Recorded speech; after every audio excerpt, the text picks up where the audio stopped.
The Age of Innocence. By Edith Wharton. Book 1. Chapter 1.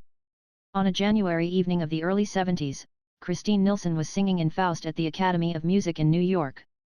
Though there was already talk of the erection, in remote metropolitan distances above the 40s, of a new opera house which should compete in costliness and splendor with those of the great European capitals, the world of fashion was still content to reassemble every winter in the shabby red and gold boxes of the sociable old Academy. Conservatives cherished it for being small and inconvenient, and thus keeping out the new people whom New York was beginning to dread and yet be drawn to, and the sentimental clung to it for its historic associations, and the musical for its excellent acoustics, always so problematic a quality in halls built for the hearing of music. It was Madame Nilsson's first appearance that winter, and what the daily press had already learned to describe as an exceptionally brilliant audience had gathered to hear her, transported through the slippery, snowy streets in private broughams, in the spacious family landau, or in the humbler but more convenient brown coupe. To come to the opera in a brown coupe was almost as honorable a way of arriving as in one's own carriage, and departure by the same means had the immense advantage of enabling one, with a playful allusion to democratic principles, to scramble into the first brown conveyance in the line, instead of waiting till the cold engine-congested nose of one's own coachman gleamed under the portico of the Academy. It was one of the great livery stableman's most masterly intuitions to have discovered that Americans want to get away from amusement even more quickly than they want to get to it. When Newland Archer opened the door at the back of the club box, the curtain had just gone up on the garden scene. There was no reason why the young man should not have come earlier, for he had dined at 7, alone with his mother and sister, and had lingered afterward over a cigar in the Gothic library with glazed black walnut bookcases and finial-topped chairs, which was the only room in the house where Mrs. Archer allowed smoking.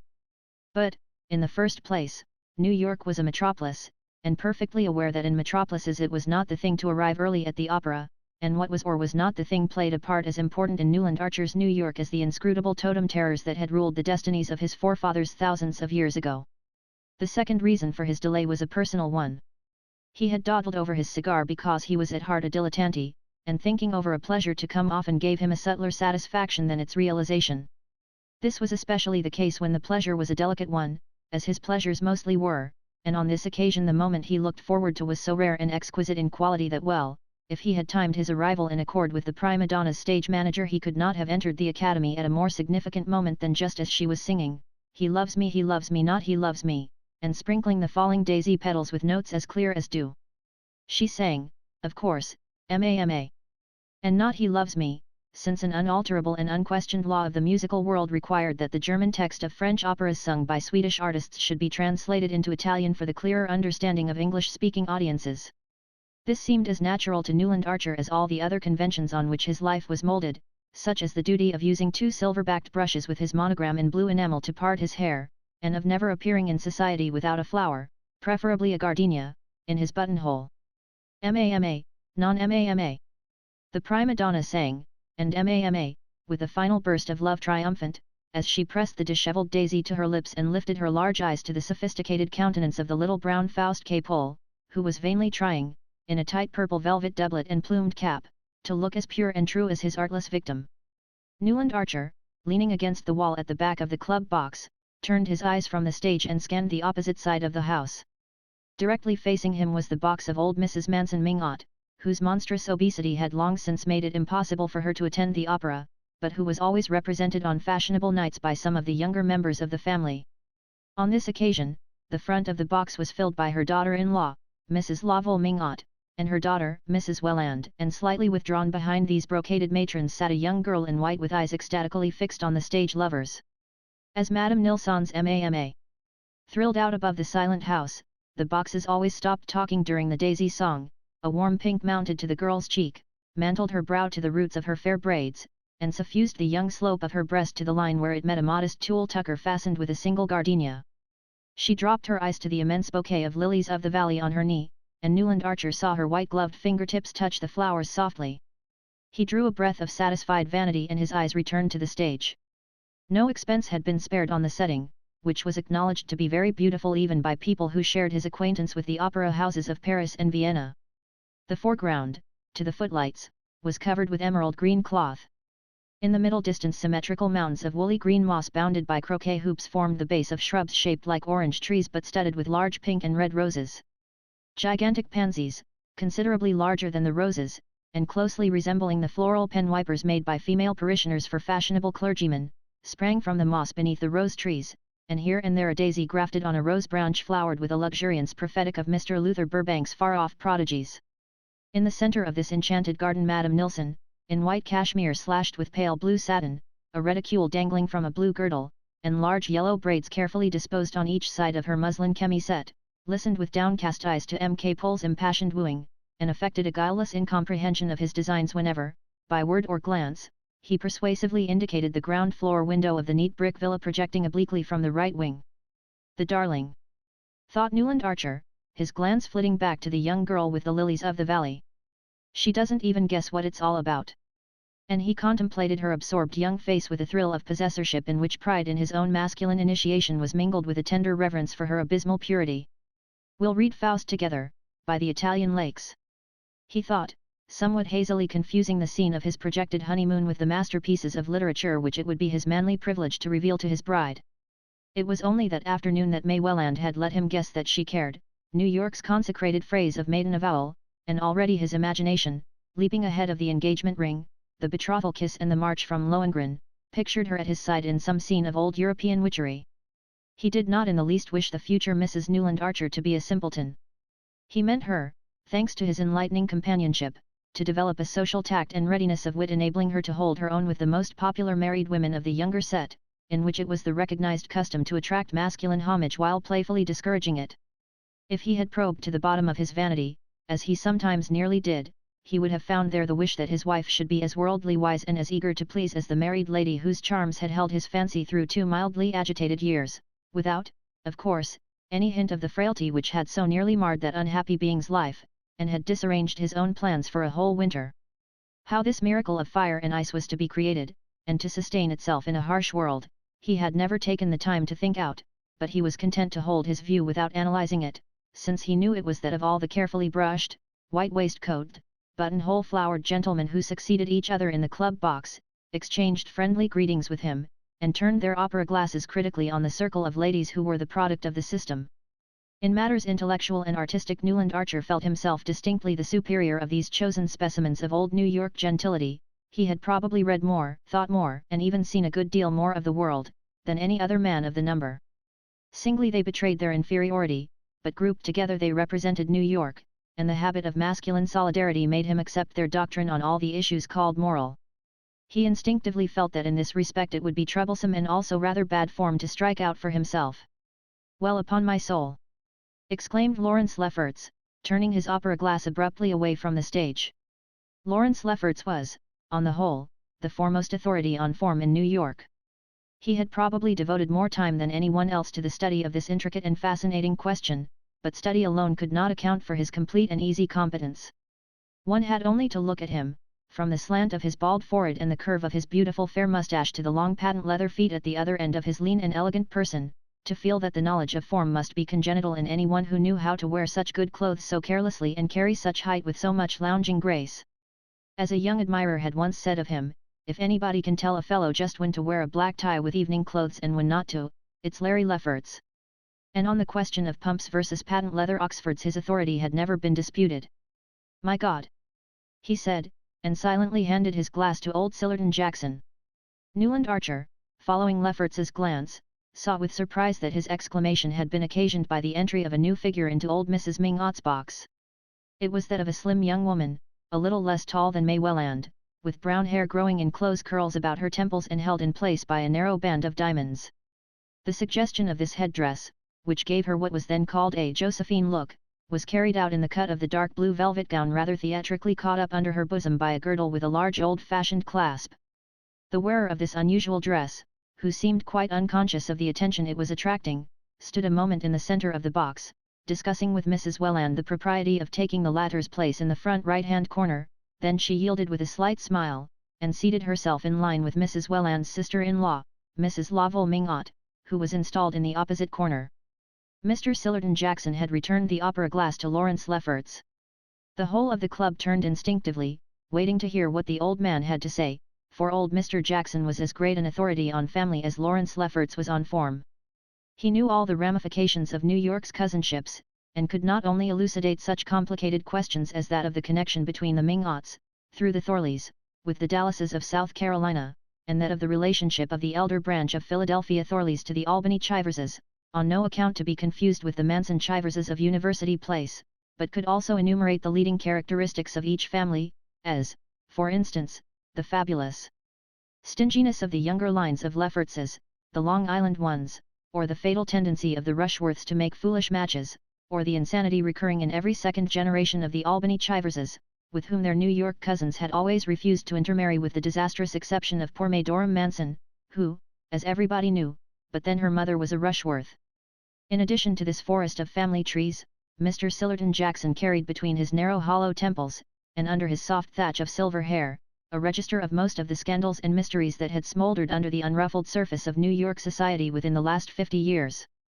So far indeed did his information extend, and so acutely retentive was his memory, that he was supposed to be the only man who could have told you who Julius Beaufort, the banker, really was, and what had become of handsome Bob Spicer, old Mrs. Manson Mingot's father, who had disappeared so mysteriously, with a large sum of trust money, less than a year after his marriage, on the very day that a beautiful Spanish dancer who had been delighting thronged audiences in the old opera house on the Battery had taken ship for Cuba. But these mysteries, and many others, were closely locked in Mr. Jackson's breast, for not only did his keen sense of honor forbid his repeating anything privately imparted, but he was fully aware that his reputation for discretion increased his opportunities of finding out what he wanted to know. The club box, therefore, waited in visible suspense while Mr. Sillerton Jackson handed back Lawrence Lefferts's opera glass. For a moment he silently scrutinized the attentive group out of his filmy blue eyes overhung by old veined lids, then he gave his mustache a thoughtful twist, and said simply, "I didn't think the Mingots would have tried it on." Chapter 2. Newland Archer, during this brief episode, had been thrown into a strange state of embarrassment. It was annoying that the box which was thus attracting the undivided attention of masculine New York should be that in which his betrothed was seated between her mother and aunt, and for a moment he could not identify the lady in the empire dress, nor imagine why her presence created such excitement among the initiated. Then light dawned on him, and with it came a momentary rush of indignation. No, indeed, no one would have thought the Mingots would have tried it on. But they undoubtedly had, for the low-toned comments behind him left no doubt in Archer's mind that the young woman was May Welland's cousin, the cousin always referred to in the family as poor Ellen Olenska. Archer knew that she had suddenly arrived from Europe a day or two previously. He had even heard from Miss Welland, not disapprovingly, that she had been to see poor Ellen, who was staying with old Mrs. Mingot. Archer entirely approved of family solidarity, and one of the qualities he most admired in the Mingots was their resolute championship of the few black sheep that their blameless stock had produced.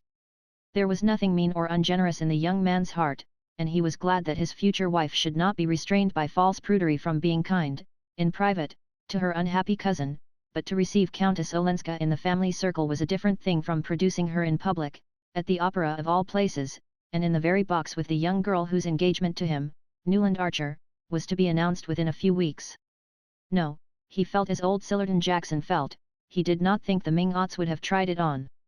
He knew, of course, that whatever man dared, within Fifth Avenue's limits, that old Mrs. Manson Mingot, the matriarch of the line, would dare. He had always admired the high and mighty old lady, who, in spite of having been only Catherine Spicer of Staten Island, with the father mysteriously discredited, and neither money nor position enough to make people forget it, had allied herself with the head of the wealthy Mingot line, married two of her daughters to foreigners, an Italian marquis and an English banker, and put the crowning touch to her audacities by building a large house of pale cream-colored stone, when brown sandstone seemed as much the only wear as a frock coat in the afternoon, in an inaccessible wilderness near the Central Park. Old Mrs. Mingot's foreign daughters had become a legend. They never came back to see their mother, and the latter being, like many persons of active mind and dominating will, sedentary and corpulent in her habit, had philosophically remained at home. But the cream-colored house, supposed to be modelled on the private hotels of the Parisian aristocracy, was there as a visible proof of her moral courage, and she throned in it, among pre-revolutionary furniture and souvenirs of the Tuileries of Louis Napoleon, where she had shone in her middle age, as placidly as if there were nothing peculiar in living above 34th Street, or in having French windows that opened like doors instead of sashes that pushed up. Everyone, including Mr. Sillerton Jackson, was agreed that old Catherine had never had beauty, a gift which, in the eyes of New York, justified every success, and excused a certain number of failings. Unkind people said that, like her imperial namesake, She had won her way to success by strength of will and hardness of heart, and a kind of haughty effrontery that was somehow justified by the extreme decency and dignity of her private life. Mr. Manson Ming-Ot had died when she was only 28, and had tied up the money with an additional caution born of the general distrust of the Spicers, but his bold young widow went her way fearlessly, mingled freely in foreign society, married her daughters in heaven knew what corrupt and fashionable circles, hobnobbed with dukes and ambassadors, associated familiarly with papists, entertained opera singers, and was the intimate friend of Madame Taglioni, and all the while, as Sillerton Jackson was the first to proclaim, there had never been a breath on her reputation, the only respect, he always added, in which she differed from the earlier Catherine. Mrs. Manson Ming-Ot had long since succeeded in untying her husband's fortune, and had lived in affluence for half a century, but memories of her early straits had made her excessively thrifty, and though, when she bought a dress or a piece of furniture, she took care that it should be of the best, she could not bring herself to spend much on the transient pleasures of the table. Therefore, for totally different reasons, her food was as poor as Mrs. Archer's, and her wines did nothing to redeem it. Her relatives considered that the penury of her table discredited the Ming-Ot name, which had always been associated with good living, but people continued to come to her in spite of the made dishes and flat champagne, and in reply to the remonstrances of her son Lovell, who tried to retrieve the family credit by having the best chef in New York, she used to say laughingly, "What's the use of two good cooks in one family, now that I've married the girls and can't eat sauces?" Newland Archer, as he mused on these things, had once more turned his eyes toward the Ming-Ot box. He saw that Mrs. Welland and her sister-in-law were facing their semicircle of critics with the Ming-Otian aplomb which old Catherine had inculcated in all her tribe, and that only May Welland betrayed, by a heightened color, perhaps due to the knowledge that he was watching her, a sense of the gravity of the situation. As for the cause of the commotion, she sat gracefully in her corner of the box, her eyes fixed on the stage, and revealing, as she leaned forward, a little more shoulder and bosom than New York was accustomed to seeing, at least in ladies who had reasons for wishing to pass unnoticed. Few things seemed to Newland Archer more awful than an offence against taste, that far-off divinity of whom form was the mere visible representative and vicegerent. Madame Olenska's pale and serious face appealed to his fancy as suited to the occasion and to her unhappy situation, but the way her dress, which had no tucker, sloped away from her thin shoulders shocked and troubled him. He hated to think of May Welland's being exposed to the influence of a young woman so careless of the dictates of taste. After all, he heard one of the younger men begin behind him, everybody talked through the Mephistopheles and Martha scenes, after all, just what happened. Well, she left him, nobody attempts to deny that. He's an awful brute, isn't he? Continued the young inquirer, a candid Thorley, who was evidently preparing to enter the lists as the ladies' champion. The very worst, I knew him at Nice, said Lawrence Lefferts with authority. A half-paralyzed white sneering fellow, rather handsome head, but eyes with a lot of lashes. Well, I'll tell you the sort, when he wasn't with women he was collecting china. Paying any price for both, I understand. There was a general laugh, and the young champion said, well, then, she bolted with his secretary. Oh, I see. The champion's face fell. It didn't last long, though, I heard of her a few months later living alone in Venice. I believe Lovell Ming-Ot went out to get her. He said she was desperately unhappy. That's all right, but this parading her at the opera's another thing. Perhaps, young Thorley hazarded, she's too unhappy to be left at home. This was greeted with an irreverent laugh, and the youth blushed deeply, and tried to look as if he had meant to insinuate what knowing people called a double entendre. Well, it's queer to have brought Miss Welland, anyhow, someone said in a low tone, with a side glance at Archer. Oh, that's part of the campaign, Granny's orders, no doubt, Lefferts laughed. When the old lady does a thing she does it thoroughly. The act was ending, and there was a general stir in the box. Suddenly Newland Archer felt himself impelled to decisive action. The desire to be the first man to enter Mrs. Ming-Ot's box, to proclaim to the waiting world his engagement to May Welland, and to see her through whatever difficulties her cousin's anomalous situation might involve her in, this impulse had abruptly overruled all scruples and hesitations, and sent him hurrying through the red corridors to the farther side of the house. As he entered the box his eyes met Miss Welland's, and he saw that she had instantly understood his motive, though the family dignity which both considered so high a virtue would not permit her to tell him so. The persons of their world lived in an atmosphere of faint implications and pale delicacies, and the fact that he and she understood each other without a word seemed to the young man to bring them nearer than any explanation would have done. Her eyes said, "You see why Mama brought me," and his answered, I would not for the world have had you stay away. You know my niece Countess Olenska?" Mrs. Welland inquired as she shook hands with her future son-in-law. Archer bowed without extending his hand, as was the custom on being introduced to a lady, and Ellen Olenska bent her head slightly, keeping her own pale-gloved hands clasped on her huge fan of eagle feathers. Having greeted Mrs. Laval Mingot, a large blonde lady in creaking satin, he sat down beside his betrothed, and said in a low tone, "I hope you've told Madame Olenska that we're engaged? I want everybody to know. I want you to let me announce it this evening at the ball." Miss Welland's face grew rosy as the dawn, and she looked at him with radiant eyes. "If you can persuade Mama," she said, "but why should we change what is already settled?" He made no answer but that which his eyes returned, and she added, still more confidently smiling, "Tell my cousin yourself, I give you leave. She says she used to play with you when you were children." She made way for him by pushing back her chair, and promptly, and a little ostentatiously, with the desire that the whole house should see what he was doing, Archer seated himself at the Countess Olenska's side. "We did used to play together, didn't we?" she asked, turning her grave eyes to his. "You were a horrid boy, and kissed me once behind a door, but it was your cousin Vandy Newland, who never looked at me, that I was in love with." Her glance swept the horseshoe curve of boxes. "Ah, how this brings it all back to me. I see everybody here in knickerbockers and pantalettes," she said, with her trailing slightly foreign accent, her eyes returning to his face.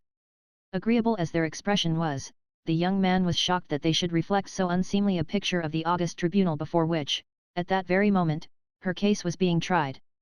Nothing could be in worse taste than misplaced flippancy, and he answered somewhat stiffly, "Yes, you have been away a very long time." "Oh, centuries and centuries, so long," she said, "that I'm sure I'm dead and buried, and this dear old place is heaven," which, for reasons he could not define, struck Newland Archer as an even more disrespectful way of describing New York society. Chapter 3. It invariably happened in the same way. Mrs. Julius Beaufort, on the night of her annual ball, never failed to appear at the opera.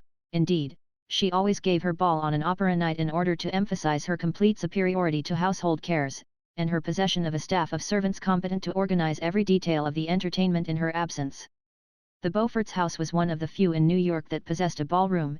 It antedated even Mrs. Manson Mingot's and the Headley Chiverses, and at a time when it was beginning to be thought provincial to put a crash over the drawing-room floor and move the furniture upstairs, the possession of a ballroom that was used for no other purpose, and left for 364 days of the year to shuttered darkness, with its gilt chairs stacked in a corner and its chandelier in a bag, this undoubted superiority was felt to compensate for whatever was regrettable in the Beaufort past.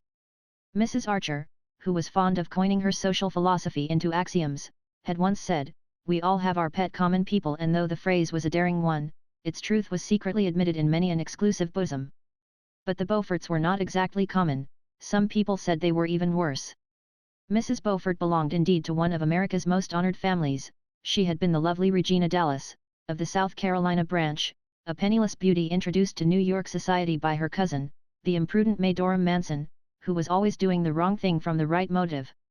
When one was related to the Mansons and the Rushworths, one had a droit de cite, as Mr. Sillerton Jackson, who had frequented the Tilleries, called it, in New York society, but did one not forfeit it in marrying Julius Beaufort? The question was, who was Beaufort? He passed for an Englishman, was agreeable, handsome, ill-tempered, hospitable and witty.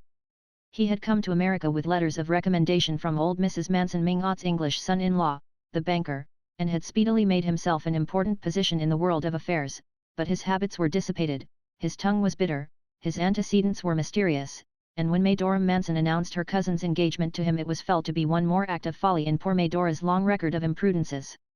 But folly is as often justified of her children as wisdom, and 2 years after young Mrs. Beaufort's marriage it was admitted that she had the most distinguished house in New York. No one knew exactly how the miracle was accomplished.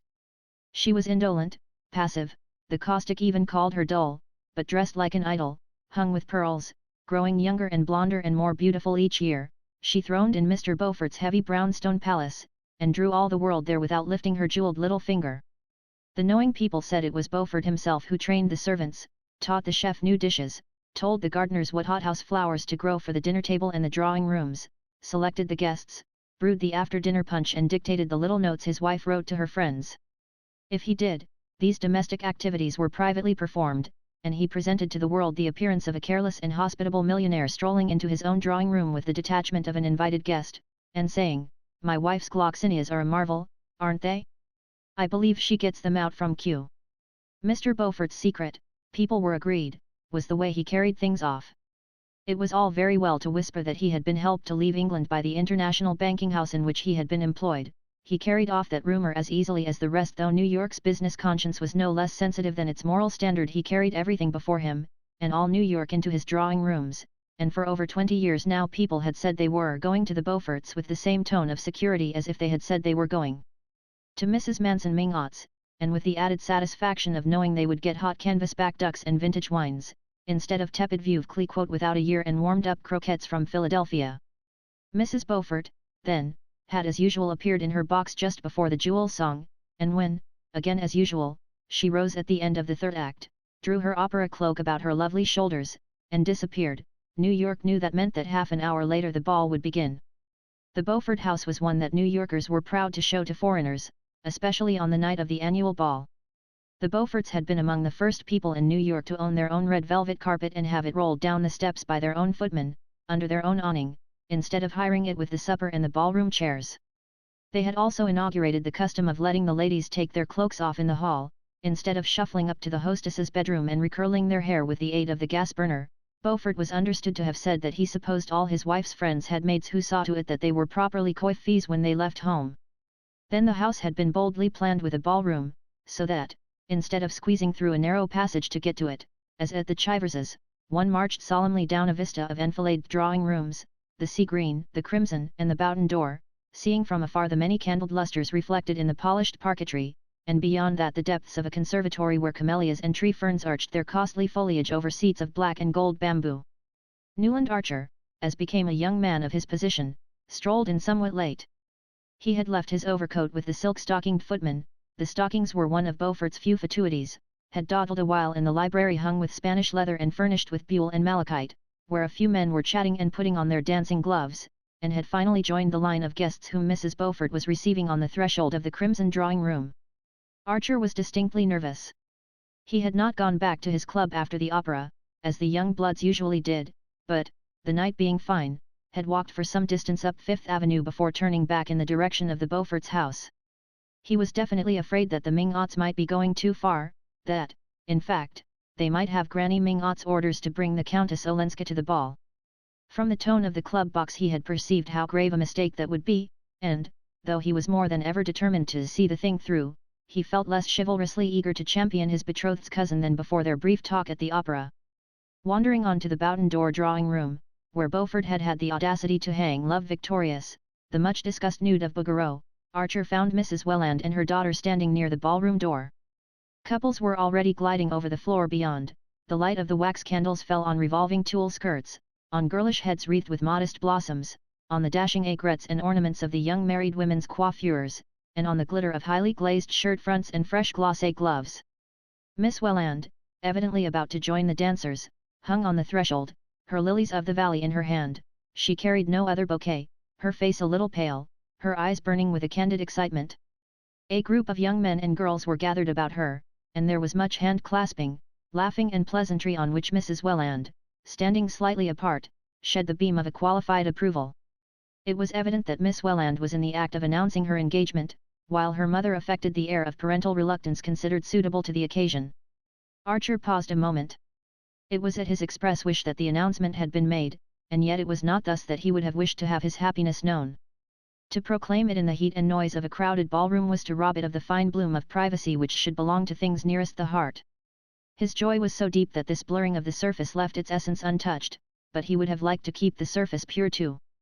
It was something of a satisfaction to find that May Welland shared this feeling. Her eyes fled to his beseechingly, and their look said, "Remember, we're doing this because it's right." No appeal could have found a more immediate response in Archer's breast, but he wished that the necessity of their action had been represented by some ideal reason, and not simply by poor Ellen Olenska. The group about Miss Welland made way for him with significant smiles, and after taking his share of the felicitations he drew his betrothed into the middle of the ballroom floor and put his arm about her waist. "Now we shan't have to talk," he said, smiling into her candid eyes, as they floated away on the soft waves of the blue Danube. She made no answer. Her lips trembled into a smile, but the eyes remained distant and serious, as if bent on some ineffable vision. "Dear," Archer whispered, pressing her to him. It was borne in on him that the first hours of being engaged, even if spent in a ballroom, had in them something grave and sacramental. What a new life it was going to be, with this whiteness, radiance, goodness at one's side. The dance over, the two, as became an affianced couple, wandered into the conservatory, and sitting behind a tall screen of tree ferns and camellias Newland pressed her gloved hand to his lips. "You see, I did as you asked me to," she said. "Yes, I couldn't wait," he answered smiling. After a moment he added, "Only I wish it hadn't had to be at a ball." "Yes, I know." She met his glance comprehendingly. "But after all, even here we're alone together, aren't we?" "Oh, dearest, always!" Archer cried. Evidently she was always going to understand, she was always going to say the right thing. The discovery made the cup of his bliss overflow, and he went on gaily, "The worst of it is that I want to kiss you and I can't." As he spoke he took a swift glance about the conservatory, assured himself of their momentary privacy, and catching her to him laid a fugitive pressure on her lips. To counteract the audacity of this proceeding he led her to a bamboo sofa in a less secluded part of the conservatory, and sitting down beside her broke a lily of the valley from her bouquet. She sat silent, and the world lay like a sunlit valley at their feet. "Did you tell my cousin Ellen?" she asked presently, as if she spoke through a dream. He roused himself, and remembered that he had not done so. Some invincible repugnance to speak of such things to the strange foreign woman had checked the words on his lips. "No, I hadn't the chance after all," he said, fibbing hastily. "Ah!" She looked disappointed, but gently resolved on gaining her point. "You must, then, for I didn't either, and I shouldn't like her to think." "Of course not. But aren't you, after all, the person to do it?" She pondered on this. "If I'd done it at the right time, yes, but now that there's been a delay I think you must explain that I'd asked you to tell her at the opera, before our speaking about it to everybody here. Otherwise she might think I had forgotten her. You see, she's one of the family, and she's been away so long that she's rather sensitive." Archer looked at her glowingly. "Dear and great angel! Of course I'll tell her." He glanced a trifle apprehensively toward the crowded ballroom. "But I haven't seen her yet." "Has she come?" "No, at the last minute she decided not to." "At the last minute?" he echoed, betraying his surprise that she should ever have considered the alternative possible. "Yes. She's awfully fond of dancing," the young girl answered simply. "But suddenly she made up her mind that her dress wasn't smart enough for a ball, though we thought it so lovely, and so my aunt had to take her home." "Oh, well," said Archer with happy indifference.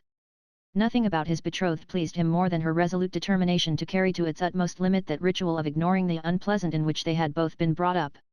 "She knows as well as I do," he reflected, "the real reason of her cousin's staying away, but I shall never let her see by the least sign that I am conscious of there being a shadow of a shade on poor Ellen Olenska's reputation." Chapter 4. In the course of the next day the first of the usual betrothal visits were exchanged. The New York ritual was precise and inflexible in such matters, and in conformity with it Newland Archer first went with his mother and sister to call on Mrs. Welland, after which he and Mrs. Welland and May drove out to old Mrs. Manson Mingot's to receive that venerable ancestress's blessing. A visit to Mrs. Manson Mingot was always an amusing episode to the young man.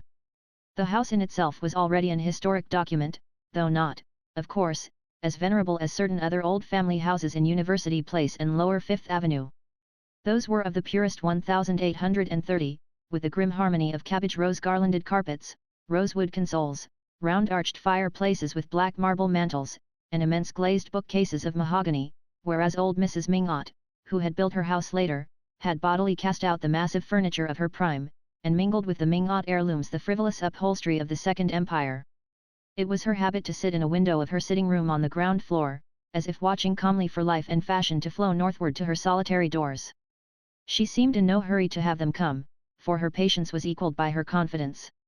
She was sure that presently the hoardings, the quarries, the one-story saloons, the wooden greenhouses in ragged gardens, and the rocks from which goats surveyed the scene, would vanish before the advance of residences as stately as her own perhaps, for she was an impartial woman, even statelier, and that the cobblestones over which the old clattering omnibuses bumped would be replaced by smooth asphalt, such as people reported having seen in Paris. Meanwhile, as every one she cared to see came to her, and she could fill her rooms as easily as the Beauforts, and without adding a single item to the menu of her suppers, she did not suffer from her geographic isolation. The immense accretion of flesh which had descended on her in middle life like a flood of lava on a doomed city had changed her from a plump active little woman with a neatly turned foot and ankle into something as vast and august as a natural phenomenon. She had accepted this submergence as philosophically as all her other trials, and now, in extreme old age, was rewarded by presenting to her mirror an almost unwrinkled expanse of firm pink and white flesh, in the center of which the traces of a small face survived as if awaiting excavation. A flight of smooth double chins led down to the dizzy depths of a still snowy bosom veiled in snowy muslins that were held in place by a miniature portrait of the late Mr. Mingott, and around and below, wave after wave of black silk surged away over the edges of a capacious armchair, with two tiny white hands poised like gulls on the surface of the billows. The burden of Mrs. Manson Mingott's flesh had long since made it impossible for her to go up and down stairs, and with characteristic independence she had made her reception rooms upstairs and established herself, in flagrant violation of all the New York proprieties, on the ground floor of her house, so that, as you sat in her sitting-room window with her, you caught, through a door that was always open, and a looped-back yellow damask portiere, the unexpected vista of a bedroom with a huge low bed upholstered like a sofa, and a toilet table with frivolous lace flounces and a gilt-framed mirror. Her visitors were startled and fascinated by the foreignness of this arrangement, which recalled scenes in French fiction, and architectural incentives to immorality such as the simple American had never dreamed of. That was how women with lovers lived in the wicked old societies, in apartments with all the rooms on one floor, and all the indecent propinquities that their novels described. It amused Newland Archer, who had secretly situated the love scenes of Monsieur de Camers in Mrs. Mingott's bedroom, to picture her blameless life led in the stage setting of adultery, but he said to himself, with considerable admiration, that if a lover had been what she wanted, the intrepid woman would have had him too. To the general relief the Countess Olenska was not present in her grandmother's drawing-room during the visit of the betrothed couple. Mrs. Mingott said she had gone out, which, on a day of such glaring sunlight, and at the shopping hour, seemed in itself an indelicate thing for a compromised woman to do. But at any rate it spared them the embarrassment of her presence, and the faint shadow that her unhappy past might seem to shed on their radiant future. The visit went off successfully, as was to have been expected. Old Mrs. Mingott was delighted with the engagement, which, being long foreseen by watchful relatives, had been carefully passed upon in family council, and the engagement ring, a large thick sapphire set in invisible claws, met with her unqualified admiration. "It's the new setting, of course it shows the stone beautifully, but it looks a little bare to old-fashioned eyes," Mrs. Welland had explained, with a conciliatory side glance at her future son-in-law. "Old-fashioned eyes? I hope you don't mean mine, my dear? I like all the novelties," said the aunt's stress, lifting the stone to her small bright orbs, which no glasses had ever disfigured. "Very handsome," she added, returning the jewel, "very liberal. In my time a cameo set in pearls was thought sufficient. But it's the hand that sets off the ring, isn't it, my dear Mr. Archer?" And she waved one of her tiny hands, with small pointed nails and rolls of aged fat encircling the wrist like ivory bracelets. "Mine was modelled in Rome by the great Ferrigiani. You should have May's done, no doubt he'll have it done, my child. Her hand is large, it's these modern sports that spread the joints but the skin is white, and when's the wedding to be?" She broke off, fixing her eyes on Archer's face. "Oh," Mrs. Welland murmured, while the young man, smiling at his betrothed, replied, "As soon as ever it can, if only you'll back me up, Mrs. Mingott. We must give them time to get to know each other a little better, Mamma," Mrs. Welland interposed, with the proper affectation of reluctance, to which the aunt's stress rejoined, "Know each other? Fiddlesticks! Everybody in New York has always known everybody. Let the young man have his way, my dear, don't wait till the bubble's off the wine. Marry them before Lent, I may catch pneumonia any winter now, and I want to give the wedding breakfast." These successive statements were received with the proper expressions of amusement, incredulity, and gratitude, and the visit was breaking up in a vein of mild pleasantry when the door opened to admit the Countess Olenska, who entered in bonnet and mantle followed by the unexpected figure of Julius Beaufort. There was a cousinly murmur of pleasure between the ladies, and Mrs. Mingott held out Ferrigiani's model to the banker. "Ha! Beaufort, this is a rare favour." She had an odd foreign way of addressing men by their surnames. "Thanks. I wish it might happen oftener," said the visitor in his easy arrogant way. "I'm generally so tied down, but I met the Countess Ellen in Madison Square, and she was good enough to let me walk home with her. Ah, I hope the house will be gayer, now that Ellen's here." cried Mrs. Mingot with a glorious effrontery. Sit down, Beaufort, push up the yellow armchair, now I've got you. I want a good gossip. I hear your ball was magnificent, and I understand you invited Mrs. Lemuel Struthers? Well, I've a curiosity to see the woman myself. She had forgotten her relatives, who were drifting out into the hall under Ellen Olenska's guidance. Old Mrs. Mingot had always professed a great admiration for Julius Beaufort, and there was a kind of kinship in their cool domineering way and their shortcuts through the conventions. Now she was eagerly curious to know what had decided the Beauforts to invite, for the first time, Mrs. Lemuel Struthers, the widow of Struthers's shoe polish, who had returned the previous year from a long initiatory sojourn in Europe to lay siege to the tight little citadel of New York. Of course, if you and Regina invite her, the thing is settled.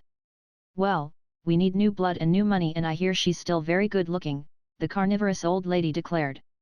In the hall, while Mrs. Welland and May drew on their furs, Archer saw that the Countess Olenska was looking at him with a faintly questioning smile. Of course you know already about May and me, he said, answering her look with a shy laugh.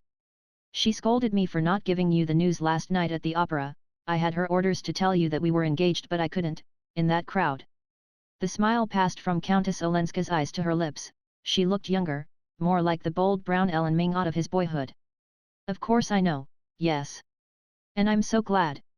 But one doesn't tell such things first in a crowd. The ladies were on the threshold and she held out her hand. Goodbye, come and see me someday, she said, still looking at Archer.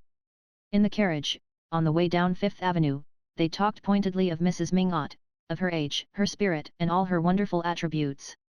No one alluded to Ellen Olenska, but Archer knew that Mrs. Welland was thinking, it's a mistake for Ellen to be seen, the very day after her arrival, parading up Fifth Avenue at the crowded hour with Julius Beaufort, and the young man himself mentally added, and she ought to know that a man who's just engaged doesn't spend his time calling on married women. But I dare say in the set she's lived in they never do anything else. And, in spite of the cosmopolitan views on which he prided himself, he thanked heaven that he was a New Yorker, and about to ally himself with one of his own kind. Chapter 5. The next evening old Mr. Sillerton Jackson came to dine with the Archers. Mrs. Archer was a shy woman and shrank from society, but she liked to be well informed as to its doings.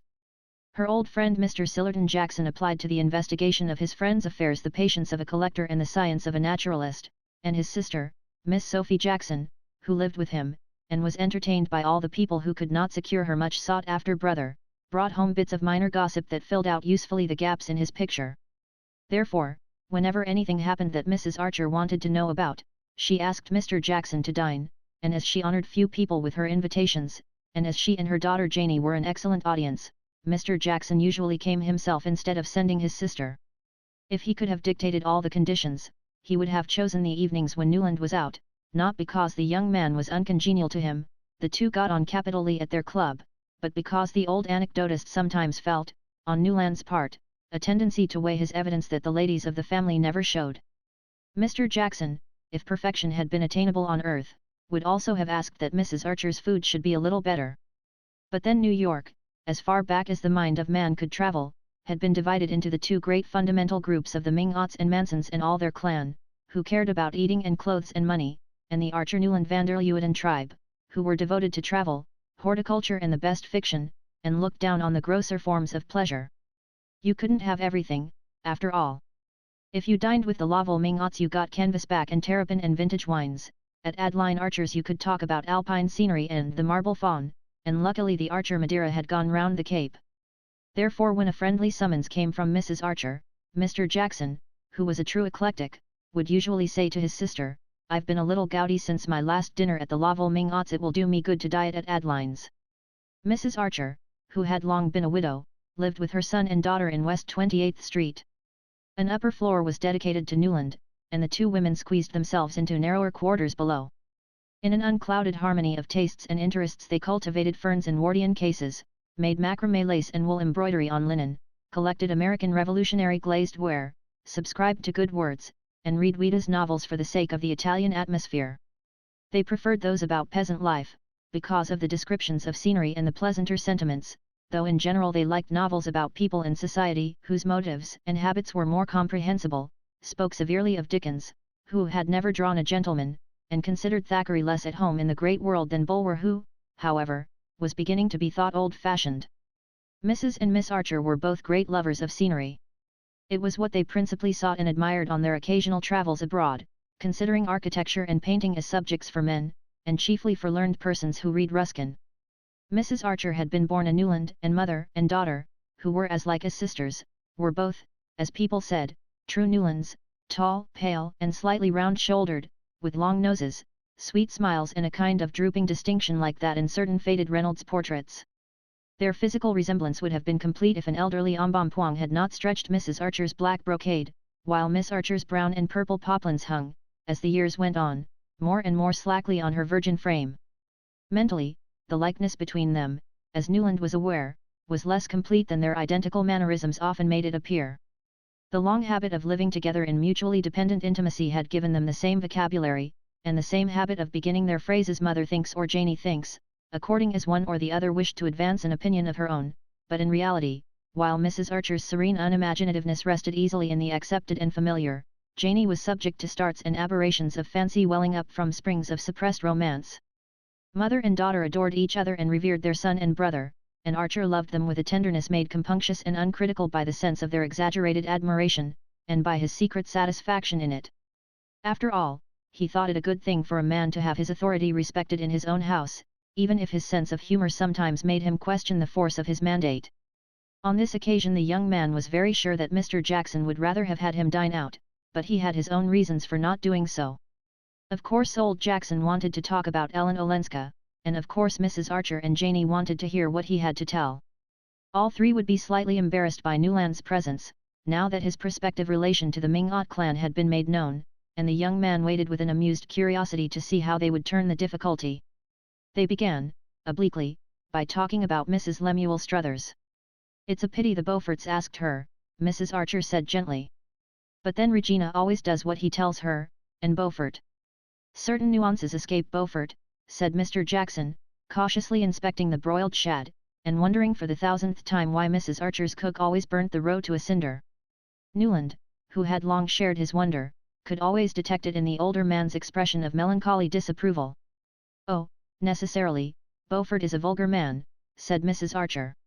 "My grandfather Newland always used to say to my mother, 'Whatever you do, don't let that fellow Beaufort be introduced to the girls.' But at least he's had the advantage of associating with gentlemen, in England too, they say. It's all very mysterious." She glanced at Janie and paused. She and Janie knew every fold of the Beaufort mystery, but in public Mrs. Archer continued to assume that the subject was not one for the unmarried. "But this Mrs. Struthers," Mrs. Archer continued, "what did you say she was, Sillerton? Out of a mine, or rather out of the saloon at the head of the pit. Then with living waxworks, touring New England. After the police broke that up, they say she lived." Mr. Jackson in his turn glanced at Janie, whose eyes began to bulge from under her prominent lids. There were still hiatuses for her in Mrs. Struthers's past. "Then," Mr. Jackson continued, and Archer saw he was wondering why no one had told the butler never to slice cucumbers with a steel knife, "then Lemuel Struthers came along. They say his advertiser used the girl's head for the shoe Polish posters, her hair's intensely black, you know the Egyptian style. Anyhow, he eventually married her. There were volumes of innuendo in the way the eventually was spaced, and each syllable given its due stress." "Oh, well at the pass we've come to nowadays, it doesn't matter," said Mrs. Archer indifferently. The ladies were not really interested in Mrs. Struthers just then, the subject of Ellen Olenska was too fresh and too absorbing to them. Indeed, Mrs. Struthers's name had been introduced by Mrs. Archer only that she might presently be able to say, "And Newland's new cousin Countess Olenska? Was she at the ball too?" There was a faint touch of sarcasm in the reference to her son, and Archer knew it and had expected it. Even Mrs. Archer, who was seldom unduly pleased with human events, had been altogether glad of her son's engagement. Especially after that silly business with Mrs. Rushworth, as she had remarked to Janie, alluding to what had once seemed to Newland a tragedy of which his soul would always bear the scar. There was no better match in New York than May Welland, look at the question from whatever point you chose.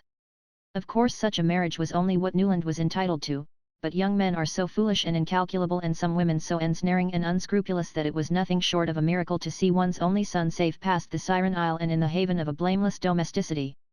All this Mrs. Archer felt, and her son knew she felt, but he knew also that she had been perturbed by the premature announcement of his engagement, or rather by its cause, and it was for that reason, because on the whole he was a tender and indulgent master, that he had stayed at home that evening. It's not that I don't approve of the Ming-Ot's esprit de corps, but why Newland's engagement should be mixed up with that Olenska woman's comings and goings I don't see, Mrs. Archer grumbled to Janey, the only witness of her slight lapses from perfect sweetness. She had behaved beautifully, and in beautiful behavior she was unsurpassed during the call on Mrs. Welland, but Newland knew, and his betrothed doubtless guessed, that all through the visit she and Janey were nervously on the watch for Madame Olenska's possible intrusion, and when they left the house together she had permitted herself to say to her son, "I'm thankful that Augusta Welland received us alone." These indications of inward disturbance moved Archer the more, that he too felt that the Ming-Ots had gone a little too far. But, as it was against all the rules of their code that the mother and son should ever allude to what was uppermost in their thoughts, he simply replied, "Oh, well, there's always a phase of family parties to be gone through when one gets engaged, and the sooner it's over the better." At which his mother merely pursed her lips under the lace veil that hung down from her grey velvet bonnet trimmed with frosted grapes. Her revenge, he felt her lawful revenge, would be to draw Mr. Jackson that evening on the Countess Olenska, and, having publicly done his duty as a future member of the Ming-Ot clan, the young man had no objection to hearing the lady discussed in private, except that the subject was already beginning to bore him. Mr. Jackson had helped himself to a slice of the tepid fillet which the mournful butler had handed him with a look as sceptical as his own, and had rejected the mushroom sauce after a scarcely perceptible sniff.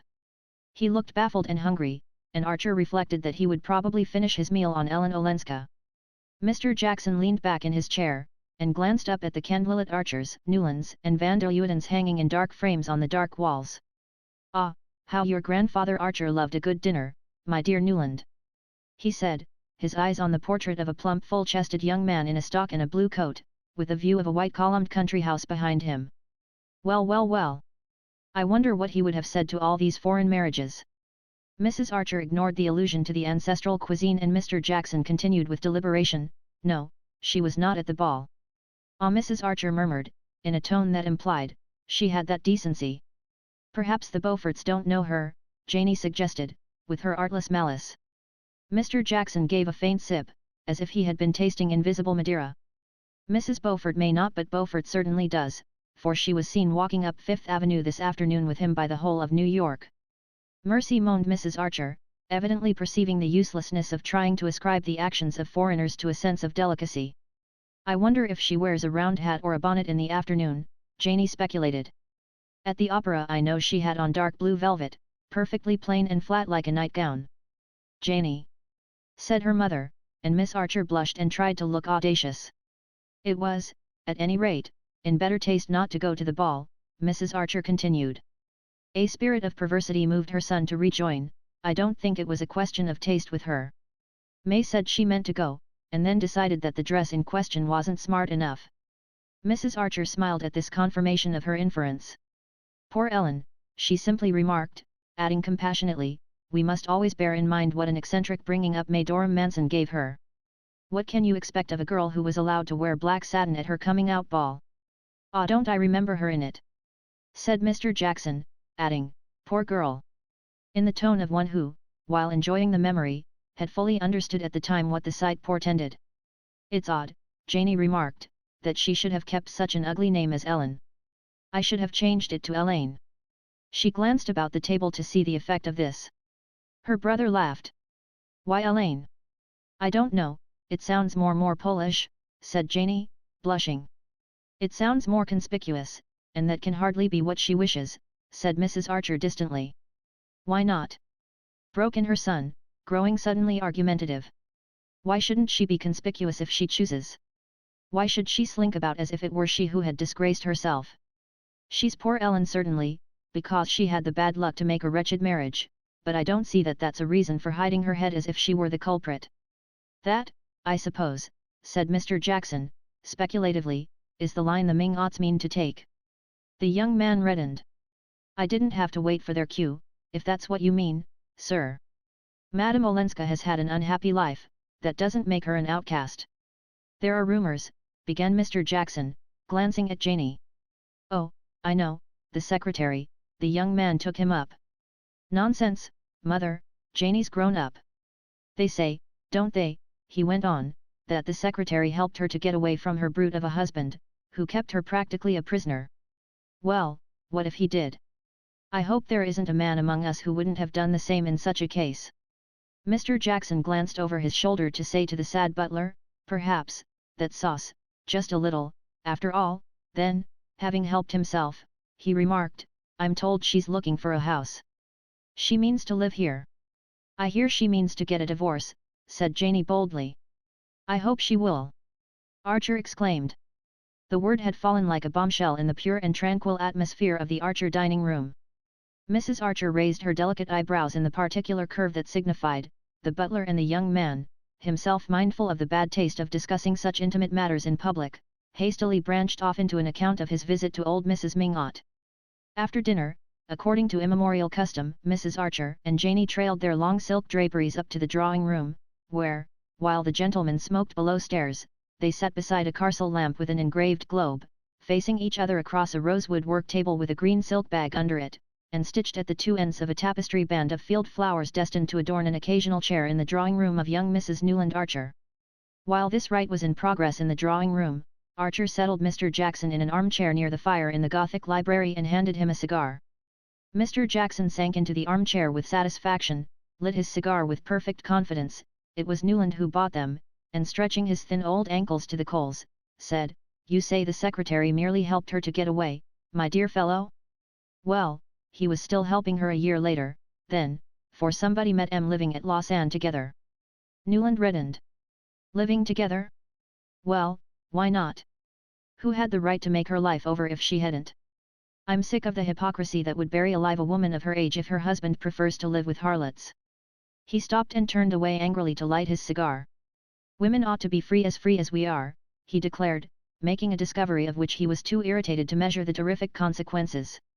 Mr. Sillerton Jackson stretched his ankles near the coals and emitted a sardonic whistle. Well, he said after a pause, apparently Count Olenski takes your view, for I never heard of his having lifted a finger to get his wife back. Chapter 6. That evening, after Mr. Jackson had taken himself away, and the ladies had retired to their chintz-curtained bedroom, Newland Archer mounted thoughtfully to his own study. A vigilant hand had, as usual, kept the fire alive and the lamp trimmed, and the room, with its rows and rows of books, its bronze and steel statuettes of the fencers on the mantelpiece and its many photographs of famous pictures, looked singularly homelike and welcoming.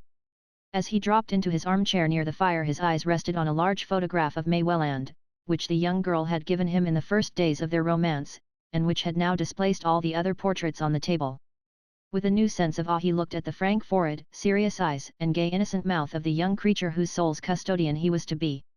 That terrifying product of the social system he belonged to and believed in, the young girl who knew nothing and expected everything, looked back at him like a stranger through May Welland's familiar features, and once more it was borne in on him that marriage was not the safe anchorage he had been taught to think, but a voyage on uncharted seas. The case of the Countess Olenska had stirred up old settled convictions and set them drifting dangerously through his mind. His own exclamation, "Women should be free as we are," struck to the root of a problem that it was agreed in his world to regard as non-existent. Nice women, however wronged, would never claim the kind of freedom he meant, and generous-minded men like himself were therefore in the heat of argument the more chivalrously ready to concede it to them. Such verbal generosities were in fact only a humbugging disguise of the inexorable conventions that tied things together and bound people down to the old pattern. But here he was pledged to defend, on the part of his betrothed's cousin, conduct that, on his own wife's part, would justify him in calling down on her all the thunders of church and state. Of course the dilemma was purely hypothetical, since he wasn't a blackguard Polish nobleman. It was absurd to speculate what his wife's rights would be if he were. But Newland Archer was too imaginative not to feel that, in his case and May's, the tie might gall for reasons far less gross and palpable. What could he and she really know of each other, since it was his duty, as a decent fellow, to conceal his past from her, and hers, as a marriageable girl, to have no past to conceal? What if, for some one of the subtler reasons that would tell with both of them, they should tire of each other, misunderstand or irritate each other? He reviewed his friends' marriages, the supposedly happy ones, and saw none that answered, even remotely, to the passionate and tender comradeship which he pictured as his permanent relation with May Welland. He perceived that such a picture presupposed, on her part, the experience, the versatility, the freedom of judgment, which she had been carefully trained not to possess, and with a shiver of foreboding he saw his marriage becoming what most of the other marriages about him were, a dull association of material and social interests held together by ignorance on the one side and hypocrisy on the other. Lawrence Lefferts occurred to him as the husband who had most completely realized this enviable ideal. As became the high priest of form, he had formed a wife so completely to his own convenience that, in the most conspicuous moments of his frequent love affairs with other men's wives, she went about in smiling unconsciousness, saying that Lawrence was so frightfully strict, and had been known to blush indignantly, and avert her gaze, when someone alluded in her presence to the fact that Julius Beaufort, as became a foreigner of doubtful origin, had what was known in New York as another establishment. Archer tried to console himself with the thought that he was not quite such an ass as Larry Lefferts, nor May such a simpleton as poor Gertrude, but the difference was after all one of intelligence and not of standards. In reality they all lived in a kind of hieroglyphic world, where the real thing was never said or done or even thought, but only represented by a set of arbitrary signs, as when Mrs. Welland, who knew exactly why Archer had pressed her to announce her daughter's engagement at the Beaufort ball, and had indeed expected him to do no less, yet felt obliged to simulate reluctance, and the air of having had her hand forced, quite as, in the books on primitive man that people of advanced culture were beginning to read, the savage bride is dragged with shrieks from her parents' tent. The result, of course, was that the young girl who was the center of this elaborate system of mystification remained the more inscrutable for her very frankness and assurance. She was frank, poor darling, because she had nothing to conceal, assured because she knew of nothing to be on her guard against, and with no better preparation than this, she was to be plunged overnight into what people evasively called the facts of life. The young man was sincerely but placidly in love. He delighted in the radiant good looks of his betrothed, in her health, her horsemanship, her grace and quickness at games, and the shy interest in books and ideas that she was beginning to develop under his guidance. She had advanced far enough to join him in ridiculing the idols of the king, but not to feel the beauty of Ulysses and the lotus eaters. She was straightforward, loyal, and brave. She had a sense of humor, chiefly proved by her laughing at his jokes, and he suspected, in the depths of her innocently gazing soul, a glow of feeling that it would be a joy to waken. But when he had gone the brief round of her he returned discouraged by the thought that all this frankness and innocence were only an artificial product. Untrained human nature was not frank and innocent, it was full of the twists and defenses of an instinctive guile. And he felt himself oppressed by this creation of factitious purity, so cunningly manufactured by a conspiracy of mothers and aunts and grandmothers and long-dead aunts' stresses, because it was supposed to be what he wanted, what he had a right to, in order that he might exercise his lordly pleasure in smashing it like an image made of snow. There was a certain triteness in these reflections, they were those habitual to young men on the approach of their wedding day. But they were generally accompanied by a sense of compunction and self-abasement of which Newland Archer felt no trace. He could not deplore, as Thackeray's heroes so often exasperated him by doing, that he had not a blank page to offer his bride in exchange for the unblemished one she was to give to him.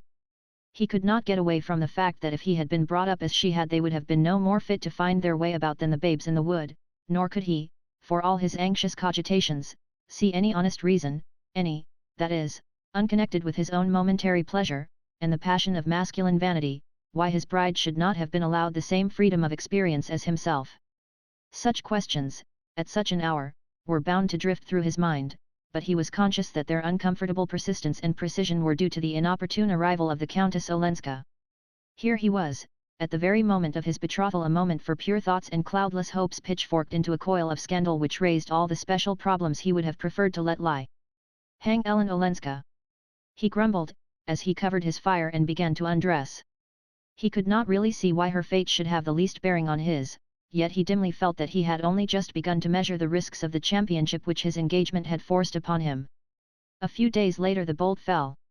The La Volmingotts had sent out cards for what was known as a formal dinner, that is, 3 extra footmen, 2 dishes for each course, and a Roman punch in the middle, and had headed their invitations with the words to meet the Countess Olenska, in accordance with the hospitable American fashion, which treats strangers as if they were royalties, or at least as their ambassadors. The guests had been selected with a boldness and discrimination in which the initiated recognized the firm hand of Catherine the Great. Associated with such immemorial standbys as the Selfridge Marys, who were asked everywhere because they always had been, the Beauforts, on whom there was a claim of relationship, and Mr. Sillerton Jackson and his sister Sophie, who went wherever her brother told her to, were some of the most fashionable and yet most irreproachable of the dominant young married set, the Lawrence Leffertses, Mrs. Lefferts Rushworth, the lovely widow, the Harry Thorleys, the Reggie Chiverses and young Morris Dagonet and his wife, who was a van der Luyden. The company indeed was perfectly assorted, since all the members belonged to the little inner group of people who, during the long New York season, disported themselves together daily and nightly with apparently undiminished zest. 48 hours later the unbelievable had happened. Everyone had refused the Ming-Aut's invitation except the Beauforts and old Mr. Jackson and his sister. The intended slight was emphasized by the fact that even the Reggie Chiverses, who were of the Ming-Aut clan, were among those inflicting it, and by the uniform wording of the notes, in all of which the writers regretted that they were unable to accept, without the mitigating plea of a previous engagement that ordinary courtesy prescribed. New York society was, in those days, far too small, and too scant in its resources, for everyone in it, including livery stable keepers, butlers, and cooks, not to know exactly on which evenings people were free, and it was thus possible for the recipients of Mrs. Lovell Ming-Aut's invitations to make cruelly clear their determination not to meet the Countess Olenska. The blow was unexpected, but the Ming-Auts, as their way was, met it gallantly. Mrs. Lovell Ming-Aut confided the case to Mrs. Welland, who confided it to Newland Archer, who, aflame at the outrage, appealed passionately and authoritatively to his mother, who, after a painful period of inward resistance and outward temporising, succumbed to his instances, as she always did, and immediately embracing his cause with an energy redoubled by her previous hesitations, put on her grey velvet bonnet and said, "I'll go and see Louisa van der Luyden." The New York of Newland Archer's day was a small and slippery pyramid, in which, as yet, hardly a fissure had been made or a foothold gained. At its base was a firm foundation of what Mrs. Archer called plain people, an honourable but obscure majority of respectable families who, as in the case of the Spicers or the Leffertses or the Jacksons, had been raised above their level by marriage with one of the ruling clans. People, Mrs. Archer always said, were not as particular as they used to be, and with old Catherine Spicer ruling one end of Fifth Avenue, and Julius Beaufort the other, you couldn't expect the old traditions to last much longer. Firmly narrowing upward from this wealthy but inconspicuous substratum was the compact and dominant group which the Ming-Auts, Newlands, Chiverses, and Mansons so actively represented. Most people imagined them to be the very apex of the pyramid, but they themselves, at least those of Mrs. Archer's generation, were aware that, in the eyes of the professional genealogist, only a still smaller number of families could lay claim to that eminence. "Don't tell me," Mrs. Archer would say to her children, "all this modern newspaper rubbish about a New York aristocracy. If there is one, neither the Ming-Auts nor the Mansons belong to it, no, nor the Newlands or the Chiverses either. Our grandfathers and great-grandfathers were just respectable English or Dutch merchants, who came to the colonies to make their fortune, and stayed here because they did so well. One of your great-grandfathers signed the Declaration, and another was a general on Washington's staff, and received General Burgoyne's sword after the Battle of Saratoga. These are things to be proud of, but they have nothing to do with rank or class. New York has always been a commercial community, and there are not more than 3 families in it who can claim an aristocratic origin in the real sense of the word." Mrs. Archer and her son and daughter, like everyone else in New York, knew who these privileged beings were, the Dagonets of Washington Square, who came of an old English county family allied with the Pitts and Foxes, the Lannings, who had intermarried with the descendants of Count de Grasse, and the Van der Luydens, direct descendants of the first Dutch governor of Manhattan, and related by pre-revolutionary marriages to several members of the French and British aristocracy. The Lannings survived only in the person of 2 very old but lively Miss Lannings, who lived cheerfully and reminiscently among family portraits and Chippendale. The Dagonets were a considerable clan, allied to the best names in Baltimore and Philadelphia, but the Van der Luydens, who stood above all of them, had faded into a kind of superterrestrial twilight, from which only 2 figures impressively emerged, those of Mr. and Mrs. Henry van der Luyden. Mrs. Henry van der Luyden had been Louisa Dagonet, and her mother had been the granddaughter of Colonel Dulac, of an old Channel Island family, who had fought under Cornwallis and had settled in Maryland, after the war, with his bride, Lady Angelica Trevenna, 5th daughter of the Earl of St. Austry. The tie between the Dagonets, the Dulacs of Maryland, and their aristocratic Cornish kinsfolk, the Trevennas, had always remained close and cordial.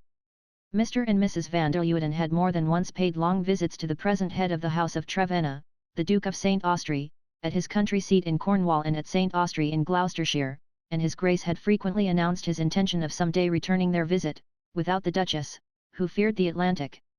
Mr. and Mrs. van der Luyden divided their time between Trevenna, their place in Maryland, and Scooter Cliff, the great estate on the Hudson which had been one of the colonial grants of the Dutch government to the famous first governor, and of which Mr. van der Luyden was still patroon. Their large solemn house in Madison Avenue was seldom opened, and when they came to town they received in it only their most intimate friends. "I wish you would go with me, Newland," his mother said, suddenly pausing at the door of the brown coupe. "Louisa is fond of you, and of course it's on account of dear May that I'm taking this step, and also because, if we don't all stand together, there'll be no such thing as society left." Chapter 7. Mrs. Henry van der Luyden listened in silence to her cousin Mrs. Archer's narrative. It was all very well to tell yourself in advance that Mrs. van der Luyden was always silent, and that, though noncommittal by nature and training, she was very kind to the people she really liked. Even personal experience of these facts was not always a protection from the chill that descended on one in the high-ceilinged white-walled Madison Avenue drawing-room, with the pale brocaded armchairs so obviously uncovered for the occasion, and the gauze still veiling the ormolu mantel ornaments and the beautiful old carved frame of Gainsborough's Lady Angelica du Lac. Mrs. van der Luyden's portrait by Huntington, in black velvet and Venetian point, faced that of her lovely aunt's Stress. It was generally considered as fine as a Cabanel, and, though 20 years had elapsed since its execution, was still a perfect likeness. Indeed, the Mrs. van der Luyden who sat beneath it listening to Mrs. Archer might have been the twin sister of the fair and still youngish woman drooping against a gilt armchair before a green rep curtain. Mrs. van der Luyden still wore black velvet and Venetian point when she went into society, or rather, since she never dined out, when she threw open her own doors to receive it. Her fair hair, which had faded without turning grey, was still parted in flat overlapping points on her forehead, and the straight nose that divided her pale blue eyes was only a little more pinched about the nostrils than when the portrait had been painted. She always, indeed, struck Newland Archer as having been rather gruesomely preserved in the airless atmosphere of a perfectly irreproachable existence, as bodies caught in glaciers keep for years a rosy life in death. Like all his family, he esteemed and admired Mrs. van der Luyden, but he found her gentle bending sweetness less approachable than the grimness of some of his mother's old aunts, fierce spinsters who said no on principle before they knew what they were going to be asked. Mrs. van der Luyden's attitude said neither yes nor no, but always appeared to incline to clemency till her thin lips, wavering into the shadow of a smile, made the almost invariable reply, "I shall first have to talk this over with my husband." She and Mr. van der Luyden were so exactly alike that Archer often wondered how, after 40 years of the closest conjugality, two such merged identities ever separated themselves enough for anything as controversial as a talking over. But as neither had ever reached a decision without prefacing it by this mysterious conclave, Mrs. Archer and her son, having set forth their case, waited resignedly for the familiar phrase. Mrs. van der Luyden, however, who had seldom surprised anyone, now surprised them by reaching her long hand toward the bell rope. "I think," she said, "I should like Henry to hear what you have told me." A footman appeared, to whom she gravely added, "If Mr. van der Luyden has finished reading the newspaper, please ask him to be kind enough to come." She said reading the newspaper in the tone in which a minister's wife might have said, presiding at a cabinet meeting, not from any arrogance of mind, but because the habit of a lifetime, and the attitude of her friends and relations, had led her to consider Mr. van der Luyden's least gesture as having an almost sacerdotal importance. Her promptness of action showed that she considered the case as pressing as Mrs. Archer, but, lest she should be thought to have committed herself in advance, she added, with the sweetest look, "Henry always enjoys seeing you, dear Adeline, and he will wish to congratulate Newland." The double doors had solemnly reopened and between them appeared Mr. Henry van der Luyden, tall, spare and frock-coated, with faded fair hair, a straight nose like his wife's and the same look of frozen gentleness in eyes that were merely pale grey instead of pale blue. Mr. van der Luyden greeted Mrs. Archer with cousinly affability, proffered to Newland low-voiced congratulations couched in the same language as his wife's, and seated himself in one of the brocade armchairs with the simplicity of a reigning sovereign. "I had just finished reading the Times," he said, laying his long fingertips together. "In town my mornings are so much occupied that I find it more convenient to read the newspapers after luncheon." "Ah, there's a great deal to be said for that plan indeed. I think my Uncle Egmont used to say he found it less agitating not to read the morning papers till after dinner," said Mrs. Archer responsively. "Yes, my good father abhorred hurry. But now we live in a constant rush," said Mr. van der Luyden in measured tones, looking with pleasant deliberation about the large shrouded room which to Archer was so complete an image of its owners. "But I hope you had finished your reading, Henry," his wife interposed. Quite," he reassured her. "Then I should like Adeline to tell you." "Oh, it's really Newland's story," said his mother smiling, and proceeded to rehearse once more the monstrous tale of the affront inflicted on Mrs. Lovell Mingot. "Of course," she ended, "Augusta Welland and Mary Mingot both felt that, especially in view of Newland's engagement, you and Henry ought to know. Ah, said Mr. van der Luyden, drawing a deep breath. There was a silence during which the tick of the monumental ormolu clock on the white marble mantelpiece grew as loud as the boom of a minute gun. Archer contemplated with awe the two slender faded figures, seated side by side in a kind of viceregal rigidity, mouthpieces of some remote ancestral authority which fate compelled them to wield, when they would so much rather have lived in simplicity and seclusion, digging invisible weeds out of the perfect lawns of Scudder Cliff, and playing patience together in the evenings. Mr. van der Luyden was the first to speak. You really think this is due to some intentional interference of Lawrence Lefferts's? He inquired, turning to Archer. I'm certain of it, sir. Larry has been going it rather harder than usual lately, if Cousin Louisa won't mind my mentioning it, having rather a stiff affair with the postmaster's wife in their village, or someone of that sort, and whenever poor Gertrude Lefferts begins to suspect anything, and he's afraid of trouble, he gets up a fuss of this kind, to show how awfully moral he is, and talks at the top of his voice about the impertinence of inviting his wife to meet people he doesn't wish her to know. He's simply using Madame Olenska as a lightning rod. I've seen him try the same thing often before. The Leffertses, said Mrs. van der Luyden. The Leffertses, echoed Mrs. Archer. What would Uncle Egmont have said of Lawrence Lefferts's pronouncing on anybody's social position? It shows what society has come to. We'll hope it has not quite come to that, said Mr. van der Luyden firmly. Ah, if only you and Louisa went out more, sighed Mrs. Archer. But instantly she became aware of her mistake. The van der Luydens were morbidly sensitive to any criticism of their secluded existence. They were the arbiters of fashion, the court of last appeal, and they knew it, and bowed to their fate. But being shy and retiring persons, with no natural inclination for their part, they lived as much as possible in the sylvan solitude of Scudder Cliff, and when they came to town, declined all invitations on the plea of Mrs. van der Luyden's health. Newland Archer came to his mother's rescue. Everybody in New York knows what you and Cousin Louisa represent. That's why Mrs. Mingot felt she ought not to allow this slight on Countess Olenska to pass without consulting you. Mrs. van der Luyden glanced at her husband, who glanced back at her. It is the principle that I dislike, said Mr. van der Luyden.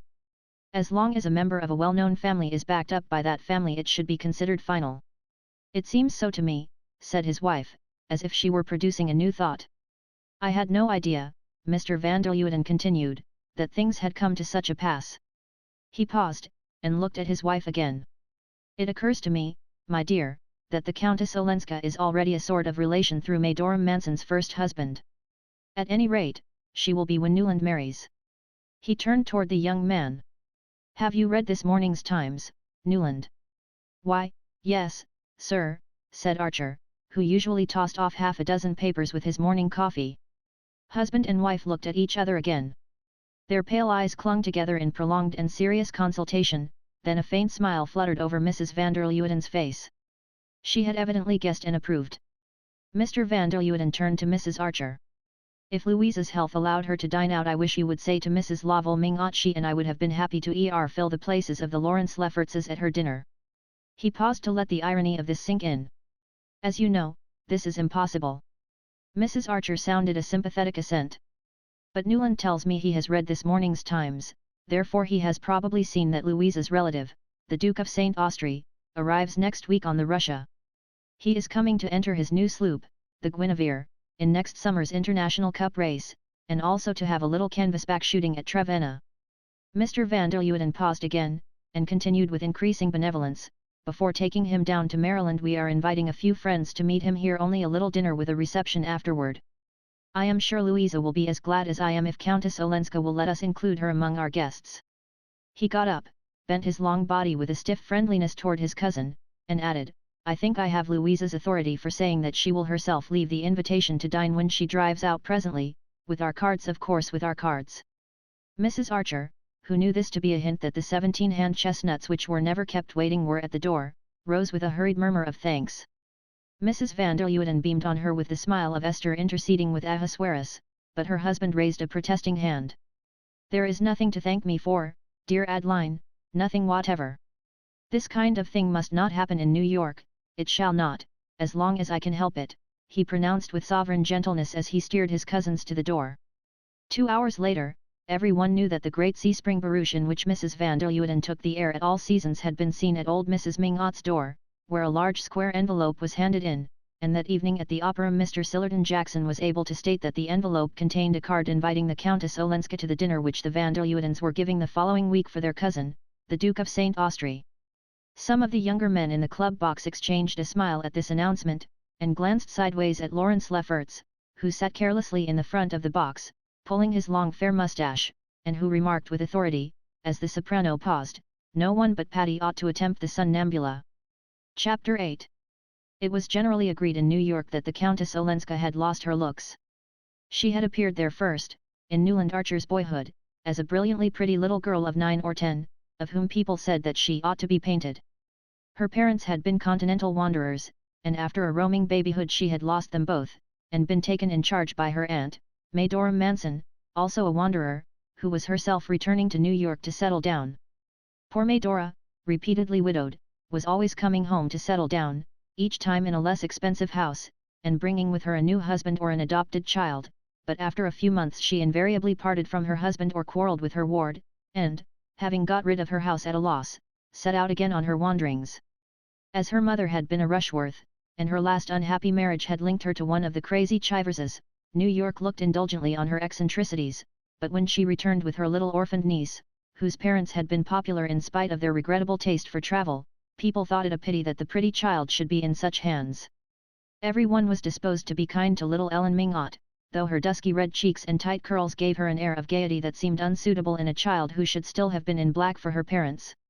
It was one of the misguided Medora's many peculiarities to flout the unalterable rules that regulated American mourning, and when she stepped from the steamer her family were scandalized to see that the crepe veil she wore for her own brother was 7 inches shorter than those of her sisters-in-law, while little Ellen was in crimson merino and amber beads, like a gypsy foundling.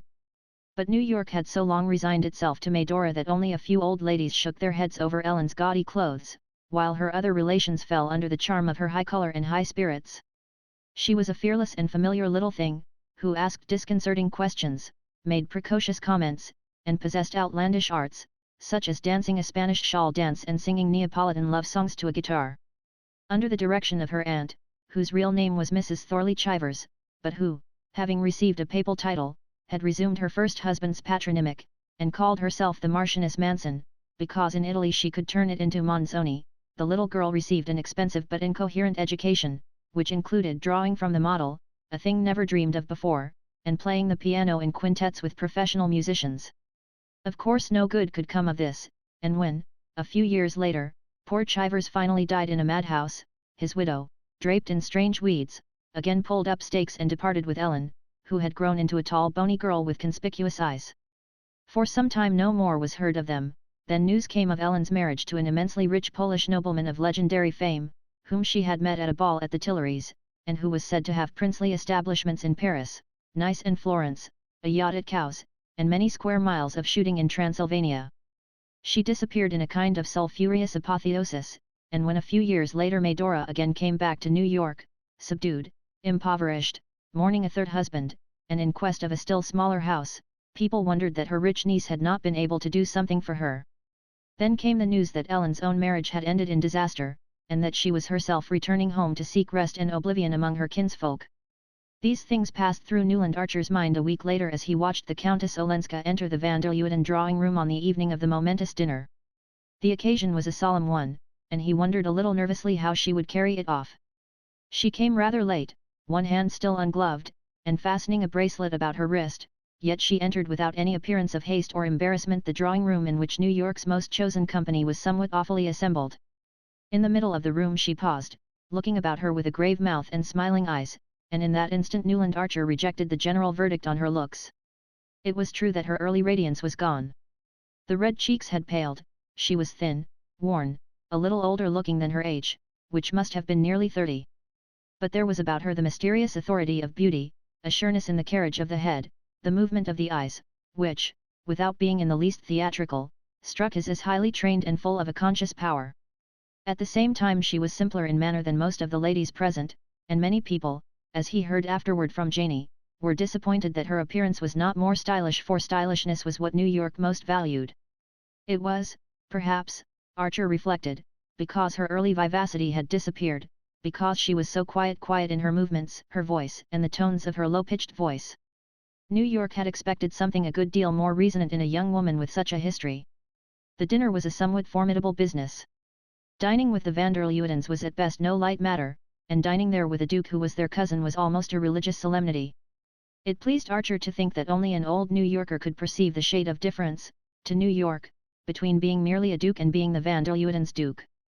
New York took stray noblemen calmly, and even, except in the Struthers set, with a certain distrustful hauteur, but when they presented such credentials as these they were received with an old-fashioned cordiality that they would have been greatly mistaken in ascribing solely to their standing in Debrett. It was for just such distinctions that the young man cherished his old New York even while he smiled at it. The van der Leudens had done their best to emphasize the importance of the occasion. The Du Lac Sèvres and the Trevenna George II plate were out, so was the van der Leuden Lowestoft, East India Company, and the Dagonet Crown Derby. Mrs. van der Leuden looked more than ever like a Cabanel, and Mrs. Archer, in her grandmother's seed pearls and emeralds, reminded her son of an Isa Bay miniature.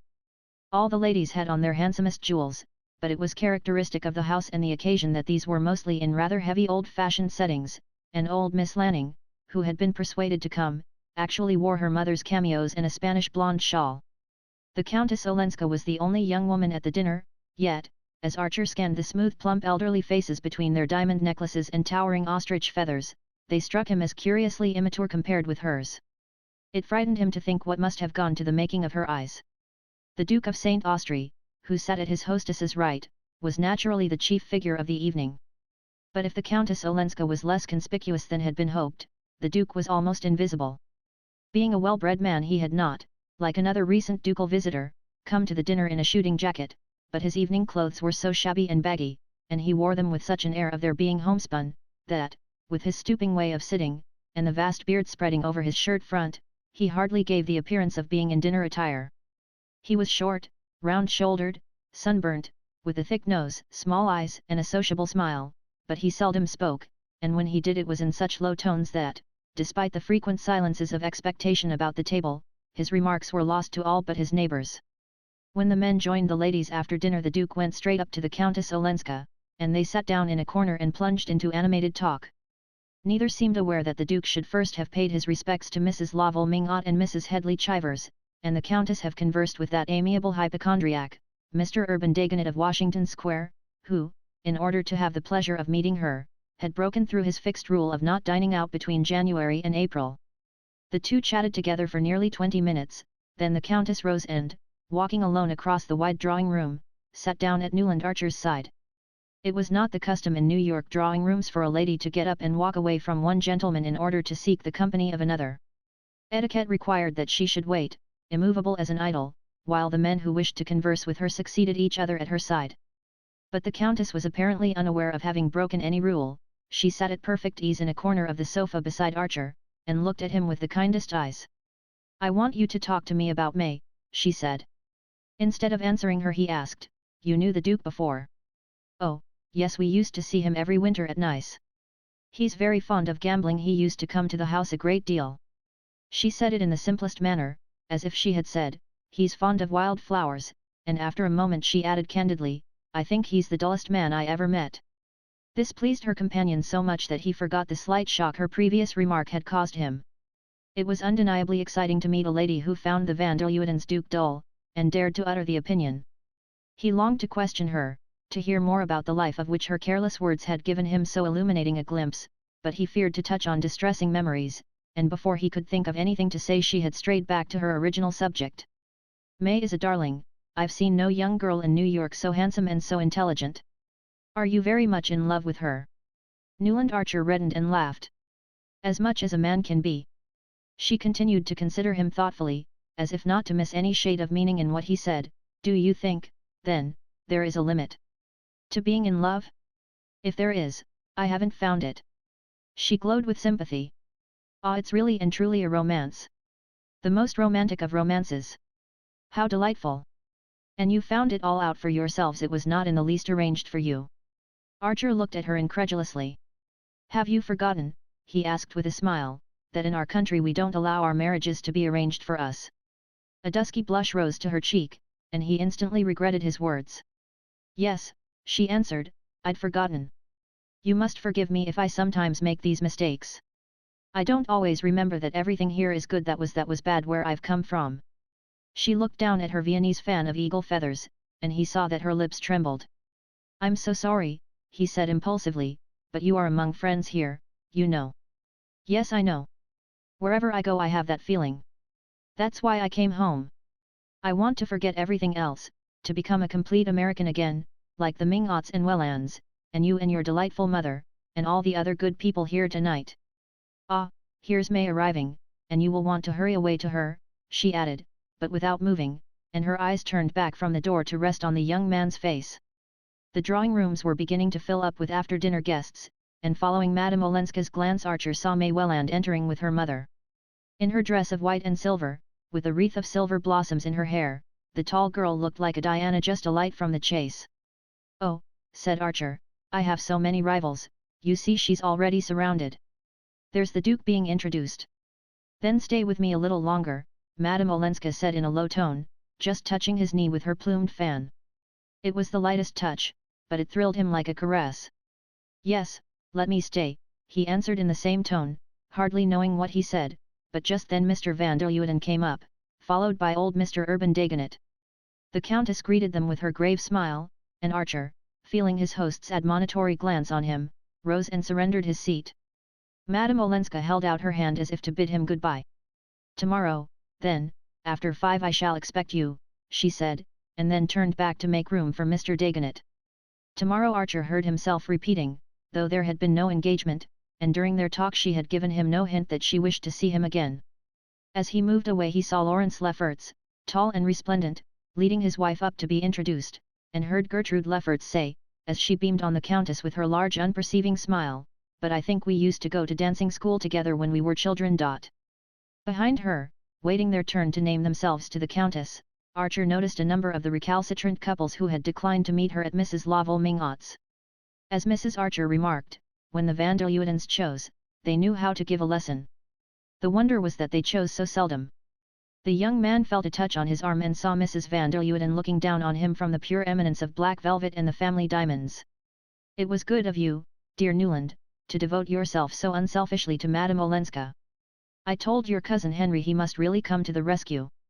He was aware of smiling at her vaguely, and she added, as if condescending to his natural shyness, I've never seen May looking lovelier. The Duke thinks her the handsomest girl in the room. Chapter 9. The Countess Olenska had said after 5, and at half after the hour Newland Archer rang the bell of the peeling stucco house with a giant wisteria throttling its feeble cast-iron balcony, which she had hired, far down West 23rd Street, from the vagabond Medora. It was certainly a strange quarter to have settled in. Small dressmakers, bird-stuffers, and people who wrote were her nearest neighbors, and further down the dishevelled street Archer recognized a dilapidated wooden house, at the end of a paved path, in which a writer and journalist called Winsett, whom he used to come across now and then, had mentioned that he lived. Winsett did not invite people to his house, but he had once pointed it out to Archer in the course of a nocturnal stroll, and the latter had asked himself, with a little shiver, if the humanities were so meanly housed in other capitals. Madame Olenska's own dwelling was redeemed from the same appearance only by a little more paint about the window frames, and as Archer mustered its modest front he said to himself that the Polish Count must have robbed her of her fortune as well as of her illusions. The young man had spent an unsatisfactory day. He had lunched with the Wellands, hoping afterward to carry off May for a walk in the park. He wanted to have her to himself, to tell her how enchanting she had looked the night before, and how proud he was of her, and to press her to hasten their marriage. But Mrs. Welland had firmly reminded him that the round of family visits was not half over, and, when he hinted at advancing the date of the wedding, had raised reproachful eyebrows and sighed out, 12 dozen of everything hand-embroidered. Packed in the family landau they rolled from one tribal doorstep to another, and Archer, when the afternoon's round was over, parted from his betrothed with the feeling that he had been shown off like a wild animal cunningly trapped. He supposed that his readings in anthropology caused him to take such a coarse view of what was after all a simple and natural demonstration of family feeling, but when he remembered that the Wellands did not expect the wedding to take place till the following autumn, and pictured what his life would be till then, a dampness fell upon his spirit. Tomorrow, Mrs. Welland called after him, we'll do the Chiverses and the Dallases, and he perceived that she was going through their two families alphabetically, and that they were only in the first quarter of the alphabet. He had meant to tell May of the Countess Olenska's request her command, rather that he should call on her that afternoon, but in the brief moments when they were alone he had had more pressing things to say. Besides, it struck him as a little absurd to allude to the matter. He knew that May most particularly wanted him to be kind to her cousin. Was it not that wish which had hastened the announcement of their engagement? It gave him an odd sensation to reflect that, but for the Countess's arrival, he might have been, if not still a free man, at least a man less irrevocably pledged. But May had willed it so, and he felt himself somehow relieved of further responsibility and therefore at liberty, if he chose, to call on her cousin without telling her. As he stood on Madame Olenska's threshold, curiosity was his uppermost feeling. He was puzzled by the tone in which she had summoned him. He concluded that she was less simple than she seemed. The door was opened by a swarthy foreign-looking maid, with a prominent bosom under a gay neckerchief, whom he vaguely fancied to be Sicilian. She welcomed him with all her white teeth, and answering his inquiries by a head shake of incomprehension led him through the narrow hall into a low fire-lit drawing-room. The room was empty, and she left him, for an appreciable time, to wonder whether she had gone to find her mistress, or whether she had not understood what he was there for, and thought it might be to wind the clock, of which he perceived that the only visible specimen had stopped. He knew that the southern races communicated with each other in the language of pantomime, and was mortified to find her shrugs and smiles so unintelligible. At length she returned with a lamp, and Archer, having meanwhile put together a phrase out of Dante and Petrarch, evoked the answer, La signora è fuori, ma verrà subito, which he took to mean, she's out but you'll soon see. What he saw, meanwhile, with the help of the lamp, was the faded shadowy charm of a room unlike any room he had known. He knew that the Countess Olenska had brought some of her possessions with her, bits of wreckage, she called them, and these, he supposed, were represented by some small slender tables of dark wood, a delicate little Greek bronze on the chimney-piece, and a stretch of red damask nailed on the discolored wallpaper behind a couple of Italian-looking pictures in old frames. Newland Archer prided himself on his knowledge of Italian art. His boyhood had been saturated with Ruskin, and he had read all the latest books, John Addington Symonds, Vernon Lee's Euphorion, the essays of P.G. Haymerton, and a wonderful new volume called The Renaissance by Walter Pater. He talked easily of Botticelli, and spoke of Fra Angelico with a faint condescension.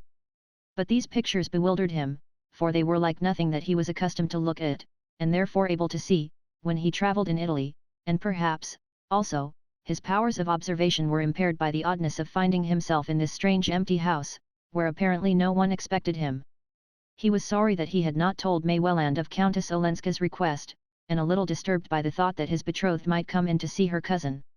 What would she think if she found him sitting there with the air of intimacy implied by waiting alone in the dusk at a lady's fireside? But since he had come he meant to wait, and he sank into a chair and stretched his feet to the logs. It was odd to have summoned him in that way, and then forgotten him, but Archer felt more curious than mortified. The atmosphere of the room was so different from any he had ever breathed that self-consciousness vanished in the sense of adventure. He had been before in drawing-rooms hung with red damask, with pictures of the Italian school. What struck him was the way in which May Dorham Manson's shabby hired house, with its blighted background of pampas grass and Rogers statuettes, had, by a turn of the hand, and the skillful use of a few properties, been transformed into something intimate, foreign, subtly suggestive of old romantic scenes and sentiments. He tried to analyze the trick, to find a clue to it in the way the chairs and tables were grouped, in the fact that only 2 Jacques Minot roses, of which nobody ever bought less than a dozen, had been placed in the slender vase at his elbow, and in the vague pervading perfume that was not what one put on handkerchiefs, but rather like the scent of some far-off bazaar, a smell made up of Turkish coffee and ambergris and dried roses. His mind wandered away to the question of what May's drawing-room would look like. He knew that Mr. Welland, who was behaving very handsomely, already had his eye on a newly built house in East 39th Street. The neighborhood was thought remote, and the house was built in a ghastly greenish-yellow stone that the younger architects were beginning to employ as a protest against the brown stone of which the uniform hue coated New York like a cold chocolate sauce, but the plumbing was perfect. Archer would have liked to travel, to put off the housing question, but, though the Wellands approved of an extended European honeymoon, perhaps even a winter in Egypt, they were firm as to the need of a house for the returning couple. The young man felt that his fate was sealed. For the rest of his life he would go up every evening between the cast-iron railings of that greenish-yellow doorstep, and pass through a Pompeian vestibule into a hall with a wainscoting of varnished yellow wood. But beyond that his imagination could not travel. He knew the drawing-room above had a bay window, but he could not fancy how May would deal with it. She submitted cheerfully to the purple satin and yellow tuftings of the Welland drawing-room, to its sham buhl tables and gilt vitrines full of modern Saks. He saw no reason to suppose that she would want anything different in her own house, and his only comfort was to reflect that she would probably let him arrange his library as he pleased, which would be, of course, with sincere Eastlake furniture, and the plain new bookcases without glass doors. The round-bosomed maid came in, drew the curtains, pushed back a log, and said consolingly, "Vera Vera." When she had gone, Archer stood up and began to wander about. Should he wait any longer? His position was becoming rather foolish. Perhaps he had misunderstood Madame Olenska, perhaps she had not invited him after all. Down the cobblestones of the quiet street came the ring of a stepper's hoofs. They stopped before the house, and he caught the opening of a carriage door. Parting the curtains, he looked out into the early dusk. A street lamp faced him, and in its light he saw Julius Beaufort's compact English brougham, drawn by a big roan, and the banker descending from it, and helping out Madame Olenska. Beaufort stood, hat in hand, saying something which his companion seemed to negative, then they shook hands, and he jumped into his carriage while she mounted the steps. When she entered the room she showed no surprise at seeing Archer there. Surprise seemed the emotion that she was least addicted to. "How do you like my funny house?" she asked. "To me it's like heaven." As she spoke she untied her little velvet bonnet and tossing it away with her long cloak stood looking at him with meditative eyes. "You've arranged it delightfully," he rejoined, alive to the flatness of the words, but imprisoned in the conventional by his consuming desire to be simple and striking. "Oh, it's a poor little place. My relations despise it. But at any rate it's less gloomy than the van der Leudens." The words gave him an electric shock, for few were the rebellious spirits who would have dared to call the stately home of the van der Leudens gloomy. Those privileged to enter it shivered there, and spoke of it as handsome. But suddenly he was glad that she had given voice to the general shiver. "It's delicious what you've done here," he repeated. "I like the little house," she admitted, "but I suppose what I like is the blessedness of its being here, in my own country and my own town, and then, of being alone in it." She spoke so low that he hardly heard the last phrase, but in his awkwardness he took it up. "You like so much to be alone?" "Yes, as long as my friends keep me from feeling lonely." She sat down near the fire, said, "Nastasia will bring the tea presently," and signed to him to return to his armchair, adding, "I see you've already chosen your corner." Leaning back, she folded her arms behind her head, and looked at the fire under drooping lids. "This is the hour I like best, don't you?" A proper sense of his dignity caused him to answer, "I was afraid you'd forgotten the hour." Beaufort must have been very engrossing. She looked amused. "Why have you waited long?" "Mr. Beaufort took me to see a number of houses since it seems I'm not to be allowed to stay in this one." She appeared to dismiss both Beaufort and himself from her mind, and went on, "I've never been in a city where there seems to be such a feeling against living in Descartes' excentriques. What does it matter where one lives? I'm told this street is respectable." "It's not fashionable." "Fashionable? Do you all think so much of that? Why not make one's own fashions? But I suppose I've lived too independently. At any rate, I want to do what you all do. I want to feel cared for and safe." He was touched, as he had been the evening before when she spoke of her need of guidance. "That's what your friends want you to feel. New York's an awfully safe place," he added with a flash of sarcasm. "Yes, isn't it? One feels that," she cried, missing the mockery. "Being here is like being taken on a holiday when one has been a good little girl and done all one's lessons." The analogy was well meant, but did not altogether please him. He did not mind being flippant about New York, but disliked to hear anyone else take the same tone. He wondered if she did not begin to see what a powerful engine it was, and how nearly it had crushed her. The La Volmingotte's dinner, patched up in extremis out of all sorts of social odds and ends, ought to have taught her the narrowness of her escape, but either she had been all along unaware of having skirted disaster, or else she had lost sight of it in the triumph of the van der Leuden evening. Archer inclined to the former theory. He fancied that her New York was still completely undifferentiated, and the conjecture nettled him. "Last night," he said, "New York laid itself out for you. The van der Leudens do nothing by halves. No, how kind they are. It was such a nice party. Everyone seems to have such an esteem for them." The terms were hardly adequate. She might have spoken in that way of a tea party at the dear old Miss Lanning's. "The van der Leudens," said Archer, feeling himself pompous as he spoke, "are the most powerful influence in New York society. Unfortunately, owing to her health, they receive very seldom." She unclasped her hands from behind her head, and looked at him meditatively. "Isn't that perhaps the reason?" "The reason?" "For their great influence," that they make themselves so rare. He colored a little, stared at her and suddenly felt the penetration of the remark. At a stroke she had pricked the van der Luydens and they collapsed. He laughed, and sacrificed them. Nastasia brought the tea, with handleless Japanese cups and little covered dishes, placing the tray on a low table. But you'll explain these things to me, you'll tell me all I ought to know, Madame Olenska continued, leaning forward to hand him his cup. It's you who are telling me, opening my eyes to things I'd looked at so long that I'd ceased to see them. She detached a small gold cigarette case from one of her bracelets, held it out to him, and took a cigarette herself. On the chimney were long spills for lighting them. Ah, then we can both help each other. But I want help so much more. You must tell me just what to do. It was on the tip of his tongue to reply, don't be seen driving about the streets with Beaufort, but he was being too deeply drawn into the atmosphere of the room, which was her atmosphere, and to give advice of that sort would have been like telling someone who was bargaining for attar of roses in Samarkand that one should always be provided with Arctics for a New York winter. New York seemed much farther off than Samarkand, and if they were indeed to help each other she was rendering what might prove the first of their mutual services by making him look at his native city objectively. Viewed thus, as through the wrong end of a telescope, it looked disconcertingly small and distant, but then from Samarkand it would. A flame darted from the logs and she bent over the fire, stretching her thin hands so close to it that a faint halo shone about the oval nails. The light touched to russet the rings of dark hair escaping from her braids, and made her pale face paler. There are plenty of people to tell you what to do, Archer rejoined, obscurely envious of them. Oh, all my aunts? And my dear old granny? She considered the idea impartially. They're all a little vexed with me for setting up for myself, poor granny especially. She wanted to keep me with her, but I had to be free. He was impressed by this light way of speaking of the formidable Catherine, and moved by the thought of what must have given Madame Olenska this thirst for even the loneliest kind of freedom. But the idea of Beaufort gnawed him. I think I understand how you feel, he said. Still, your family can advise you, explain differences, show you the way. She lifted her thin black eyebrows. Is New York such a labyrinth? I thought it so straight up and down like Fifth Avenue. And with all the cross streets numbered.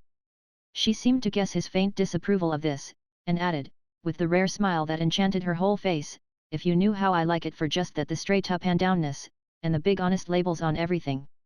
He saw his chance. Everything may be labeled but everybody is not. Perhaps. I may simplify too much, but you'll warn me if I do.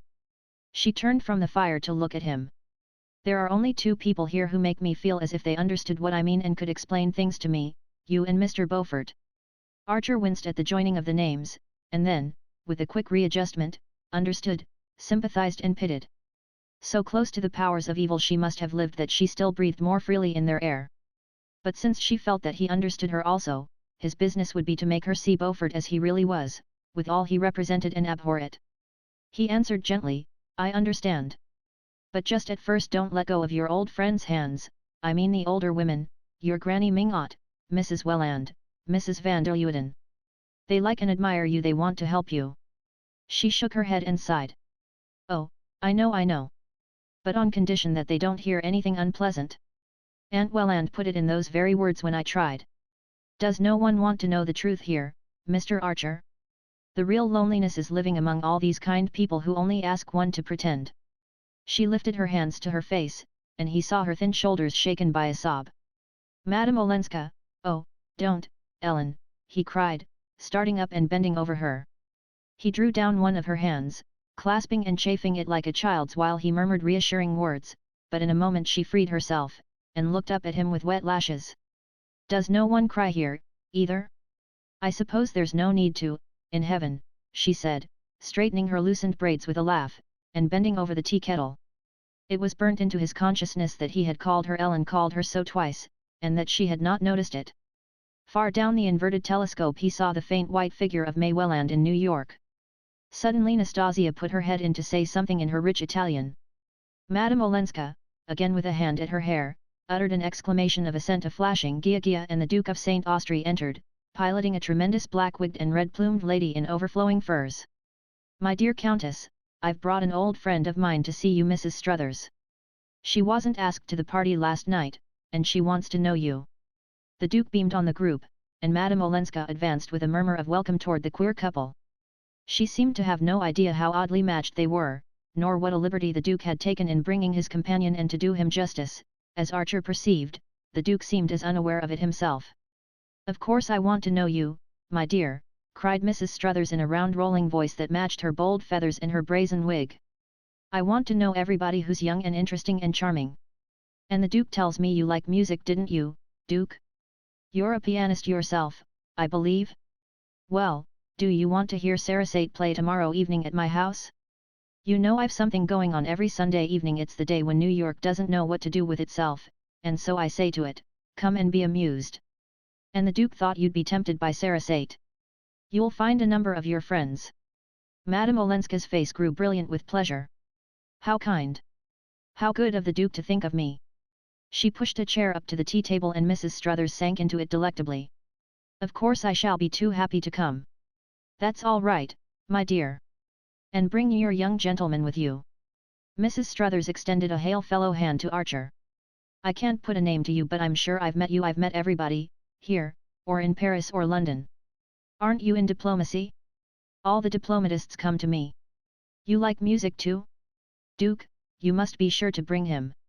The Duke said rather from the depths of his beard, and Archer withdrew with a stiffly circular bow that made him feel as full of spine as a self-conscious schoolboy among careless and unnoticing elders. He was not sorry for the denouement of his visit, he only wished it had come sooner, and spared him a certain waste of emotion.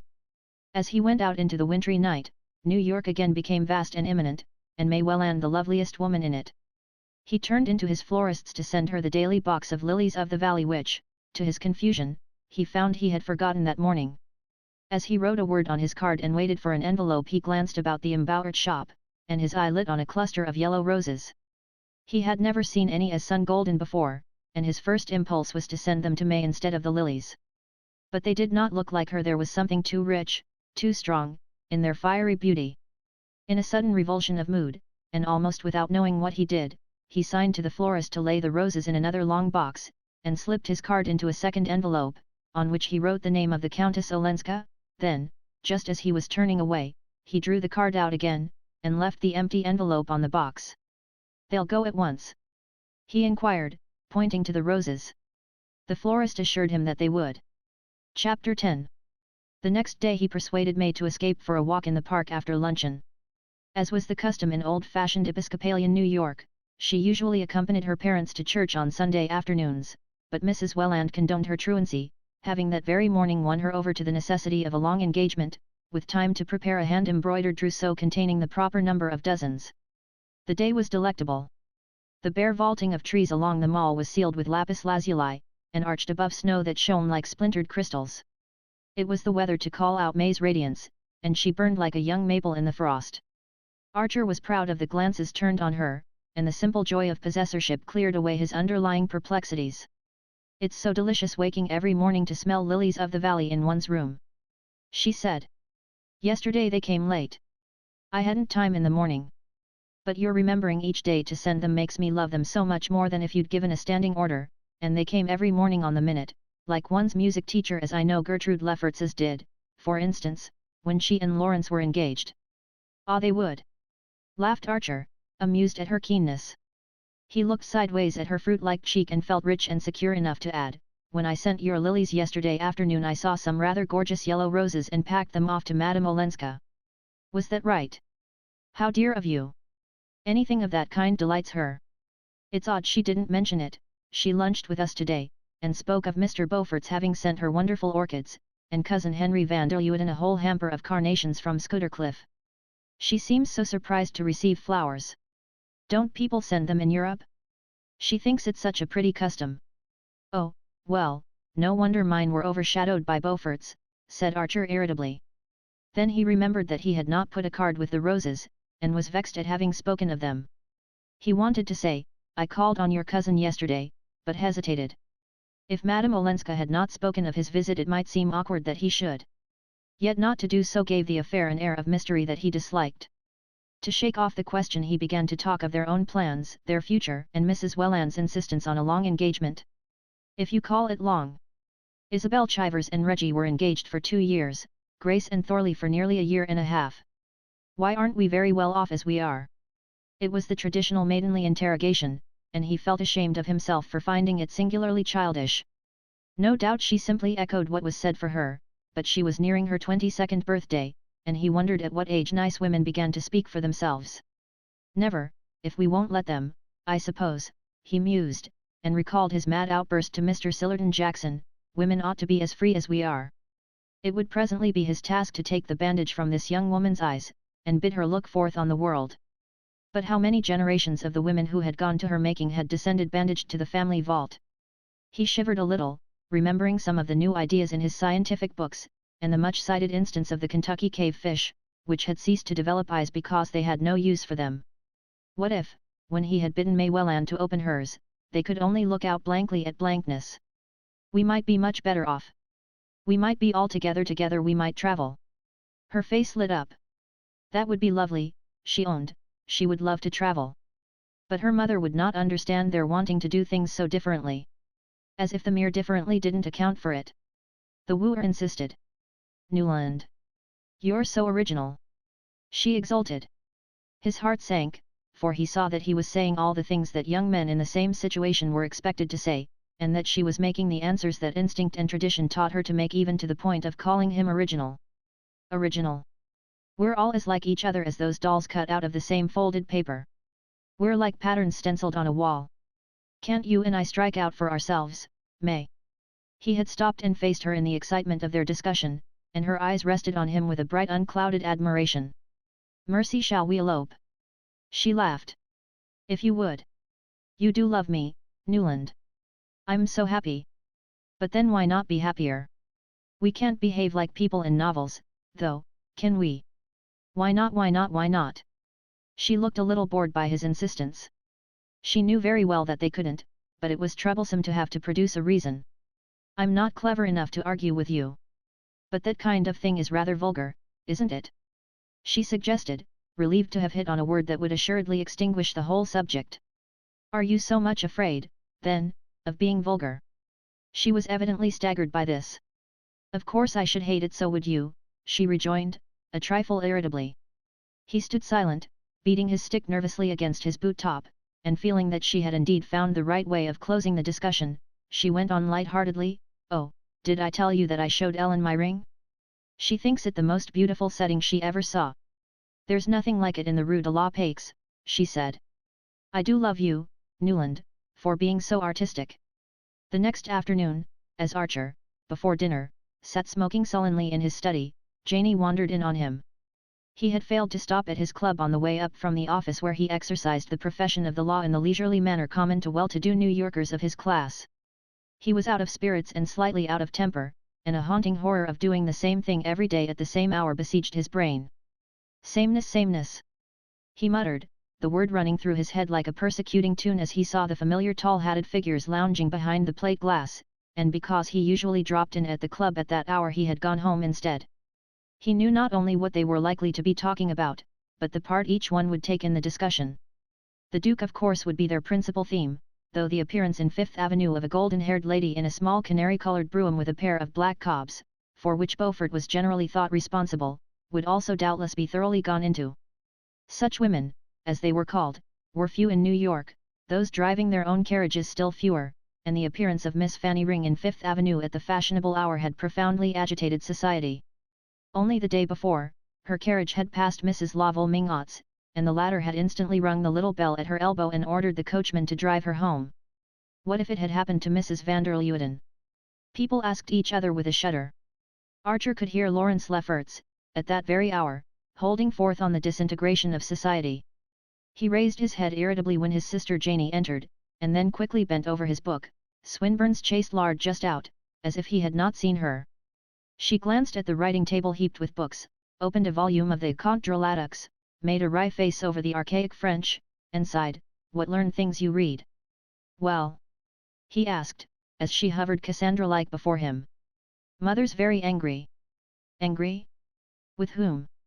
About what?" "Miss Sophie Jackson has just been here. She brought word that her brother would come in after dinner. She couldn't say very much, because he forbade her to. He wishes to give all the details himself. He's with cousin Louisa Vanderluyden now. For heaven's sake, my dear girl, try a fresh start. It would take an omniscient deity to know what you're talking about. It's not a time to be profane, Newland.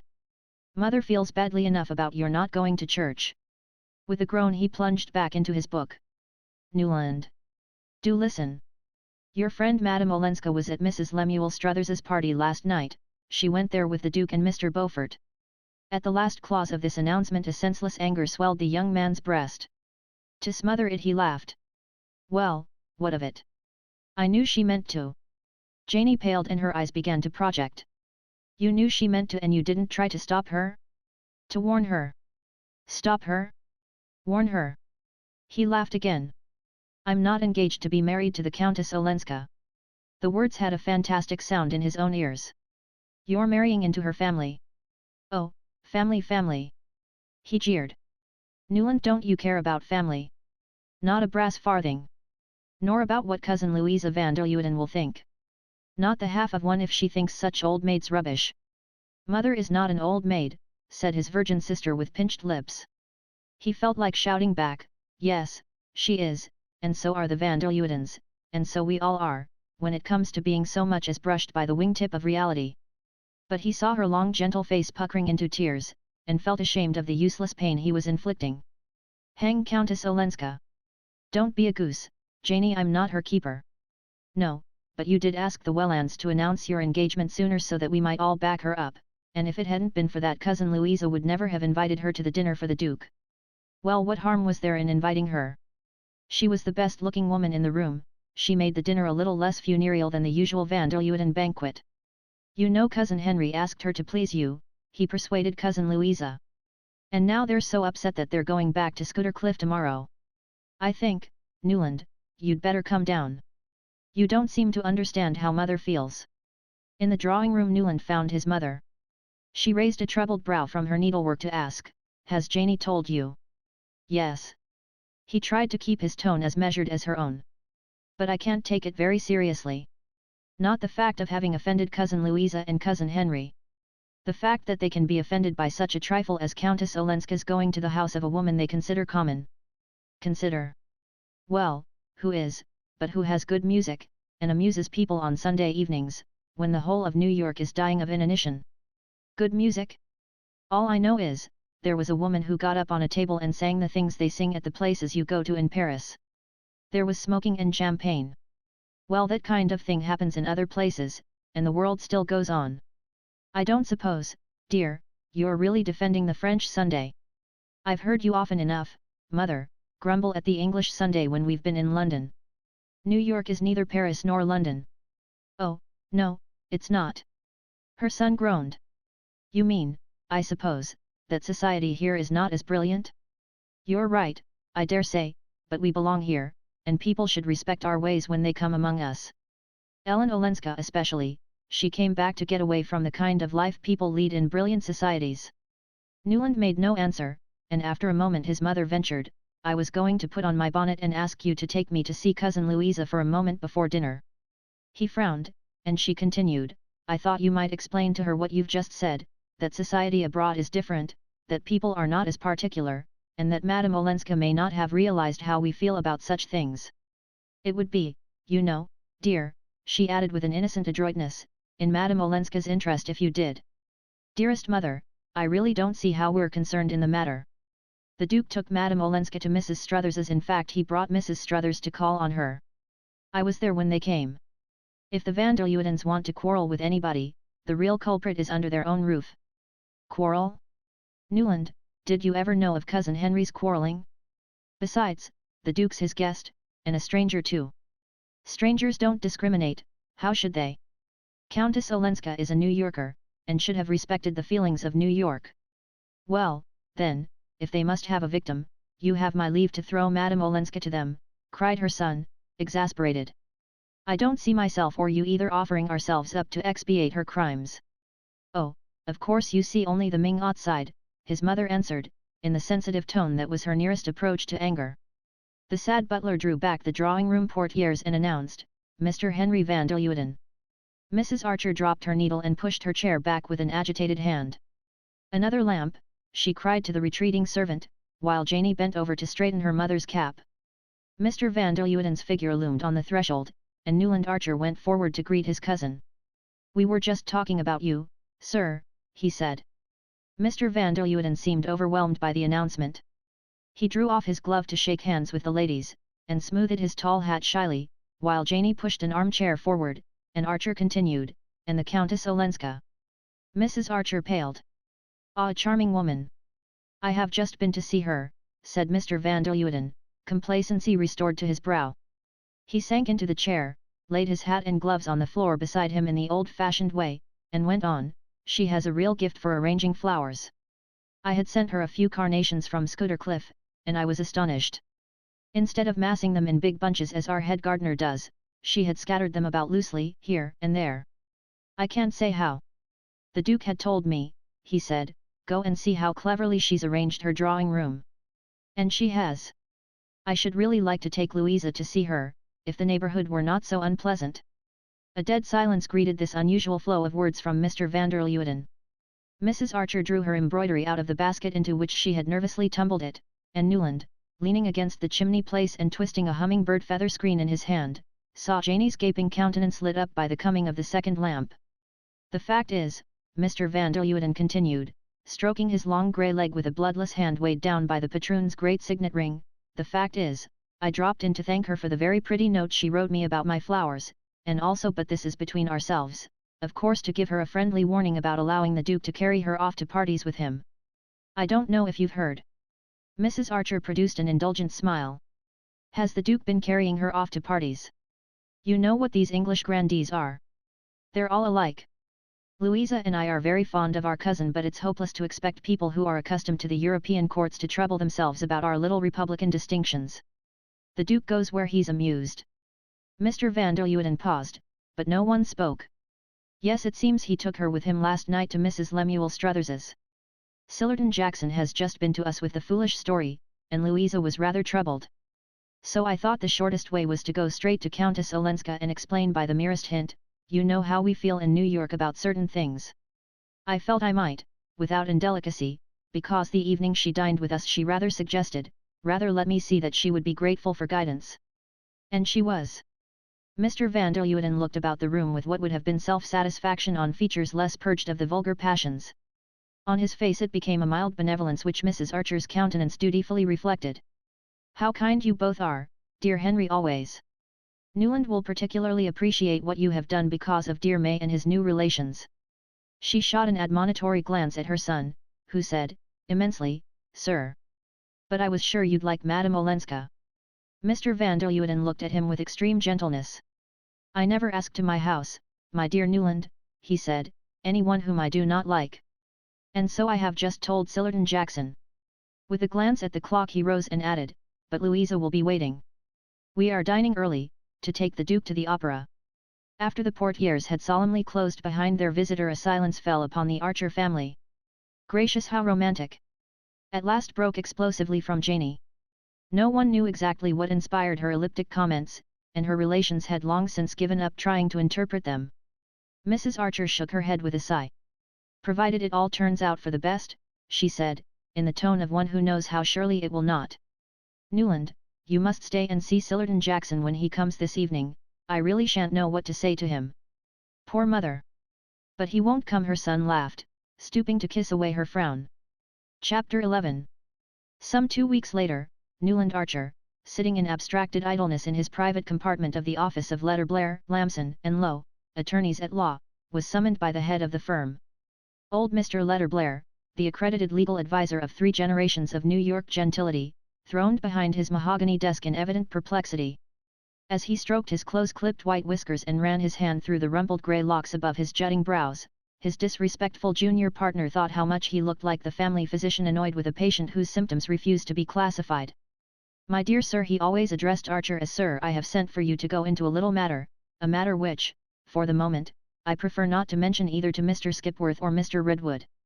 The gentlemen he spoke of were the other senior partners of the firm, for, as was always the case with legal associations of old standing in New York, all the partners named on the office letterhead were long since dead, and Mr. Letter Blair, for example, was, professionally speaking, his own grandson.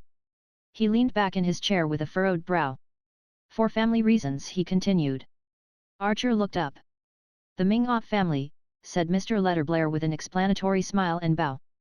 Mrs. Manson Ming-Ot sent for me yesterday. Her granddaughter the Countess Olenska wishes to sue her husband for divorce. Certain papers have been placed in my hands. He paused and drummed on his desk.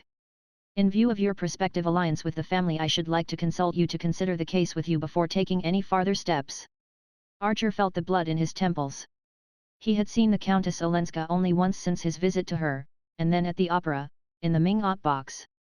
During this interval she had become a less vivid and importunate image, receding from his foreground as May Welland resumed her rightful place in it. He had not heard her divorce spoken of since Janie's first random allusion to it, and had dismissed the tale as unfounded gossip. Theoretically, the idea of divorce was almost as distasteful to him as to his mother, and he was annoyed that Mr. Letterblair, no doubt prompted by old Catherine Ming-Ot, should be so evidently planning to draw him into the affair. After all, there were plenty of Ming-Ot men for such jobs, and as yet he was not even a Ming-Ot by marriage. He waited for the senior partner to continue. Mr. Letterblair unlocked a drawer and drew out a packet. If you will run your eye over these papers. Archer frowned.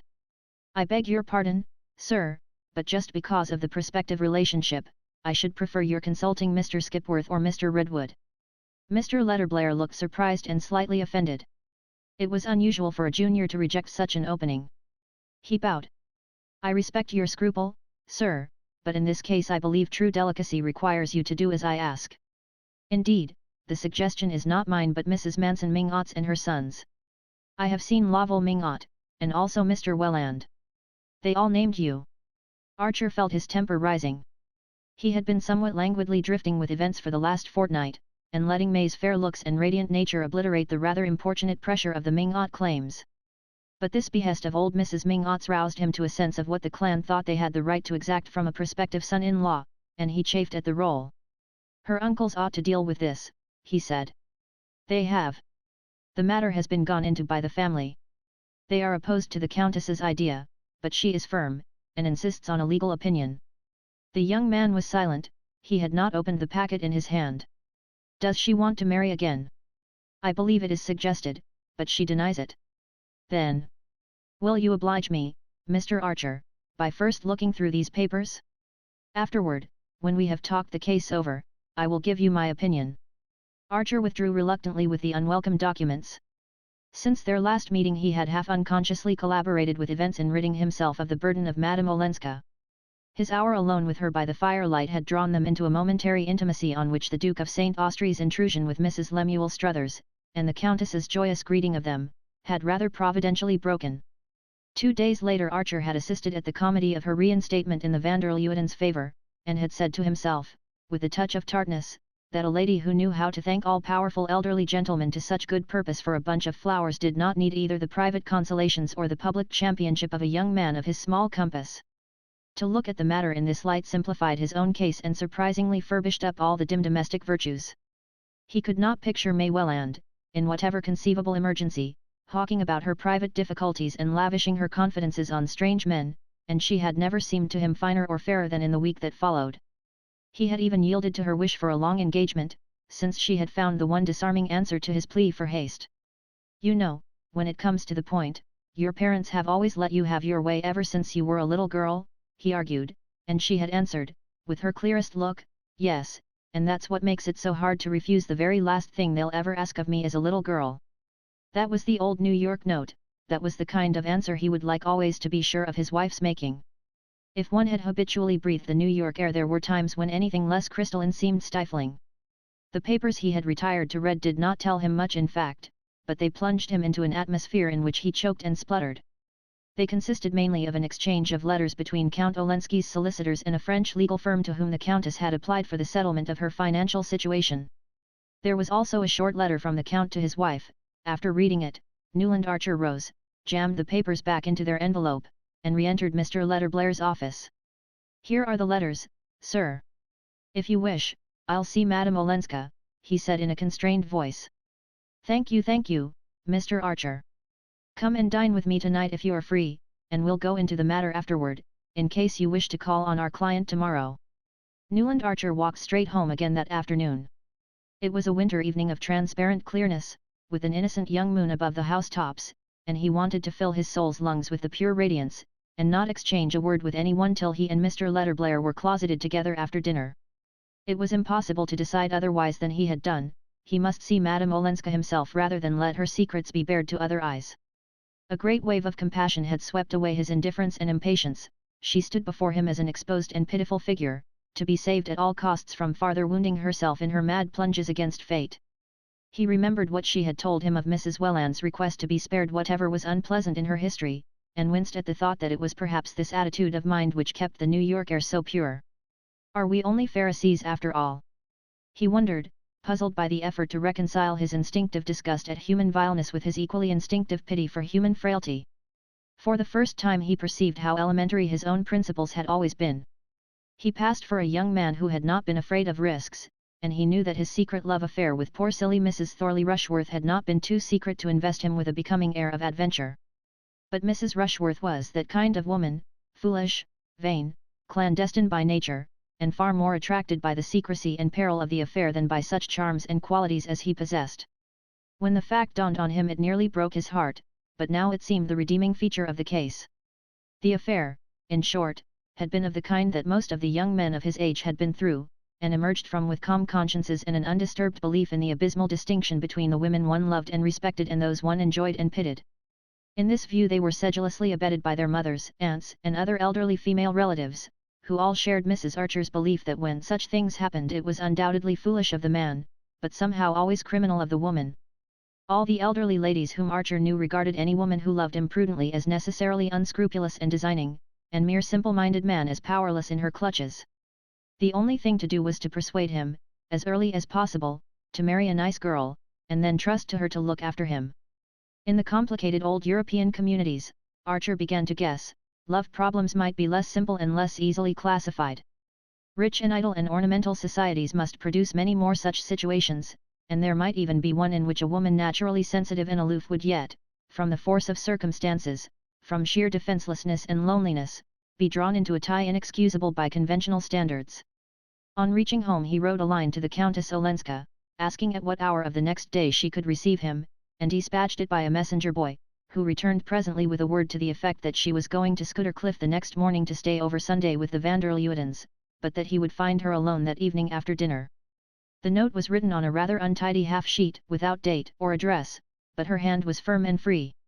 He was amused at the idea of her week ending in the stately solitude of Scudder Cliff, but immediately afterward felt that there, of all places, she would most feel the chill of minds rigorously averted from the unpleasant.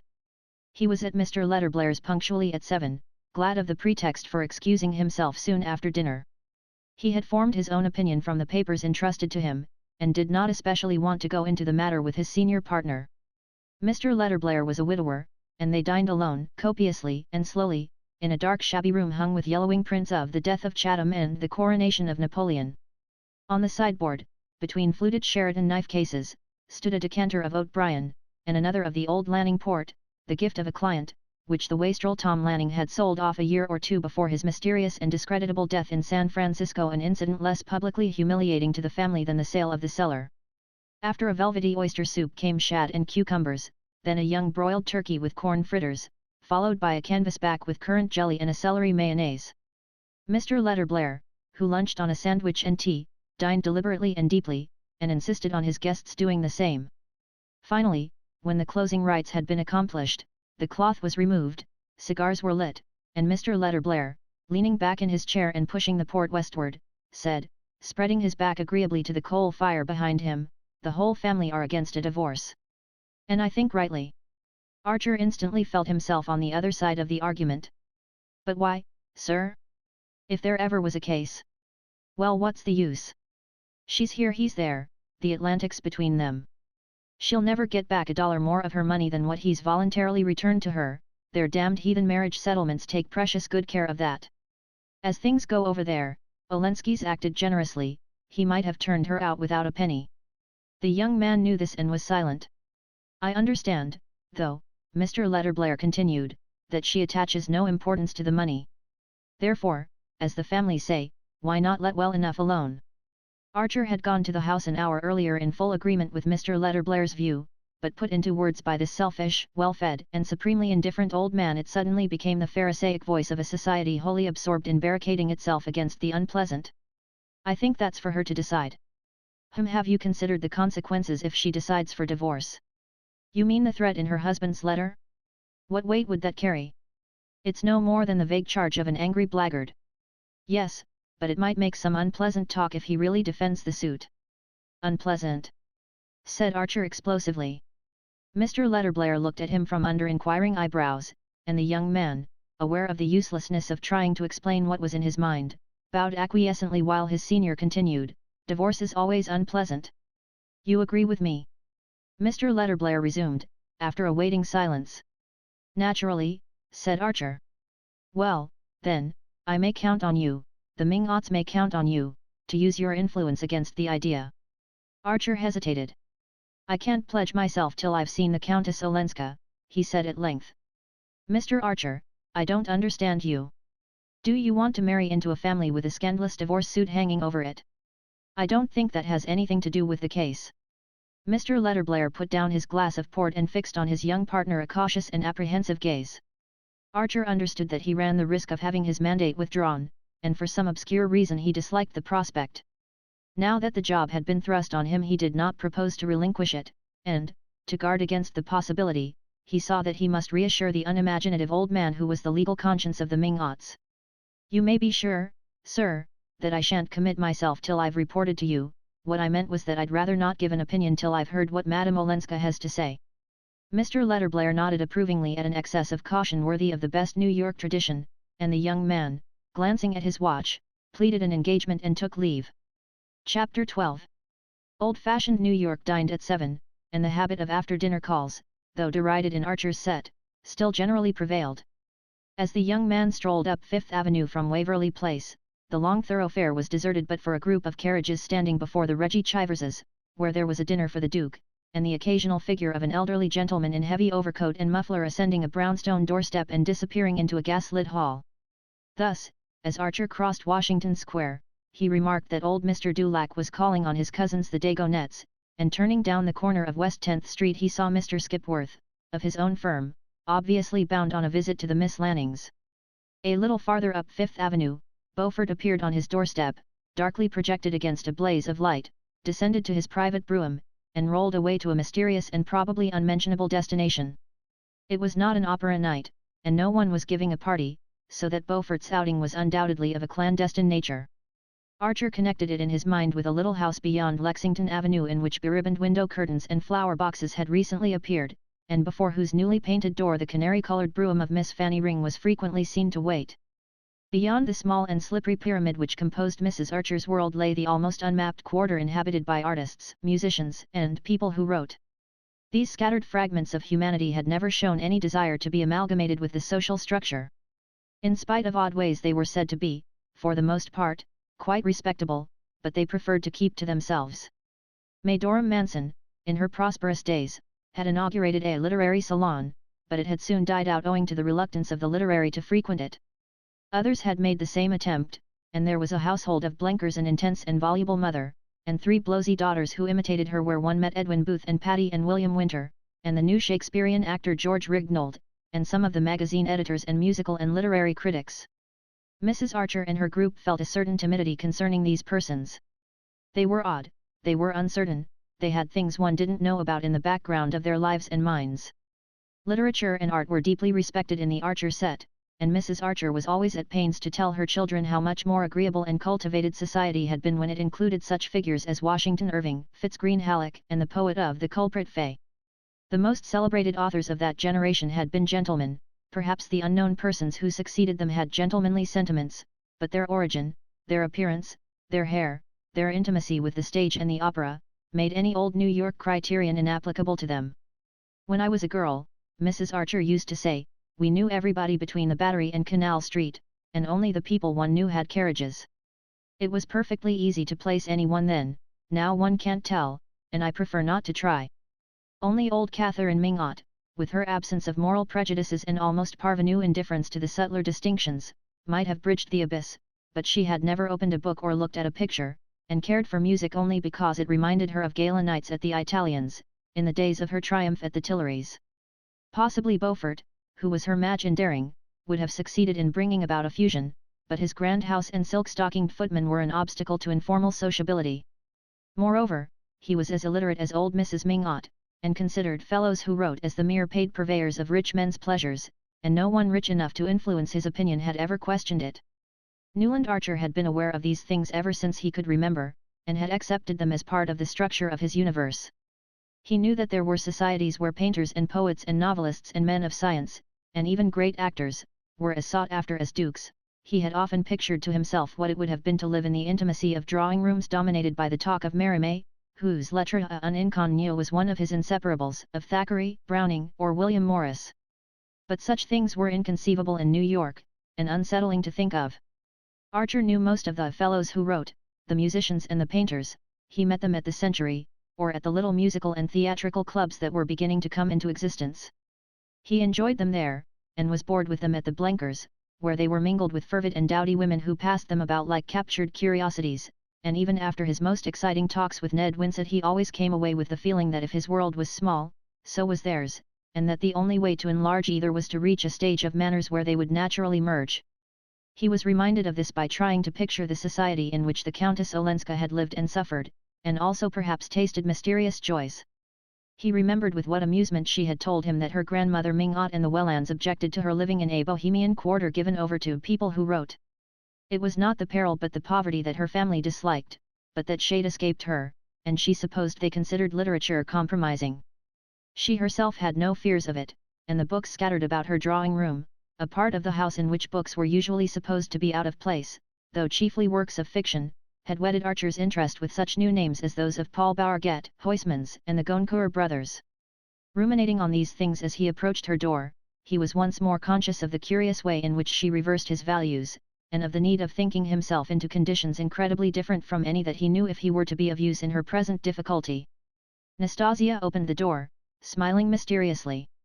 On the bench in the hall lay a sable-lined overcoat, a folded opera hat of dull silk with a gold JB on the lining, and a white silk muffler. There was no mistaking the fact that these costly articles were the property of Julius Beaufort.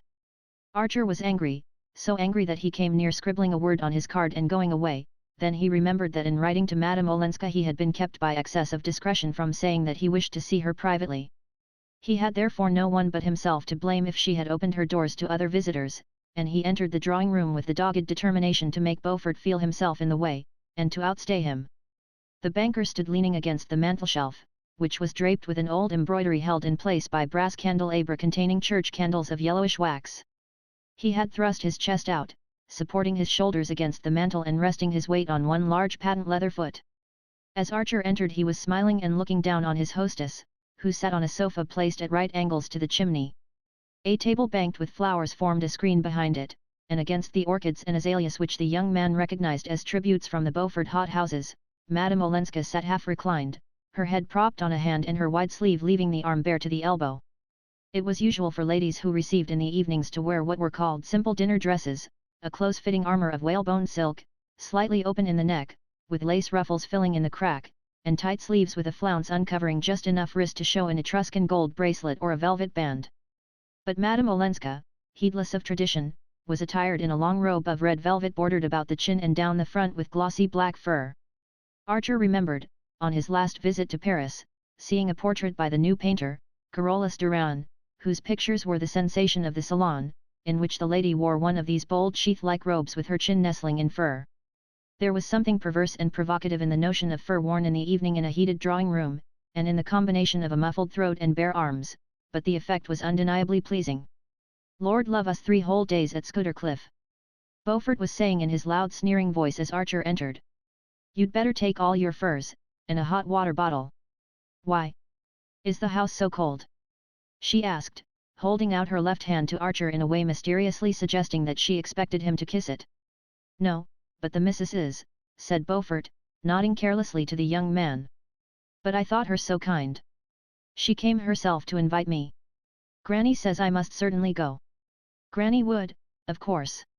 And I say it's a shame you're going to miss the little oyster supper I'd planned for you at Delmonico's next Sunday with Campanini and Scalchi and a lot of jolly people." She looked doubtfully from the banker to Archer. "Ah, that does tempt me. Except the other evening at Mrs. Struthers's I've not met a single artist since I've been here." "What kind of artists?" "I know 1 or 2 painters, very good fellows, that I could bring to see you if you'd allow me, said Archer boldly. Painters? Are there painters in New York? Asked Beaufort, in a tone implying that there could be none since he did not buy their pictures, and Madame Olenska said to Archer, with her grave smile, that would be charming. But I was really thinking of dramatic artists, singers, actors, musicians. My husband's house was always full of them. She said the words my husband as if no sinister associations were connected with them, and in a tone that seemed almost to sigh over the lost delights of her married life. Archer looked at her perplexedly, wondering if it were lightness or dissimulation that enabled her to touch so easily on the past at the very moment when she was risking her reputation in order to break with it. I do think, she went on, addressing both men, that the impreve adds to one's enjoyment. It's perhaps a mistake to see the same people every day. It's confoundedly dull, anyhow. New York is dying of dullness, Beaufort grumbled. And when I try to liven it up for you, you go back on me. Come think better of it. Sunday is your last chance, for Campanini leaves next week for Baltimore and Philadelphia, and I've a private room, and a Steinway, and they'll sing all night for me. How delicious! May I think it over, and write to you tomorrow morning? She spoke amiably, yet with the least hint of dismissal in her voice. Beaufort evidently felt it, and being unused to dismissals, stood staring at her with an obstinate line between his eyes. Why not now? It's too serious a question to decide at this late hour. Do you call it late? She returned his glance coolly. Yes, because I have still to talk business with Mr. Archer for a little while. Ah, Beaufort snapped. There was no appeal from her tone, and with a slight shrug he recovered his composure, took her hand, which he kissed with a practiced air, and calling out from the threshold, I say, Newland, if you can persuade the Countess to stop in town of course you're included in the supper, left the room with his heavy important step. For a moment Archer fancied that Mr. Letterblair must have told her of his coming, but the irrelevance of her next remark made him change his mind. You know painters, then? You live in their milieu? She asked, her eyes full of interest. Oh, not exactly. I don't know that the arts have a milieu here, any of them, they're more like a very thinly settled outskirt. But you care for such things? Immensely. When I'm in Paris or London I never miss an exhibition. I try to keep up. She looked down at the tip of the little satin boot that peeped from her long draperies. I used to care immensely too, my life was full of such things. But now I want to try not to. You want to try not to? Yes, I want to cast off all my old life, to become just like everybody else here. Archer reddened. You'll never be like everybody else, he said. She raised her straight eyebrows a little. Ah, don't say that. If you knew how I hate to be different. Her face had grown as somber as a tragic mask. She leaned forward, clasping her knee in her thin hands, and looking away from him into remote dark distances. I want to get away from it all, she insisted. He waited a moment and cleared his throat. I know. Mr. Letterblair has told me. Ah. That's the reason I've come.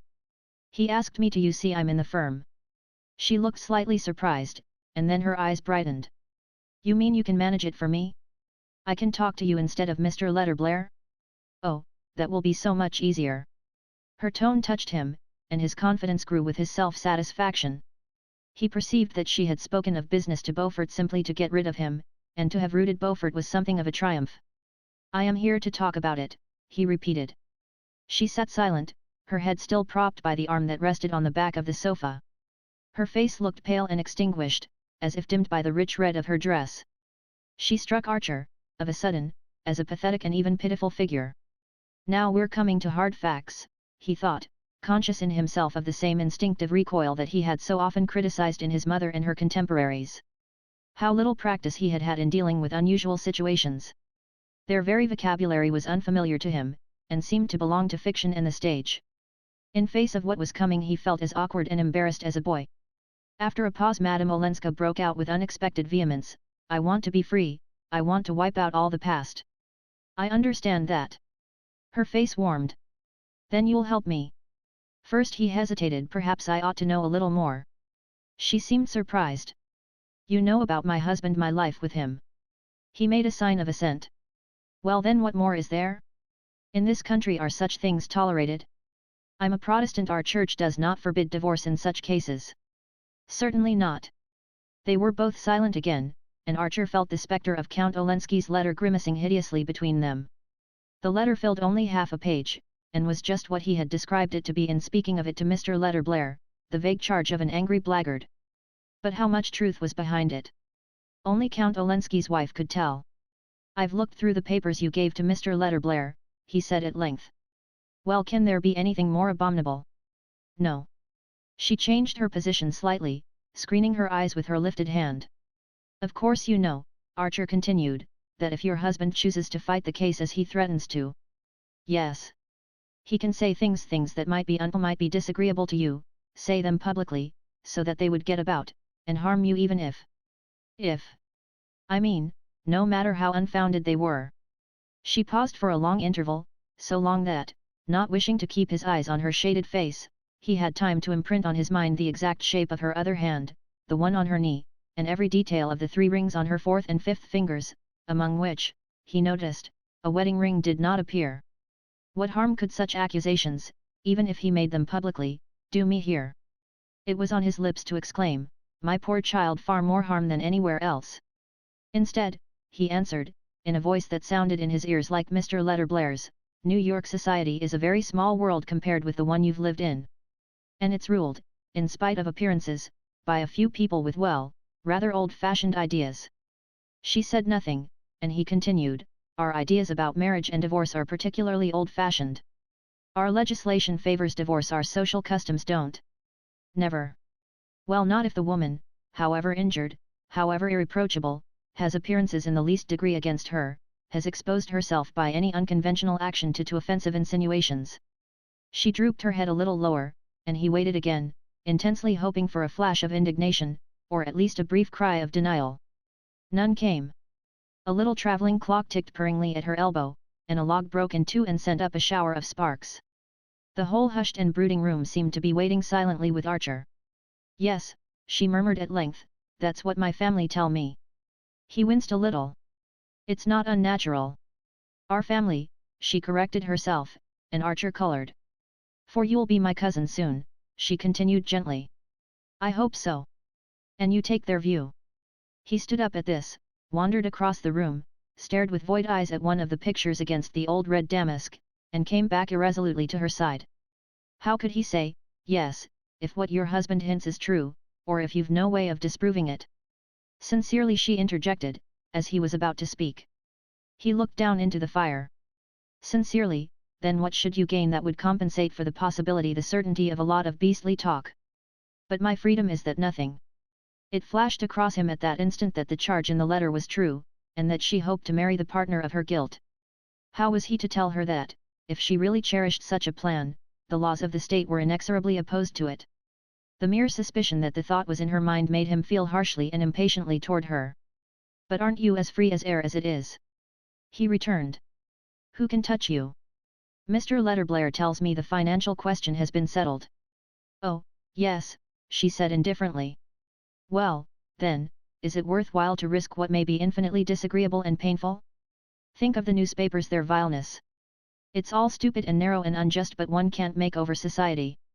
"No," she acquiesced, and her tone was so faint and desolate that he felt a sudden remorse for his own hard thoughts. "The individual, in such cases, is nearly always sacrificed to what is supposed to be the collective interest. People cling to any convention that keeps the family together, protects the children, if there are any," he rambled on, pouring out all the stock phrases that rose to his lips in his intense desire to cover over the ugly reality which her silence seemed to have laid bare. Since she would not or could not say the one word that would have cleared the air, his wish was not to let her feel that he was trying to probe into her secret. Better keep on the surface, in the prudent old New York way, than risk uncovering a wound he could not heal. "It's my business, you know," he went on, "to help you to see these things as the people who are fondest of you see them. The Mingots, the Wellands, the Van der Leudens, all your friends and relations. If I didn't show you honestly how they judge such questions, it wouldn't be fair of me, would it?" He spoke insistently, almost pleading with her in his eagerness to cover up that yawning silence. She said slowly, "No, it wouldn't be fair." The fire had crumbled down to grayness, and one of the lamps made a gurgling appeal for attention. Madame Olenska rose, wounded up and returned to the fire, but without resuming her seat.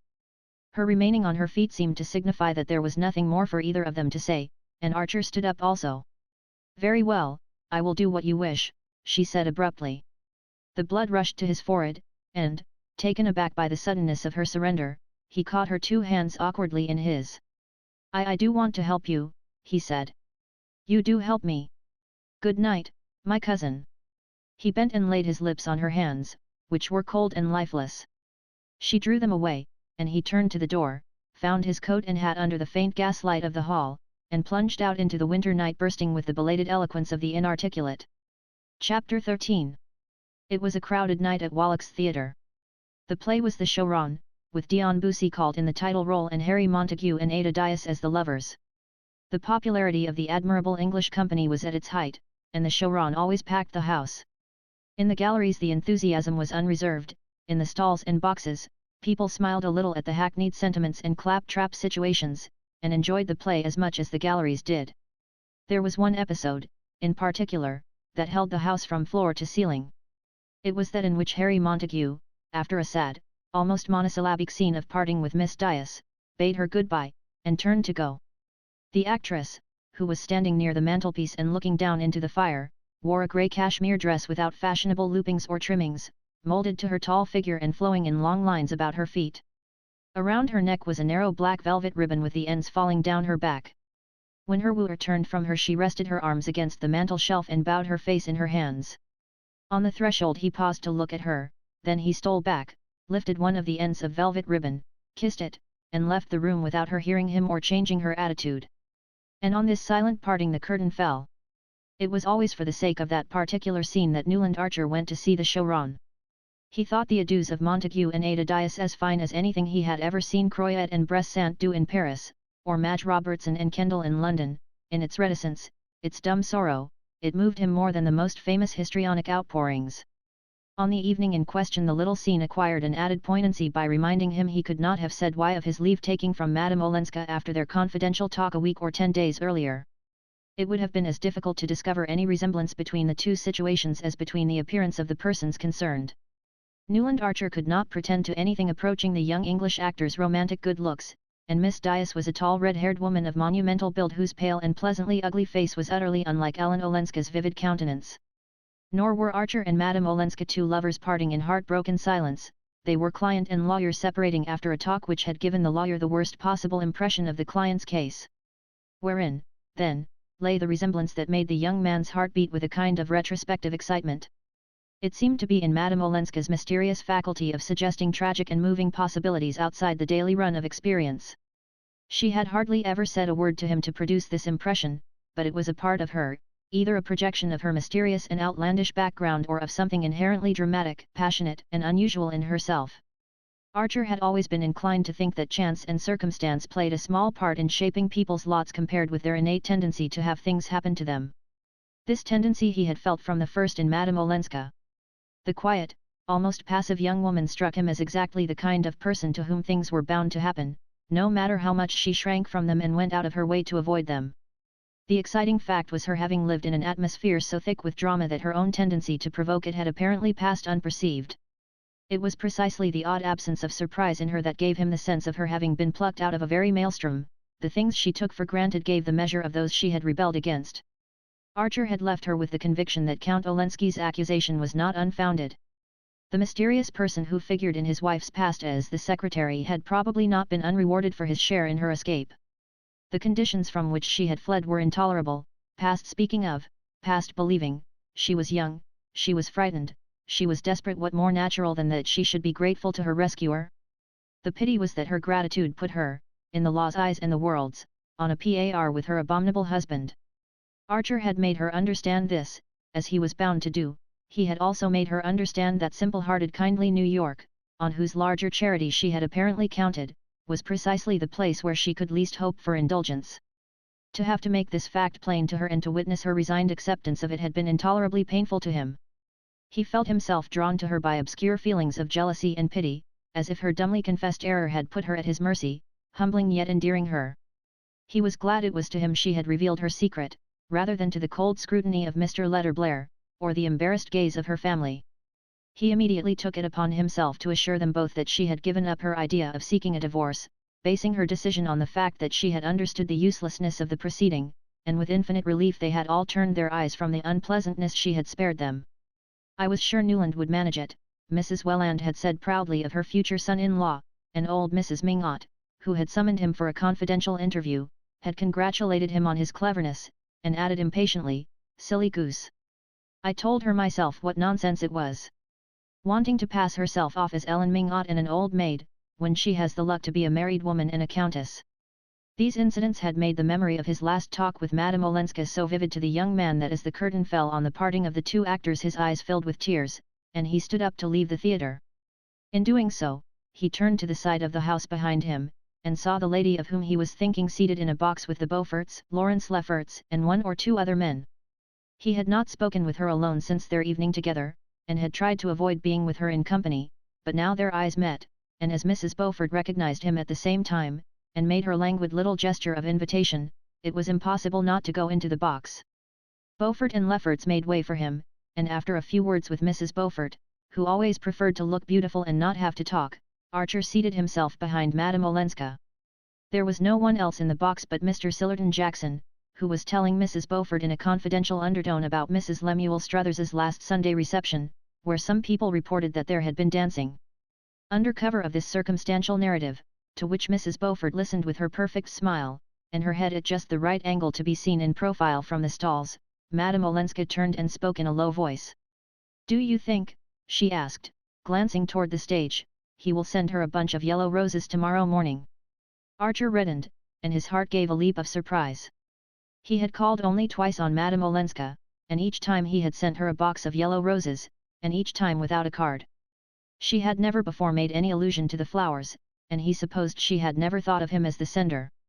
Now her sudden recognition of the gift, and her associating it with the tender leave-taking on the stage, filled him with an agitated pleasure. "I was thinking of that too. I was going to leave the theatre in order to take the picture away with me," he said. To his surprise her color rose, reluctantly and duskily.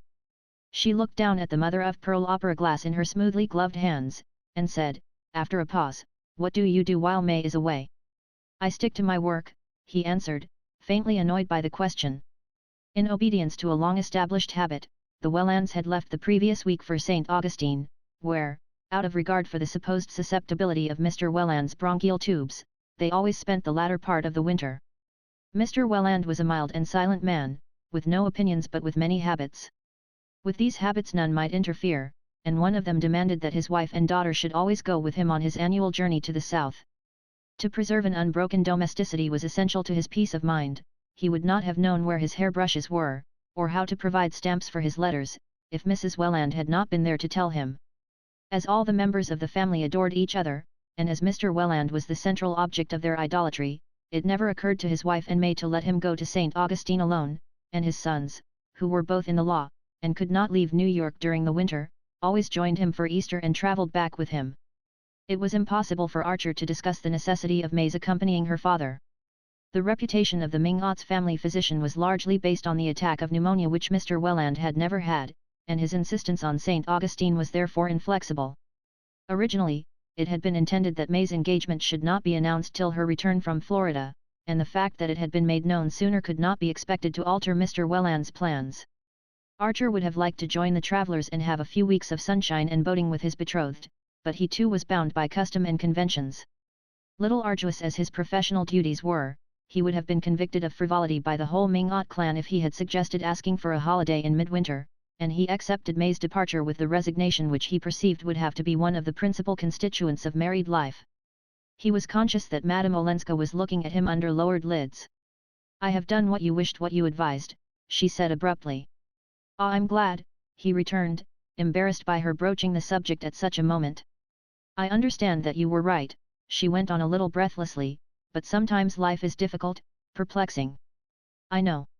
And I wanted to tell you that I do feel you were right, and that I'm grateful to you," she ended, lifting her opera glass quickly to her eyes as the door of the box opened and Beaufort's resonant voice broke in on them.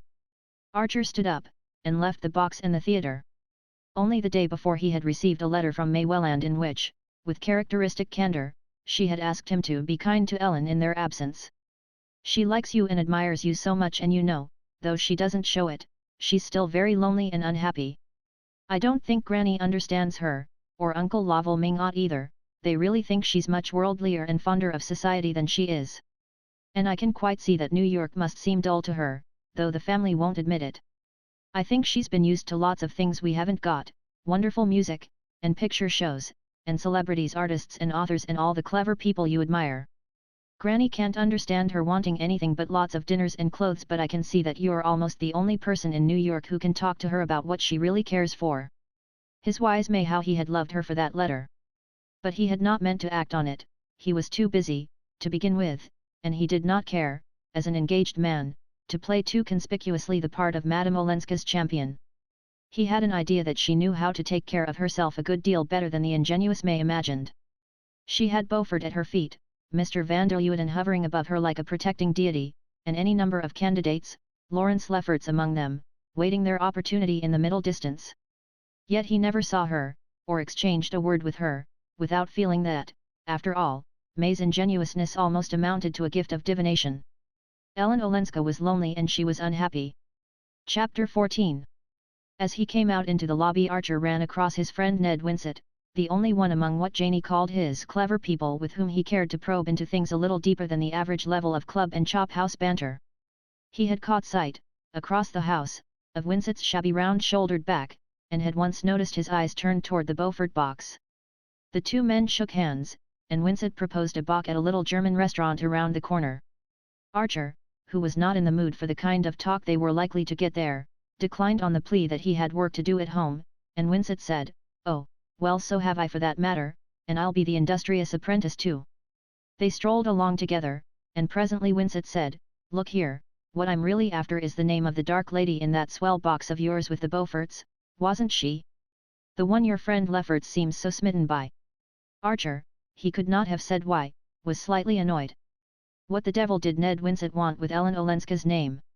And above all, why did he couple it with Lefferts's? It was unlike Winsett to manifest such curiosity, but after all, Archer remembered, he was a journalist.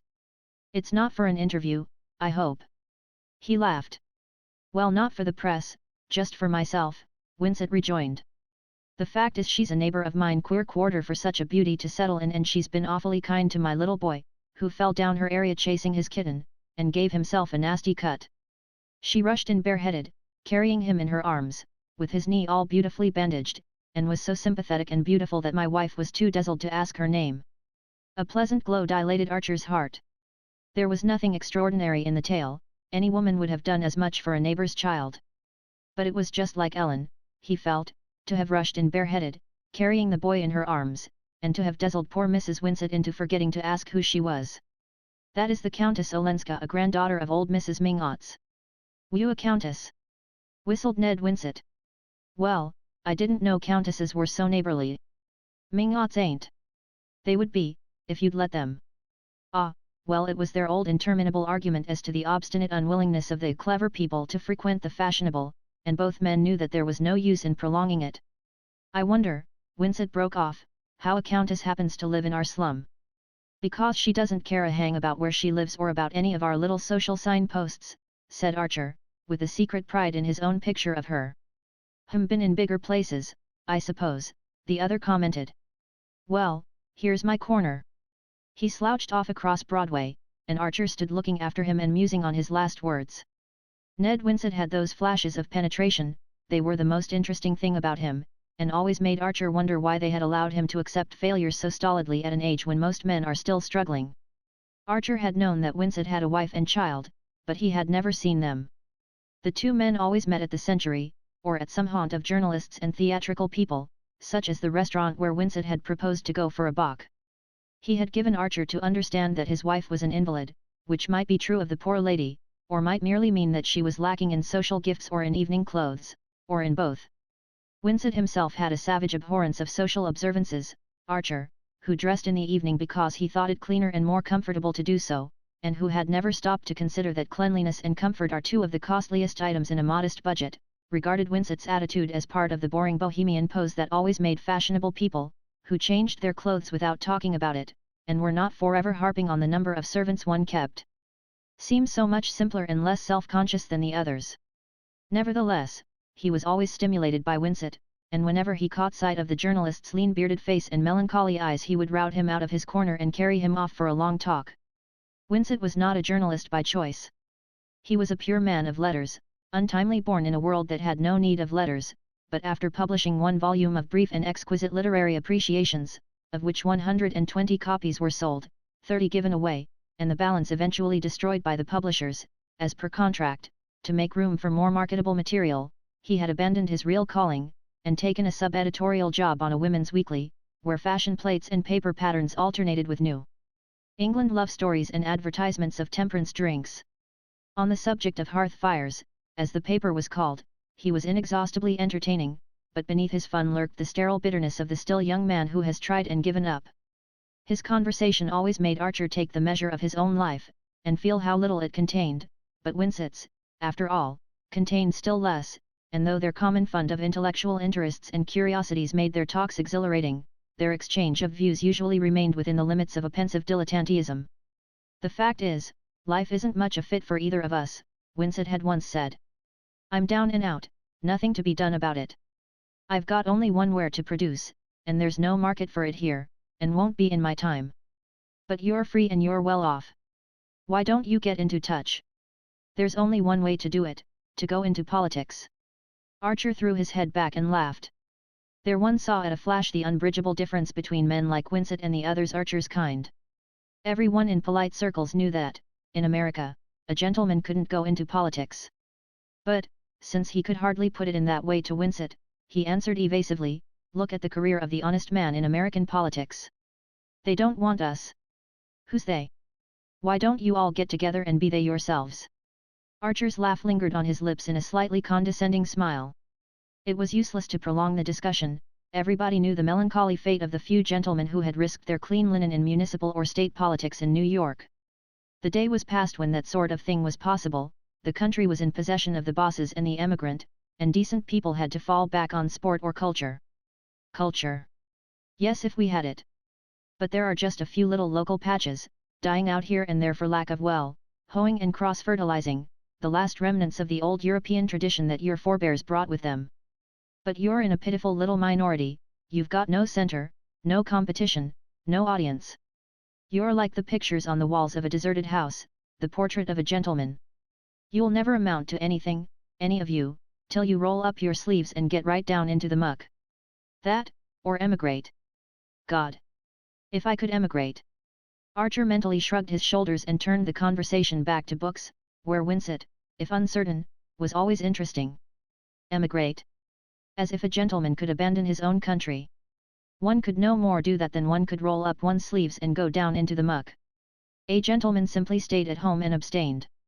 But you couldn't make a man like Winsett see that, and that was why the New York of literary clubs and exotic restaurants, though a first shake made it seem more of a kaleidoscope, turned out, in the end, to be a smaller box, with a more monotonous pattern, than the assembled atoms of Fifth Avenue. The next morning Archer scoured the town in vain for more yellow roses.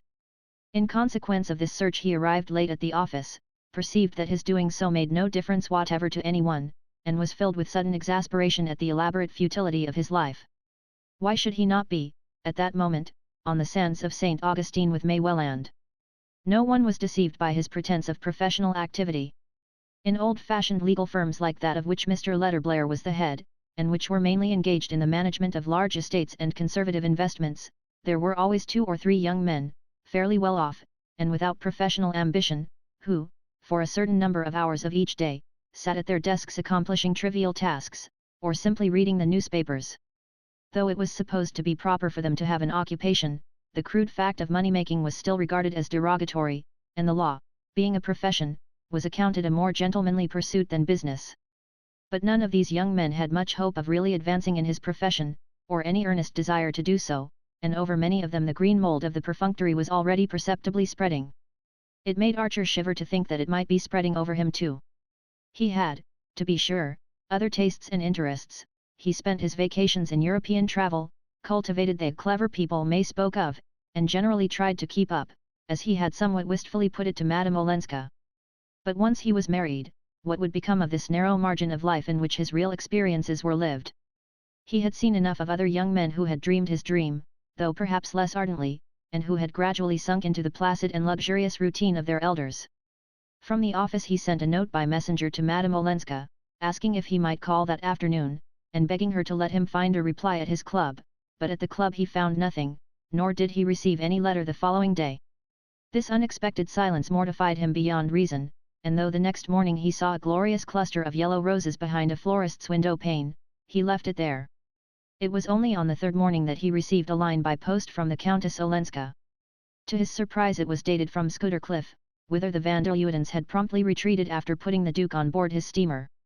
"I ran away," the writer began abruptly, "without the usual preliminaries, the day after I saw you at the play, and these kind friends have taken me in. I wanted to be quiet, and think things over. You were right in telling me how kind they were, I feel myself so safe here. I wish that you were with us."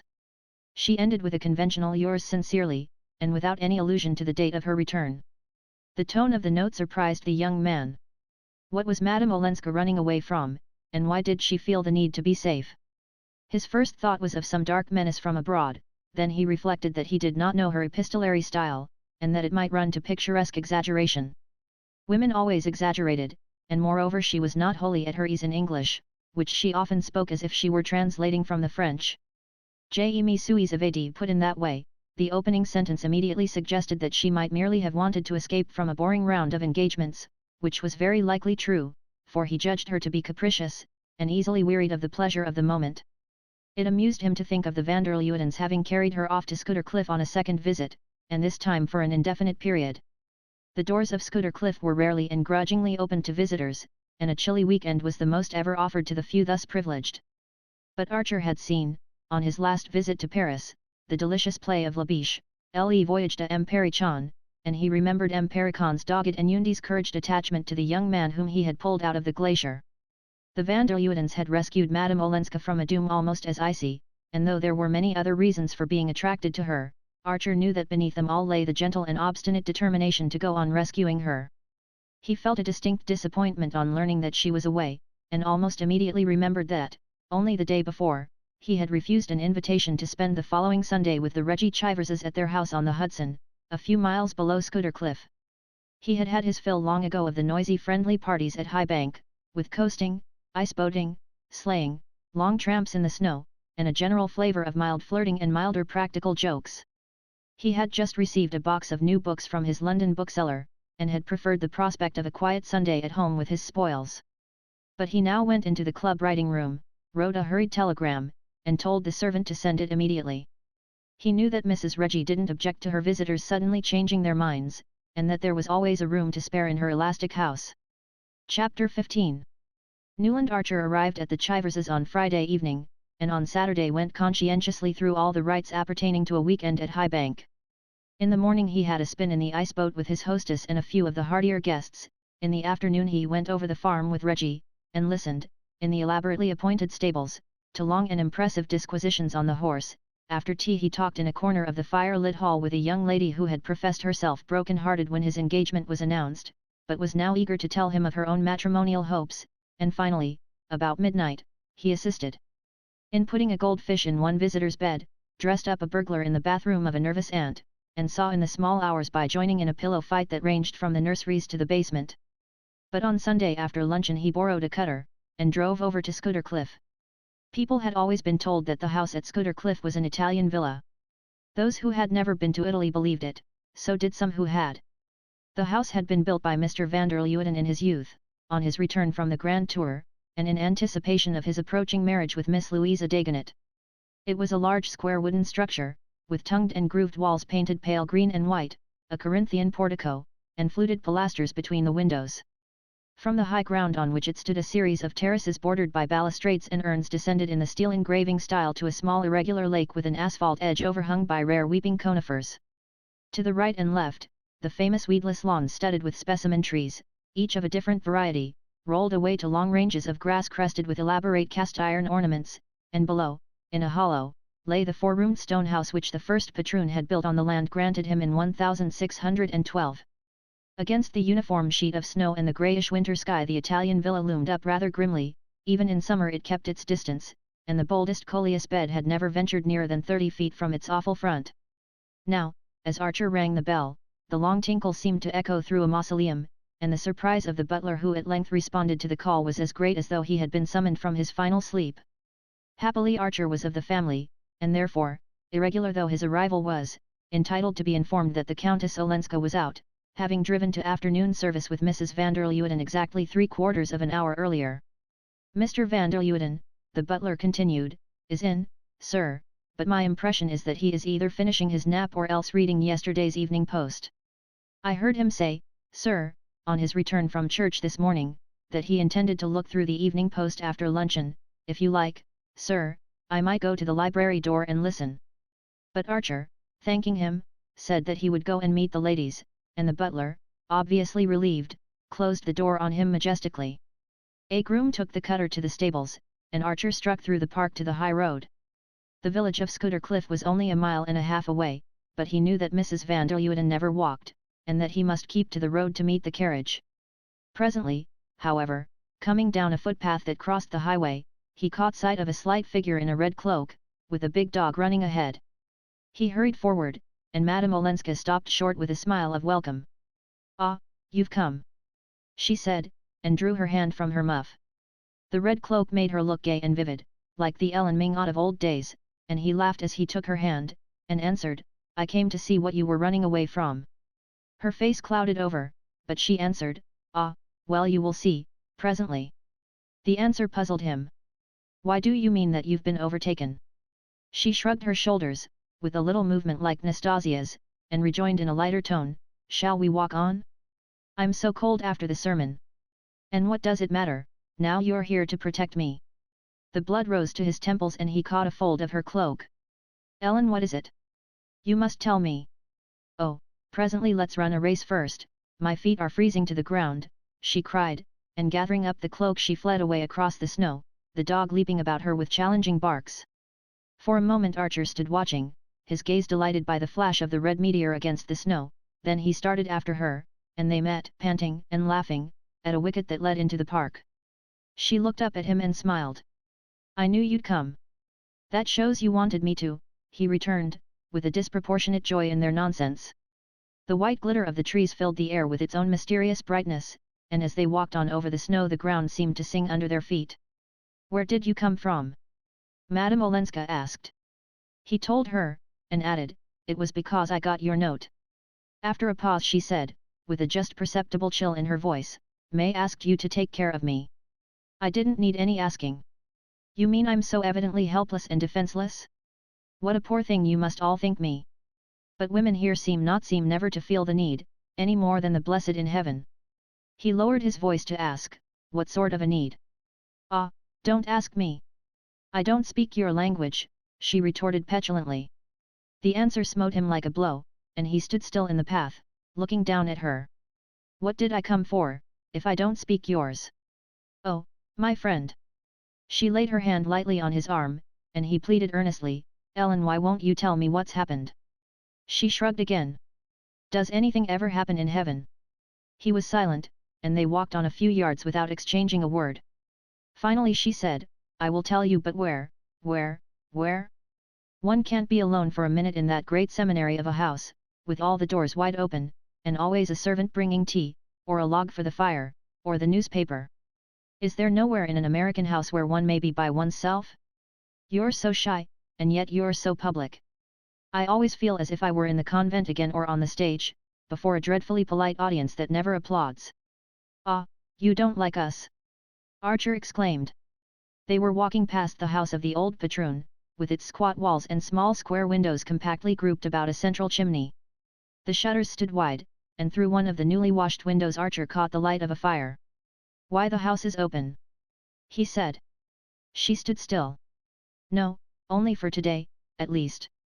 I wanted to see it, and Mr. van der Luyden had the fire lit and the windows opened, so that we might stop there on the way back from church this morning." She ran up the steps and tried the door. "It's still unlocked. What luck! Come in and we can have a quiet talk. Mrs. van der Luyden has driven over to see her old aunts at Rhinebeck and we shan't be missed at the house for another hour." He followed her into the narrow passage. His spirits, which had dropped at her last words, rose with an irrational leap. The homely little house stood there, its panels and brasses shining in the firelight, as if magically created to receive them. A big bed of embers still gleamed in the kitchen chimney, under an iron pot hung from an ancient crane. Rush-bottomed armchairs faced each other across the tiled hearth, and rows of Delft plates stood on shelves against the walls. Archer stooped over and threw a log upon the embers. Madame Olenska, dropping her cloak, sat down in one of the chairs. Archer leaned against the chimney and looked at her. "You're laughing now, but when you wrote me you were unhappy," he said. "Yes." She paused. "But I can't feel unhappy when you're here." "I shan't be here long," he rejoined, his lips stiffening with the effort to say just so much and no more. "No, I know. But I'm improvident, I live in the moment when I'm happy." The words stole through him like a temptation, and to close his senses to it he moved away from the hearth and stood gazing out at the black tree boles against the snow. But it was as if she too had shifted her place, and he still saw her, between himself and the trees, drooping over the fire with her indolent smile. Archer's heart was beating insubordinately. What if it were from him that she had been running away, and if she had waited to tell him so till they were here alone together in this secret room? "Ellen, if I'm really a help to you, if you really wanted me to come, tell me what's wrong, tell me what it is you're running away from," he insisted. He spoke without shifting his position, without even turning to look at her. If the thing was to happen, it was to happen in this way, with the whole width of the room between them, and his eyes still fixed on the outer snow. For a long moment she was silent, and in that moment Archer imagined her, almost heard her, stealing up behind him to throw her light arms about his neck. While he waited, soul and body throbbing with the miracle to come, his eyes mechanically received the image of a heavily coated man with his fur collar turned up who was advancing along the path to the house. The man was Julius Beaufort. "Ah!" Archer cried, bursting into a laugh. Madame Olenska had sprung up and moved to his side, slipping her hand into his, but after a glance through the window her face paled and she shrank back. "So that was it?" Archer said derisively. "I didn't know he was here," Madame Olenska murmured. Her hand still clung to Archer's, but he drew away from her, and walking out into the passage threw open the door of the house. "Hello, Beaufort, this way. Madame Olenska was expecting you," he said. During his journey back to New York the next morning, Archer relived with a fatiguing vividness his last moments at Scootercliff. Beaufort, though clearly annoyed at finding him with Madame Olenska, had, as usual, carried off the situation high-handedly. His way of ignoring people whose presence inconvenienced him actually gave them, if they were sensitive to it, a feeling of invisibility, of non-existence. Archer, as the three strolled back through the park, was aware of this odd sense of disembodiment, and humbling as it was to his vanity it gave him the ghostly advantage of observing unobserved. Beaufort had entered the little house with his usual easy assurance, but he could not smile away the vertical line between his eyes. It was fairly clear that Madame Olenska had not known that he was coming, though her words to Archer had hinted at the possibility. At any rate, she had evidently not told him where she was going when she left New York, and her unexplained departure had exasperated him. The ostensible reason of his appearance was the discovery, the very night before, of a perfect little house, not in the market, which was really just the thing for her, but would be snapped up instantly if she didn't take it, and he was loud in mock reproaches for the dance she had led him in running away just as he had found it. "If only this new dodge for talking along a wire had been a little bit nearer perfection I might have told you all this from town, and been toasting my toes before the club fire at this minute, instead of tramping after you through the snow," he grumbled, disguising a real irritation under the pretense of it, and at this opening Madame Olenska twisted the talk away to the fantastic possibility that they might one day actually converse with each other from street to street, or even incredible dream, from one town to another. This struck from all three allusions to Edgar Poe and Jules Verne, and such platitudes as naturally rise to the lips of the most intelligent when they are talking against time, and dealing with a new invention in which it would seem ingenuous to believe too soon, and the question of the telephone carried them safely back to the big house. Mrs. van der Luyden had not yet returned, and Archer took his leave and walked off to fetch the cutter, while Beaufort followed the Countess Olenska indoors. It was probable that, little as the van der Luydens encouraged unannounced visits, he could count on being asked to dine, and sent back to the station to catch the 9 o'clock train, but more than that he would certainly not get, for it would be inconceivable to his hosts that a gentleman travelling without luggage should wish to spend the night, and distasteful to them to propose it to a person with whom they were on terms of such limited cordiality as Beaufort. Beaufort knew all this, and must have foreseen it, and his taking the long journey for so small a reward gave the measure of his impatience. He was undeniably in pursuit of the Countess Olenska, and Beaufort had only one object in view in his pursuit of pretty women. His dull and childless home had long since palled on him, and in addition to more permanent consolations he was always in quest of amorous adventures in his own set. This was the man from whom Madame Olenska was avowedly flying, the question was whether she had fled because his importunities displeased her, or because she did not wholly trust herself to resist them, unless, indeed, all her talk of flight had been a blind, and her departure no more than a maneuver. Archer did not really believe this. Little as he had actually seen of Madame Olenska, he was beginning to think that he could read her face, and if not her face, her voice, and both had betrayed annoyance, and even dismay, at Beaufort's sudden appearance. But, after all, if this were the case, was it not worse than if she had left New York for the express purpose of meeting him? If she had done that, she ceased to be an object of interest, she threw in her lot with the vulgarest of dissemblers. A woman engaged in a love affair with Beaufort classed herself irretrievably. No, it was worse 1,000 times if, judging Beaufort, and probably despising him, she was yet drawn to him by all that gave him an advantage over the other men about her, his habit of 2 continents and 2 societies, his familiar association with artists and actors and people generally in the world's eye, and his careless contempt for local prejudices.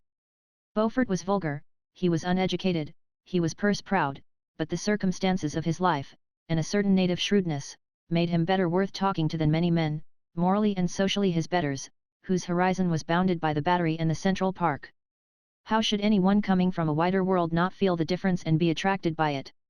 Madame Olenska, in a burst of irritation, had said to Archer that he and she did not talk the same language, and the young man knew that in some respects this was true. But Beaufort understood every turn of her dialect, and spoke it fluently. His view of life, his tone, his attitude, were merely a coarser reflection of those revealed in Count Olenski's letter. This might seem to be to his disadvantage with Count Olenski's wife, but Archer was too intelligent to think that a young woman like Ellen Olenska would necessarily recoil from everything that reminded her of her past. She might believe herself wholly in revolt against it, but what had charmed her in it would still charm her, even though it were against her will. Thus, with a painful impartiality, did the young man make out the case for Beaufort, and for Beaufort's victim.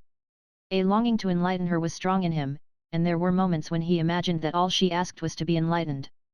That evening he unpacked his books from London. The box was full of things he had been waiting for impatiently, a new volume of Herbert Spencer, another collection of the prolific Alphonse Daudet's brilliant tales, and a novel called Middlemarch, as to which there had lately been interesting things said in the reviews. He had declined 3 dinner invitations in favor of this feast, but though he turned the pages with the sensuous joy of the book lover, he did not know what he was reading, and one book after another dropped from his hand. Suddenly, among them, he lit on a small volume of verse which he had ordered because the name had attracted him, The House of Life. He took it up, and found himself plunged in an atmosphere unlike any he had ever breathed in books, so warm, so rich, and yet so ineffably tender, that it gave a new and haunting beauty to the most elementary of human passions. All through the night he pursued through those enchanted pages the vision of a woman who had the face of Ellen Olenska, but when he woke the next morning, and looked out at the brownstone houses across the street, and thought of his desk in Mr. Letterblair's office, and the family pew in Grace Church, his hour in the park of Scudder Cliff became as far outside the pale of probability as the visions of the night. "Mercy, how pale you look, Newland!" Janie commented over the coffee cups at breakfast, and his mother added, "Newland, dear, I've noticed lately that you've been coughing, I do hope you're not letting yourself be overworked." For it was the conviction of both ladies that, under the iron despotism of his senior partners, the young man's life was spent in the most exhausting professional labors and he had never thought it necessary to undeceive them. The next 2 or 3 days dragged by heavily. The taste of the usual was like cinders in his mouth, and there were moments when he felt as if he were being buried alive under his future.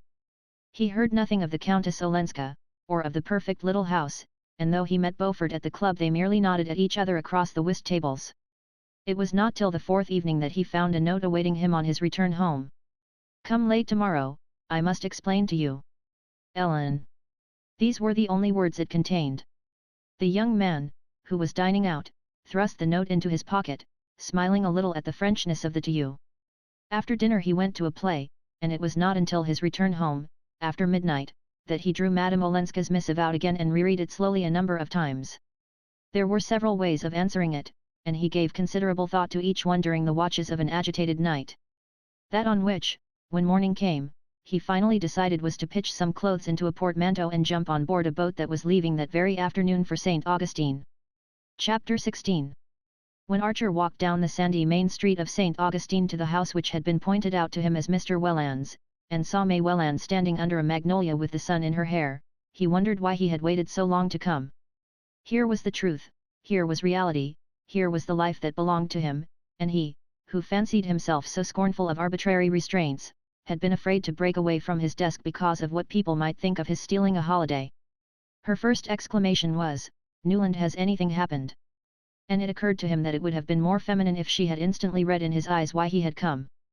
But when he answered, "Yes, I found I had to see you," her happy blushes took the chill from her surprise, and he saw how easily he would be forgiven, and how soon even Mr. Letterblair's mild disapproval would be smiled away by a tolerant family.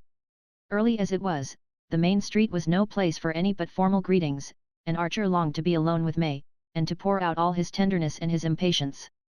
It still lacked an hour to the late Welland breakfast time, and instead of asking him to come in she proposed that they should walk out to an old orange garden beyond the town. She had just been for a row on the river, and the sun that netted the little waves with gold seemed to have caught her in its meshes. Across the warm brown of her cheek her blown hair glittered like silver wire, and her eyes too looked lighter, almost pale in their youthful limpidity. As she walked beside Archer with her long swinging gait her face wore the vacant serenity of a young marble athlete.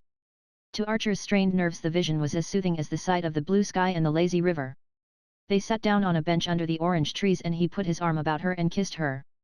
It was like drinking at a cold spring with the sun on it, but his pressure may have been more vehement than he had intended, for the blood rose to her face and she drew back as if he had startled her. "What is it?" he asked, smiling, and she looked at him with surprise, and answered, "Nothing." A slight embarrassment fell on them, and her hand slipped out of his. It was the only time that he had kissed her on the lips except for their fugitive embrace in the Beaufort Conservatory, and he saw that she was disturbed, and shaken out of her cool boyish composure. "Tell me what you do all day," he said, crossing his arms under his tilted back head, and pushing his hat forward to screen the sun dazzle. To let her talk about familiar and simple things was the easiest way of carrying on his own independent train of thought, and he sat listening to her simple chronicle of swimming, sailing and riding, varied by an occasional dance at the primitive inn when a man of war came in. A few pleasant people from Philadelphia and Baltimore were picnicking at the inn, and the Selfridge Marys had come down for 3 weeks because Kate Mary had had bronchitis. They were planning to lay out a lawn tennis court on the sands, but no one but Kate and May had rackets, and most of the people had not even heard of the game. All this kept her very busy, and she had not had time to do more than look at the little vellum book that Archer had sent her the week before, the Sonnets from the Portuguese, but she was learning by heart how they brought the good news from Ghent to Aix, because it was one of the first things he had ever read to her, and it amused her to be able to tell him that Kate Mary had never even heard of a poet called Robert Browning. Presently she started up, exclaiming that they would be late for breakfast, and they hurried back to the tumble-down house with its pointless porch and unpruned hedge of plumbago and pink geraniums where the Wellands were installed for the winter. Mr. Welland's sensitive domesticity shrank from the discomforts of this slovenly southern hotel, and at immense expense, and in face of almost insuperable difficulties, Mrs. Welland was obliged, year after year, to improvise an establishment partly made up of discontented New York servants and partly drawn from the local African supply. "The doctors want my husband to feel that he is in his own home, otherwise he would be so wretched that the climate would not do him any good," she explained, winter after winter, to the sympathizing Philadelphians and Baltimoreans, and Mr. Welland, beaming across a breakfast table miraculously supplied with the most varied delicacies, was presently saying to Archer, "You see, my dear fellow, we literally camp. I tell my wife and May that I want to teach them how to rough it." Mr. and Mrs. Welland had been as much surprised as their daughter by the young man's sudden arrival, but it had occurred to him to explain that he had felt himself on the verge of a nasty cold, and this seemed to Mr. Welland an all-sufficient reason for abandoning any duty. "You can't be too careful, especially towards spring," he said, heaping his plate with straw-colored griddle cakes and drowning them in golden syrup. "If I'd only been as prudent at your age May would have been dancing at the assemblies now, instead of spending her winters in a wilderness with an old invalid. Oh, but I love it here, Papa, you know I do. If only Newland could stay I should like it 1,000 times better than New York." "Newland must stay till he has quite thrown off his cold," said Mrs. Welland indulgently, and the young man laughed, and said he supposed there was such a thing as one's profession. He managed, however, after an exchange of telegrams with the firm, to make his cold last a week, and it shed an ironic light on the situation to know that Mr. Letterblair's indulgence was partly due to the satisfactory way in which his brilliant young junior partner had settled the troublesome matter of the Olenski divorce. Mr. Letterblair had let Mrs. Welland know that Mr. Archer had rendered an invaluable service to the whole family, and that old Mrs. Manson Mingot had been particularly pleased, and one day when May had gone for a drive with her father in the only vehicle the place produced, Mrs. Welland took occasion to touch on a topic which she always avoided in her daughter's presence. "I'm afraid Ellen's ideas are not at all like ours. She was barely 18 when May Dorham Manson took her back to Europe. You remember the excitement when she appeared in black at her coming out ball? Another of May Dora's fads, really. This time it was almost prophetic. That must have been at least 12 years ago, and since then Ellen has never been to America. No wonder she is completely Europeanist. But European society is not given to divorce." Countess Olenska thought she would be conforming to American ideas in asking for her freedom. It was the first time that the young man had pronounced her name since he had left Scuddercliff, and he felt the color rise to his cheek. Mrs. Welland smiled compassionately. "That is just like the extraordinary things that foreigners invent about us. They think we dine at 2 o'clock and countenance divorce. That is why it seems to me so foolish to entertain them when they come to New York. They accept our hospitality, and then they go home and repeat the same stupid stories." Archer made no comment on this, and Mrs. Welland continued, "But we do most thoroughly appreciate your persuading Ellen to give up the idea. Her grandmother and her uncle Lovell could do nothing with her. Both of them have written that her changing her mind was entirely due to your influence. In fact, she said so to her grandmother. She has an unbounded admiration for you. Poor Ellen, she was always a wayward child. I wonder what her fate will be. What we've all contrived to make it," he felt like answering. "If you'd all of you rather she should be Beaufort's mistress than some decent fellow's wife, you've certainly gone the right way about it." He wondered what Mrs. Welland would have said if he had uttered the words instead of merely thinking them. He could picture the sudden decomposure of her firm, placid features, to which a lifelong mastery over trifles had given an air of factitious authority. Traces still lingered on them of a fresh beauty like her daughter's, and he asked himself if May's face was doomed to thicken into the same middle-aged image of invincible innocence. Ah, no, he did not want May to have that kind of innocence, the innocence that seals the mind against imagination and the heart against experience. "I verily believe," Mrs. Welland continued, "that if the horrible business had come out in the newspapers it would have been my husband's death blow. I don't know any of the details, I only ask not to, as I told poor Ellen when she tried to talk to me about it. Having an invalid to care for, I have to keep my mind bright and happy." But Mr. Welland was terribly upset. He had a slight temperature every morning while we were waiting to hear what had been decided. It was the horror of his girls learning that such things were possible. "But of course, dear Newland, you felt that too. We all knew that you were thinking of May." "I'm always thinking of May," the young man rejoined, rising to cut short the conversation. He had meant to seize the opportunity of his private talk with Mrs. Welland to urge her to advance the date of his marriage. But he could think of no arguments that would move her, and with a sense of relief he saw Mr. Welland and May driving up to the door. His only hope was to plead again with May, and on the day before his departure he walked with her to the ruinous garden of the Spanish mission. The background lent itself to allusions to European scenes, and May, who was looking her loveliest under a wide-brimmed hat that cast a shadow of mystery over her two clear eyes, kindled into eagerness as he spoke of Granada and the Alhambra. "We might be seeing it all this spring, even the Easter ceremonies at Seville," he urged, exaggerating his demands in the hope of a larger concession. "Easter in Seville? And it will be Lent next week." She laughed. "Why shouldn't we be married in Lent?" he rejoined, but she looked so shocked that he saw his mistake. "Of course I didn't mean that, dearest, but soon after Easter so that we could sail at the end of April. I know I could arrange it at the office." She smiled dreamily upon the possibility, but he perceived that to dream of it sufficed her. It was like hearing him read aloud out of his poetry books the beautiful things that could not possibly happen in real life. "Oh, do go on, Newland, I do love your descriptions. But why should they be only descriptions? Why shouldn't we make them real?" "We shall, dearest, of course, next year." Her voice lingered over it. "Don't you want them to be real sooner? Can't I persuade you to break away now?" She bowed her head, vanishing from him under her conniving hat brim. "Why should we dream away another year? Look at me, dear. Don't you understand how I want you for my wife?" For a moment she remained motionless, then she raised on him eyes of such despairing dearness that he half released her waist from his hold. But suddenly her look changed and deepened inscrutably. "I'm not sure if I do understand," she said. Is it because you're not certain of continuing to care for me?" Archer sprang up from his seat. "My God, perhaps I don't know," he broke out angrily. May Welland rose also. As they faced each other she seemed to grow in womanly stature and dignity. Both were silent for a moment, as if dismayed by the unforeseen trend of their words, then she said in a low voice, "If that is it, is there someone else? Someone else between you and me?" He echoed her words slowly, as though they were only half intelligible, and he wanted time to repeat the question to himself. She seemed to catch the uncertainty of his voice, for she went on in a deepening tone, "Let us talk frankly, Newland. Sometimes I've felt a difference in you, especially since our engagement has been announced." "Dear, what madness!" he recovered himself to exclaim. She met his protest with a faint smile. "If it is, it won't hurt us to talk about it." She paused, and added, lifting her head with one of her noble movements, "Or even if it's true, why shouldn't we speak of it? You might so easily have made a mistake." He lowered his head, staring at the black leaf pattern on the sunny path at their feet. "Mistakes are always easy to make, but if I had made one of the kind you suggest, is it likely that I should be imploring you to hasten our marriage?" She looked downward too, disturbing the pattern with the point of her sunshade while she struggled for expression. "Yes," she said at length. "You might want once for all to settle the question, it's one way." Her quiet lucidity startled him, but did not mislead him into thinking her insensible.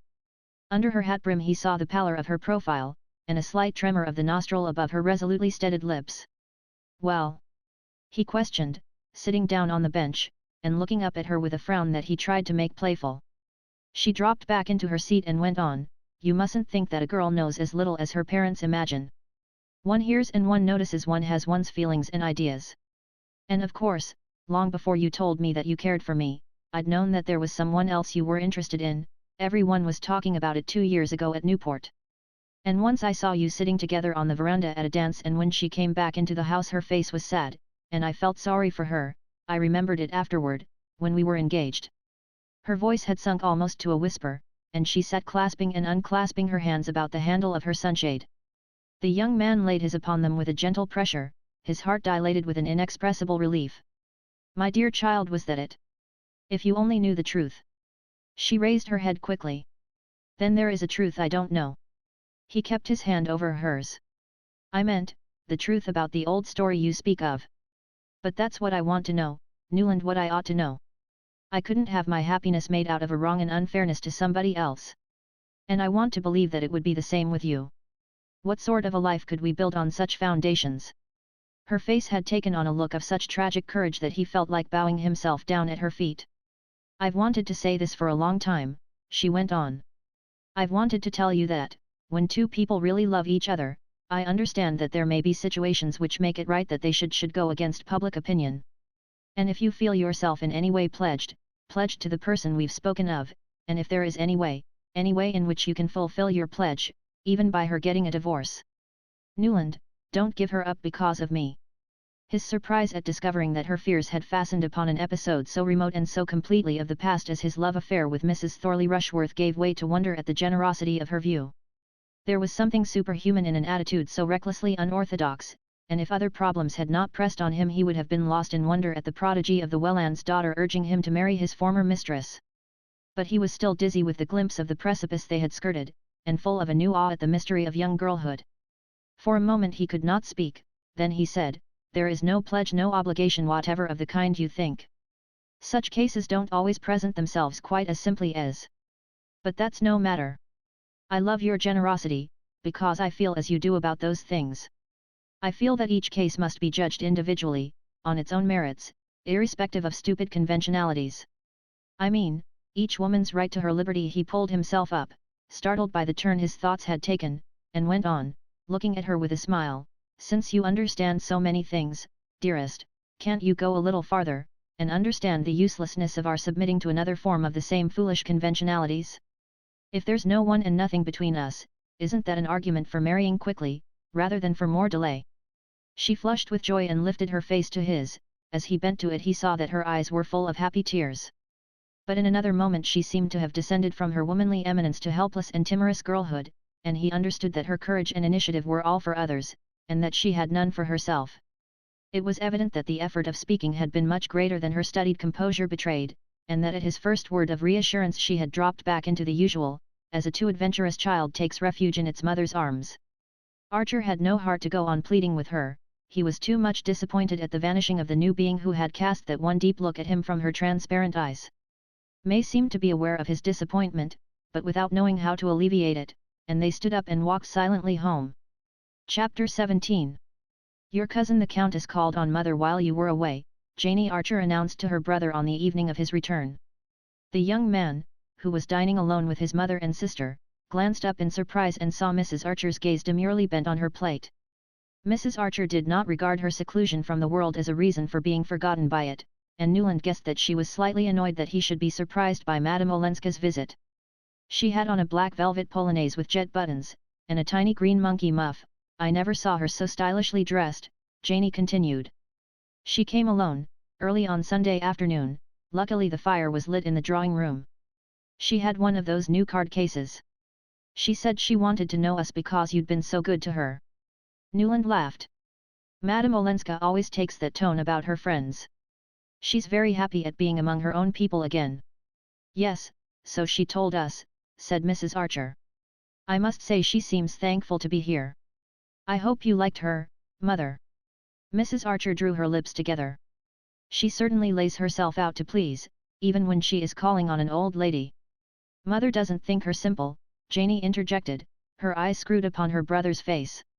It's just my old-fashioned feeling, dear May is my ideal, said Mrs. Archer. Ah, said her son, they're not alike.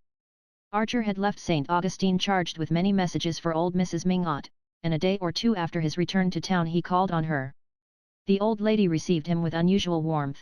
She was grateful to him for persuading the Countess Olenska to give up the idea of a divorce, and when he told her that he had deserted the office without leave, and rushed down to St. Augustine simply because he wanted to see May, she gave an adipose chuckle and patted his knee with her puffball hand. Ah, so you kicked over the traces, did you? And I suppose Augusta and Welland pulled long faces, and behaved as if the end of the world had come? But little May she knew better, I'll be bound. I hoped she did, but after all she wouldn't agree to what I'd gone down to ask for. Wouldn't she indeed? And what was that? I wanted to get her to promise that we should be married in April. What's the use of our wasting another year? Mrs. Manson Mingot screwed up her little mouth into a grimace of mimic prudery and twinkled at him through malicious lids. Ask Mama, I suppose the usual story. Ah, these Mingots all alike. Born in a rut, and you can't root 'em out of it. When I built this house you'd have thought I was moving to California. Nobody ever had built above 40th Street, no, says I, nor above the Battery either, before Christopher Columbus discovered America. No, not one of them wants to be different, they're as scared of it as the smallpox. Ah, my dear Mr. Archer, I thank my stars I'm nothing but a vulgar spicer, but there's not one of my own children that takes after me but my little Ellen. She broke off, still twinkling at him, and asked, with the casual irrelevance of old age, now, why in the world didn't you marry my little Ellen? Archer laughed. For one thing, she wasn't there to be married. No, to be sure, more's the pity. And now it's too late, her life is finished. She spoke with the cold-blooded complacency of the aged throwing earth into the grave of young hopes. The young man's heart grew chill, and he said hurriedly, can't I persuade you to use your influence with the Wellands, Mrs. Mingot? I wasn't made for long engagements. Old Catherine beamed on him approvingly. No, I can see that. You've got a quick eye. When you were a little boy I've no doubt you liked to be helped first. She threw back her head with a laugh that made her chins ripple like little waves. Ah, here's my Ellen now! She exclaimed, as the portieres parted behind her. Madame Olenska came forward with a smile. Her face looked vivid and happy, and she held out her hand gaily to Archer while she stooped to her grandmother's kiss. I was just saying to him, my dear, now, why didn't you marry my little Ellen? Madame Olenska looked at Archer, still smiling. And what did he answer? Oh, my darling, I leave you to find that out. He's been down to Florida to see his sweetheart. Yes, I know. She still looked at him. I went to see your mother, to ask where you'd gone. I sent a note that you never answered, and I was afraid you were ill. He muttered something about leaving unexpectedly, in a great hurry, and having intended to write to her from St. Augustine. And of course once you were there you never thought of me again. She continued to beam on him with a gaiety that might have been a studied assumption of indifference. If she still needs me, she's determined not to let me see it, he thought, stung by her manner. He wanted to thank her for having been to see his mother, but under the ancestress's malicious eye he felt himself tongue-tied and constrained. Look at him in such hot haste to get married that he took French leave and rushed down to implore the silly girl on his knees. That's something like a lover. That's the way handsome Bob Spicer carried off my poor mother, and then got tired of her before I was weaned, though they only had to wait 8 months for me. But there, you're not a Spicer, young man, luckily for you and for May. It's only my poor Ellen that has kept any of their wicked blood, the rest of them are all model Mingots, cried the old lady scornfully. Archer was aware that Madame Olenska, who had seated herself at her grandmother's side, was still thoughtfully scrutinizing him. The gaiety had faded from her eyes, and she said with great gentleness, "Surely, Granny, we can persuade them between us to do as he wishes." Archer rose to go, and as his hand met Madame Olenska's he felt that she was waiting for him to make some allusion to her unanswered letter. "When can I see you?" he asked, as she walked with him to the door of the room. "Whenever you like, but it must be soon if you want to see the little house again. I am moving next week." A pang shot through him at the memory of his lamplit hours in the low-studded drawing room. Few as they had been, they were thick with memories. "Tomorrow evening?" She nodded. "Tomorrow, yes, but early. I'm going out."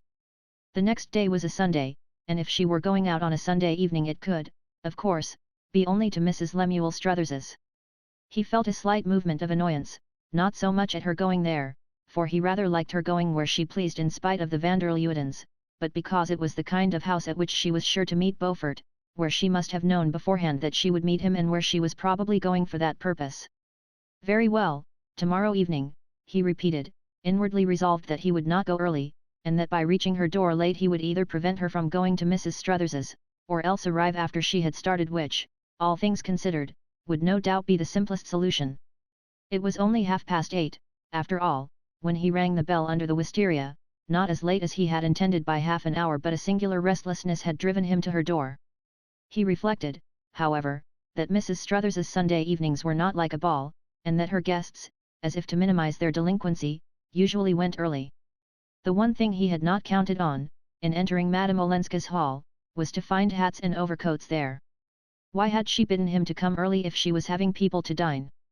On a closer inspection of the garments besides which Nastasia was laying his own, his resentment gave way to curiosity. The overcoats were in fact the very strangest he had ever seen under a polite roof, and it took but a glance to assure himself that neither of them belonged to Julius Beaufort. One was a shaggy yellow ulster of reach-me-down cut, the other a very old and rusty cloak with a cape something like what the French called a Macfarlane.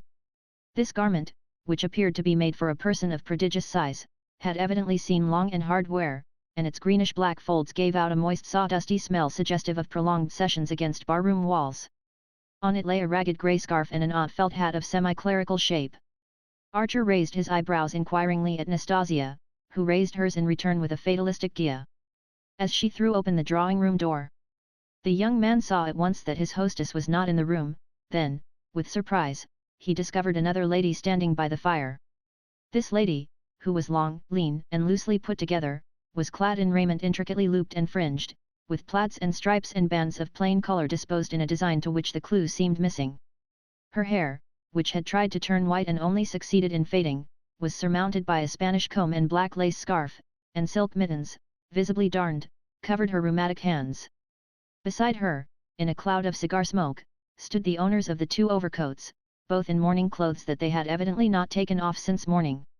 In one of the two, Archer, to his surprise, recognized Ned Winsett, the other an older, who was unknown to him, and whose gigantic frame declared him to be the wearer of the Macfarlane, had a feebly leonine head with crumpled grey hair, and moved his arms with large pawing gestures, as though he were distributing lay blessings to a kneeling multitude. These three persons stood together on the hearth rug, their eyes fixed on an extraordinarily large bouquet of crimson roses, with a knot of purple pansies at their base, that lay on the sofa where Madame Olenska usually sat. What they must have cost at this season, though of course it's the sentiment one cares about. The lady was saying in a sighing staccato as Archer came in. The three turned with surprise at his appearance, and the lady, advancing, held out her hand. "Dear Mr. Archer, almost my cousin Newland," she said. "I am the Marchioness Manson." Archer bowed, and she continued, "My Ellen has taken me in for a few days. I came from Cuba, where I have been spending the winter with Spanish friends, such delightful distinguished people, the highest nobility of old Castile. How I wish you could know them. But I was called away by our dear great friend here, Dr. Carver. You don't know Dr. Agathon Carver, founder of the Valley of Love community. Dr. Carver inclined his leonine head, and the Marchioness continued, "Ah, New York, how little the life of the spirit has reached it. But I see you do know Mr. Winsett." "Oh, yes, I reached him some time ago, but not by that route," Winsett said with his dry smile. The Marchioness shook her head reprovingly. "How do you know, Mr. Winsett? The spirit bloweth where it listeth." "List, oh, list!" interjected Dr. Carver in a stentorian murmur. "But do sit down, Mr. Archer. We four have been having a delightful little dinner together, and my child has gone up to dress. She expects you, she will be down in a moment. We were just admiring these marvelous flowers, which will surprise her when she reappears." Winsett remained on his feet. "I'm afraid I must be off. Please tell Madame Olenska that we shall all feel lost when she abandons our street. This house has been an oasis." "Ah, but she won't abandon you. Poetry and art are the breath of life to her."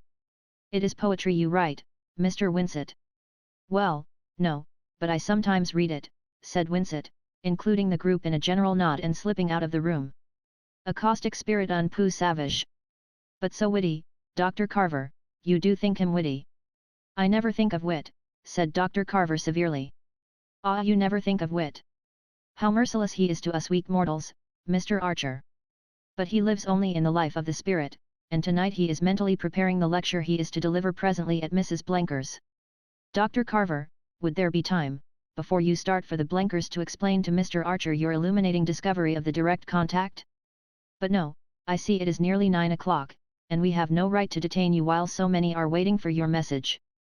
Dr. Carver looked slightly disappointed at this conclusion, but, having compared his ponderous gold timepiece with Madame Olenska's little travelling clock, he reluctantly gathered up his mighty limbs for departure. "I shall see you later, dear friend," he suggested to the Marchioness, who replied with a smile, "As soon as Ellen's carriage comes I will join you. I do hope the lecture won't have begun." Dr. Carver looked thoughtfully at Archer. "Perhaps, if this young gentleman is interested in my experiences, Mrs. Blenker might allow you to bring him with you." "Oh, dear friend, if it were possible I am sure she would be too happy. But I fear my Ellen counts on Mr. Archer herself." "That," said Dr. Carver, "is unfortunate, but here is my card." He handed it to Archer, who read on it, in Gothic characters. ++. Agathon Carver. The Valley of Love. Kiddisquatomy, NY. ++. Dr. Carver bowed himself out, and Mrs. Manson, with a sigh that might have been either of regret or relief, again waved Archer to a seat. "Ellen will be down in a moment, and before she comes, I am so glad of this quiet moment with you." Archer murmured his pleasure at their meeting, and the Marchioness continued, in her low sighing accents, "I know everything, dear Mr. Archer. My child has told me all you have done for her. Your wise advice, your courageous firmness, thank heaven it was not too late." The young man listened with considerable embarrassment. Was there anyone, he wondered, to whom Madame Olenska had not proclaimed his intervention in her private affairs? "Madame Olenska exaggerates, I simply gave her a legal opinion, as she asked me to." "Ah, but in doing it you were the unconscious instrument of what word have we moderns for Providence, Mr. Archer?" cried the lady, tilting her head on one side and drooping her lids mysteriously. "Little did you know that at that very moment I was being appealed to, being approached, in fact from the other side of the Atlantic." She glanced over her shoulder, as though fearful of being overheard, and then, drawing her chair nearer, and raising a tiny ivory fan to her lips, breathed behind it, "By the Count himself, my poor, mad, foolish Olensky, who asks only to take her back on her own terms." "Good God!" Archer exclaimed, springing up. "You are horrified?" "Yes, of course, I understand. I don't defend poor Stanislas, though he has always called me his best friend. He does not defend himself, he casts himself at her feet, in my person." She tapped her emaciated bosom. "I have his letter here." "A letter? Has Madame Olenska seen it?" Archer stammered, his brain whirling with the shock of the announcement. The Marchioness Manson shook her head softly. Time, I must have time. I know my Ellen, haughty, intractable, shall I say, just a shade unforgiving. But, good heavens, to forgive is one thing, to go back into that hell." "Ah, yes," the Marchioness acquiesced. "So she describes it, my sensitive child. But on the material side, Mr. Archer, if one may stoop to consider such things, Do you know what she is giving up? Those roses there on the sofa, acres like them, under glass and in the open, in his matchless terraced gardens at Nice. Jewels, historic pearls, the Sobieski emerald sables, but she cares nothing for all these. Art and beauty, those she does care for, she lives for, as I always have, and those also surrounded her. Pictures, priceless furniture, music, brilliant conversation, that, my dear young man, if you'll excuse me, is what you've no conception of here. And she had it all, and the homage of the greatest. She tells me she is not thought handsome in New York, good heavens. Her portrait has been painted 9 times, the greatest artists in Europe have begged for the privilege. Are these things nothing? And the remorse of an adoring husband. As the Marchioness Manson rose to her climax, her face assumed an expression of ecstatic retrospection which would have moved Archer's mirth had he not been numb with amazement. He would have laughed if anyone had foretold to him that his first sight of poor Medora Manson would have been in the guise of a messenger of Satan, but he was in no mood for laughing now, and she seemed to him to come straight out of the hell from which Ellen Olenska had just escaped. She knows nothing yet of all this? He asked abruptly. Mrs. Manson laid a purple finger on her lips. Nothing directly, but does she suspect? Who can tell? The truth is, Mr. Archer, I have been waiting to see you. From the moment I heard of the firm stand you had taken, and of your influence over her, I hoped it might be possible to count on your support to convince you that she ought to go back. I would rather see her dead, cried the young man violently. Ah, the Marchioness murmured, without visible resentment. For a while she sat in her armchair, opening and shutting the absurd ivory fan between her mittened fingers, but suddenly she lifted her head and listened. Here she comes, she said in a rapid whisper, and then, pointing to the bouquet on the sofa, am I to understand that you prefer that, Mr. Archer? After all, marriage is marriage, and my niece is still a wife. Chapter 18. What are you two plotting together, Aunt Medora? Madame Olenska cried as she came into the room. She was dressed as if for a ball. Everything about her shimmered and glimmered softly, as if her dress had been woven out of candle beams, and she carried her head high, like a pretty woman challenging a roomful of rivals. We were saying, my dear, that here was something beautiful to surprise you with, Mrs. Manson rejoined, rising to her feet and pointing archly to the flowers. Madame Olenska stopped short and looked at the bouquet. Her color did not change, but a sort of white radiance of anger ran over her like summer lightning. Ah, she exclaimed, in a shrill voice that the young man had never heard, who is ridiculous enough to send me a bouquet? Why a bouquet? And why tonight of all nights? I am not going to a ball, I am not a girl engaged to be married. But some people are always ridiculous. She turned back to the door, opened it, and called out, Nastasia. The ubiquitous handmaiden promptly appeared, and Archer heard Madame Olenska say, in an Italian that she seemed to pronounce with intentional deliberateness in order that he might follow it, here, throw this into the dustbin. And then, as Nastasia stared protestingly, but no, it's not the fault of the poor flowers. Tell the boy to carry them to the house 3 doors away, the house of Mr. Winsett, the dark gentleman who dined here. His wife is ill, they may give her pleasure. The boy is out, you say? Then, my dear one, run yourself, here, put my cloak over you and fly. I want the thing out of the house immediately. And, as you live, don't say they come from me. She flung her velvet opera cloak over the maid's shoulders and turned back into the drawing room, shutting the door sharply.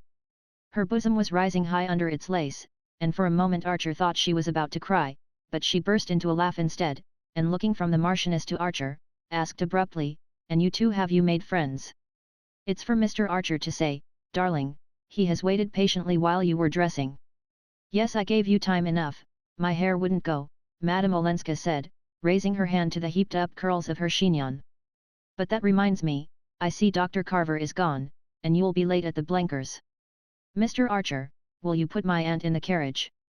She followed the Marchioness into the hall, saw her fitted into a miscellaneous heap of overshoes, shawls and tippets, and called from the doorstep, mind, the carriage is to be back for me at 10. Then she returned to the drawing room, where Archer, on re-entering it, found her standing by the mantelpiece, examining herself in the mirror. It was not usual, in New York society, for a lady to address her parlour maid as my dear one, and send her out on an errand wrapped in her own opera cloak, and Archer, through all his deeper feelings, tasted the pleasurable excitement of being in a world where action followed on emotion with such Olympian speed. Madame Olenska did not move when he came up behind her, and for a second their eyes met in the mirror, then she turned, threw herself into her sofa corner, and sighed out, "There's time for a cigarette." He handed her the box and lit a spill for her, and as the flame flashed up into her face she glanced at him with laughing eyes and said, "What do you think of me in a temper?" Archer paused a moment, then he answered with sudden resolution, "It makes me understand what your aunt has been saying about you. I knew she'd been talking about me. Well, she said you were used to all kinds of things, splendors and amusements and excitements that we could never hope to give you here." Madame Olenska smiled faintly into the circle of smoke about her lips. "Medora is incorrigibly romantic. It has made up to her for so many things." Archer hesitated again, and again took his risk. "Is your aunt's romanticism always consistent with accuracy? You mean, does she speak the truth?" Her niece considered.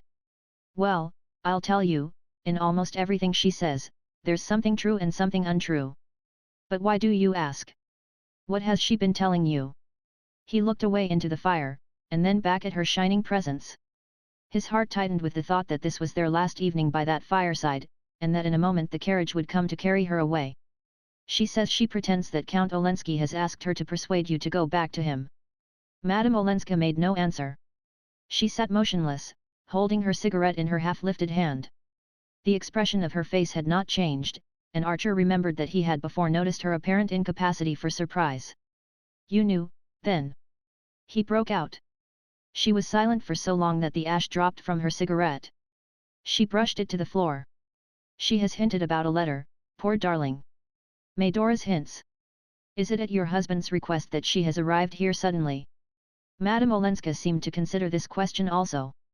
"There again, one can't tell. She told me she had had a spiritual summons, whatever that is, from Dr. Carver.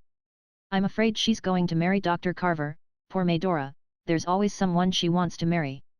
But perhaps the people in Cuba just got tired of her. I think she was with them as a sort of paid companion. Really, I don't know why she came. But you do believe she has a letter from your husband?" Again Madame Olenska brooded silently, then she said, "After all, it was to be expected." The young man rose and went to lean against the fireplace. A sudden restlessness possessed him, and he was tongue-tied by the sense that their minutes were numbered, and that at any moment he might hear the wheels of the returning carriage. "You know that your aunt believes you will go back?" Madame Olenska raised her head quickly. A deep blush rose to her face and spread over her neck and shoulders. She blushed seldom and painfully, as if it hurt her like a burn. "Many cruel things have been believed of me," she said. "Oh, Ellen, forgive me, I'm a fool and a brute." She smiled a little. "You are horribly nervous, you have your own troubles.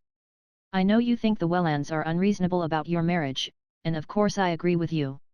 In Europe people don't understand our long American engagements, I suppose they are not as calm as we are." She pronounced the "we" with a faint emphasis that gave it an ironic sound. Archer felt the irony but did not dare to take it up. After all, she had perhaps purposely deflected the conversation from her own affairs, and after the pain his last words had evidently caused her he felt that all he could do was to follow her lead. But the sense of the waning hour made him desperate, he could not bear the thought that a barrier of words should drop between them again. "Yes," he said abruptly, "I went south to ask May to marry me after Easter. There's no reason why we shouldn't be married then. And May adores you and yet you couldn't convince her?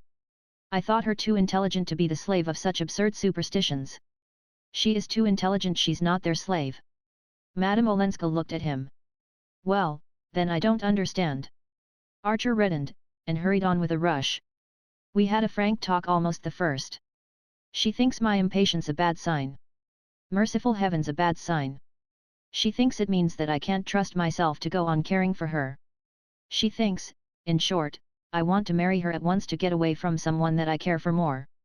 Madame Olenska examined this curiously. "But if she thinks that, why isn't she in a hurry too?" "Because she's not like that, she's so much nobler. She insists all the more on the long engagement, to give me time. Time to give her up for the other woman. If I want to." Madame Olenska leaned toward the fire and gazed into it with fixed eyes. Down the quiet street Archer heard the approaching trot of her horses. "That is noble," she said, with a slight break in her voice. "Yes. But it's ridiculous." "Ridiculous? Because you don't care for anyone else." "Because I don't mean to marry anyone else." "Ah." There was another long interval. At length she looked up at him and asked, "This other woman, does she love you?" "Oh, there's no other woman, I mean, the person that May was thinking of was never." "Then, why, after all, are you in such haste?" "There's your carriage," said Archer. She half rose and looked about her with absent eyes. Her fan and gloves lay on the sofa beside her and she picked them up mechanically. "Yes, I suppose I must be going." "You're going to Mrs. Struthers's?" "Yes." She smiled and added, "I must go where I am invited, or I should be too lonely." "Why not come with me?" Archer felt that at any cost he must keep her beside him, must make her give him the rest of her evening. Ignoring her question, he continued to lean against the chimney-piece, his eyes fixed on the hand in which she held her gloves and fan, as if watching to see if he had the power to make her drop them. "May guessed the truth," he said. "There is another woman, but not the one she thinks." Ellen Olenska made no answer, and did not move. After a moment he sat down beside her, and, taking her hand, softly unclasped it, so that the gloves and fan fell on the sofa between them. She started up, and freeing herself from him moved away to the other side of the hearth. "Ah, don't make love to me. Too many people have done that," she said, frowning. Archer, changing color, stood up also. It was the bitterest rebuke she could have given him. "I have never made love to you," he said, "and I never shall. But you are the woman I would have married if it had been possible for either of us." "Possible for either of us?" She looked at him with unfeigned astonishment. "And you say that when it's you who've made it impossible?" He stared at her, groping in a blackness through which a single arrow of light tore its blinding way. "I've made it impossible? You. She cried, her lip trembling like a child's on the verge of tears. "Isn't it you who made me give up divorcing? Give it up because you showed me how selfish and wicked it was, how one must sacrifice oneself to preserve the dignity of marriage, and to spare one's family the publicity, the scandal? And because my family was going to be your family for May's sake and for yours, I did what you told me, what you proved to me that I ought to do." "Ah," she broke out with a sudden laugh, "I've made no secret of having done it for you." She sank down on the sofa again, crouching among the festive ripples of her dress like a stricken masquerader, and the young man stood by the fireplace and continued to gaze at her without moving. "Good God," he groaned. "When I thought..." "You thought?" "Ah, don't ask me what I thought." Still looking at her, he saw the same burning flush creep up her neck to her face. She sat upright, facing him with a rigid dignity. "I do ask you." "Well, then, there were things in that letter you asked me to read." "My husband's letter?" "Yes. I had nothing to fear from that letter, absolutely nothing. All I feared was to bring notoriety, scandal, on the family, on you and May." "Good God," he groaned again, bowing his face in his hands. The silence that followed lay on them with the weight of things final and irrevocable. It seemed to Archer to be crushing him down like his own gravestone. In all the wide future he saw nothing that would ever lift that load from his heart. He did not move from his place, or raise his head from his hands. His hidden eyeballs went on staring into utter darkness. "At least I loved you," he brought out. On the other side of the hearth, from the sofa corner where he supposed that she still crouched, he heard a faint stifled crying like a child's. He started up and came to her side. "Ellen! What madness! Why are you crying? Nothing's done that can't be undone. I'm still free, and you're going to be." He had her in his arms, her face like a wet flower at his lips, and all their vain terrors shriveling up like ghosts at sunrise. The one thing that astonished him now was that he should have stood for 5 minutes arguing with her across the width of the room, when just touching her made everything so simple. She gave him back all his kiss, but after a moment he felt her stiffening in his arms, and she put him aside and stood up. "Ah, my poor Newland, I suppose this had to be. But it doesn't in the least alter things," she said, looking down at him in her turn from the hearth. "It alters the whole of life for me." "No, no, it mustn't, it can't. You're engaged to May Welland, and I'm married." He stood up too, flushed and resolute. "Nonsense! It's too late for that sort of thing. We've no right to lie to other people or to ourselves. We won't talk of your marriage, but do you see me marrying May after this?" She stood silent, resting her thin elbows on the mantelpiece, her profile reflected in the glass behind her. One of the locks of her chignon had become loosened and hung on her neck. She looked haggard and almost old. "I don't see you," she said at length, putting that question to May. "Do you?" He gave a reckless shrug. It's too late to do anything else. You say that because it's the easiest thing to say at this moment, not because it's true. In reality it's too late to do anything but what we'd both decided on. Ah, I don't understand you. She forced a pitiful smile that pinched her face instead of smoothing it. You don't understand because you haven't yet guessed how you've changed things for me. Oh, from the first, long before I knew all you'd done. All I'd done? Yes. I was perfectly unconscious at first that people here were shy of me, that they thought I was a dreadful sort of person. It seems they had even refused to meet me at dinner. I found that out afterward, and how you'd made your mother go with you to the Vanderleutens, and how you'd insisted on announcing your engagement at the Beaufort ball, so that I might have two families to stand by me instead of one. At that he broke into a laugh. Just imagine, she said, how stupid and unobservant I was. I knew nothing of all this till Granny blurted it out one day. New York simply meant peace and freedom to me, it was coming home. And I was so happy at being among my own people that everyone I met seemed kind and good, and glad to see me. But from the very beginning, she continued, I felt there was no one as kind as you, no one who gave me reasons that I understood for doing what at first seemed so hard and unnecessary. The very good people didn't convince me, I felt they'd never been tempted. But you knew, you understood, you had felt the world outside tugging at one with all its golden hands, and yet you hated the things it asks of one, you hated happiness bought by disloyalty and cruelty and indifference. That was what I'd never known before, and it's better than anything I've known. She spoke in a low, even voice, without tears or visible agitation, and each word, as it dropped from her, fell into his breast like burning lead. He sat bowed over, his head between his hands, staring at the hearthrug, and at the tip of the satin shoe that showed under her dress. Suddenly he knelt down and kissed the shoe. She bent over him, laying her hands on his shoulders, and looking at him with eyes so deep that he remained motionless under her gaze. Ah, don't let us undo what you've done! She cried. I can't go back now to that other way of thinking. I can't love you unless I give you up. His arms were yearning up to her, but she drew away, and they remained facing each other, divided by the distance that her words had created. Then, abruptly, his anger overflowed. And Beaufort? Is he to replace me? As the words sprang out he was prepared for an answering flare of anger, and he would have welcomed it as fuel for his own. But Madame Olenska only grew a shade paler, and stood with her arms hanging down before her, and her head slightly bent, as her way was when she pondered a question. He's waiting for you now at Mrs. Struthers's, why don't you go to him? Archer sneered. She turned to ring the bell. I shall not go out this evening, tell the carriage to go and fetch the Signora Marchesa, she said when the maid came. After the door had closed again Archer continued to look at her with bitter eyes. Why this sacrifice? Since you tell me that you're lonely I've no right to keep you from your friends. She smiled a little under her wet lashes. I shan't be lonely now. I was lonely, I was afraid. But the emptiness and the darkness are gone, when I turn back into myself now I'm like a child going at night into a room where there's always a light. Her tone and her look still enveloped her in a soft inaccessibility, and Archer groaned out again, I don't understand you. Yet you understand May. He reddened under the retort, but kept his eyes on her. May is ready to give me up. What? 3 days after you've entreated her on your knees to hasten your marriage. She's refused, that gives me the right. Ah, you've taught me what an ugly word that is, she said. He turned away with a sense of utter weariness. He felt as though he had been struggling for hours up the face of a steep precipice, and now, just as he had fought his way to the top, his hold had given way and he was pitching down headlong into darkness.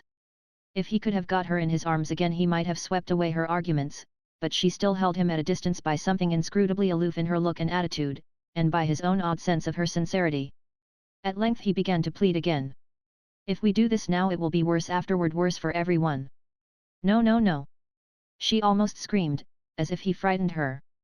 At that moment the bell sent a long tinkle through the house. They had heard no carriage stopping at the door, and they stood motionless, looking at each other with startled eyes. Outside, Nastasia's step crossed the hall, the outer door opened, and a moment later she came in carrying a telegram which she handed to the Countess Olenska. The lady was very happy at the flowers, Nastasia said, smoothing her apron. She thought it was her Signor Marito who had sent them, and she cried a little and said it was a folly. Her mistress smiled and took the yellow envelope. She tore it open and carried it to the lamp, then, when the door had closed again, she handed the telegram to Archer. It was dated from Street Augustine, and addressed to the Countess Olenska. In it he read, "Granny's telegram successful. Papa and Mama agree marriage after Easter. Am telegraphing Newland. Am too happy for words and love you dearly. Your grateful May." Half an hour later, when Archer unlocked his own front door, he found a similar envelope on the hall table on top of his pile of notes and letters. The message inside the envelope was also from May Welland, and ran as follows: "Parents consent wedding Tuesday after Easter at 12 Grace Church 8 bridesmaids please see rector so happy love May." Archer crumpled up the yellow sheet as if the gesture could annihilate the news it contained. Then he pulled out a small pocket diary and turned over the pages with trembling fingers, but he did not find what he wanted, and cramming the telegram into his pocket he mounted the stairs. A light was shining through the door of the little hall room which served Janie as a dressing room and boudoir, and her brother rapped impatiently on the panel. The door opened, and his sister stood before him in her immemorial purple flannel dressing gown, with her hair on pins. Her face looked pale and apprehensive. "Newland. I hope there's no bad news in that telegram?" "I waited on purpose, in case." No item of his correspondence was safe from Janie. He took no notice of her question. "Look here, what day is Easter this year?" She looked shocked at such unchristian ignorance. "Easter? Newland. Why, of course, the first week in April." "Why? The first week?" He turned again to the pages of his diary, calculating rapidly under his breath. "The first week, did you say?" He threw back his head with a long laugh. "For mercy's sake, what's the matter?" "Nothing's the matter, except that I'm going to be married in a month." Janie fell upon his neck and pressed him to her purple flannel breast. "Oh Newland, how wonderful! I'm so glad. But, dearest, why do you keep on laughing? Do hush, or you'll wake Mama." Book 2. Chapter 19. The day was fresh, with a lively spring wind full of dust. All the old ladies in both families had got out their faded sables and yellowing ermines, and the smell of camphor from the front pews almost smothered the faint spring scent of the lilies banking the altar. Newland Archer, at a signal from the sexton, had come out of the vestry and placed himself with his best man on the chancel step of Grace Church. The signal meant that the brougham bearing the bride and her father was in sight, but there was sure to be a considerable interval of adjustment and consultation in the lobby, where the bridesmaids were already hovering like a cluster of Easter blossoms. During this unavoidable lapse of time the bridegroom, in proof of his eagerness, was expected to expose himself alone to the gaze of the assembled company, and Archer had gone through this formality as resignedly as through all the others which made of a 19th-century New York wedding a rite that seemed to belong to the dawn of history. Everything was equally easy or equally painful, as one chose to put it in the path he was committed to tread, and he had obeyed the flurried injunctions of his best man as piously as other bridegrooms had obeyed his own, in the days when he had guided them through the same labyrinth. So far he was reasonably sure of having fulfilled all his obligations. The bridesmaids' 8 bouquets of white lilac and lilies of the valley had been sent in due time, as well as the gold and sapphire sleeve links of the 8 ushers and the best man's cat's eye scarf pin. Archer had sat up half the night trying to vary the wording of his thanks for the last batch of presents from men friends and ex-lady loves. The fees for the bishop and the rector were safely in the pocket of his best man, his own luggage was already at Mrs. Manson Mingot's, where the wedding breakfast was to take place, and so were the travelling clothes into which he was to change, and a private compartment had been engaged in the train that was to carry the young couple to their unknown destination, concealment of the spot in which the bridal night was to be spent being one of the most sacred taboos of the prehistoric ritual. "Got the ring all right?" whispered young van der Luyden Newland, who was inexperienced in the duties of a best man, and awed by the weight of his responsibility. Archer made the gesture which he had seen so many bridegrooms make. With his ungloved right hand he felt in the pocket of his dark grey waistcoat, and assured himself that the little gold circlet, engraved inside, "Newland to May, April-187, was in its place. Then, resuming his former attitude, his tall hat and pearl grey gloves with black stitchings grasped in his left hand, he stood looking at the door of the church. Overhead, Handel's march swelled pompously through the imitation stone vaulting, carrying on its waves the faded drift of the many weddings at which, with cheerful indifference, he had stood on the same chancel step watching other brides float up the nave toward other bridegrooms. How like a first night at the opera! He thought, recognizing all the same faces in the same boxes, no, pews, and wondering if, when the last trump sounded, Mrs. Selfridge Mary would be there with the same towering ostrich feathers in her bonnet, and Mrs. Beaufort with the same diamond earrings and the same smile, and whether suitable proscenium seats were already prepared for them in another world. After that there was still time to review, one by one, the familiar countenances in the first rows, the women's sharp with curiosity and excitement, the men sulky with the obligation of having to put on their frock coats before luncheon, and fight for food at the wedding breakfast. "Too bad the breakfast is at old Catherine's," the bridegroom could fancy Reggie Chivers saying. "But I'm told that Lovell Mingott insisted on its being cooked by his own chef, so it ought to be good if one can only get at it." And he could imagine Sillerton Jackson adding with authority, "My dear fellow, haven't you heard? It's to be served at small tables, in the new English fashion." Archer's eyes lingered a moment on the left-hand pew, where his mother, who had entered the church on Mr. Henry van der Uiten's arm, sat weeping softly under her Chantilly veil, her hands in her grandmother's ermine muff. "Poor Janie," he thought, looking at his sister. "Even by screwing her head around she can see only the people in the few front pews, and they're mostly dowdy Newlands and Dagonets." On the hither side of the white ribbon dividing off the seats reserved for the families he saw Beaufort, tall and red-faced, scrutinizing the women with his arrogant stare. Beside him sat his wife, all silvery chinchilla and violets, and on the far side of the ribbon, Lawrence Lefferts's sleekly brushed head seemed to mount guard over the invisible deity of good form who presided at the ceremony. Archer wondered how many flaws Lefferts's keen eyes would discover in the ritual of his divinity, then he suddenly recalled that he too had once thought such questions important. The things that had filled his days seemed now like a nursery parody of life, or like the wrangles of medieval schoolmen over metaphysical terms that nobody had ever understood. A stormy discussion as to whether the wedding presents should be shown had darkened the last hours before the wedding, and it seemed inconceivable to Archer that grown-up people should work themselves into a state of agitation over such trifles, and that the matter should have been decided, in the negative, by Mrs. Welland's saying, with indignant tears, "I should as soon turn the reporters loose in my house."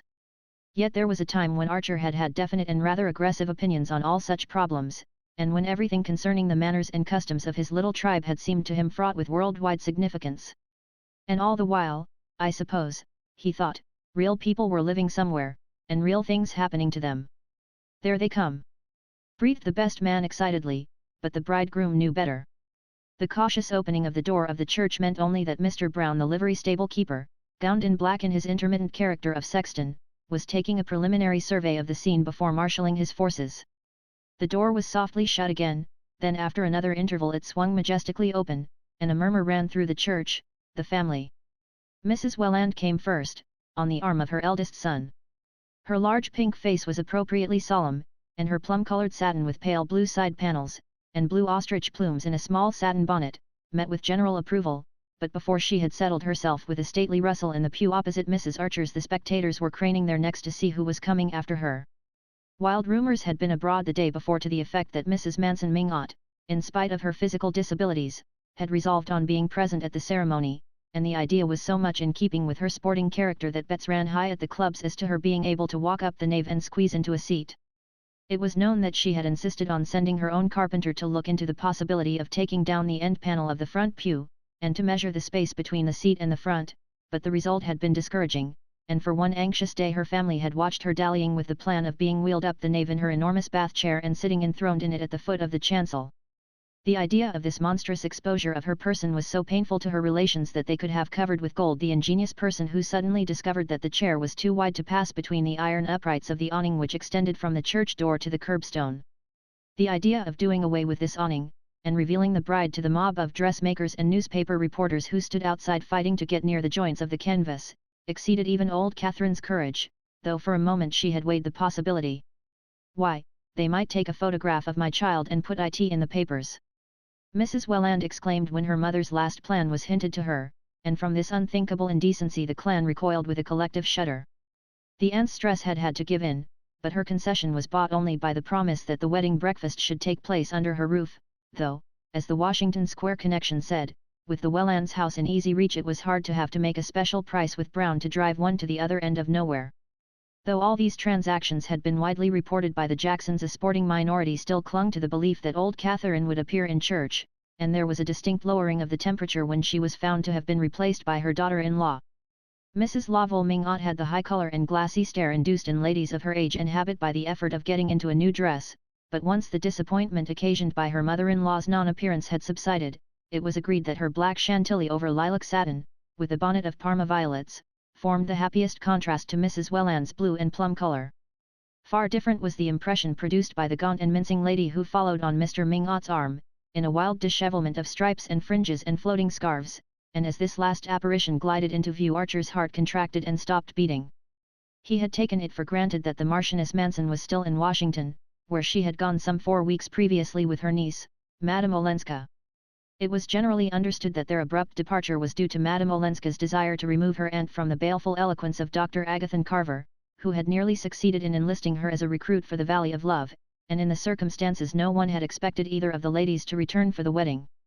For a moment Archer stood with his eyes fixed on Medora's fantastic figure, straining to see who came behind her, but the little procession was at an end, for all the lesser members of the family had taken their seats, and the 8 tall ushers, gathering themselves together like birds or insects preparing for some migratory maneuver, were already slipping through the side doors into the lobby. "Newland, I say, she's here," the best man whispered. Archer roused himself with a start. A long time had apparently passed since his heart had stopped beating, for the white and rosy procession was in fact halfway up the nave. The bishop, the rector, and 2 white-winged assistants were hovering about the flower-banked altar, and the first chords of the Spar Symphony were strewing their flower-like notes before the bride. Archer opened his eyes, but could they really have been shut, as he imagined, and felt his heart beginning to resume its usual task. The music, the scent of the lilies on the altar, the vision of the cloud of tulle and orange blossoms floating nearer and nearer, the sight of Mrs. Archer's face suddenly convulsed with happy sobs, the low benedictory murmur of the rector's voice, the ordered evolutions of the 8 pink bridesmaids and the 8 black ushers, all these sights, sounds and sensations, so familiar in themselves, so unutterably strange and meaningless in his new relation to them, were confusedly mingled in his brain. "My God," he thought, "have I got the ring?" And once more he went through the bridegroom's convulsive gesture. Then, in a moment, May was beside him, such radiance streaming from her that it sent a faint warmth through his numbness, and he straightened himself and smiled into her eyes. "Dearly beloved, we are gathered together here," the rector began. The ring was on her hand, the bishop's benediction had been given, the bridesmaids were poised to resume their place in the procession, and the organ was showing preliminary symptoms of breaking out into the Mendelssohn March, without which no newly wedded couple had ever emerged upon New York. "Your arm, I say, give her your arm," young Newland nervously hissed, and once more Archer became aware of having been adrift far off in the unknown. What was it that had sent him there, he wondered. Perhaps the glimpse, among the anonymous spectators in the transept, of a dark coil of hair under a hat which, a moment later, revealed itself as belonging to an unknown lady with a long nose, so laughably unlike the person whose image she had evoked that he asked himself if he were becoming subject to hallucinations. And now he and his wife were pacing slowly down the nave, carried forward on the light Mendelssohn ripples, the spring day beckoning to them through widely opened doors, and Mrs. Welland's chestnuts, with big white favours on their frontlets, coveting and showing off at the far end of the canvas tunnel. The footman, who had a still bigger white favour on his lapel, wrapped May's white cloak about her, and Archer jumped into the brougham at her side. She turned to him with a triumphant smile and their hands clasped under her veil. "Darling!" Archer said, and suddenly the same black abyss yawned before him and he felt himself sinking into it, deeper and deeper, while his voice rambled on smoothly and cheerfully. "Yes, of course I thought I'd lost the ring, no wedding would be complete if the poor devil of a bridegroom didn't go through that. But you did keep me waiting, you know. I had time to think of every horror that might possibly happen." She surprised him by turning, in full Fifth Avenue, and flinging her arms about his neck. "But none ever can happen now, can it, Newland, as long as we two are together?" Every detail of the day had been so carefully thought out that the young couple, after the wedding breakfast, had ample time to put on their travelling clothes, descend the wide Mingot stairs between laughing bridesmaids and weeping parents, and get into the brougham under the traditional shower of rice and satin slippers, and there was still half an hour left in which to drive to the station, buy the last weeklies at the bookstall with the air of seasoned travellers, and settle themselves in the reserved compartment in which May's maid had already placed her dove-coloured travelling cloak and glaringly new dressing bag from London. The old Dulac aunts at Rhinebeck had put their house at the disposal of the bridal couple, with a readiness inspired by the prospect of spending a week in New York with Mrs. Archer, and Archer, glad to escape the usual bridal suite in a Philadelphia or Baltimore hotel, had accepted with an equal alacrity. May was enchanted at the idea of going to the country, and childishly amused at the vain efforts of the 8 bridesmaids to discover where their mysterious retreat was situated. It was thought very English to have a country house lent to one, and the fact gave a last touch of distinction to what was generally conceded to be the most brilliant wedding of the year, but where the house was no one was permitted to know, except the parents of bride and groom, who, when taxed with the knowledge, pursed their lips and said mysteriously, "Ah, they didn't tell us," which was manifestly true, since there was no need to. Once they were settled in their compartment, and the train, shaking off the endless wooden suburbs, had pushed out into the pale landscape of spring, talk became easier than Archer had expected. May was still, in look and tone, the simple girl of yesterday, eager to compare notes with him as to the incidents of the wedding, and discussing them as impartially as a bridesmaid talking it all over with an usher. At first Archer had fancied that this detachment was the disguise of an inward tremor, but her clear eyes revealed only the most tranquil unawareness. She was alone for the first time with her husband, but her husband was only the charming comrade of yesterday. There was no one whom she liked as much, no one whom she trusted as completely, and the culminating lark of the whole delightful adventure of engagement and marriage was to be off with him alone on a journey, like a grown-up person, like a married woman, in fact. It was wonderful that as he had learned in the mission garden at St. Augustine such depths of feeling could coexist with such absence of imagination. But he remembered how, even then, she had surprised him by dropping back to inexpressive girlishness as soon as her conscience had been eased of its burden, and he saw that she would probably go through life dealing to the best of her ability with each experience as it came, but never anticipating any by so much as a stolen glance.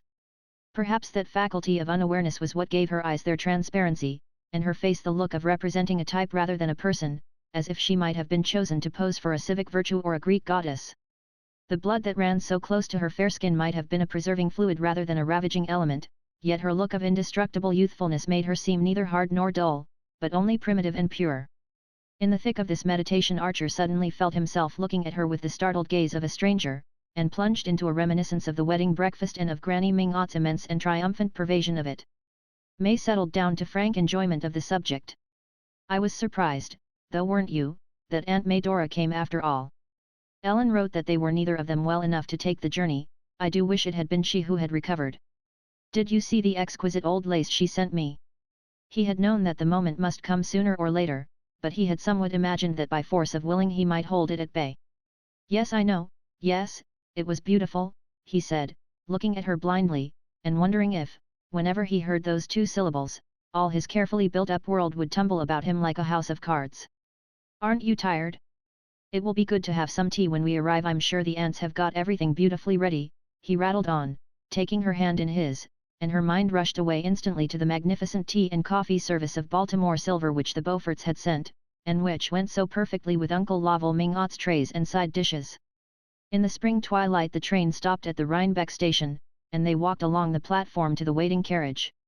"Ah, how awfully kind of the Vanderleudens, they've sent their man over from Scooter Cliff to meet us," Archer exclaimed, as a sedate person out of livery approached them and relieved the maid of her bags. "I'm extremely sorry, sir," said this emissary, "that a little accident has occurred at the Miss Dulacs, a leak in the water tank. It happened yesterday, and Mr. Vanderleuden, who heard of it this morning, sent a housemaid up by the early train to get the patroon's house ready. It will be quite comfortable, I think you'll find, sir, and the Miss Dulacs have sent their cook over, so that it will be exactly the same as if you'd been at Rhinebeck." Archer stared at the speaker so blankly that he repeated in still more apologetic accents, "It'll be exactly the same, sir, I do assure you," and May's eager voice broke out, covering the embarrassed silence, "the same as Rhinebeck? The patroon's house? But it will be 100,000 times better, won't it, Newland? It's too dear and kind of Mr. Vanderleuden to have thought of it." And as they drove off, with the maid beside the coachman, and their shining bridal bags on the seat before them, she went on excitedly, "Only fancy, I've never been inside it, have you? The Vanderleudens show it to so few people. But they opened it for Ellen, it seems, and she told me what a darling little place it was. She says it's the only house she's seen in America that she could imagine being perfectly happy in." "Well, that's what we're going to be, isn't it?" cried her husband gaily, and she answered with her boyish smile, "Ah, it's just our luck beginning the wonderful luck we're always going to have together." Chapter 20. "Of course we must dine with Mrs. Carfrey, dearest," Archer said, and his wife looked at him with an anxious frown across the monumental Britannia-ware of their lodging-house breakfast table. In all the rainy desert of autumnal London there were only two people whom the Newland Archers knew, and these two they had sedulously avoided, in conformity with the old New York tradition that it was not dignified to force oneself on the notice of one's acquaintances in foreign countries. Mrs. Archer and Janey, in the course of their visits to Europe, had so unflinchingly lived up to this principle, and met the friendly advances of their fellow travellers with an air of such impenetrable reserve, that they had almost achieved the record of never having exchanged a word with a foreigner other than those employed in hotels and railway stations. Their own compatriots save those previously known or properly accredited they treated with an even more pronounced disdain, so that, unless they ran across a Chivers, a Dagonet or a Mingot, their months abroad were spent in an unbroken tete-a-tete. But the utmost precautions are sometimes unavailing, and one night at Butson one of the two English ladies in the room across the passage, whose names, dress and social situation were already intimately known to Janey, had knocked on the door and asked if Mrs. Archer had a bottle of liniment. The other lady, the intruder's sister, Mrs. Carfrey, had been seized with a sudden attack of bronchitis, and Mrs. Archer, who never travelled without a complete family pharmacy, was fortunately able to produce the required remedy. Mrs. Carfrey was very ill, and as she and her sister Miss Harrell were travelling alone they were profoundly grateful to the Archer ladies, who supplied them with ingenious comforts and whose efficient maid helped to nurse the invalid back to health. When the Archers left Butson they had no idea of ever seeing Mrs. Carfrey and Miss Harrell again. Nothing, to Mrs. Archer's mind, would have been more undignified than to force oneself on the notice of a foreigner to whom one had happened to render an accidental service. But Mrs. Carfrey and her sister, to whom this point of view was unknown, and who would have found it utterly incomprehensible, felt themselves linked by an eternal gratitude to the delightful Americans who had been so kind at Butson. With touching fidelity they seized every chance of meeting Mrs. Archer and Janey in the course of their continental travels, and displayed a supernatural acuteness in finding out when they were to pass through London on their way to or from the States. The intimacy became indissoluble, and Mrs. Archer and Janey, whenever they alighted at Brown's Hotel, found themselves awaited by two affectionate friends who, like themselves, cultivated ferns and Wharton cases, made macrame lace, read the memoirs of the Baroness Bunsen and had views about the occupants of the leading London pulpits. As Mrs. Archer said, it made another thing of London to know Mrs. Carfrey and Miss Harrell, and by the time that Newland became engaged the tie between the families was so firmly established that it was thought only right to send a wedding invitation to the two English ladies, who sent, in return, a pretty bouquet of pressed alpine flowers under glass. And on the dock, when Newland and his wife sailed for England, Mrs. Archer's last word had been, "You must take May to see Mrs. Carfrey." Newland and his wife had had no idea of obeying this injunction, but Mrs. Carfrey, with her usual acuteness, had run them down and sent them an invitation to dine, and it was over this invitation that May Archer was wrinkling her brows across the tea and muffins. "It's all very well for you, Newland, you know them. But I shall feel so shy among a lot of people I've never met. And what shall I wear?" Newland leaned back in his chair and smiled at her. She looked handsomer and more Diana-like than ever.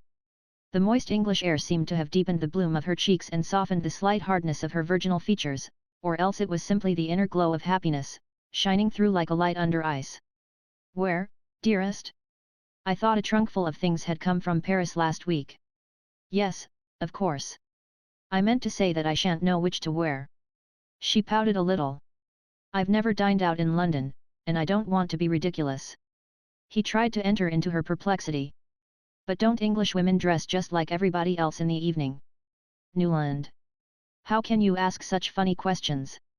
When they go to the theatre in old ball dresses and bare heads?" "Well, perhaps they wear new ball dresses at home, but at any rate Mrs. Carfrey and Miss Harrell won't. They'll wear caps like my mother's and shawls, very soft shawls." "Yes, but how will the other women be dressed?" "Not as well as you, dear," he rejoined, wondering what had suddenly developed in her Janey's morbid interest in clothes. She pushed back her chair with a sigh. "That's dear of you, Newland, but it doesn't help me much." He had an inspiration. "Why not wear your wedding dress? That can't be wrong, can it?" "Oh, dearest! If I only had it here! But it's gone to Paris to be made over for next winter, and Worth hasn't sent it back." "Oh, well," said Archer, getting up. "Look here, the fog's lifting. If we made a dash for the National Gallery we might manage to catch a glimpse of the pictures." The Newland Archers were on their way home, after a 3 months wedding tour which May, in writing to her girl friends, vaguely summarized as blissful. They had not gone to the Italian lakes. On reflection, Archer had not been able to picture his wife in that particular setting. Her own inclination, after a month with the Paris dressmakers, was for mountaineering in July and swimming in August. This plan they punctually fulfilled, spending July at Interlaken and Grindelwald, and August at a little place called Etretat, on the Normandy coast, which someone had recommended as quaint and quiet. Once or twice, in the mountains, Archer had pointed southward and said, "There's Italy," and May, her feet in a gentian bed, had smiled cheerfully, and replied, "It would be lovely to go there next winter, if only you didn't have to be in New York." But in reality traveling interested her even less than he had expected. She regarded it, once her clothes were ordered, as merely an enlarged opportunity for walking, riding, swimming, and trying her hand at the fascinating new game of lawn tennis, and when they finally got back to London, where they were to spend a fortnight while he ordered his clothes, she no longer concealed the eagerness with which she looked forward to sailing. In London nothing interested her but the theatres and the shops, and she found the theatres less exciting than the Paris cafés chantants where, under the blossoming horse-chestnuts of the Champs-Élysées, she had had the novel experience of looking down from the restaurant terrace on an audience of cocottes, and having her husband interpret to her as much of the songs as he thought suitable for bridal ears. Archer had reverted to all his old inherited ideas about marriage. It was less trouble to conform with the tradition and treat May exactly as all his friends treated their wives than to try to put into practice the theories with which his untrammeled bachelorhood had dallied. There was no use in trying to emancipate a wife who had not the dimmest notion that she was not free, and he had long since discovered that May's only use of the liberty she supposed herself to possess would be to lay it on the altar of her wifely adoration. Her innate dignity would always keep her from making the gift abjectly, and a day might even come, as it once had, when she would find strength to take it altogether back if she thought she were doing it for his own good. But with a conception of marriage so uncomplicated and incurious as hers, such a crisis could be brought about only by something visibly outrageous in his own conduct, and the fineness of her feeling for him made that unthinkable. Whatever happened, he knew, she would always be loyal, gallant and unresentful, and that pledged him to the practice of the same virtues. All this tended to draw him back into his old habits of mind. If her simplicity had been the simplicity of pettiness he would have chafed and rebelled, but since the lines of her character, though so few, were on the same fine mould as her face, she became the tutelary divinity of all his old traditions and reverences. Such qualities were scarcely of the kind to enliven foreign travel, though they made her so easy and pleasant a companion, but he saw at once how they would fall into place in their proper setting. He had no fear of being oppressed by them, for his artistic and intellectual life would go on, as it always had, outside the domestic circle, and within it there would be nothing small and stifling. Coming back to his wife would never be like entering a stuffy room after a tramp in the open. And when they had children the vacant corners in both their lives would be filled. All these things went through his mind during their long slow drive from Mayfair to South Kensington, where Mrs. Carfry and her sister lived. Archer too would have preferred to escape their friends' hospitality. In conformity with the family tradition he had always travelled as a sightseer and looker-on, affecting a haughty unconsciousness of the presence of his fellow beings. Once only, just after Harvard, he had spent a few gay weeks at Florence with a band of queer Europeanist Americans, dancing all night with titled ladies in palaces, and gambling half the day with the rakes and dandies of the fashionable club, but it had all seemed to him, though the greatest fun in the world, as unreal as a carnival.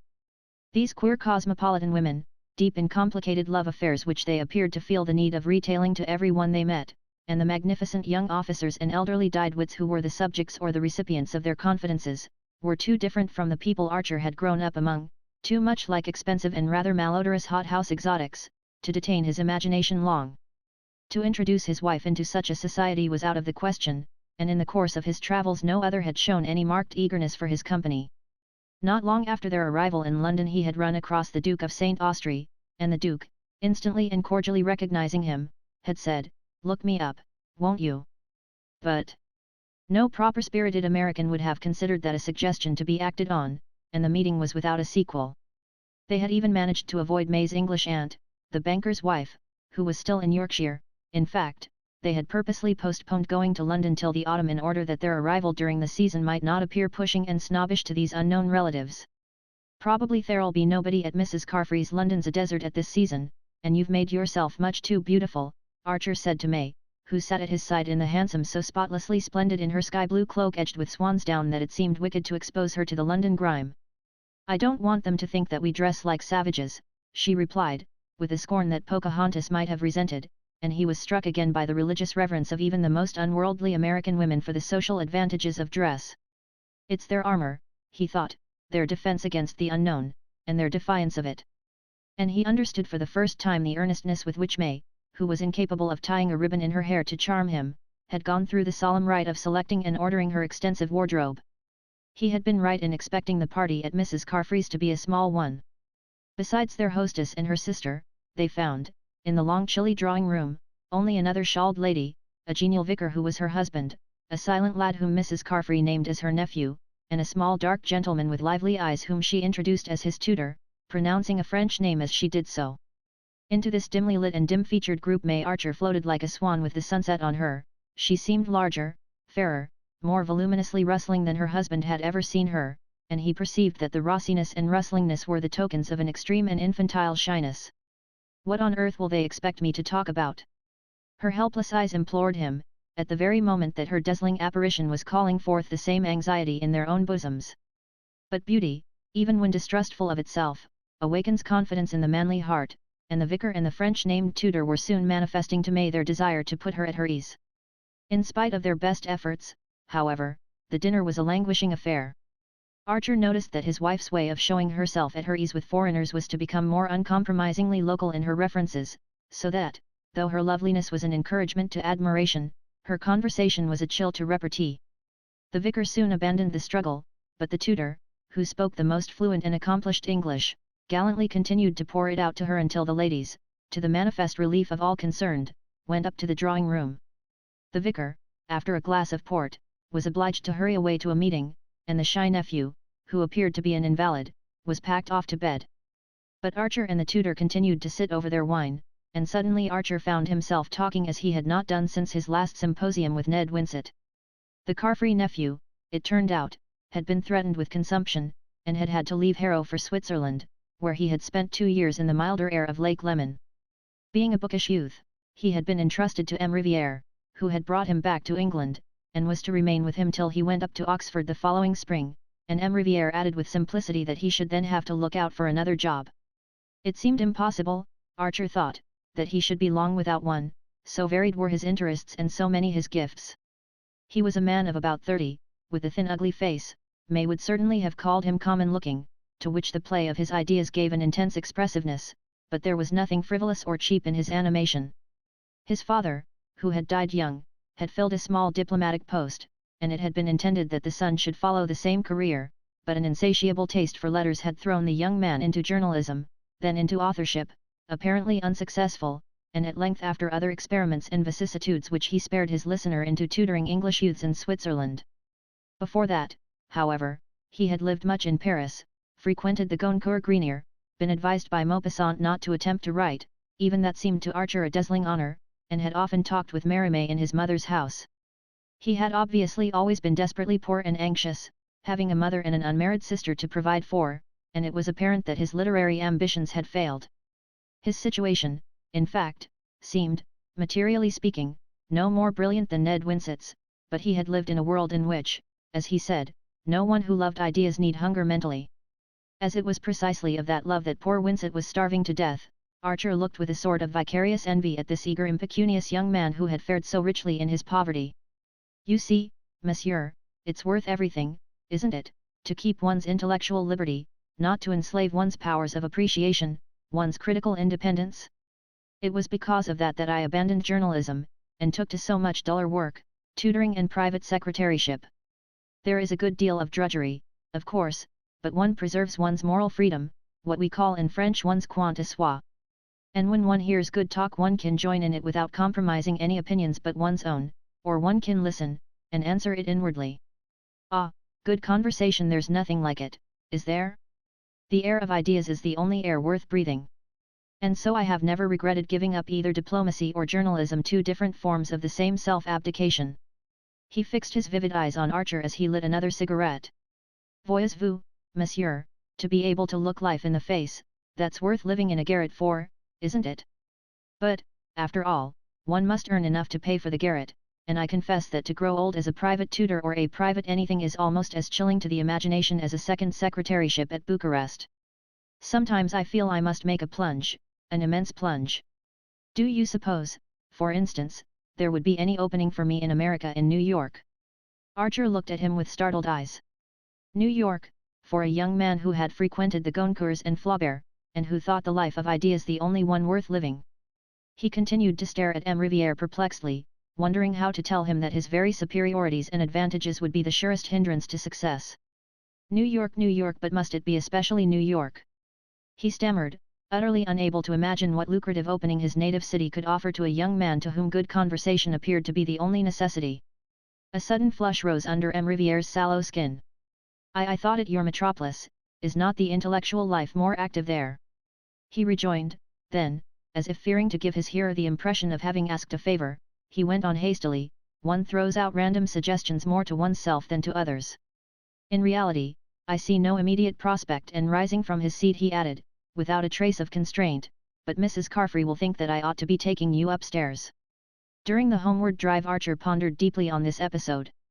His hour with M. Riviere had put new air into his lungs, and his first impulse had been to invite him to dine the next day, but he was beginning to understand why married men did not always immediately yield to their first impulses. That young tutor is an interesting fellow, we had some awfully good talk after dinner about books and things, he threw out tentatively in the hansom. May roused herself from one of the dreamy silences into which he had read so many meanings before 6 months of marriage had given him the key to them. The little Frenchman? Wasn't he dreadfully common? She questioned coldly, and he guessed that she nursed a secret disappointment at having been invited out in London to meet a clergyman and a French tutor. The disappointment was not occasioned by the sentiment ordinarily defined as snobbishness, but by old New York's sense of what was due to it when it risked its dignity in foreign lands. If May's parents had entertained the Carfrys in Fifth Avenue they would have offered them something more substantial than a parson and a schoolmaster. But Archer was on edge, and took her up. Common where? He queried, and she returned with unusual readiness, why, I should say anywhere but in his schoolroom. Those people are always awkward in society. But then, she added disarmingly, I suppose I shouldn't have known if he was clever. Archer disliked her use of the word clever almost as much as her use of the word common, but he was beginning to fear his tendency to dwell on the things he disliked in her. After all, her point of view had always been the same. It was that of all the people he had grown up among, and he had always regarded it as necessary but negligible. Until a few months ago he had never known a nice woman who looked at life differently, and if a man married it must necessarily be among the nice. Ah, then I won't ask him to dine. He concluded with a laugh, and May echoed, bewildered, goodness, ask the Carfrys tutor. Well, not on the same day with the Carfrys, if you prefer I shouldn't. But I did rather want another talk with him. He's looking for a job in New York. Her surprise increased with her indifference, he almost fancied that she suspected him of being tainted with foreignness. A job in New York? What sort of a job? People don't have French tutors, what does he want to do?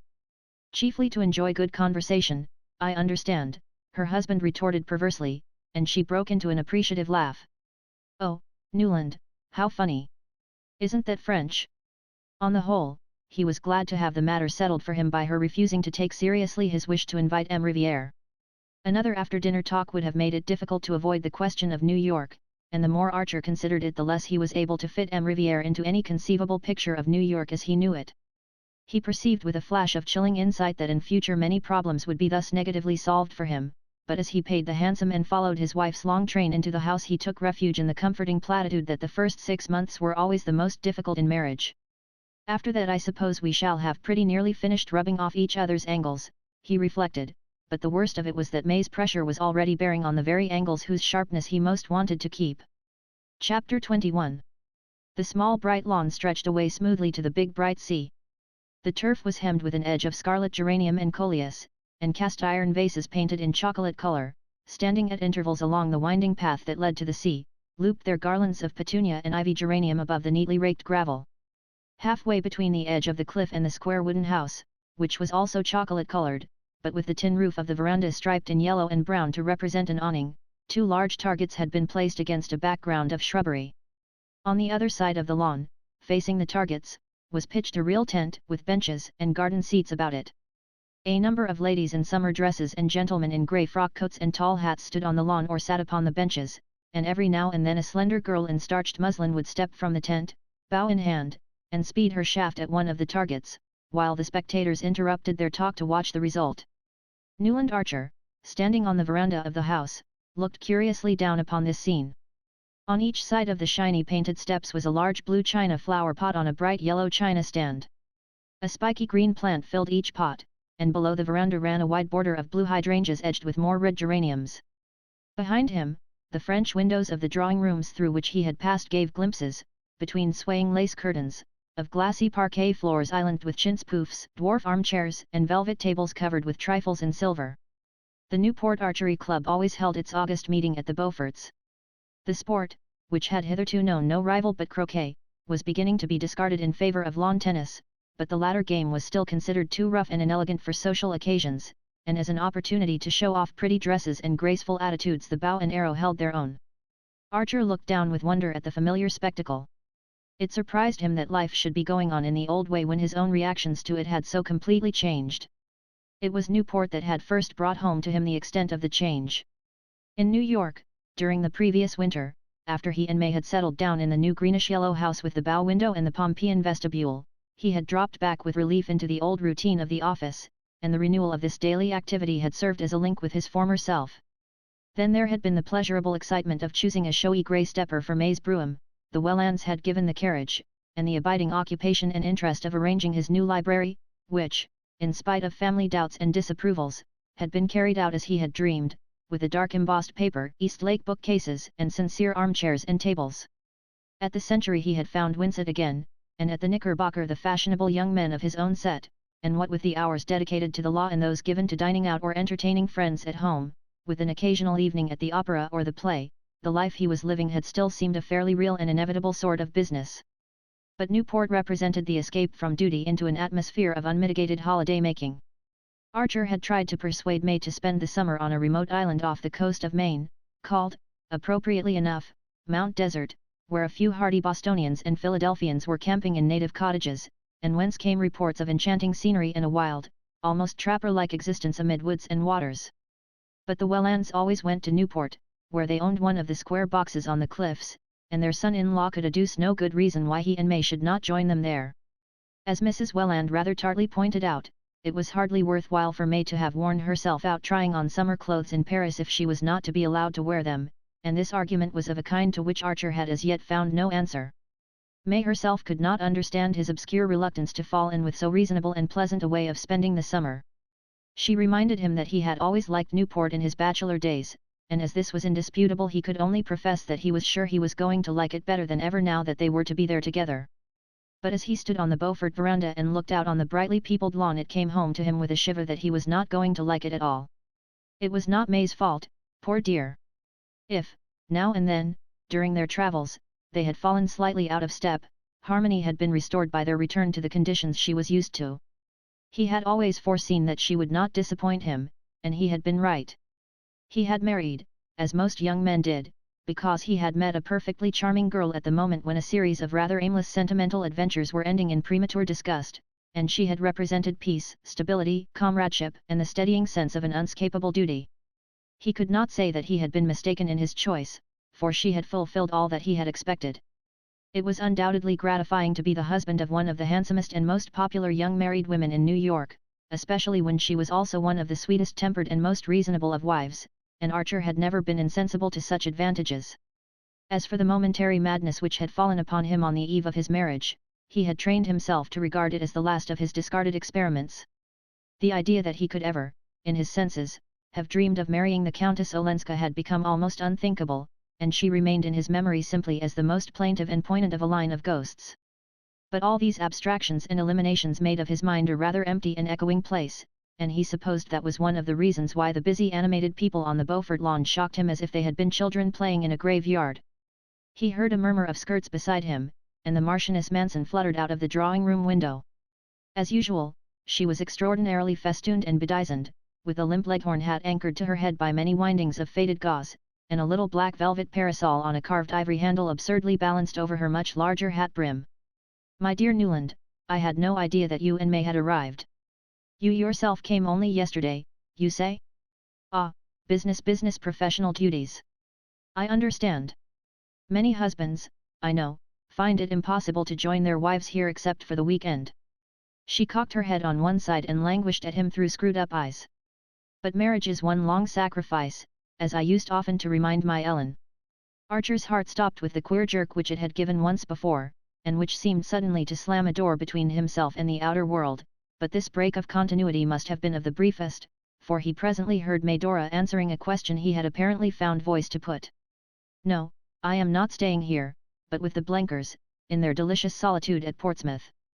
Beaufort was kind enough to send his famous trotters for me this morning, so that I might have at least a glimpse of one of Regina's garden parties, but this evening I go back to rural life.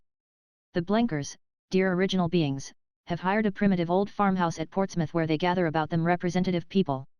She drooped slightly beneath her protecting brim, and added with a faint blush, this week Dr. Agathan Carver is holding a series of inner thought meetings there. A contrast indeed to this gay scene of worldly pleasure, but then I have always lived on contrasts.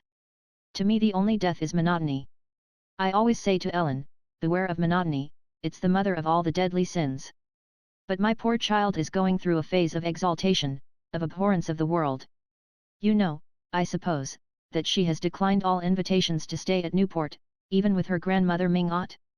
I could hardly persuade her to come with me to the Blenkers, if you will believe it. The life she leads is morbid, unnatural. Ah, if she had only listened to me when it was still possible. When the door was still open. But shall we go down and watch this absorbing match? I hear your May is one of the competitors. Strolling toward them from the tent, Beaufort advanced over the lawn, tall, heavy, too tightly buttoned into a London frock coat, with one of his own orchids in its buttonhole. Archer, who had not seen him for 2 or 3 months, was struck by the change in his appearance. In the hot summer light his floridness seemed heavy and bloated, and but for his erect square-shouldered walk he would have looked like an overfed and overdressed old man. There were all sorts of rumours afloat about Beaufort. In the spring he had gone off on a long cruise to the West Indies in his new steam yacht, and it was reported that, at various points where he had touched, a lady resembling Miss Fanny Ring had been seen in his company. The steam yacht, built in the Clyde, and fitted with tiled bathrooms and other unheard-of luxuries, was said to have cost him $500,000, and the pearl necklace which he had presented to his wife on his return was as magnificent as such expiatory offerings are apt to be. Beaufort's fortune was substantial enough to stand the strain, and yet the disquieting rumours persisted, not only in Fifth Avenue but in Wall Street. Some people said he had speculated unfortunately in railways, others that he was being bled by one of the most insatiable members of her profession, and to every report of threatened insolvency Beaufort replied by a fresh extravagance, the building of a new row of orchid houses, the purchase of a new string of race horses, or the addition of a new Meissonier or Cabanel to his picture gallery. He advanced toward the Marchioness and Newland with his usual half-sneering smile. "Hello, Medora. Did the trotters do their business? 40 minutes, eh? Well, that's not so bad, considering your nerves had to be spared." He shook hands with Archer, and then, turning back with them, placed himself on Mrs. Manson's other side, and said, in a low voice, a few words which their companion did not catch. The Marchioness replied by one of her queer foreign jerks, an que voulez-vous, which deepened Beaufort's frown, but he produced a good semblance of a congratulatory smile as he glanced at Archer to say, "You know May's going to carry off the first prize." "Ah, then it remains in the family," Medora rippled, and at that moment they reached the tent and Mrs. Beaufort met them in a girlish cloud of mauve muslin and floating veils.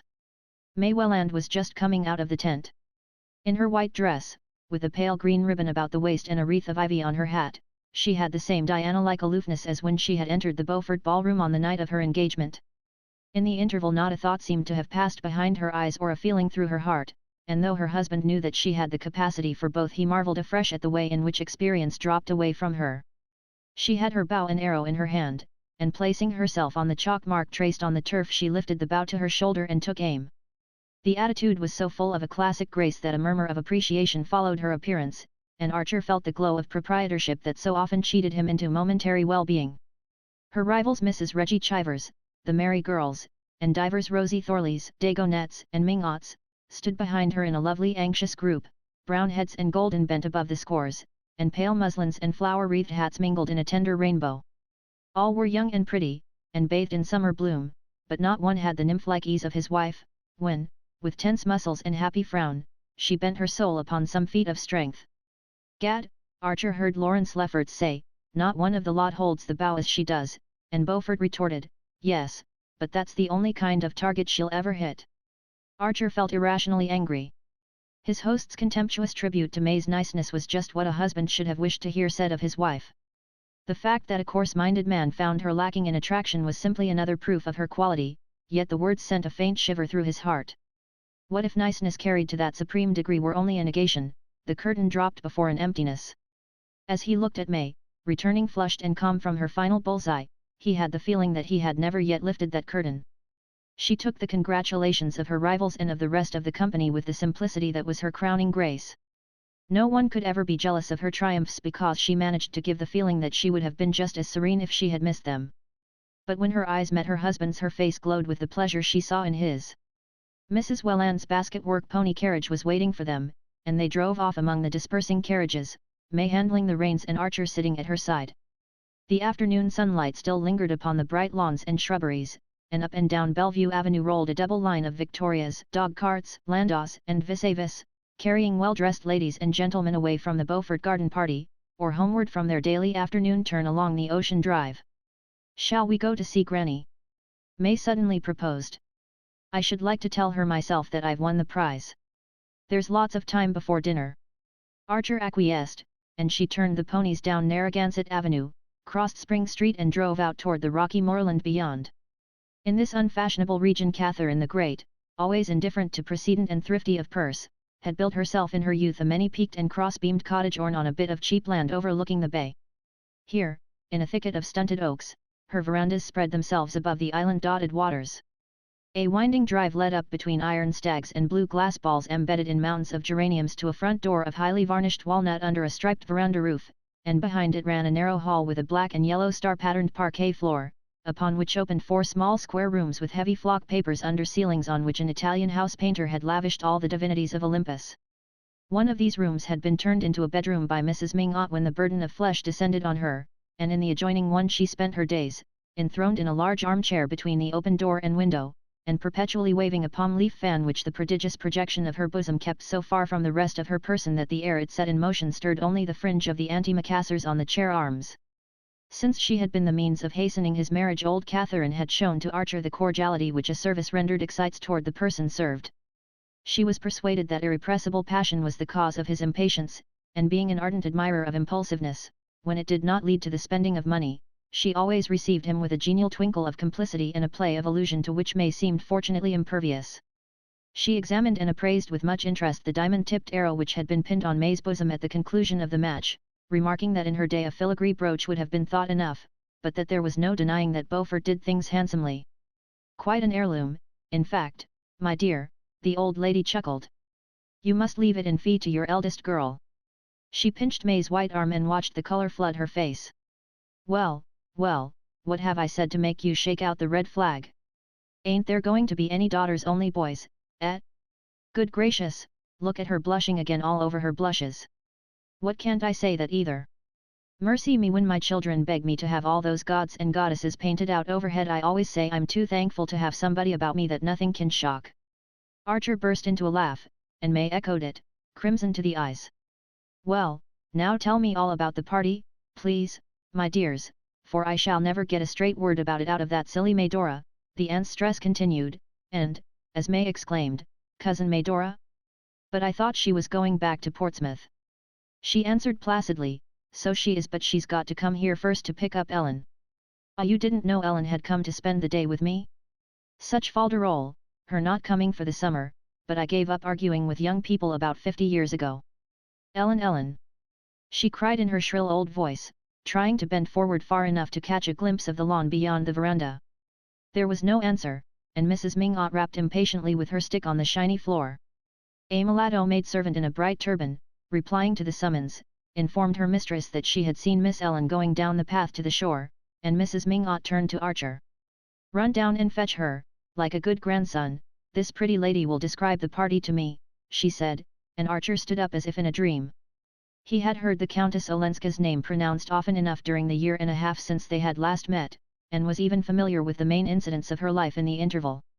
He knew that she had spent the previous summer at Newport, where she appeared to have gone a great deal into society, but that in the autumn she had suddenly sublet the perfect house which Beaufort had been at such pains to find for her, and decided to establish herself in Washington. There, during the winter, he had heard of her, as one always heard of pretty women in Washington, as shining in the brilliant diplomatic society that was supposed to make up for the social shortcomings of the administration. He had listened to these accounts, and to various contradictory reports on her appearance, her conversation, her point of view and her choice of friends, with the detachment with which one listens to reminiscences of someone long since dead. Not till Medora suddenly spoke her name at the archery match had Ellen Olenska become a living presence to him again. The Marchioness's foolish lisp had called up a vision of the little fire-lit drawing-room and the sound of the carriage wheels returning down the deserted street. He thought of a story he had read, of some peasant children in Tuscany lighting a bunch of straw in a wayside cavern, and revealing old silent images in their painted tomb. The way to the shore descended from the bank on which the house was perched to a walk above the water planted with weeping willows. Through their veil Archer caught the glint of the lime rock, with its whitewashed turret and the tiny house in which the heroic lighthouse keeper, Ida Lewis, was living her last venerable years. Beyond it lay the flat reaches and ugly government chimneys of Goat Island, the bay spreading northward in a shimmer of gold to Prudence Island with its low growth of oaks, and the shores of Connecticut faint in the sunset haze. From the willow walk projected a slight wooden pier ending in a sort of pagoda-like summer house, and in the pagoda a lady stood, leaning against the rail, her back to the shore. Archer stopped at the sight as if he had waked from sleep. That vision of the past was a dream, and the reality was what awaited him in the house on the bank overhead. Was Mrs. Welland's pony carriage circling around and around the oval at the door? Was May sitting under the shameless Olympians and glowing with secret hopes? Was the Welland villa at the far end of Bellevue Avenue, and Mr. Welland, already dressed for dinner, and pacing the drawing-room floor, watch in hand, with dyspeptic impatience, for it was one of the houses in which one always knew exactly what is happening at a given hour. What am I? A son-in-law, Archer thought. The figure at the end of the pier had not moved. For a long moment the young man stood halfway down the bank, gazing at the bay furrowed with the coming and going of sailboats, yacht launches, fishing craft and the trailing black coal barges hauled by noisy tugs. The lady in the summer house seemed to be held by the same sight. Beyond the grey bastions of Fort Adams a long-drawn sunset was splintering up into 1,000 fires, and the radiance caught the sail of a catboat as it beat out through the channel between the lime rock and the shore. Archer, as he watched, remembered the scene in the Showron, and Montague lifting Ada Dias's ribbon to his lips without her knowing that he was in the room. She doesn't know, she hasn't guessed. Shouldn't I know if she came up behind me, I wonder? He mused, and suddenly he said to himself, if she doesn't turn before that sail crosses the lime rock light I'll go back. The boat was gliding out on the receding tide. It slid before the lime rock, blotted out Ida Lewis's little house, and passed across the turret in which the light was hung. Archer waited till a wide space of water sparkled between the last reef of the island and the stern of the boat, but still the figure in the summer house did not move. He turned and walked up the hill. I'm sorry you didn't find Ellen, I should have liked to see her again, May said as they drove home through the dusk. But perhaps she wouldn't have cared, she seems so changed. Changed? Echoed her husband in a colorless voice, his eyes fixed on the pony's twitching ears. So indifferent to her friends, I mean, giving up New York and her house, and spending her time with such queer people. Fancy how hideously uncomfortable she must be at the Blenkers. She says she does it to keep Cousin Medora out of mischief, to prevent her marrying dreadful people. But I sometimes think we've always bored her. Archer made no answer, and she continued, with a tinge of hardness that he had never before noticed in her frank fresh voice, after all, I wonder if she wouldn't be happier with her husband. He burst into a laugh. Sancta Simplicitas! He exclaimed, and as she turned a puzzled frown on him he added, I don't think I ever heard you say a cruel thing before. Cruel? Well, watching the contortions of the damned is supposed to be a favorite sport of the angels, but I believe even they don't think people happier in hell. It's a pity she ever married abroad then, said May, in the placid tone with which her mother met Mr. Welland's vagaries, and Archer felt himself gently relegated to the category of unreasonable husbands. They drove down Bellevue Avenue and turned in between the chamfered wooden gateposts surmounted by cast-iron lamps which marked the approach to the Welland villa. Lights were already shining through its windows, and Archer, as the carriage stopped, caught a glimpse of his father-in-law, exactly as he had pictured him, pacing the drawing-room, watch in hand and wearing the pained expression that he had long since found to be much more efficacious than anger. The young man, as he followed his wife into the hall, was conscious of a curious reversal of mood. There was something about the luxury of the Welland house and the density of the Welland atmosphere, so charged with minute observances and exactions, that always stole into his system like a narcotic. The heavy carpets, the watchful servants, the perpetually reminding tick of disciplined clocks, the perpetually renewed stack of cards and invitations on the hall table, the whole chain of tyrannical trifles binding one hour to the next, and each member of the household to all the others, made any less systematized and affluent existence seem unreal and precarious. But now it was the Welland house, and the life he was expected to lead in it, that had become unreal and irrelevant, and the brief scene on the shore, when he had stood irresolute, halfway down the bank, was as close to him as the blood in his veins. All night he lay awake in the big chintz bedroom at May's side, watching the moonlight slant along the carpet, and thinking of Ellen Olenska driving home across the gleaming beaches behind Beaufort's trotters. Chapter 22. A party for the Blenkers. The Blenkers. Mr. Welland laid down his knife and fork and looked anxiously and incredulously across the luncheon table at his wife, who, adjusting her gold eyeglasses, read aloud, in the tone of high comedy. Professor and Mrs. Emerson Sillerton request the pleasure of Mr. and Mrs. Welland's company at the meeting of the Wednesday Afternoon Club on August 25 at 3 o'clock punctually. To meet Mrs. and the Mrs. Blenker. Red Gables, Catherine Street. RSVP. Good gracious, Mr. Welland gasped, as if a second reading had been necessary to bring the monstrous absurdity of the thing home to him. Poor Amy Sillerton, you never can tell what her husband will do next, Mrs. Welland sighed. I suppose he's just discovered the Blenkers. Professor Emerson Sillerton was a thorn in the side of Newport society, and a thorn that could not be plucked out, for it grew on a venerable and venerated family tree. He was, as people said, a man who had had every advantage.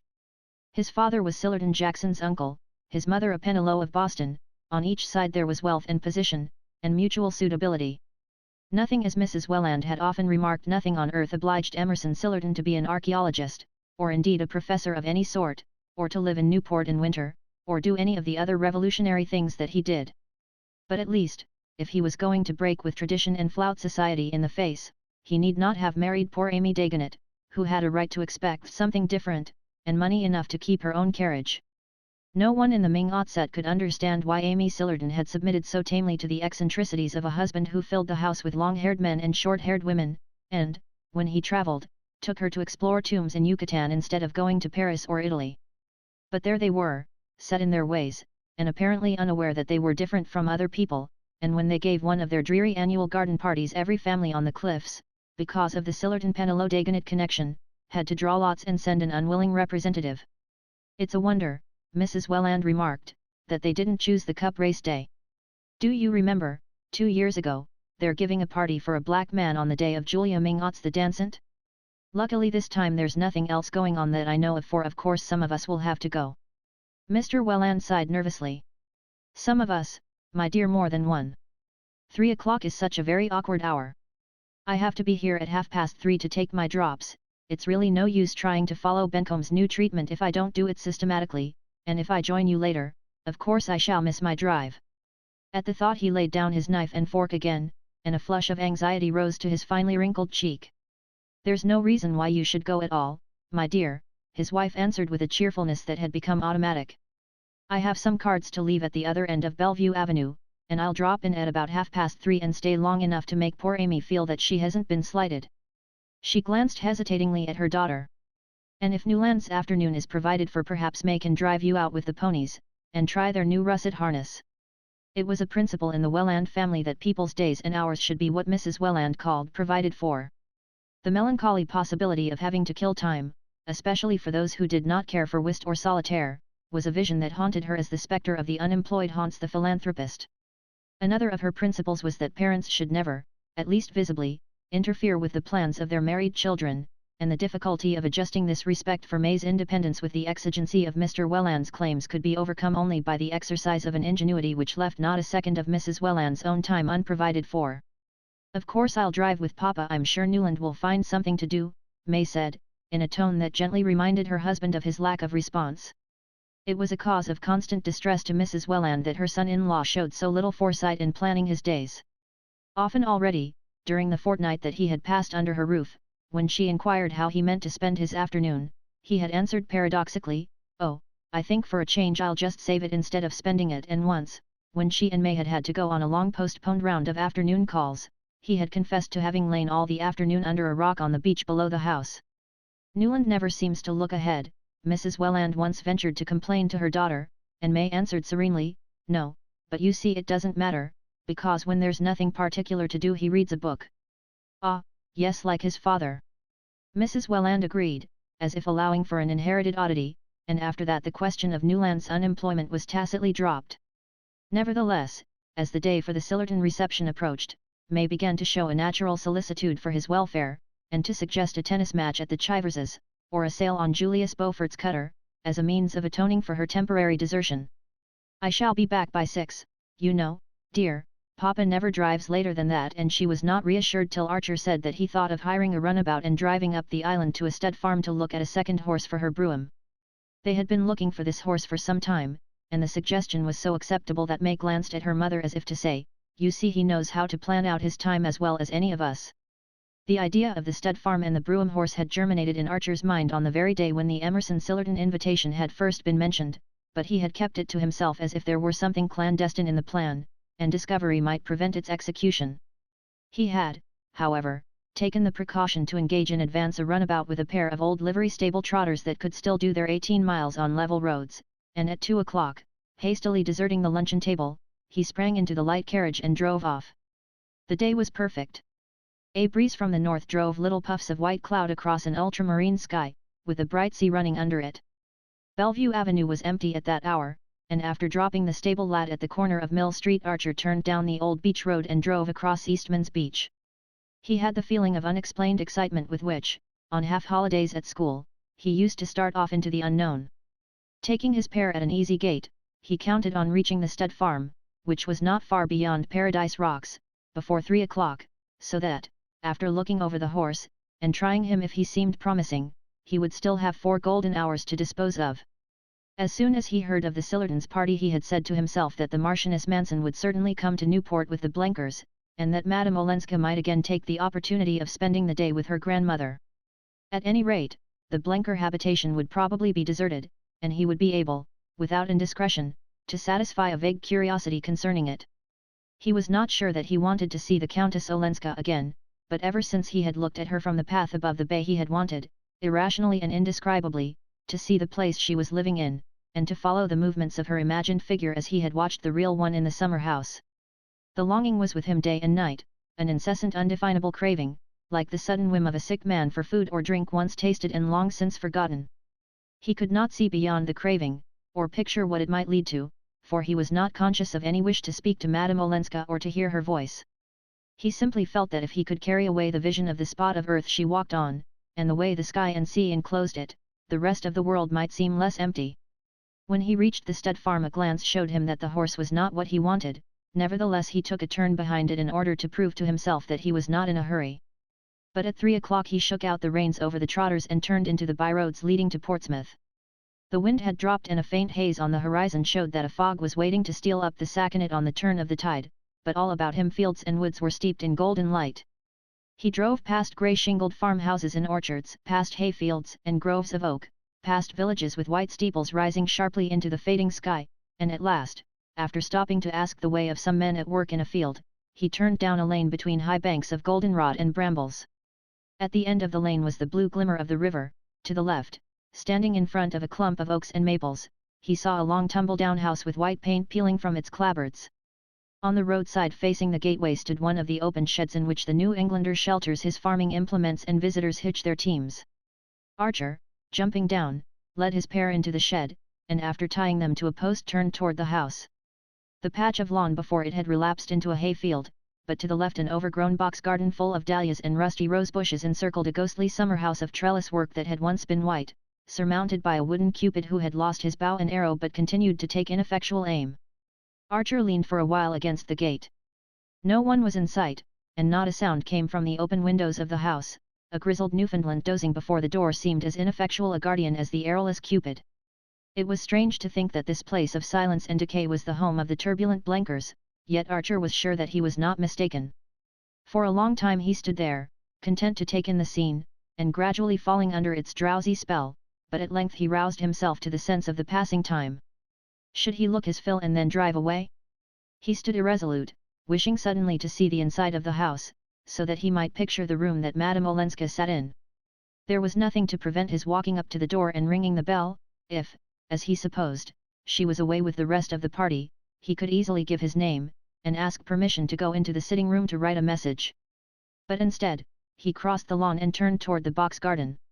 As he entered it he caught sight of something bright-colored in the summer house, and presently made it out to be a pink parasol. The parasol drew him like a magnet, he was sure it was hers. He went into the summer house, and sitting down on the rickety seat picked up the silken thing and looked at its carved handle, which was made of some rare wood that gave out an aromatic scent. Archer lifted the handle to his lips. He heard a rustle of skirts against the box, and sat motionless, leaning on the parasol handle with clasped hands, and letting the rustle come nearer without lifting his eyes. He had always known that this must happen. "Oh, Mr. Archer!" exclaimed a loud young voice, and looking up he saw before him the youngest and largest of the Blenker girls, blonde and blowsy, in bedraggled muslin. A red blotch on one of her cheeks seemed to show that it had recently been pressed against a pillow, and her half-awakened eyes stared at him hospitably but confusedly. "Gracious, where did you drop from? I must have been sound asleep in the hammock. Everybody else has gone to Newport. Did you ring?" she incoherently inquired. Archer's confusion was greater than hers. "I know that is, I was just going to. I had to come up the island to see about a horse, and I drove over on a chance of finding Mrs. Blenker and your visitors. But the house seemed empty, so I sat down to wait." Miss Blenker, shaking off the fumes of sleep, looked at him with increasing interest. "The house is empty? Mother's not here, or the Marchioness or anybody but me?" Her glance became faintly reproachful. "Didn't you know that Professor and Mrs. Sillerton are giving a garden party for Mother and all of us this afternoon? It was too unlucky that I couldn't go, but I've had a sore throat, and Mother was afraid of the drive home this evening. Did you ever know anything so disappointing? Of course," she added gaily, "I shouldn't have minded half as much if I'd known you were coming." Symptoms of a lumbering coquetry became visible in her, and Archer found the strength to break in, "But Madame Olenska, has she gone to Newport too?" Miss Blenker looked at him with surprise. "Madame Olenska, didn't you know she'd been called away?" "Called away? Oh, my best parasol. I lent it to that goose of a Katie, because it matched her ribbons, and the careless thing must have dropped it here. We Blenkers are all like that, real bohemians." Recovering the sunshade with a powerful hand, she unfurled it and suspended its rosy dome above her head. "Yes, Ellen was called away yesterday. She lets us call her Ellen, you know. A telegram came from Boston. She said she might be gone for 2 days. I do love the way she does her hair, don't you?" Miss Blenker rambled on. Archer continued to stare through her as though she had been transparent. All he saw was the trumpery parasol that arched its pinkness above her giggling head. After a moment he ventured, "You don't happen to know why Madame Olenska went to Boston? I hope it was not on account of bad news." Miss Blenker took this with a cheerful incredulity. "Oh, I don't believe so. She didn't tell us what was in the telegram. I think she didn't want the Marchioness to know. She's so romantic looking, isn't she? Doesn't she remind you of Mrs. Scott Siddons when she reads Lady Geraldine's Courtship? Did you never hear her?" Archer was dealing hurriedly with crowding thoughts. His whole future seemed suddenly to be unrolled before him, and passing down its endless emptiness he saw the dwindling figure of a man to whom nothing was ever to happen. He glanced about him at the unpruned garden, the tumble-down house, and the oak grove under which the dusk was gathering. It had seemed so exactly the place in which he ought to have found Madame Olenska, and she was far away, and even the pink sunshade was not hers. He frowned and hesitated. "You don't know, I suppose I shall be in Boston tomorrow. If I could manage to see her." He felt that Miss Blenker was losing interest in him, though her smile persisted. "Oh, of course, how lovely of you. She's staying at the Parker house, it must be horrible there in this weather." After that Archer was but intermittently aware of the remarks they exchanged. He could only remember stoutly resisting her entreaty that he should await the returning family and have high tea with them before he drove home. At length, with his hostess still at his side, he passed out of range of the wooden Cupid, unfastened his horses and drove off. At the turn of the lane he saw Miss Blenker standing at the gate and waving the pink parasol. Chapter 23. The next morning, when Archer got out of the Fall River train, he emerged upon a steaming midsummer Boston. The streets near the station were full of the smell of beer and coffee and decaying fruit, and a shirt-sleeved populace moved through them with the intimate abandon of boarders going down the passage to the bathroom. Archer found a cab and drove to the Somerset Club for breakfast. Even the fashionable quarters had the air of untidy domesticity to which no excess of heat ever degrades the European cities. Caretakers in calico lounged on the doorsteps of the wealthy, and the common looked like a pleasure ground on the morrow of a Masonic picnic. If Archer had tried to imagine Ellen Olenska in improbable scenes, he could not have called up any into which it was more difficult to fit her than this heat-prostrated and deserted Boston. He breakfasted with appetite and method, beginning with a slice of melon, and studying a morning paper while he waited for his toast and scrambled eggs. A new sense of energy and activity had possessed him ever since he had announced to May the night before that he had business in Boston, and should take the Fall River boat that night and go on to New York the following evening. It had always been understood that he would return to town early in the week, and when he got back from his expedition to Portsmouth a letter from the office, which fate had conspicuously placed on a corner of the hall table, sufficed to justify his sudden change of plan. He was even ashamed of the ease with which the whole thing had been done. It reminded him, for an uncomfortable moment, of Lawrence Lefferts's masterly contrivances for securing his freedom. But this did not long trouble him, for he was not in an analytic mood. After breakfast he smoked a cigarette and glanced over the commercial advertiser. While he was thus engaged, 2 or 3 men he knew came in, and the usual greetings were exchanged. It was the same world after all, though he had such a queer sense of having slipped through the meshes of time and space. He looked at his watch, and finding that it was 9:30 got up and went into the writing room. There he wrote a few lines, and ordered a messenger to take a cab to the Parker House and wait for the answer. He then sat down behind another newspaper and tried to calculate how long it would take a cab to get to the Parker House. The lady was out, sir. He suddenly heard a waiter's voice at his elbow, and he stammered, out, as if it were a word in a strange language. He got up and went into the hall. It must be a mistake, she could not be out at that hour. He flushed with anger at his own stupidity. Why had he not sent the note as soon as he arrived? He found his hat and stick and went forth into the street. The city had suddenly become as strange and vast and empty as if he were a traveller from distant lands. For a moment he stood on the doorstep hesitating, then he decided to go to the Parker House. What if the messenger had been misinformed, and she were still there? He started to walk across the common, and on the first bench, under a tree, he saw her sitting. She had a grey silk sunshade over her head. How could he ever have imagined her with a pink one? As he approached he was struck by her listless attitude. She sat there as if she had nothing else to do. He saw her drooping profile, and the knot of hair fastened low in the neck under her dark hat, and the long wrinkled glove on the hand that held the sunshade. He came a step or two nearer, and she turned and looked at him. Oh, she said, and for the first time he noticed a startled look on her face, but in another moment it gave way to a slow smile of wonder and contentment. Oh, she murmured again, on a different note, as he stood looking down at her, and without rising she made a place for him on the bench. I'm here on business, just got here, Archer explained, and, without knowing why, he suddenly began to feign astonishment at seeing her. But what on earth are you doing in this wilderness? He had really no idea what he was saying. He felt as if he were shouting at her across endless distances, and she might vanish again before he could overtake her. Oh, I'm here on business too, she answered, turning her head toward him so that they were face to face. The words hardly reached him. He was aware only of her voice, and of the startling fact that not an echo of it had remained in his memory. He had not even remembered that it was low-pitched, with a faint roughness on the consonants. You do your hair differently, he said, his heart beating as if he had uttered something irrevocable. Differently? No, it's only that I do it as best I can when I'm without Nastasia. Nastasia, but isn't she with you? No, I'm alone. For 2 days it was not worthwhile to bring her. You're alone at the Parker House? She looked at him with a flash of her old malice. Does it strike you as dangerous?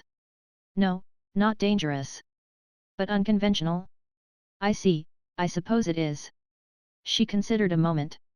I hadn't thought of it, because I've just done something so much more unconventional. The faint tinge of irony lingered in her eyes. I've just refused to take back a sum of money that belonged to me. Archer sprang up and moved a step or two away. She had furled her parasol and sat absently drawing patterns on the gravel. Presently he came back and stood before her. Someone has come here to meet you. Yes. With this offer. She nodded. And you refused because of the conditions. I refused, she said after a moment. He sat down by her again. What were the conditions? Oh, they were not onerous, just to sit at the head of his table now and then. There was another interval of silence. Archer's heart had slammed itself shut in the queer way it had, and he sat vainly groping for a word. He wants you back at any price. Well, a considerable price. At least the sum is considerable for me. He paused again, beating about the question he felt he must put. It was to meet him here that you came. She stared, and then burst into a laugh. Meet him, my husband? Here? At this season he's always at Cowes or Baden. He sent someone. Yes. With a letter. She shook her head. No, just a message. He never writes. I don't think I've had more than one letter from him. The allusion brought the color to her cheek, and it reflected itself in Archer's vivid blush. Why does he never write? Why should he? What does one have secretaries for? The young man's blush deepened. She had pronounced the word as if it had no more significance than any other in her vocabulary. For a moment it was on the tip of his tongue to ask, did he send his secretary, then? But the remembrance of Count Olenski's only letter to his wife was too present to him. He paused again, and then took another plunge. And the person? The emissary? The emissary, Madame Olenska rejoined, still smiling, might, for all I care, have left already, but he has insisted on waiting till this evening, in case, on the chance. And you came out here to think the chance over. I came out to get a breath of air. The hotel's too stifling. I'm taking the afternoon train back to Portsmouth. They sat silent, not looking at each other, but straight ahead at the people passing along the path. Finally she turned her eyes again to his face and said, "You're not changed." He felt like answering, "I was, till I saw you again," but instead he stood up abruptly and glanced about him at the untidy sweltering park. "This is horrible. Why shouldn't we go out a little on the bay? There's a breeze, and it will be cooler. We might take the steamboat down to Point Arley." She glanced up at him hesitatingly and he went on a Monday morning there won't be anybody on the boat. My train doesn't leave till evening, I'm going back to New York. Why shouldn't we?" he insisted, looking down at her, and suddenly he broke out, "Haven't we done all we could?" "Oh," she murmured again.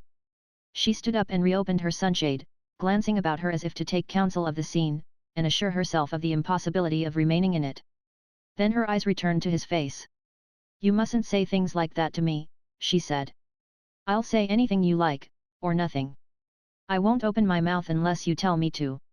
What harm can it do to anybody? All I want is to listen to you," he stammered. She drew out a little gold-faced watch on an enameled chain. "Oh, don't calculate," he broke out, "give me the day. I want to get you away from that man." "At what time was he coming?" Her color rose again. "At 11. Then you must come at once. You needn't be afraid if I don't come. Nor you either if you do. I swear I only want to hear about you, to know what you've been doing. It's 100 years since we've met, it may be another 100 before we meet again." She still wavered, her anxious eyes on his face. "Why didn't you come down to the beach to fetch me, the day I was at Granny's?" she asked. "Because you didn't look round, because you didn't know I was there. I swore I wouldn't unless you looked round."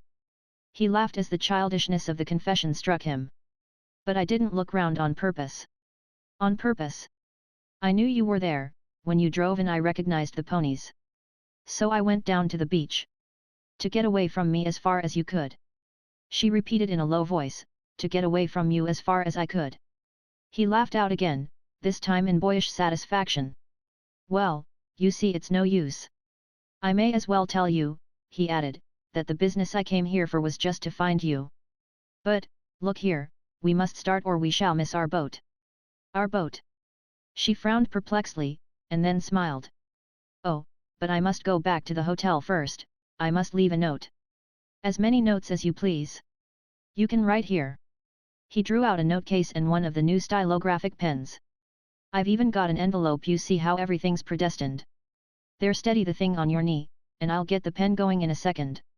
They have to be humored." Wait, he banged the hand that held the pen against the back of the bench. "It's like jerking down the mercury in a thermometer, just a trick. Now try." She laughed, and bending over the sheet of paper which he had laid on his note case, began to write. Archer walked away a few steps, staring with radiant unseeing eyes at the passers-by, who, in their turn, paused to stare at the unwanted sight of a fashionably dressed lady writing a note on her knee on a bench in the common. Madame Olenska slipped the sheet into the envelope, wrote a name on it, and put it into her pocket. Then she too stood up. They walked back toward Beacon Street, and near the club Archer caught sight of the plush-lined herdic which had carried his note to the Parker house, and whose driver was reposing from this effort by bathing his brow at the corner hydrant. "I told you everything was predestined. Here's a cab for us. You see." They laughed, astonished at the miracle of picking up a public conveyance at that hour, and in that unlikely spot, in a city where cab stands were still a foreign novelty. Archer, looking at his watch, saw that there was time to drive to the Parker house before going to the steamboat landing. They rattled through the hot streets and drew up at the door of the hotel. Archer held out his hand for the letter. "Shall I take it in?" he asked, but Madame Olenska, shaking her head, sprang out and disappeared through the glazed doors. It was barely 10:30, but what if the emissary, impatient for her reply, and not knowing how else to employ his time, were already seated among the travellers with cooling drinks at their elbows of whom Archer had caught a glimpse as she went in? He waited, pacing up and down before the herdic. A Sicilian youth with eyes like Nastasia's offered to shine his boots, and an Irish matron to sell him peaches, and every few moments the doors opened to let out hot men with straw hats tilted far back, who glanced at him as they went by. He marvelled that the door should open so often, and that all the people it let out should look so like each other, and so like all the other hot men who, at that hour, through the length and breadth of the land, were passing continuously in and out of the swinging doors of hotels. And then, suddenly, came a face that he could not relate to the other faces. He caught but a flash of it, for his pacings had carried him to the farthest point of his beat, and it was in turning back to the hotel that he saw, in a group of typical countenances, the lank and weary, the round and surprised, the lantern-jawed and mild, this other face that was so many more things at once, and things so different. It was that of a young man, pale too, and half extinguished by the heat, or worry, or both, but somehow, quicker, vivider, more conscious, or perhaps seeming so because he was so different. Archer hung a moment on a thin thread of memory, but it snapped and floated off with the disappearing face, apparently that of some foreign businessman, looking doubly foreign in such a setting. He vanished in the stream of passers-by, and Archer resumed his patrol. He did not care to be seen watch in hand within view of the hotel, and his unaided reckoning of the lapse of time led him to conclude that, if Madame Olenska was so long in reappearing, it could only be because she had met the emissary and been waylaid by him. At the thought Archer's apprehension rose to anguish. "If she doesn't come soon I'll go in and find her," he said. The doors swung open again and she was at his side. They got into the herdic, and as it drove off he took out his watch and saw that she had been absent just 3 minutes. In the clatter of loose windows that made talk impossible they bumped over the disjointed cobblestones to the wharf. Seated side by side on a bench of the half-empty boat they found that they had hardly anything to say to each other, or rather that what they had to say communicated itself best in the blessed silence of their release and their isolation. As the paddle wheels began to turn, and wharves and shipping to recede through the veil of heat, it seemed to Archer that everything in the old familiar world of habit was receding also. He longed to ask Madame Olenska if she did not have the same feeling, the feeling that they were starting on some long voyage from which they might never return. But he was afraid to say it, or anything else that might disturb the delicate balance of her trust in him. In reality he had no wish to betray that trust. There had been days and nights when the memory of their kiss had burned and burned on his lips, the day before even, on the drive to Portsmouth, the thought of her had run through him like fire, but now that she was beside him, and they were drifting forth into this unknown world, they seemed to have reached the kind of deeper nearness that a touch may sunder. As the boat left the harbour and turned seaward a breeze stirred about them and the bay broke up into long oily undulations, then into ripples tipped with spray. The fog of sultriness still hung over the city, but ahead lay a fresh world of ruffled waters, and distant promontories with lighthouses in the sun. Madame Olenska, leaning back against the boat rail, drank in the coolness between parted lips. She had wound a long veil about her hat, but it left her face uncovered, and Archer was struck by the tranquil gaiety of her expression. She seemed to take their adventure as a matter of course, and to be neither in fear of unexpected encounters, nor, what was worse, unduly elated by their possibility. In the bare dining room of the inn, which he had hoped they would have to themselves, they found a strident party of innocent-looking young men and women school teachers on a holiday, the landlord told them, and Archer's heart sank at the idea of having to talk through their noise. "This is hopeless, I'll ask for a private room," he said, and Madame Olenska, without offering any objection, waited while he went in search of it. The room opened on a long wooden veranda, with the sea coming in at the windows. It was bare and cool, with a table covered with a coarse checkered cloth and adorned by a bottle of pickles and a blueberry pie under a cage. No more guileless-looking cabinet particulier ever offered its shelter to a clandestine couple. Archer fancied he saw the sense of its reassurance in the faintly amused smile with which Madame Olenska sat down opposite to him.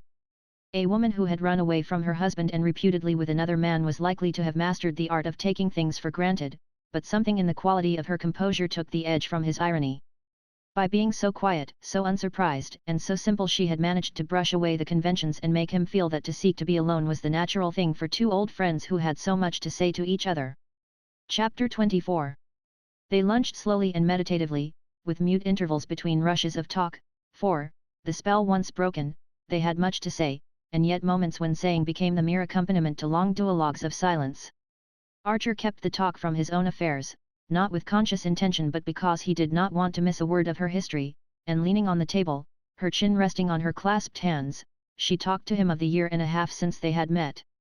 She had grown tired of what people called society.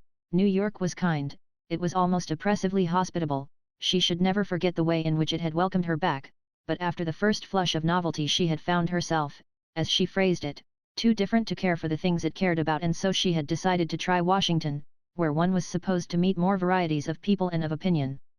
And on the whole she should probably settle down in Washington, and make a home there for poor Medora, who had worn out the patience of all her other relations just at the time when she most needed looking after and protecting from matrimonial perils. But Dr. Carver, aren't you afraid of Dr. Carver? I hear he's been staying with you at the Blenkers. She smiled. Oh, the Carver danger is over. Dr. Carver is a very clever man. He wants a rich wife to finance his plans, and Medora is simply a good advertisement as a convert. A convert to what? To all sorts of new and crazy social schemes. But, do you know, they interest me more than the blind conformity to tradition, somebody else's tradition, that I see among our own friends. It seems stupid to have discovered America only to make it into a copy of another country. She smiled across the table. Do you suppose Christopher Columbus would have taken all that trouble just to go to the opera with the Selfridge Marys? Archer changed color. And Beaufort, do you say these things to Beaufort? He asked abruptly. I haven't seen him for a long time. But I used to, and he understands. Ah, it's what I've always told you, you don't like us. And you like Beaufort because he's so unlike us. He looked about the bare room and out at the bare beach and the row of stark white village houses strung along the shore. We're damnably dull. We've no character, no color, no variety. I wonder, he broke out, why you don't go back. Her eyes darkened, and he expected an indignant rejoinder. But she sat silent, as if thinking over what he had said, and he grew frightened lest she should answer that she wondered too. At length she said, I believe it's because of you. It was impossible to make the confession more dispassionately, or in a tone less encouraging to the vanity of the person addressed. Archer reddened to the temples, but dared not move or speak. It was as if her words had been some rare butterfly that the least motion might drive off on startled wings, but that might gather a flock about it if it were left undisturbed.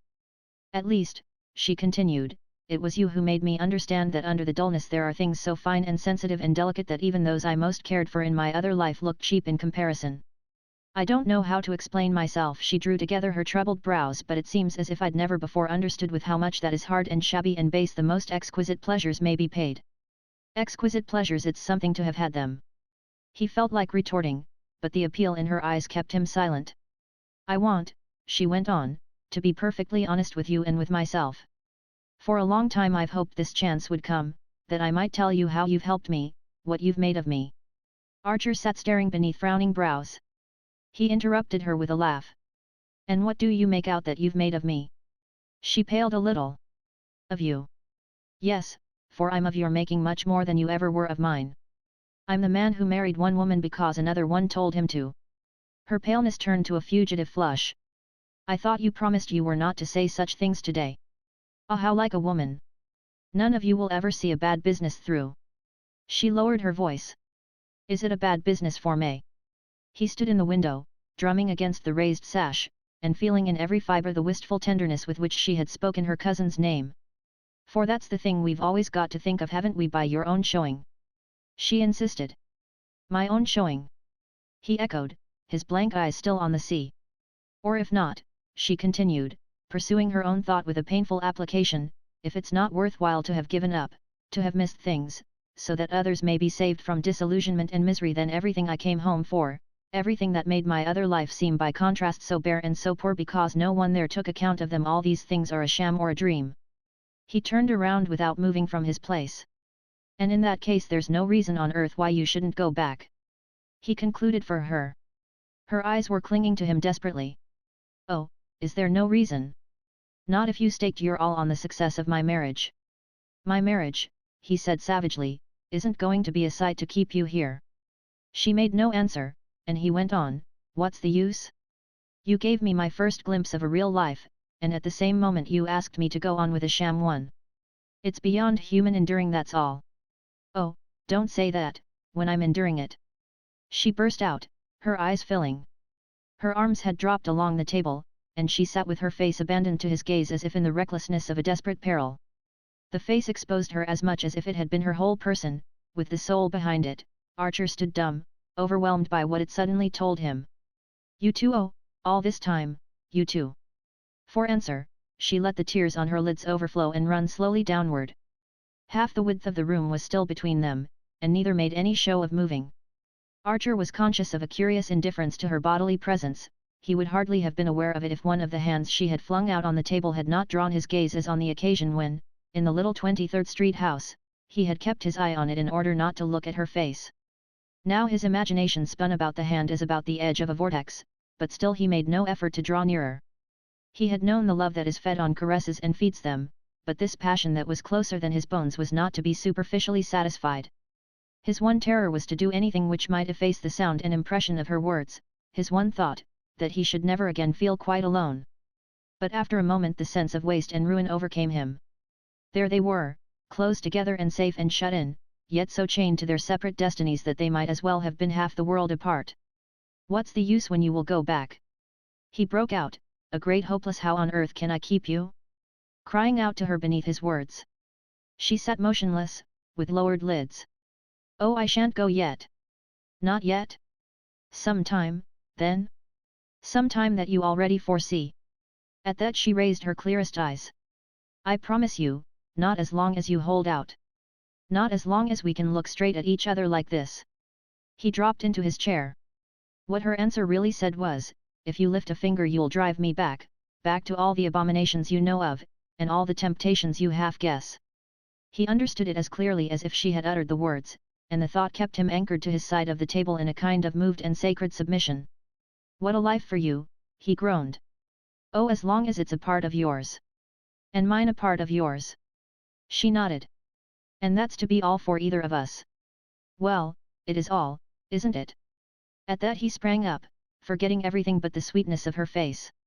She rose too, not as if to meet him or to flee from him, but quietly, as though the worst of the task were done and she had only to wait, so quietly that, as he came close, her outstretched hands acted not as a check but as a guide to him.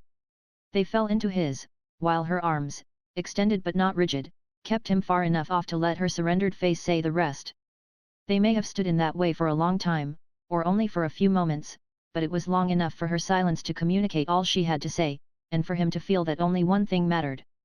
He must do nothing to make this meeting their last, he must leave their future in her care, asking only that she should keep fast hold of it. Don't be unhappy," she said, with a break in her voice, as she drew her hands away, and he answered, "You won't go back, you won't go back." As if it were the one possibility he could not bear. "I won't go back," she said, and turning away she opened the door and led the way into the public dining room. The strident school teachers were gathering up their possessions preparatory to a straggling flight to the wharf. Across the beach lay the white steamboat at the pier, and over the sunlit waters Boston loomed in a line of haze. Chapter 25. Once more on the boat, and in the presence of others, Archer felt a tranquility of spirit that surprised as much as it sustained him. The day, according to any current valuation, had been a rather ridiculous failure. He had not so much as touched Madame Olenska's hand with his lips, or extracted one word from her that gave promise of farther opportunities. Nevertheless, for a man sick with unsatisfied love, and parting for an indefinite period from the object of his passion, he felt himself almost humiliatingly calm and comforted.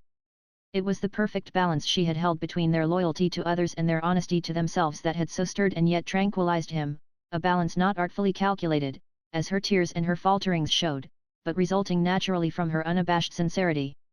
It filled him with a tender awe, now the danger was over, and made him thank the fates that no personal vanity, no sense of playing a part before sophisticated witnesses, had tempted him to tempt her. Even after they had clasped hands for goodbye at the Fall River station, and he had turned away alone, the conviction remained with him of having saved out of their meeting much more than he had sacrificed. He wandered back to the club, and went and sat alone in the deserted library, turning and turning over in his thoughts every separate second of their hours together. It was clear to him, and it grew more clear under closer scrutiny, that if she should finally decide on returning to Europe, returning to her husband, it would not be because her old life tempted her, even on the new terms offered. No, she would go only if she felt herself becoming a temptation to Archer, a temptation to fall away from the standard they had both set up. Her choice would be to stay near him as long as he did not ask her to come nearer, and it depended on himself to keep her just there, safe but secluded. In the train these thoughts were still with him. They enclosed him in a kind of golden haze, through which the faces about him looked remote and indistinct. He had a feeling that if he spoke to his fellow travelers they would not understand what he was saying. In this state of abstraction he found himself, the following morning, waking to the reality of a stifling September day in New York. The heat-withered faces in the long train streamed past him, and he continued to stare at them through the same golden blur, but suddenly, as he left the station, one of the faces detached itself, came closer and forced itself upon his consciousness.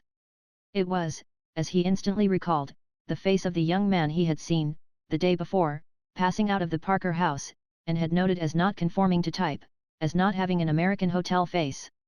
The same thing struck him now, and again he became aware of a dim stir of former associations.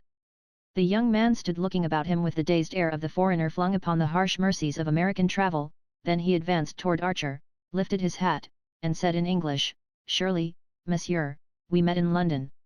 "Ah, to be sure, in London." Archer grasped his hand with curiosity and sympathy. "So you did get here, after all?" he exclaimed, casting a wondering eye on the astute and haggard little countenance of young Carfry's French tutor. "Oh, I got here, yes," M. Riviere smiled with drawn lips. "But not for long, I return the day after tomorrow." He stood grasping his light valise in one neatly gloved hand, and gazing anxiously, perplexedly, almost appealingly, into Archer's face. "I wonder, monsieur, since I've had the good luck to run across you, if I might. I was just going to suggest it, come to luncheon, won't you? Downtown, I mean, if you'll look me up in my office I'll take you to a very decent restaurant in that quarter." M. Riviere was visibly touched and surprised. "You're too kind. But I was only going to ask if you would tell me how to reach some sort of conveyance. There are no porters, and no one here seems to listen. I know, our American stations must surprise you. When you ask for a porter they give you chewing gum. But if you'll come along I'll extricate you, and you must really lunch with me, you know." The young man, after a just perceptible hesitation, replied, with profuse thanks, and in a tone that did not carry complete conviction, that he was already engaged, but when they had reached the comparative reassurance of the street he asked if he might call that afternoon. Archer, at ease in the midsummer leisure of the office, fixed an hour and scribbled his address, which the Frenchman pocketed with reiterated thanks and a wide flourish of his hat. A horse car received him, and Archer walked away. Punctually at the hour M. Riviere appeared, shaved, smoothed out, but still unmistakably drawn and serious. Archer was alone in his office, and the young man, before accepting the seat he proffered, began abruptly, "I believe I saw you, sir, yesterday in Boston." The statement was insignificant enough, and Archer was about to frame an assent when his words were checked by something mysterious yet illuminating in his visitor's insistent gaze. "It is extraordinary, very extraordinary," M. Riviere continued, "that we should have met in the circumstances in which I find myself."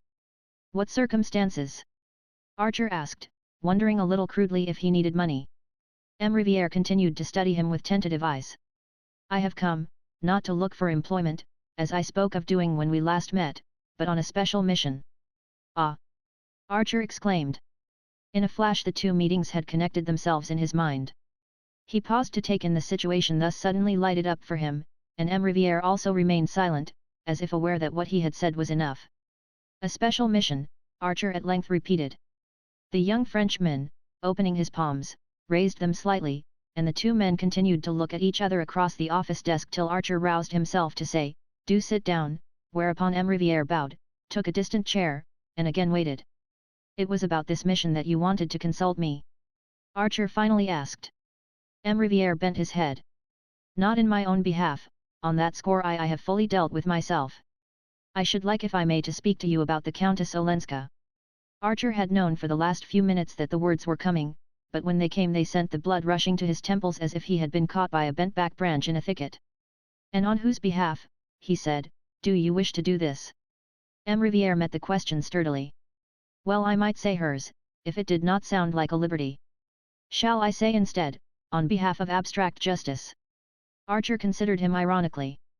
"In other words, you are Count Olenski's messenger." He saw his blush more darkly reflected in M. Riviere's sallow countenance.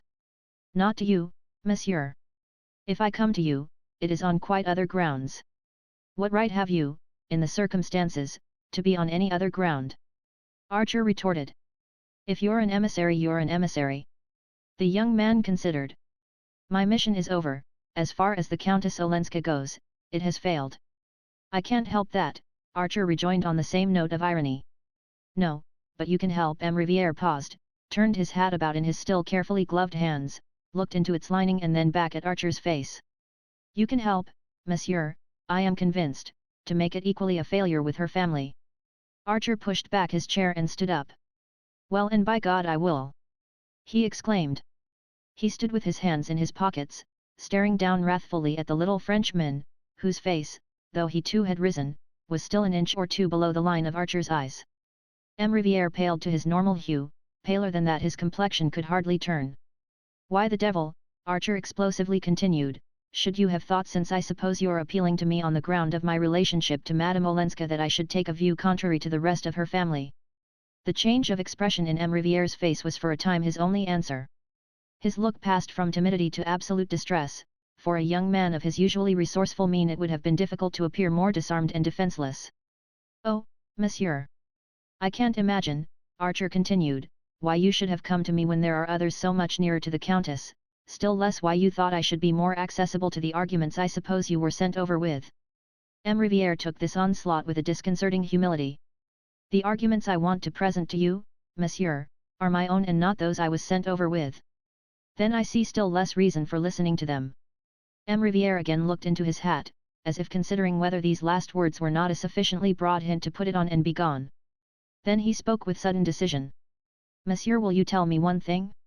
Is it my right to be here that you question? Or do you perhaps believe the whole matter to be already closed? His quiet insistence made Archer feel the clumsiness of his own bluster. M. Riviere had succeeded in imposing himself. Archer, reddening slightly, dropped into his chair again, and signed to the young man to be seated. I beg your pardon, but why isn't the matter closed? M. Riviere gazed back at him with anguish. You do, then, agree with the rest of the family that, in face of the new proposals I have brought, it is hardly possible for Madame Olenska not to return to her husband. Good God! Archer exclaimed, and his visitor gave out a low murmur of confirmation. Before seeing her, I saw at Count Olenski's request Mr. Laval Mingot, with whom I had several talks before going to Boston. I understand that he represents his mother's view, and that Mrs. Manson Mingot's influence is great throughout her family. Archer sat silent, with the sense of clinging to the edge of a sliding precipice.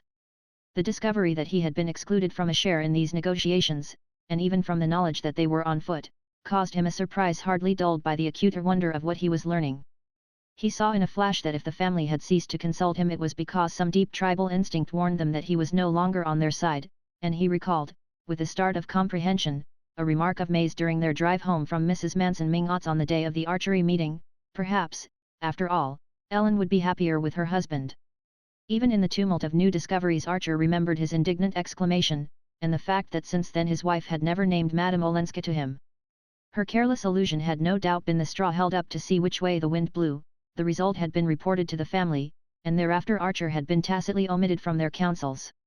He admired the tribal discipline which made May bow to this decision. She would not have done so, he knew, had her conscience protested, but she probably shared the family view that Madame Olenska would be better off as an unhappy wife than as a separated one, and that there was no use in discussing the case with Newland, who had an awkward way of suddenly not seeming to take the most fundamental things for granted. Archer looked up and met his visitor's anxious gaze. Don't you know, monsieur, is it possible you don't know that the family begin to doubt if they have the right to advise the Countess to refuse her husband's last proposals? The proposals you brought. The proposals I brought. It was on Archer's lips to exclaim that whatever he knew or did not know was no concern of M. Riviere's, but something in the humble and yet courageous tenacity of M. Riviere's gaze made him reject this conclusion, and he met the young man's question with another. What is your object in speaking to me of this? He had not to wait a moment for the answer. To beg you, monsieur, to beg you with all the force I'm capable of not to let her go back. Oh, don't let her! M. Riviere exclaimed. Archer looked at him with increasing astonishment. There was no mistaking the sincerity of his distress or the strength of his determination. He had evidently resolved to let everything go by the board but the supreme need of thus putting himself on record. Archer considered. May I ask, he said at length, if this is the line you took with the Countess Olenska? M. Riviere reddened, but his eyes did not falter. No, monsieur, I accepted my mission in good faith. I really believed for reasons I need not trouble you with that it would be better for Madame Olenska to recover her situation, her fortune, the social consideration that her husband's standing gives her.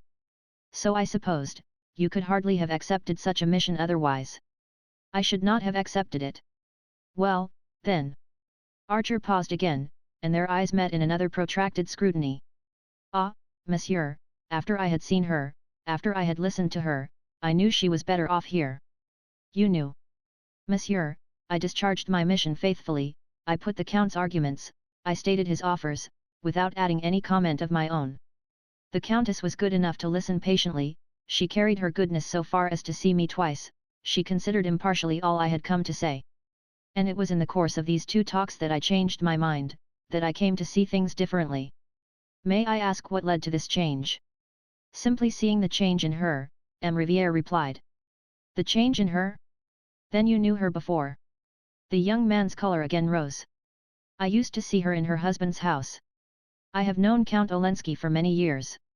You can imagine that he would not have sent a stranger on such a mission. Archer's gaze, wandering away to the blank walls of the office, rested on a hanging calendar surmounted by the rugged features of the President of the United States. That such a conversation should be going on anywhere within the millions of square miles subject to his rule seemed as strange as anything that the imagination could invent. The change? What sort of a change? Ah, monsieur, if I could tell you. M. Riviere paused. Tenez the discovery, I suppose, of what I'd never thought of before, that she's an American. And that if you're an American of your kind things that are accepted in certain other societies, or at least put up with as part of a general convenient give and take become unthinkable, simply unthinkable. If Madame Olenska's relations understood what these things were, their opposition to her returning would no doubt be as unconditional as her own, but they seemed to regard her husband's wish to have her back as proof of an irresistible longing for domestic life. M. Riviere paused, and then added, whereas it's far from being as simple as that.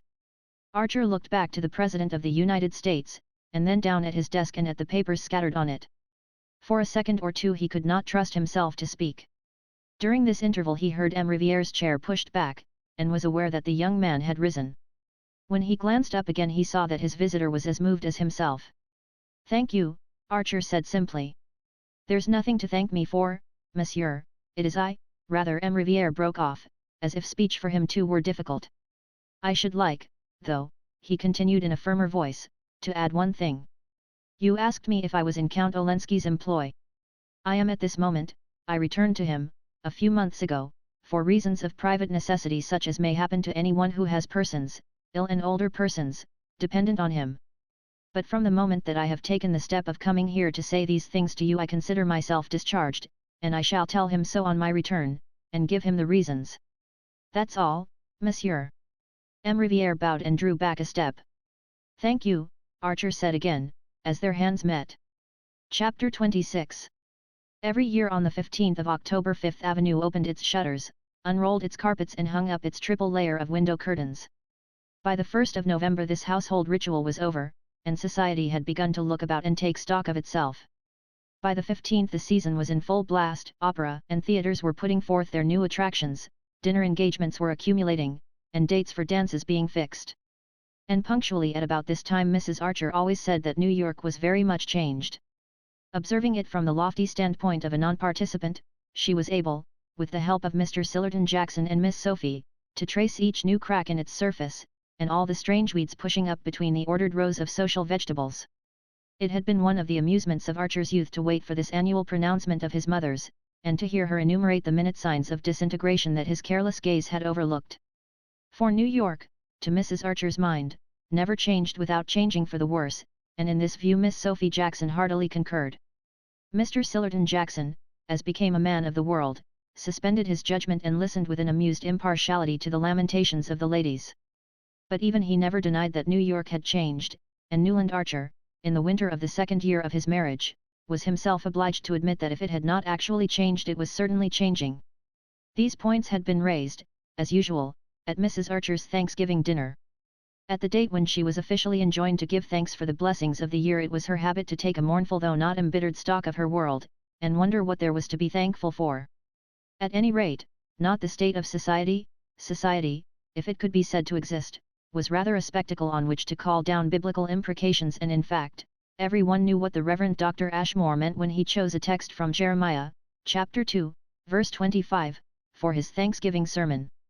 Dr. Ashmore, the new rector of St. Matthew's, had been chosen because he was very advanced. His sermons were considered bold in thought and novel in language. When he fulminated against fashionable society, he always spoke of its trend, and to Mrs. Archer it was terrifying and yet fascinating to feel herself part of a community that was trending.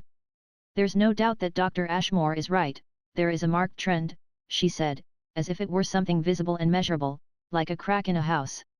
It was odd, though, to preach about it on Thanksgiving, Miss Jackson opined, and her hostess drily rejoined, "Oh, he means us to give thanks for what's left." Archer had been wont to smile at these annual vaticinations of his mother's, but this year even he was obliged to acknowledge, as he listened to an enumeration of the changes, that the trend was visible. "The extravagance in dress," Miss Jackson began. "Sillerton took me to the first night of the opera, and I can only tell you that Jane Mary's dress was the only one I recognized from last year, and even that had had the front panel changed. Yet I know she got it out from Worth only 2 years ago, because my seamstress always goes in to make over her Paris dresses before she wears them." "Ah, Jane Mary is one of us," said Mrs. Archer sighing, as if it were not such an enviable thing to be in an age when ladies were beginning to flaunt abroad their Paris dresses as soon as they were out of the custom house, instead of letting them mellow under lock and key, in the manner of Mrs. Archer's contemporaries. "Yes, she's one of the few. In my youth," Miss Jackson rejoined, "it was considered vulgar to dress in the newest fashions, and Amy Sillerton has always told me that in Boston the rule was to put away one's Paris dresses for 2 years.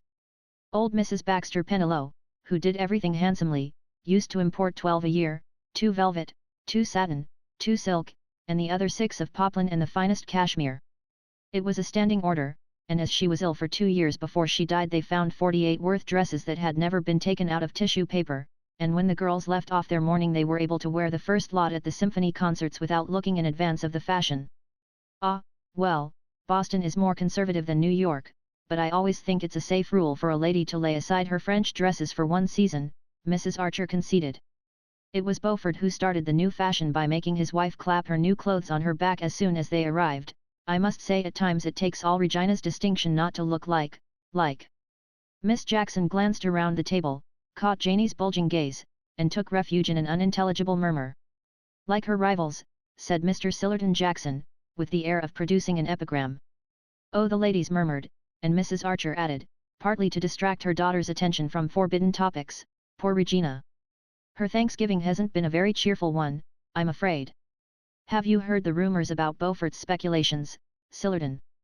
Mr. Jackson nodded carelessly. Everyone had heard the rumors in question, and he scorned to confirm a tale that was already common property. A gloomy silence fell upon the party. No one really liked Beaufort, and it was not wholly unpleasant to think the worst of his private life, but the idea of his having brought financial dishonor on his wife's family was too shocking to be enjoyed even by his enemies. Archer's New York tolerated hypocrisy in private relations, but in business matters it exacted a limpid and impeccable honesty. It was a long time since any well-known banker had failed discreditably, but everyone remembered the social extinction visited on the heads of the firm when the last event of the kind had happened. It would be the same with the Beauforts. In spite of his power and her popularity, not all the leaked strength of the Dallas connection would save poor Regina if there were any truth in the reports of her husband's unlawful speculations. The talk took refuge in less ominous topics, but everything they touched on seemed to confirm Mrs. Archer's sense of an accelerated trend. "Of course, Newland, I know you let dear May go to Mrs. Struthers's Sunday evenings," she began, and May interposed gaily, "Oh, you know, everybody goes to Mrs. Struthers's now, and she was invited to Granny's last reception." It was thus, Archer reflected, that New York managed its transitions, conspiring to ignore them till they were well over, and then, in all good faith, imagining that they had taken place in a preceding age. There was always a traitor in the citadel, and after he, or generally she, had surrendered the keys, what was the use of pretending that it was impregnable? Once people had tasted of Mrs. Struthers's easy Sunday hospitality they were not likely to sit at home remembering that her champagne was transmuted shoe polish. "I know, dear, I know," Mrs. Archer sighed. "Such things have to be, I suppose, as long as amusement is what people go out for, but I've never quite forgiven your cousin Madame Olenska for being the first person to countenance Mrs. Struthers." A sudden blush rose to young Mrs. Archer's face. It surprised her husband as much as the other guests about the table. "Oh, Ellen," she murmured, much in the same accusing and yet deprecating tone in which her parents might have said, "Oh, the blankers." It was the note which the family had taken to sounding on the mention of the Countess Olenska's name, since she had surprised and inconvenienced them by remaining obdurate to her husband's advances, but on May's lips it gave food for thought, and Archer looked at her with the sense of strangeness that sometimes came over him when she was most in the tone of her environment. His mother, with less than her usual sensitiveness to atmosphere, still insisted, "I've always thought that people like the Countess Olenska, who have lived in aristocratic societies, ought to help us to keep up our social distinctions, instead of ignoring them." May's blush remained permanently vivid. It seemed to have a significance beyond that implied by the recognition of Madame Olenska's social bad faith. "I've no doubt we all seem alike to foreigners," said Miss Jackson tartly. "I don't think Ellen cares for society, but nobody knows exactly what she does care for," May continued, as if she had been groping for something non-committal. "Ah, well," Mrs. Archer sighed again. Everybody knew that the Countess Olenska was no longer in the good graces of her family. Even her devoted champion, old Mrs. Manson Mingot, had been unable to defend her refusal to return to her husband. The Mingots had not proclaimed their disapproval aloud, their sense of solidarity was too strong. They had simply, as Mrs. Welland said, let poor Ellen find her own level, and that, mortifyingly and incomprehensibly, was in the dim depths where the blankers prevailed, and people who wrote celebrated their untidy rights. It was incredible, but it was a fact, that Ellen, in spite of all her opportunities and her privileges, had become simply bohemian. The fact enforced the contention that she had made a fatal mistake in not returning to Count Olensky. After all, a young woman's place was under her husband's roof, especially when she had left it in circumstances that, well, if one had cared to look into them. "Madame Olenska is a great favourite with the gentlemen," said Miss Sophie, with her air of wishing to put forth something conciliatory when she knew that she was planting a dart. "Ah, that's the danger that a young woman like Madame Olenska is always exposed to," Mrs. Archer mournfully agreed, and the ladies, on this conclusion, gathered up their trains to seek the carcel globes of the drawing-room, while Archer and Mr. Sillerton Jackson withdrew to the Gothic library. Once established before the grate, and consoling himself for the inadequacy of the dinner by the perfection of his cigar, Mr. Jackson became portentous and communicable. "If the Beaufort smash comes," he announced, "there are going to be disclosures." Archer raised his head quickly. He could never hear the name without the sharp vision of Beaufort's heavy figure, opulently furred and shod, advancing through the snow at Scooter Cliff. "There's bound to be," Mr. Jackson continued, "the nastiest kind of a cleaning up. He hasn't spent all his money on Regina." "Oh, well, that's discounted, isn't it?" "My belief is he'll pull out yet," said the young man, wanting to change the subject. Perhaps. I know he was to see some of the influential people today." "Of course," Mr. Jackson reluctantly conceded, "it's to be hoped they can tide him over this time anyhow. I shouldn't like to think of poor Regina spending the rest of her life in some shabby foreign watering place for bankrupts." Archer said nothing. It seemed to him so natural, however tragic, that money ill-gotten should be cruelly expiated, that his mind, hardly lingering over Mrs. Beaufort's doom, wandered back to closer questions. What was the meaning of May's blush when the Countess Olenska had been mentioned? 4 months had passed since the midsummer day that he and Madame Olenska had spent together, and since then he had not seen her. He knew that she had returned to Washington, to the little house which she and May Dorham Manson had taken there. He had written to her once a few words, asking when they were to meet again, and she had even more briefly replied, "Not yet." Since then there had been no farther communication between them, and he had built up within himself a kind of sanctuary in which she throned among his secret thoughts and longings. Little by little it became the scene of his real life, of his only rational activities. Thither he brought the books he read, the ideas and feelings which nourished him, his judgments and his visions. Outside it, in the scene of his actual life, he moved with a growing sense of unreality and insufficiency, blundering against familiar prejudices and traditional points of view as an absent-minded man goes on bumping into the furniture of his own room. Absent, that was what he was, so absent from everything most densely real and near to those about him that it sometimes startled him to find they still imagined he was there. He became aware that Mr. Jackson was clearing his throat preparatory to farther revelations. "I don't know, of course, how far your wife's family are aware of what people say about Madame Olenska's refusal to accept her husband's latest offer." Archer was silent, and Mr. Jackson obliquely continued, "It's a pity, it's certainly a pity that she refused it." "A pity? In God's name, why?" Mr. Jackson looked down his leg to the unwrinkled sock that joined it to a glossy pump. Well, to put it on the lowest ground, what's she going to live on now? Now? If Beaufort. Archer sprang up, his fist banging down on the black walnut edge of the writing table. The wells of the brass double inkstand danced in their sockets. What the devil do you mean, sir? Mr. Jackson, shifting himself slightly in his chair, turned a tranquil gaze on the young man's burning face. Well, I have it on pretty good authority, in fact, on old Catherine's herself, that the family reduced Countess Olenska's allowance considerably when she definitely refused to go back to her husband, and as, by this refusal, she also forfeits the money settled on her when she married, which Olensky was ready to make over to her if she returned. Why, what the devil do you mean, my dear boy, by asking me what I mean? Mr. Jackson good-humouredly retorted. Archer moved toward the mantelpiece and bent over to knock his ashes into the grate. I don't know anything of Madame Olenska's private affairs, but I don't need to be certain that what you insinuate. Oh, I don't, it's Lefferts, for one, Mr. Jackson interposed. Lefferts, who made love to her and got snubbed for it. Archer broke out contemptuously. Ah, did he?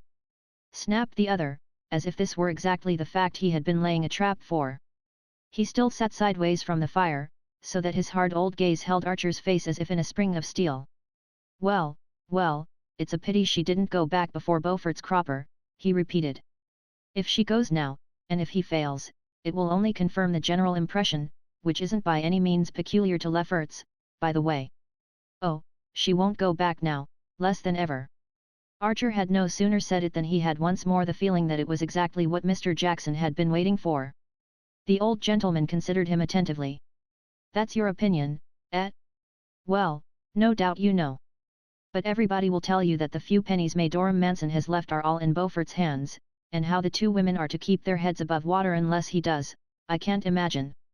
Of course, Madame Olenska may still soften old Catherine, who's been the most inexorably opposed to her staying, and old Catherine could make her any allowance she chooses. But we all know that she hates parting with good money, and the rest of the family have no particular interest in keeping Madame Olenska here. Archer was burning with unavailing wrath. He was exactly in the state when a man is sure to do something stupid, knowing all the while that he is doing it. He saw that Mr. Jackson had been instantly struck by the fact that Madame Olenska's differences with her grandmother and her other relations were not known to him, and that the old gentleman had drawn his own conclusions as to the reasons for Archer's exclusion from the family councils. This fact warned Archer to go warily, but the insinuations about Beaufort made him reckless. He was mindful, however, if not of his own danger, at least of the fact that Mr. Jackson was under his mother's roof, and consequently his guest.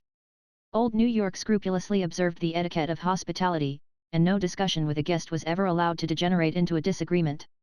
"Shall we go up and join my mother?"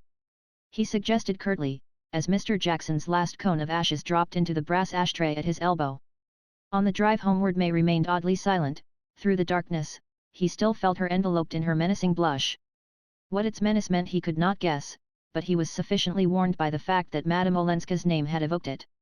They went upstairs, and he turned into the library. She usually followed him, but he heard her passing down the passage to her bedroom. "May!" he called out impatiently, and she came back, with a slight glance of surprise at his tone. "This lamp is smoking again. I should think the servants might see that it's kept properly trimmed," he grumbled nervously. "I'm so sorry, it shan't happen again," she answered, in the firm bright tone she had learned from her mother, and it exasperated Archer to feel that she was already beginning to humour him like a younger Mr. Welland. She bent over to lower the wick, and as the light struck up on her white shoulders and the clear curves of her face he thought, how young she is. For what endless years this life will have to go on. He felt, with a kind of horror, his own strong youth and the bounding blood in his veins. "Look here," he said suddenly, "I may have to go to Washington for a few days soon, next week perhaps."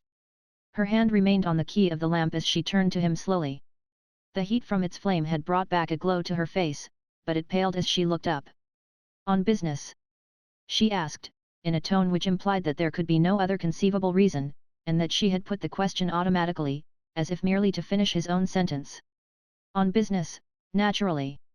There's a patent case coming up before the Supreme Court." He gave the name of the inventor, and went on furnishing details with all Lawrence Lefferts's practiced glibness, while she listened attentively, saying at intervals, "Yes, I see. The change will do you good," she said simply, when he had finished, and you must be sure to go and see Ellen," she added, looking him straight in the eyes with her cloudless smile, and speaking in the tone she might have employed in urging him not to neglect some irksome family duty.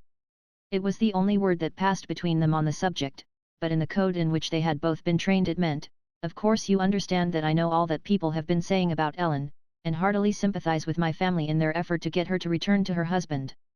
I also know that, for some reason you have not chosen to tell me, you have advised her against this course, which all the older men of the family, as well as our grandmother, agree in approving, and that it is owing to your encouragement that Ellen defies us all, and exposes herself to the kind of criticism of which Mr. Sillerton Jackson probably gave you, this evening, the hint that has made you so irritable. Hints have indeed not been wanting, but since you appear unwilling to take them from others, I offer you this one myself, in the only form in which well-bred people of our kind can communicate unpleasant things to each other, by letting you understand that I know you mean to see Ellen when you are in Washington, and are perhaps going there expressly for that purpose, and that, since you are sure to see her, I wish you to do so with my full and explicit approval and to take the opportunity of letting her know what the course of conduct you have encouraged her in is likely to lead to."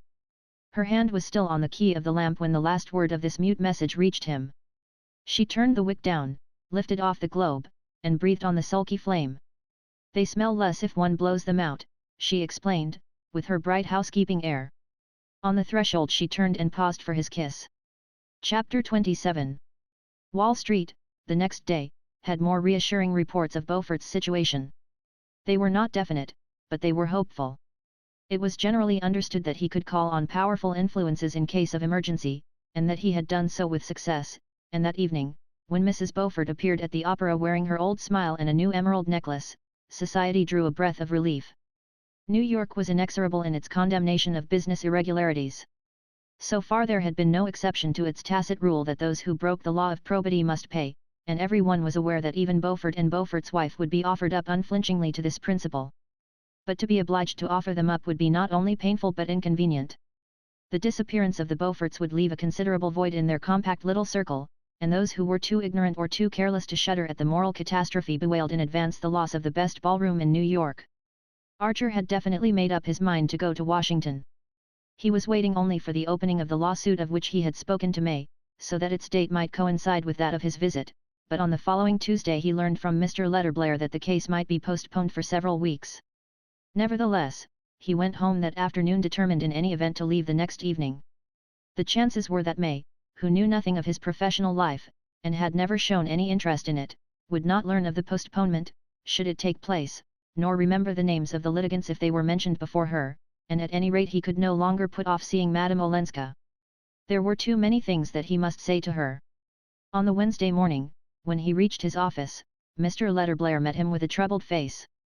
Beaufort, after all, had not managed to tide over, but by setting afloat the rumour that he had done so he had reassured his depositors, and heavy payments had poured into the bank till the previous evening, when disturbing reports again began to predominate. In consequence, a run on the bank had begun, and its doors were likely to close before the day was over.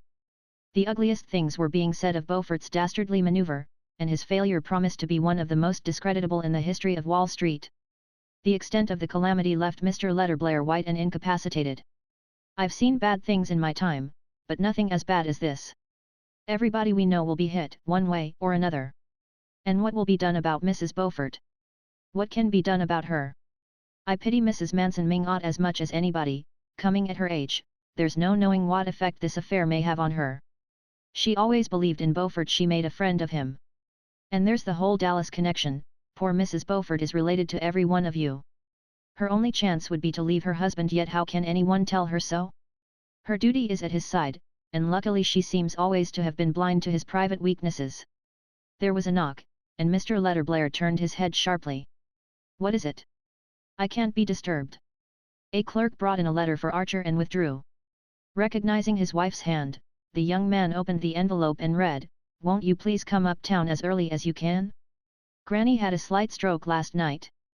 In some mysterious way she found out before anyone else this awful news about the bank.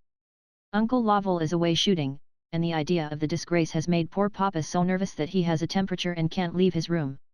Mama needs you dreadfully, and I do hope you can get away at once and go straight to Granny's." Archer handed the note to his senior partner, and a few minutes later was crawling northward in a crowded horse car, which he exchanged at 14th Street for one of the high staggering omnibuses of the Fifth Avenue line. It was after 12 o'clock when this laborious vehicle dropped him at Old Catherine's. The sitting room window on the ground floor, where she usually throned, was tenanted by the inadequate figure of her daughter, Mrs. Welland, who signed a haggard welcome as she caught sight of Archer, and at the door he was met by May. The hall wore the unnatural appearance peculiar to well-kept houses suddenly invaded by illness. Wraps and furs lay in heaps on the chairs, a doctor's bag and overcoat were on the table, and beside them letters and cards had already piled up unheeded. May looked pale but smiling. Dr. Bencombe, who had just come for the second time, took a more hopeful view, and Mrs. Mingott's dauntless determination to live and get well was already having an effect on her family.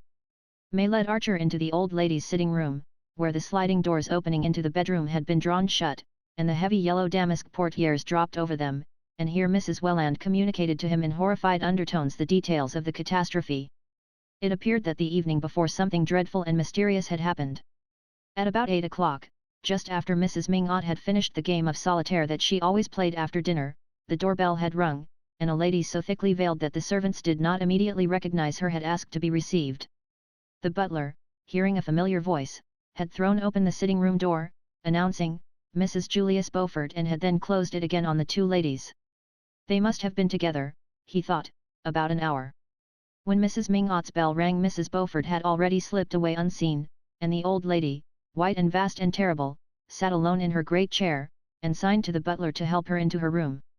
She seemed, at that time, though obviously distressed, in complete control of her body and brain. The mulatto maid put her to bed, brought her a cup of tea as usual, laid everything straight in the room, and went away, but at 3 in the morning the bell rang again, and the two servants, hastening in at this unwanted summons, for old Catherine usually slept like a baby, had found their mistress sitting up against her pillows with a crooked smile on her face and one little hand hanging limp from its huge arm. The stroke had clearly been a slight one, for she was able to articulate and to make her wishes known, and soon after the doctor's first visit she had begun to regain control of her facial muscles. But the alarm had been great, and proportionately great was the indignation when it was gathered from Mrs. Mingott's fragmentary phrases that Regina Beaufort had come to ask her incredible effrontery, to back up her husband, see them through, not to desert them, as she called it, in fact to induce the whole family to cover and condone their monstrous dishonour. I said to her, honour's always been honour, and honesty honesty, in Manson Mingott's house, and will be till I'm carried out of it feet first, the old woman had stammered into her daughter's ear, in the thick voice of the partly paralysed. And when she said, but my name, Auntie, my name's Regina Dallas, I said, it was Beaufort when he covered you with jewels, and it's got to stay Beaufort now that he's covered you with shame. So much, with tears and gasps of horror, Mrs. Welland imparted, blanched and demolished by the unwanted obligation of having at last to fix her eyes on the unpleasant and the discreditable. If only I could keep it from your father-in-law, he always says, Augusta, for pity's sake, don't destroy my last illusions, and how am I to prevent his knowing these horrors? The poor lady wailed. After all, Mamma, he won't have seen them, her daughter suggested, and Mrs. Welland sighed, ah, no, thank heaven he's safe in bed. And Dr. Bencombe has promised to keep him there till poor Mamma is better, and Regina has been got away somewhere. Archer had seated himself near the window and was gazing out blankly at the deserted thoroughfare. It was evident that he had been summoned rather for the moral support of the stricken ladies than because of any specific aid that he could render. Mr. Lovell Mingott had been telegraphed for, and messages were being dispatched by hand to the members of the family living in New York, and meanwhile there was nothing to do but to discuss in hushed tones the consequences of Beaufort's dishonour and of his wife's unjustifiable action. Mrs. Lovell Mingott, who had been in another room writing notes, presently reappeared and added her voice to the discussion.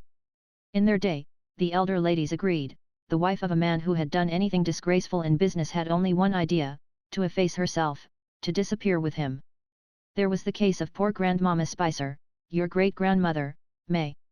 Of course, Mrs. Welland hastened to add, your great-grandfather's money difficulties were private losses at cards, or signing a note for somebody I never quite knew, because Mamma would never speak of it. But she was brought up in the country because her mother had to leave New York after the disgrace, whatever it was, they lived up the Hudson alone, winter and summer, till Mamma was 16.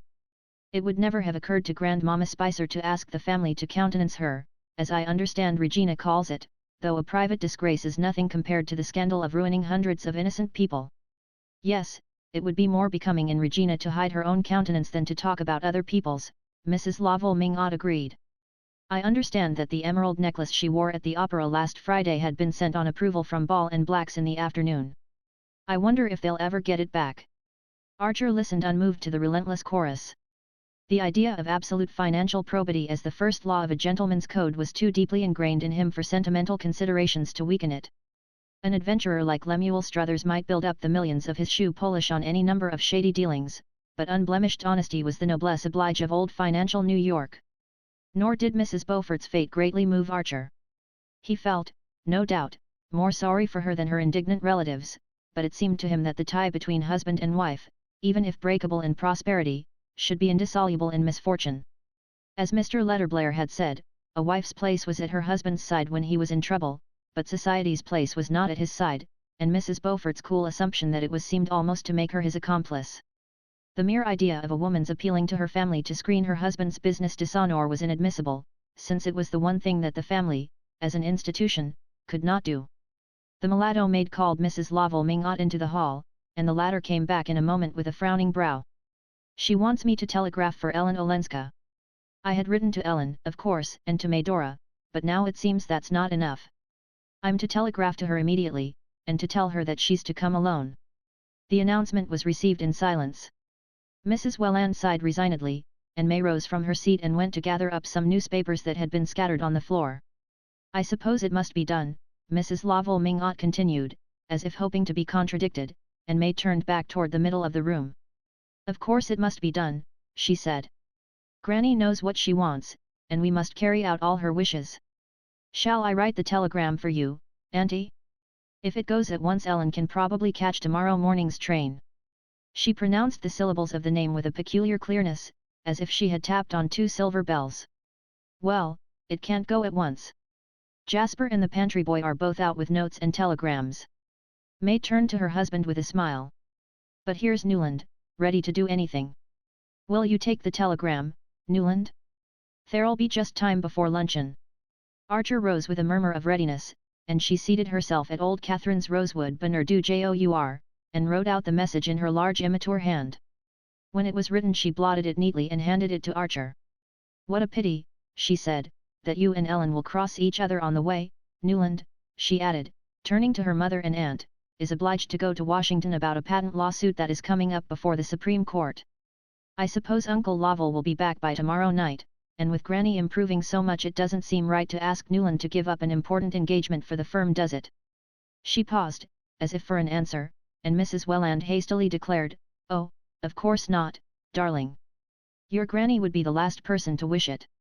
As Archer left the room with the telegram, he heard his mother-in-law add, presumably to Mrs. Lovell Mingott, but why on earth she should make you telegraph for Ellen Olenska, and May's clear voice rejoin, perhaps it's to urge on her again that after all her duty is with her husband. The outer door closed on Archer and he walked hastily away toward the telegraph office. Chapter 28. "OLOL, how'd yer spell it, anyhow?" asked the tart young lady to whom Archer had pushed his wife's telegram across the brass ledge of the Western Union office. "Olenska, Olenska," he repeated, drawing back the message in order to print out the foreign syllables above May's rambling script.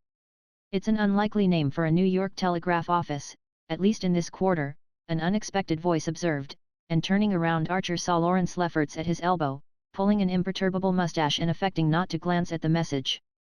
"Hello, Newland, thought I'd catch you here. I've just heard of old Mrs. Mingott's stroke, and as I was on my way to the house I saw you turning down this street and nipped after you.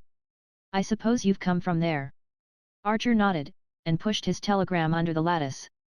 "Very bad, et?" Lefferts continued. "Wiring to the family, I suppose. I gather it is bad, if you're including Countess Olenska." Archer's lips stiffened, he felt a savage impulse to dash his fist into the long vein handsome face at his side. "Why?" he questioned. Lefferts, who was known to shrink from discussion, raised his eyebrows with an ironic grimace that warned the other of the watching damsel behind the lattice. Nothing could be worse form, the look reminded Archer, than any display of temper in a public place. Archer had never been more indifferent to the requirements of form, but his impulse to do Lawrence Lefferts a physical injury was only momentary. The idea of bandying Ellen Olenska's name with him at such a time, and on whatsoever provocation, was unthinkable. He paid for his telegram, and the two young men went out together into the street. "There, Archer," Having regained his self-control, went on, "Mrs. Mingot is much better, the doctor feels no anxiety whatever," and Lefferts, with profuse expressions of relief, asked him if he had heard that there were beastly bad rumours again about Beaufort. That afternoon the announcement of the Beaufort failure was in all the papers. It overshadowed the report of Mrs. Manson Mingot's stroke, and only the few who had heard of the mysterious connection between the two events thought of ascribing old Catherine's illness to anything but the accumulation of flesh and years.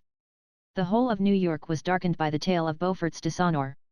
There had never, as Mr. Letterblair said, been a worse case in his memory, nor, for that matter, in the memory of the far-off Letterblair who had given his name to the firm. The bank had continued to take in money for a whole day after its failure was inevitable, and as many of its clients belonged to one or another of the ruling clans, Beaufort's duplicity seemed doubly cynical. If Mrs. Beaufort had not taken the tone that such misfortunes, the word was her own, were the test of friendship, compassion for her might have tempered the general indignation against her husband. As it was and especially after the object of her nocturnal visit to Mrs. Manson Mingot had become known, her cynicism was held to exceed his, and she had not the excuse nor her detractors the satisfaction of pleading that she was a foreigner. It was some comfort, to those whose securities were not in jeopardy, to be able to remind themselves that Beaufort was, but, after all, if a Dallas of South Carolina took his view of the case, and glibly talked of his soon being on his feet again, the argument lost its edge, and there was nothing to do but to accept this awful evidence of the indissolubility of marriage. Society must manage to get on without the Beauforts, and there was an end of it except indeed for such hapless victims of the disaster as May Dora Manson, the poor old Miss Lannings, and certain other misguided ladies of good family who, if only they had listened to Mr. Henry van der Luyden.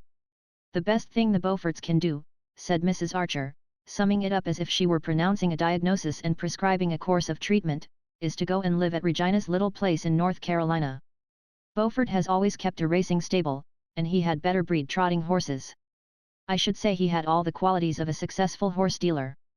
Every one agreed with her, but no one condescended to inquire what the Beauforts really meant to do.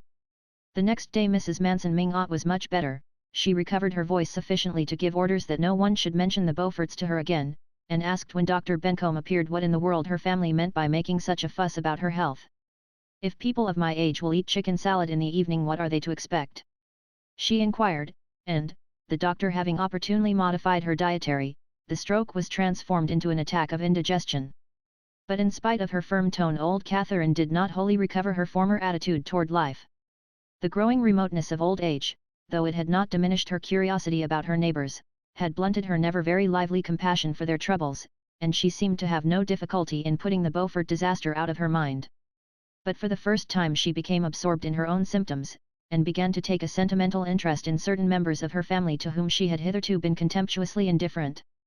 Mr. Welland, in particular, had the privilege of attracting her notice.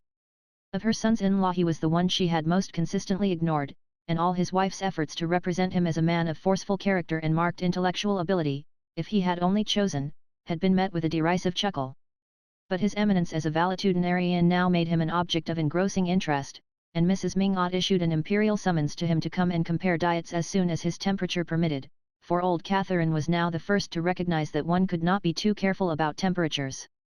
24 hours after Madame Olenska's summons a telegram announced that she would arrive from Washington on the evening of the following day. At the Wellands, where the Newland Archers chanced to be lunching, the question as to who should meet her at Jersey City was immediately raised, and the material difficulties amid which the Welland household struggled as if it had been a frontier outpost, lent animation to the debate. It was agreed that Mrs. Welland could not possibly go to Jersey City because she was to accompany her husband to Old Catherine's that afternoon, and the brougham could not be spared, since, if Mr. Welland were upset by seeing his mother-in-law for the first time after her attack, he might have to be taken home at a moment's notice. The Welland sons would of course be downtown, Mr. Lovell Mingot would be just hurrying back from his shooting, and the Mingot carriage engaged in meeting him, and one could not ask May, at the close of a winter afternoon, to go alone across the ferry to Jersey City, even in her own carriage. Nevertheless, it might appear inhospitable and contrary to old Catherine's express wishes if Madame Olenska were allowed to arrive without any of the family being at the station to receive her. It was just like Ellen, Mrs. Welland's tired voice implied, to place the family in such a dilemma. "It's always one thing after another," the poor lady grieved, in one of her rare revolts against fate. "The only thing that makes me think Mamma must be less well than Dr. Bencomb will admit is this morbid desire to have Ellen come at once, however inconvenient it is to meet her. The words had been thoughtless, as the utterances of impatience often are, and Mr. Welland was upon them with a pounce. "Augusta," he said, turning pale and laying down his fork, "have you any other reason for thinking that Bencomb is less to be relied on than he was? Have you noticed that he has been less conscientious than usual in following up my case or your mother's?" It was Mrs. Welland's turn to grow pale as the endless consequences of her blunder unrolled themselves before her, but she managed to laugh, and take a second helping of scalloped oysters, before she said, struggling back into her old armour of cheerfulness, "My dear, how could you imagine such a thing? I only meant that, after the decided stand Mama took about its being Ellen's duty to go back to her husband, it seems strange that she should be seized with this sudden whim to see her, when there are half a dozen other grandchildren that she might have asked for. But we must never forget that Mama, in spite of her wonderful vitality, is a very old woman." Mr. Welland's brow remained clouded, and it was evident that his perturbed imagination had fastened at once on this last remark. "Yes, your mother's a very old woman, and for all we know Bencomb may not be as successful with very old people. As you say, my dear, it's always one thing after another, and in another 10 or 15 years I suppose I shall have the pleasing duty of looking about for a new doctor. It's always better to make such a change before it's absolutely necessary." And having arrived at this Spartan decision, Mr. Welland firmly took up his fork. But all the while, Mrs. Welland began again, as she rose from the luncheon table, and led the way into the wilderness of purple satin and malachite known as the back drawing room. "I don't see how Ellen's to be got here tomorrow evening, and I do like to have things settled for at least 24 hours ahead." Archer turned from the fascinated contemplation of a small painting representing two cardinals carousing, in an octagonal ebony frame set with medallions of onyx. "Shall I fetch her?" he proposed. "I can easily get away from the office in time to meet the brougham at the ferry, if May will send it there." His heart was beating excitedly as he spoke. Mrs. Welland heaved a sigh of gratitude, and May, who had moved away to the window, turned to shed on him a beam of approval. "So you see, Mama, everything will be settled 24 hours in advance," she said, stooping over to kiss her mother's troubled forehead. May's brougham awaited her at the door, and she was to drive Archer to Union Square, where he could pick up a Broadway car to carry him to the office. As she settled herself in her corner she said, "I didn't want to worry Mama by raising fresh obstacles, but how can you meet Ellen tomorrow, and bring her back to New York, when you're going to Washington?" "Oh, I'm not going," Archer answered. "Not going? Why, what's happened?" Her voice was as clear as a bell, and full of wifely solicitude. "The case is off, postponed." "Postponed? How odd. I saw a note this morning from Mr. Letterblair to Mama saying that he was going to Washington tomorrow for the big patent case that he was to argue before the Supreme Court.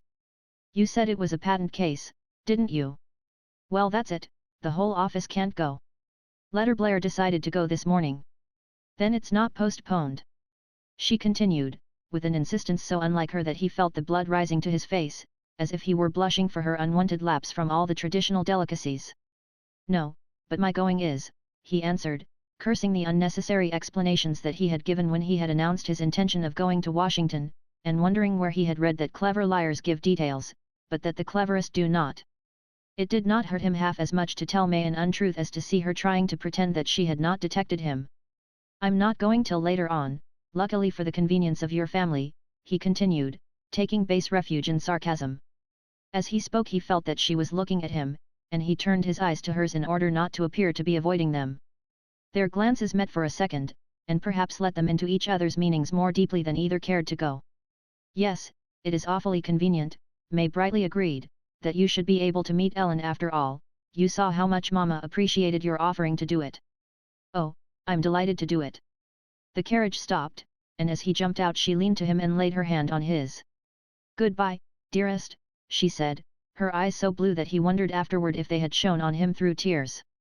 He turned away and hurried across Union Square, repeating to himself, in a sort of inward chant, "It's all of 2 hours from Jersey City to Old Catherine's. It's all of 2 hours and it may be more." Chapter 29. His wife's dark blue brougham, with the wedding varnish still on it, met Archer at the ferry, and conveyed him luxuriously to the Pennsylvania terminus in Jersey City.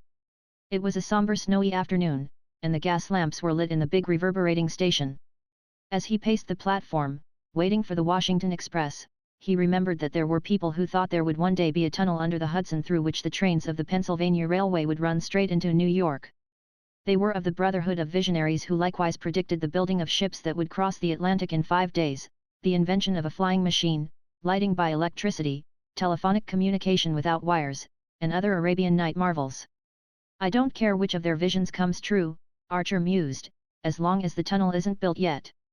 In his senseless schoolboy happiness he pictured Madame Olenska's descent from the train, his discovery of her a long way off, among the throngs of meaningless faces, her clinging to his arm as he guided her to the carriage, their slow approach to the wharf among slipping horses, laden carts, vociferating teamsters, and then the startling quiet of the ferry boat, where they would sit side by side under the snow, in the motionless carriage, while the earth seemed to glide away under them, rolling to the other side of the sun.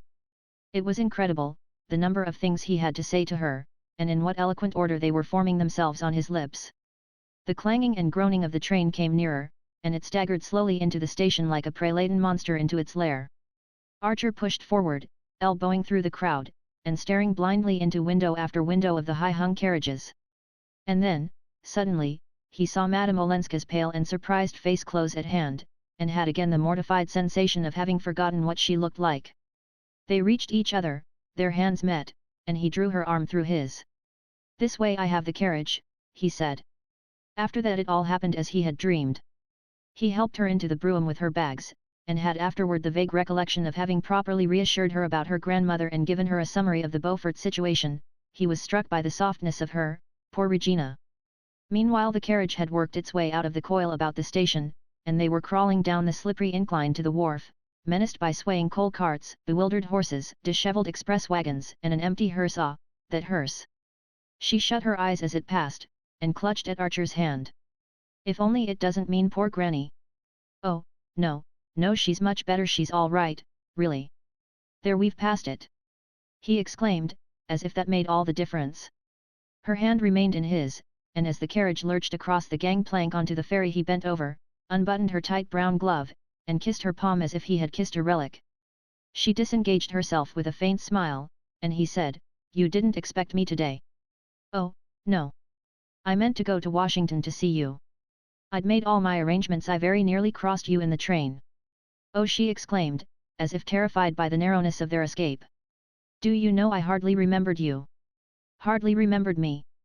I mean, how shall I explain? It's always so. Each time you happen to me all over again." "Oh, yes, I know. I know. Does it do I too, to you?" he insisted. She nodded, looking out of the window. "Ellen, Ellen, Ellen." She made no answer, and he sat in silence, watching her profile grow indistinct against the snow-streaked dusk beyond the window. What had she been doing in all those 4 long months, he wondered. How little they knew of each other, after all. The precious moments were slipping away, but he had forgotten everything that he had meant to say to her and could only helplessly brood on the mystery of their remoteness and their proximity, which seemed to be symbolized by the fact of their sitting so close to each other, and yet being unable to see each other's faces. "What a pretty carriage! Is it May's?" she asked, suddenly turning her face from the window. "Yes. It was May who sent you to fetch me, then? How kind of her." He made no answer for a moment, then he said explosively, "Your husband's secretary came to see me the day after we met in Boston." In his brief letter to her he had made no allusion to M. Riviere's visit, and his intention had been to bury the incident in his bosom.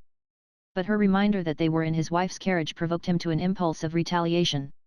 He would see if she liked his reference to Riviere any better than he liked hers to May. As on certain other occasions when he had expected to shake her out of her usual composure, she betrayed no sign of surprise, and at once he concluded, "He writes to her, then. M. Riviere went to see you." "Yes, didn't you know?" "No," she answered simply. "And you're not surprised?" She hesitated. "Why should I be? He told me in Boston that he knew you, that he'd met you in England, I think." "Ellen, I must ask you one thing." "Yes." "I wanted to ask it after I saw him, but I couldn't put it in a letter. It was Riviere who helped you to get away when you left your husband." His heart was beating suffocatingly. Would she meet this question with the same composure? "Yes, I owe him a great debt," she answered, without the least tremor in her quiet voice.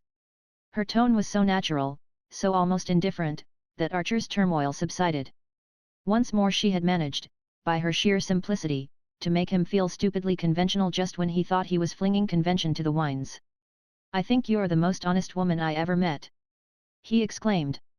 "Oh, no, but probably one of the least fussy," she answered, a smile in her voice. "Call it what you like, you look at things as they are." "Ah, I've had to. I've had to look at the Gorgon." "Well, it hasn't blinded you. You've seen that she's just an old bogey like all the others. She doesn't blind one, but she dries up one's tears." The answer checked the pleading on Archer's lips. It seemed to come from depths of experience beyond his reach. The slow advance of the ferry boat had ceased, and her bows bumped against the piles of the slip with a violence that made the brougham stagger, and flung Archer and Madame Olenska against each other. The young man, trembling, felt the pressure of her shoulder, and passed his arm about her. "If you're not blind, then, you must see that this can't last." "What can't?" "Our being together and not together." "No. You ought not to have come today," she said in an altered voice, and suddenly she turned, flung her arms about him and pressed her lips to his. At the same moment the carriage began to move, and a gas lamp at the head of the slip flashed its light into the window. She drew away, and they sat silent and motionless while the brougham struggled through the congestion of carriages about the ferry landing. As they gained the street, Archer began to speak hurriedly. "Don't be afraid of me, you needn't squeeze yourself back into your corner like that. A stolen kiss isn't what I want. Look, I'm not even trying to touch the sleeve of your jacket. Don't suppose that I don't understand your reasons for not wanting to let this feeling between us dwindle into an ordinary hole-and-corner love affair. I couldn't have spoken like this yesterday, because when we've been apart, and I'm looking forward to seeing you, every thought is burnt up in a great flame. But then you come, and you're so much more than I remembered, and what I want of you is so much more than an hour or two every now and then, with wastes of thirsty waiting between, that I can sit perfectly still beside you, like this, with that other vision in my mind, just quietly trusting to it to come true." For a moment she made no reply, then she asked, hardly above a whisper, "What do you mean by trusting to it to come true?" "Why, you know it will, don't you? Your vision of you and me together." She burst into a sudden hard laugh. "You choose your place well, to put it to me. Do you mean because we're in my wife's brougham? Shall we get out and walk, then? I don't suppose you mind a little snow." She laughed again, more gently. "No, I shan't get out and walk, because my business is to get to Granny's as quickly as I can. And you'll sit beside me, and we'll look, not at visions, but at realities." "I don't know what you mean by realities." "The only reality to me is this." She met the words with a long silence, during which the carriage rolled down an obscure side street and then turned into the searching illumination of Fifth Avenue. "Is it your idea, then, that I should live with you as your mistress since I can't be your wife?" she asked. The crudeness of the question startled him. The word was one that women of his class fought shy of, even when their talk flitted closest about the topic. He noticed that Madame Olenska pronounced it as if it had a recognized place in her vocabulary, and he wondered if it had been used familiarly in her presence in the horrible life she had fled from. Her question pulled him up with a jerk, and he floundered. I want somehow to get away with you into a world where words like that, categories like that won't exist. Where we shall be simply two human beings who love each other, who are the whole of life to each other, and nothing else on earth will matter." She drew a deep sigh that ended in another laugh. "Oh, my dear, where is that country? Have you ever been there?" she asked, and as he remained sullenly dumb she went on, "I know so many who've tried to find it, and, believe me, they all got out by mistake at wayside stations, at places like Bologna or Pisa or Monte Carlo, and it wasn't at all different from the old world they'd left, but only rather smaller and dingier and more promiscuous." He had never heard her speak in such a tone, and he remembered the phrase she had used a little while before. "Yes, the Gorgon has dried your tears," he said. "Well, she opened my eyes too. It's a delusion to say that she blinds people. What she does is just the contrary. She fastens their eyelids open, so that they're never again in the blessed darkness. Isn't there a Chinese torture like that? There ought to be. Ah, believe me, it's a miserable little country." The carriage had crossed 42nd Street. May's sturdy brougham horse was carrying them northward as if he had been a Kentucky trotter. Archer choked with the sense of wasted minutes and vain words. "Then what, exactly, is your plan for us?" he asked. "For us? But there's no us in that sense. We're near each other only if we stay far from each other. Then we can be ourselves. Otherwise we're only Newland Archer, the husband of Ellen Olenska's cousin, and Ellen Olenska, the cousin of Newland Archer's wife, trying to be happy behind the backs of the people who trust them. "Ah, I'm beyond that," he groaned. "No, you're not. You've never been beyond." "And I have," she said, in a strange voice, "and I know what it looks like there." He sat silent, dazed with inarticulate pain. Then he groped in the darkness of the carriage for the little bell that signalled orders to the coachman. He remembered that May rang twice when she wished to stop. He pressed the bell, and the carriage drew up beside the curbstone. "Why are we stopping?" "This is not Granny's," Madame Olenska exclaimed. "No, I shall get out here," he stammered, opening the door and jumping to the pavement. By the light of a street lamp he saw her startled face, and the instinctive motion she made to detain him. He closed the door, and leaned for a moment in the window. "You're right, I ought not to have come today," he said, lowering his voice so that the coachman should not hear. She bent forward, and seemed about to speak, but he had already called out the order to drive on, and the carriage rolled away while he stood on the corner. The snow was over, and a tingling wind had sprung up, that lashed his face as he stood gazing. Suddenly he felt something stiff and cold on his lashes, and perceived that he had been crying, and that the wind had frozen his tears. He thrust his hands in his pockets, and walked at a sharp pace down Fifth Avenue to his own house. Chapter 30. That evening when Archer came down before dinner he found the drawing room empty. He and May were dining alone, all the family engagements having been postponed since Mrs. Manson Mingott's illness, and as May was the more punctual of the two he was surprised that she had not preceded him. He knew that she was at home, for while he dressed he had heard her moving about in her room, and he wondered what had delayed her. He had fallen into the way of dwelling on such conjectures as a means of tying his thoughts fast to reality. Sometimes he felt as if he had found the clue to his father-in-law's absorption in trifles, perhaps even Mr. Welland, long ago, had had escapes and visions, and had conjured up all the hosts of domesticity to defend himself against them. When May appeared he thought she looked tired.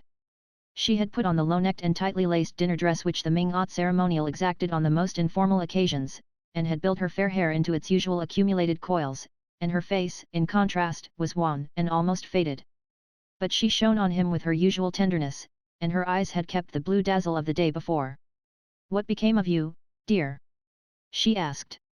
"I was waiting at Granny's, and Ellen came alone, and said she had dropped you on the way because you had to rush off on business."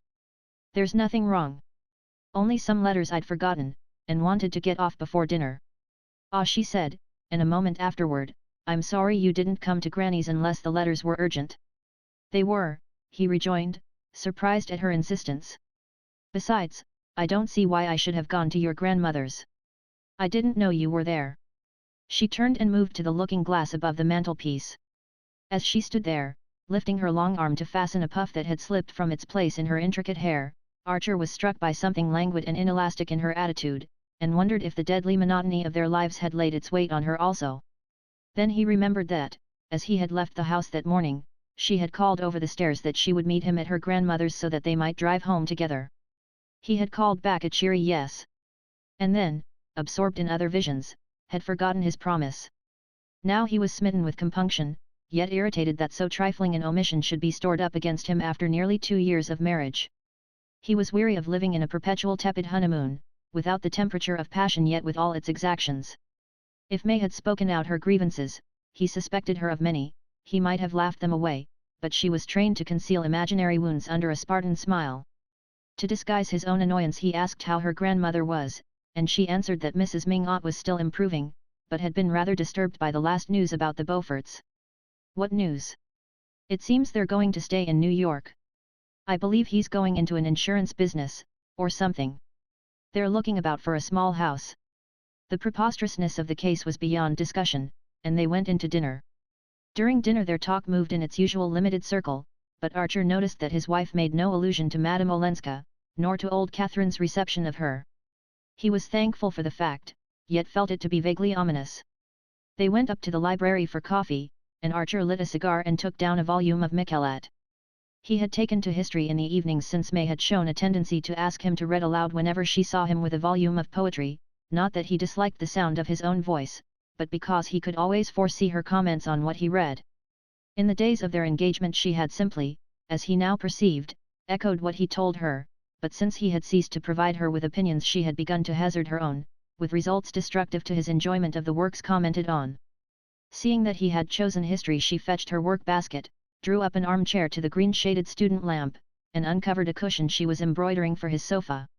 She was not a clever needlewoman, her large capable hands were made for writing, rowing and open-air activities, but since other wives embroidered cushions for their husbands, she did not wish to omit this last link in her devotion. She was so placed that Archer, by merely raising his eyes, could see her bent above her work frame, her ruffled elbow sleeves slipping back from her firm round arms, the betrothal sapphire shining on her left hand above her broad gold wedding ring, and the right hand slowly and laboriously stabbing the canvas. As she sat thus, the lamplight full on her clear brow, he said to himself with a secret dismay that he would always know the thoughts behind it, that never, in all the years to come, would she surprise him by an unexpected mood, by a new idea, a weakness, a cruelty, or an emotion. She had spent her poetry and romance on their short courting, the function was exhausted because the need was past. Now she was simply ripening into a copy of her mother, and mysteriously, by the very process, trying to turn him into a Mr. Welland. He laid down his book and stood up impatiently, and at once she raised her head. "What's the matter? The room is stifling, I want a little air." He had insisted that the library curtains should draw backward and forward on a rod, so that they might be closed in the evening, instead of remaining nailed to a gilt cornice, and immovably looped up over layers of lace, as in the drawing room, and he pulled them back and pushed up the sash, leaning out into the icy night. The mere fact of not looking at May, seated beside his table, under his lamp, the fact of seeing other houses, roofs, chimneys, of getting the sense of other lives outside his own, other cities beyond New York, and a whole world beyond his world, cleared his brain and made it easier to breathe. After he had leaned out into the darkness for a few minutes, he heard her say, "Newland, do shut the window. You'll catch your death." He pulled the sash down and turned back. "Catch my death?" he echoed, and he felt like adding, "But I've caught it already. I am dead, I've been dead for months and months." And suddenly the play of the word flashed up a wild suggestion. What if it were she who was dead? If she were going to die soon and leave him free? The sensation of standing there, in that warm familiar room, and looking at her, and wishing her dead, was so strange, so fascinating and overmastering, that its enormity did not immediately strike him. He simply felt that chance had given him a new possibility to which his sick soul might cling. Yes, May might die, people did, young people, healthy people like herself, she might die, and set him suddenly free. She glanced up, and he saw by her widening eyes that there must be something strange in his own. "Newland, are you ill?" He shook his head and turned toward his armchair. She bent over her work frame, and as he passed he laid his hand on her hair. "Poor May," he said. "Poor? Why poor?" she echoed with a strained laugh. "Because I shall never be able to open a window without worrying you," he rejoined, laughing also. For a moment she was silent, then she said very low, her head bowed over her work, "I shall never worry if you're happy."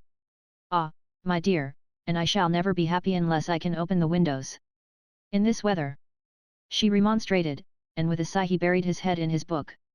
6 or 7 days passed. Archer heard nothing from Madame Olenska, and became aware that her name would not be mentioned in his presence by any member of the family. He did not try to see her, to do so while she was at old Catherine's guarded bedside would have been almost impossible.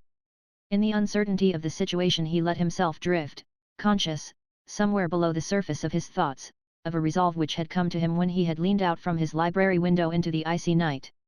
The strength of that resolve made it easy to wait and make no sign. Then one day May told him that Mrs. Manson Mingot had asked to see him.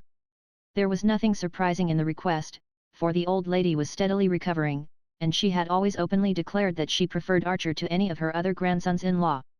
May gave the message with evident pleasure, she was proud of old Catherine's appreciation of her husband. There was a moment's pause, and then Archer felt it incumbent on him to say, "All right. Shall we go together this afternoon?" His wife's face brightened, but she instantly answered, "Oh, you'd much better go alone. It bores Granny to see the same people too often." Archer's heart was beating violently when he rang old Mrs. Mingot's bell. He had wanted above all things to go alone, for he felt sure the visit would give him the chance of saying a word in private to the Countess Olenska. He had determined to wait till the chance presented itself naturally, and here it was, and here he was on the doorstep. Behind the door, behind the curtains of the yellow damask room next to the hall, she was surely awaiting him. In another moment he should see her, and be able to speak to her before she led him to the sick room. He wanted only to put one question, after that his course would be clear.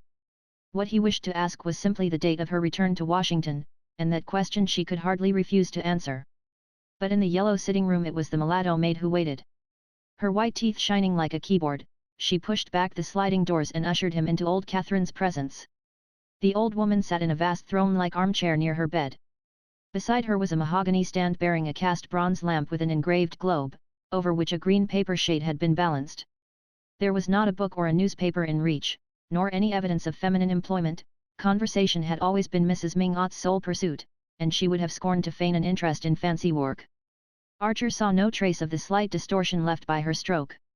She merely looked paler, with darker shadows in the folds and recesses of her obesity, and, in the fluted mob cap tied by a starched bow between her first two chins, and the muslin kerchief crossed over her billowing purple dressing gown, she seemed like some shrewd and kindly auntstress of her own who might have yielded too freely to the pleasures of the table. She held out one of the little hands that nestled in a hollow of her huge lap like pet animals, and called to the maid, "Don't let in anyone else. If my daughters call, say I'm asleep." The maid disappeared, and the old lady turned to her grandson. "My dear, am I perfectly hideous?" she asked gaily, launching out one hand in search of the folds of muslin on her inaccessible bosom. "My daughters tell me it doesn't matter at my age, as if hideousness didn't matter all the more the harder it gets to conceal." "My dear, you're handsomer than ever," Archer rejoined in the same tone, and she threw back her head and laughed. "Ah, but not as handsome as Ellen," she jerked out, twinkling at him maliciously, and before he could answer she added, "Was she so awfully handsome the day you drove her up from the ferry?" He laughed, and she continued, "Was it because you told her so that she had to put you out on the way? In my youth young men didn't desert pretty women unless they were made to." She gave another chuckle, and interrupted it to say almost querulously, "It's a pity she didn't marry you, I always told her so. It would have spared me all this worry." But who ever thought of sparing their grandmother worry? Archer wondered if her illness had blurred her faculties, but suddenly she broke out, "Well, it's settled, anyhow, she's going to stay with me, whatever the rest of the family say. She hadn't been here 5 minutes before I'd have gone down on my knees to keep her if only, for the last 20 years, I'd been able to see where the floor was." Archer listened in silence, and she went on, "They talked me over, as no doubt you know, persuaded me, Lovell, and Letter Blair, and Augusta Welland, and all the rest of them, that I must hold out and cut off her allowance, till she was made to see that it was her duty to go back to Olensky. They thought they'd convinced me when the secretary, or whatever he was, came out with the last proposals, handsome proposals I confess they were. After all, marriage is marriage, and money's money, both useful things in their way, and I didn't know what to answer." She broke off and drew a long breath, as if speaking had become an effort. "But the minute I laid eyes on her, I said, 'You sweet bird, you. Shut you up in that cage again? Never. And now it's settled that she's to stay here and nurse her granny as long as there's a granny to nurse. It's not a gay prospect, but she doesn't mind, and of course I've told Letter Blair that she's to be given her proper allowance." The young man heard her with veins aglow, but in his confusion of mind he hardly knew whether her news brought joy or pain. He had so definitely decided on the course he meant to pursue that for the moment he could not readjust his thoughts. But gradually there stole over him the delicious sense of difficulties deferred and opportunities miraculously provided. If Ellen had consented to come and live with her grandmother, it must surely be because she had recognized the impossibility of giving him up. This was her answer to his final appeal of the other day. If she would not take the extreme step he had urged, she had at last yielded to half measures. He sank back into the thought with the involuntary relief of a man who has been ready to risk everything, and suddenly tastes the dangerous sweetness of security. She couldn't have gone back, it was impossible. He exclaimed. "Ah, my dear, I always knew you were on her side, and that's why I sent for you today, and why I said to your pretty wife, when she proposed to come with you, 'No, my dear, I'm pining to see Newland, and I don't want anybody to share our transports. For you see, my dear,' she drew her head back as far as its tethering chins permitted, and looked him full in the eyes, 'you see, we shall have a fight yet. The family don't want her here, and they'll say it's because I've been ill, because I'm a weak old woman, that she's persuaded me. I'm not well enough yet to fight them one by one, and you've got to do it for me.' He stammered. 'You? Why not?' She jerked back at him, her round eyes suddenly as sharp as pen knives. Her hand fluttered from its chair arm and lit on his with a clutch of little pale nails like bird claws. 'Why not? She searchingly repeated. Archer, under the exposure of her gaze, had recovered his self-possession. Oh, I don't count, I'm too insignificant. Well, you're Letter Blair's partner, ain't you? You've got to get at them through Letter Blair. Unless you've got a reason, she insisted. Oh, my dear, I back you to hold your own against them all without my help, but you shall have it if you need it, he reassured her. Then we're safe. She sighed, and smiling on him with all her ancient cunning she added, as she settled her head among the cushions, I always knew you'd back us up, because they never quote you when they talk about its being her duty to go home. He winced a little at her terrifying perspicacity, and longed to ask, and may do they quote her? But he judged it safer to turn the question. And Madame Olenska? When am I to see her? He said. The old lady chuckled, crumpled her lids, and went through the pantomime of archness. Not today. One at a time, please. Madame Olenska's gone out.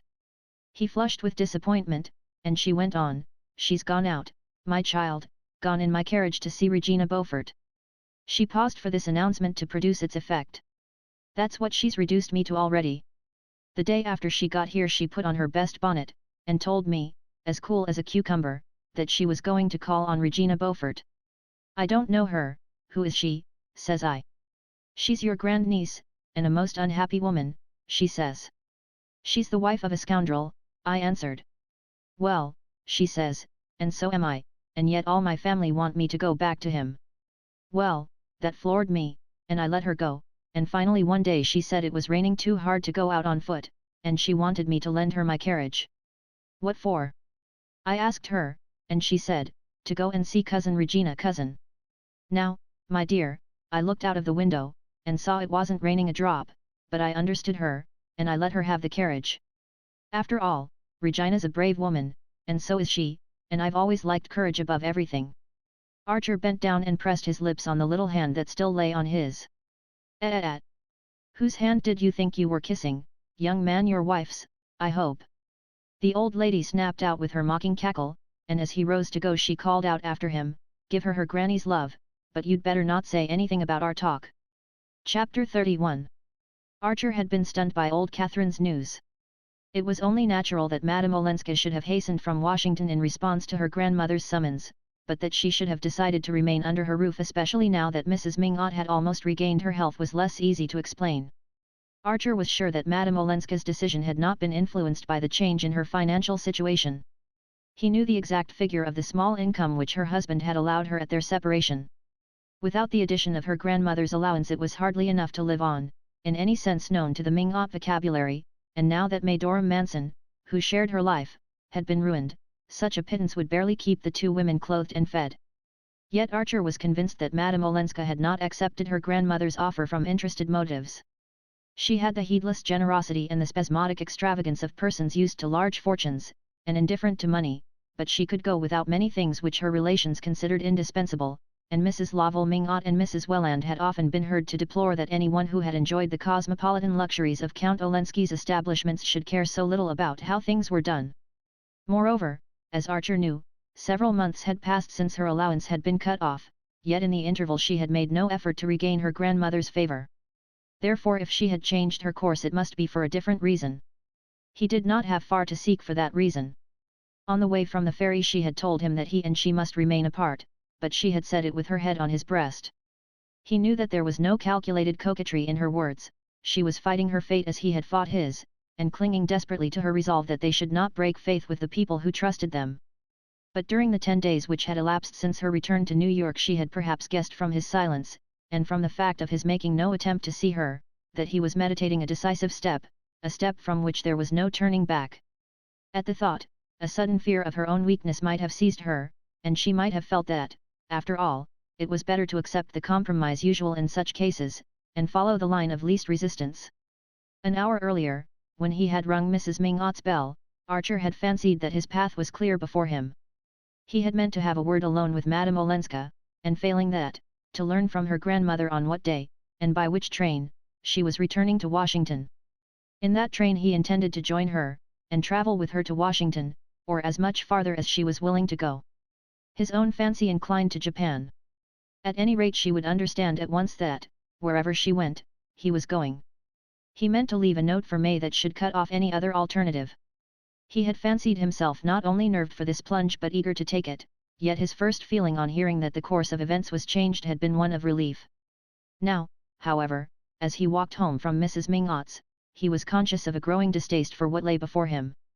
There was nothing unknown or unfamiliar in the path he was presumably to tread, but when he had trodden it before it was as a free man, who was accountable to no one for his actions, and could lend himself with an amused detachment to the game of precautions and prevarications, concealments and compliances, that the part required.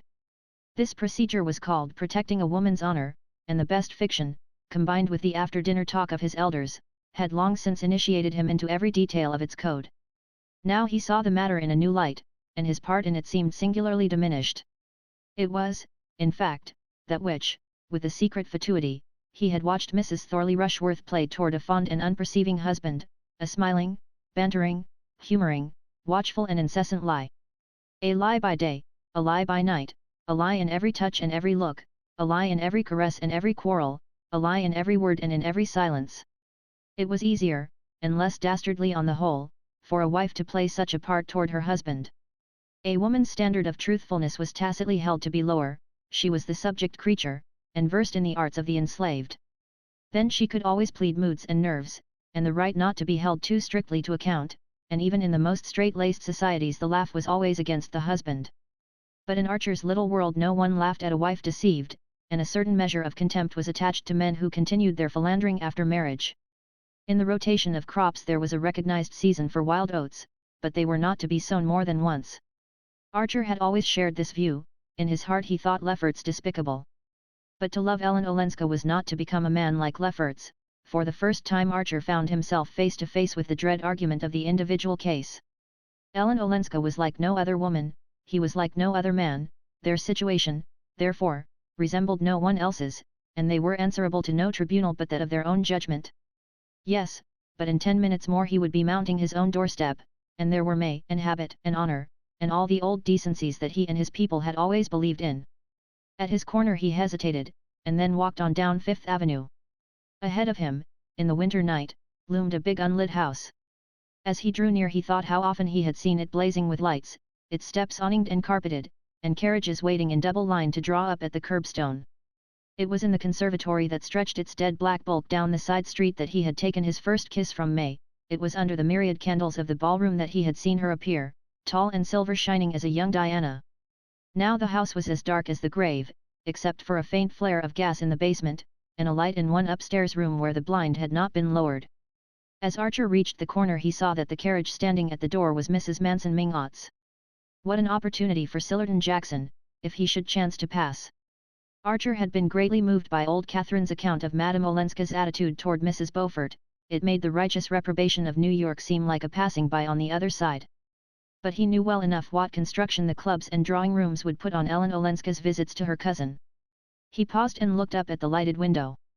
No doubt the two women were sitting together in that room, Beaufort had probably sought consolation elsewhere. There were even rumors that he had left New York with Fanny Ring, but Mrs. Beaufort's attitude made the report seem improbable. Archer had the nocturnal perspective of Fifth Avenue almost to himself.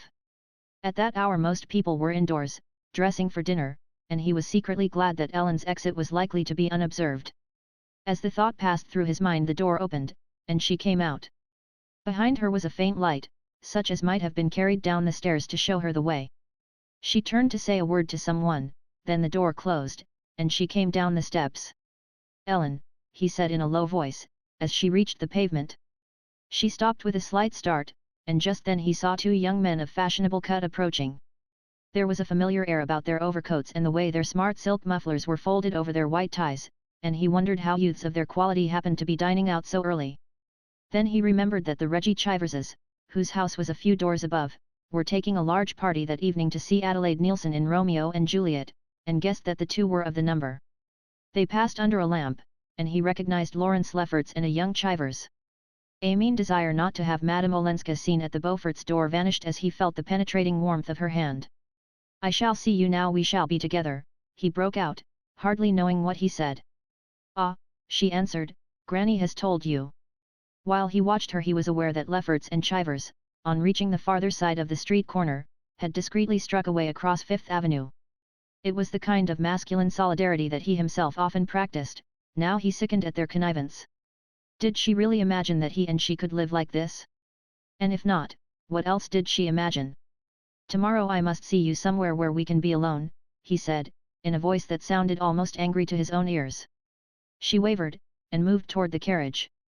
But I shall be at Granny's for the present, that is, she added, as if conscious that her change of plans required some explanation. Somewhere where we can be alone, he insisted. She gave a faint laugh that grated on him. In New York? But there are no churches, no monuments. There's the art museum in the park, he explained, as she looked puzzled. At 2:30. I shall be at the door. She turned away without answering and got quickly into the carriage. As it drove off she leaned forward, and he thought she waved her hand in the obscurity. He stared after her in a turmoil of contradictory feelings. It seemed to him that he had been speaking not to the woman he loved but to another, a woman he was indebted to for pleasures already wearied of. It was hateful to find himself the prisoner of this hackneyed vocabulary. She'll come, he said to himself, almost contemptuously. Avoiding the popular Wolf collection, whose anecdotic canvases filled one of the main galleries of the queer wilderness of cast iron and encaustic tiles known as the Metropolitan Museum, they had wandered down a passage to the room where the Cesnola antiquities mouldered in unvisited loneliness. They had this melancholy retreat to themselves, and seated on the divan enclosing the central steam radiator, they were staring silently at the glass cabinets mounted in ebonist wood which contained the recovered fragments of Ilium. It's odd, Madame Olenska said, I never came here before. Ah, well. Someday, I suppose, it will be a great museum. Yes, she assented absently. She stood up and wandered across the room. Archer, remaining seated, watched the light movements of her figure, so girlish even under its heavy furs, the cleverly planted heron wing in her fur cap, and the way a dark curl lay like a flattened vine spiral on each cheek above the ear. His mind, as always when they first met, was wholly absorbed in the delicious details that made her herself and no other. Presently he rose and approached the case before which she stood. Its glass shelves were crowded with small broken objects, hardly recognizable domestic utensils, ornaments, and personal trifles made of glass, of clay, of discolored bronze and other time-blurred substances. It seems cruel, she said, that after a while nothing matters, any more than these little things, that used to be necessary and important to forgotten people, and now have to be guessed at under a magnifying glass and labeled, use unknown. Yes, but meanwhile. Ah, meanwhile. As she stood there, in her long sealskin coat, her hands thrust in a small round muff, her veil drawn down like a transparent mask to the tip of her nose, and the bunch of violets he had brought her stirring with her quickly taken breath, it seemed incredible that this pure harmony of line and color should ever suffer the stupid law of change. Meanwhile everything matters that concerns you, he said. She looked at him thoughtfully, and turned back to the divan. He sat down beside her and waited, but suddenly he heard a step echoing far off down the empty rooms, and felt the pressure of the minutes. What is it you wanted to tell me? She asked, as if she had received the same warning. What I wanted to tell you. He rejoined. Why, that I believe you came to New York because you were afraid. Afraid? Of my coming to Washington. She looked down at her muff, and he saw her hands stir in it uneasily. Well, yes, she said. You were afraid? You knew. Yes, I knew. Well, then. He insisted. Well, then, this is better, isn't it? She returned with a long questioning sigh. Better. We shall hurt others less. Isn't it, after all, what you always wanted? To have you here, you mean in reach and yet out of reach?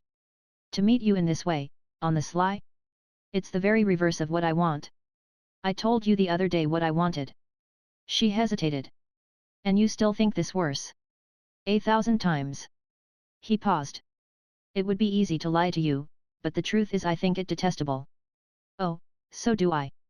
She cried with a deep breath of relief. He sprang up impatiently. Well, then it's my turn to ask, what is it, in God's name, that you think better? She hung her head and continued to clasp and unclasp her hands in her muff. The step drew nearer, and a guardian in a braided cap walked listlessly through the room like a ghost stalking through a necropolis.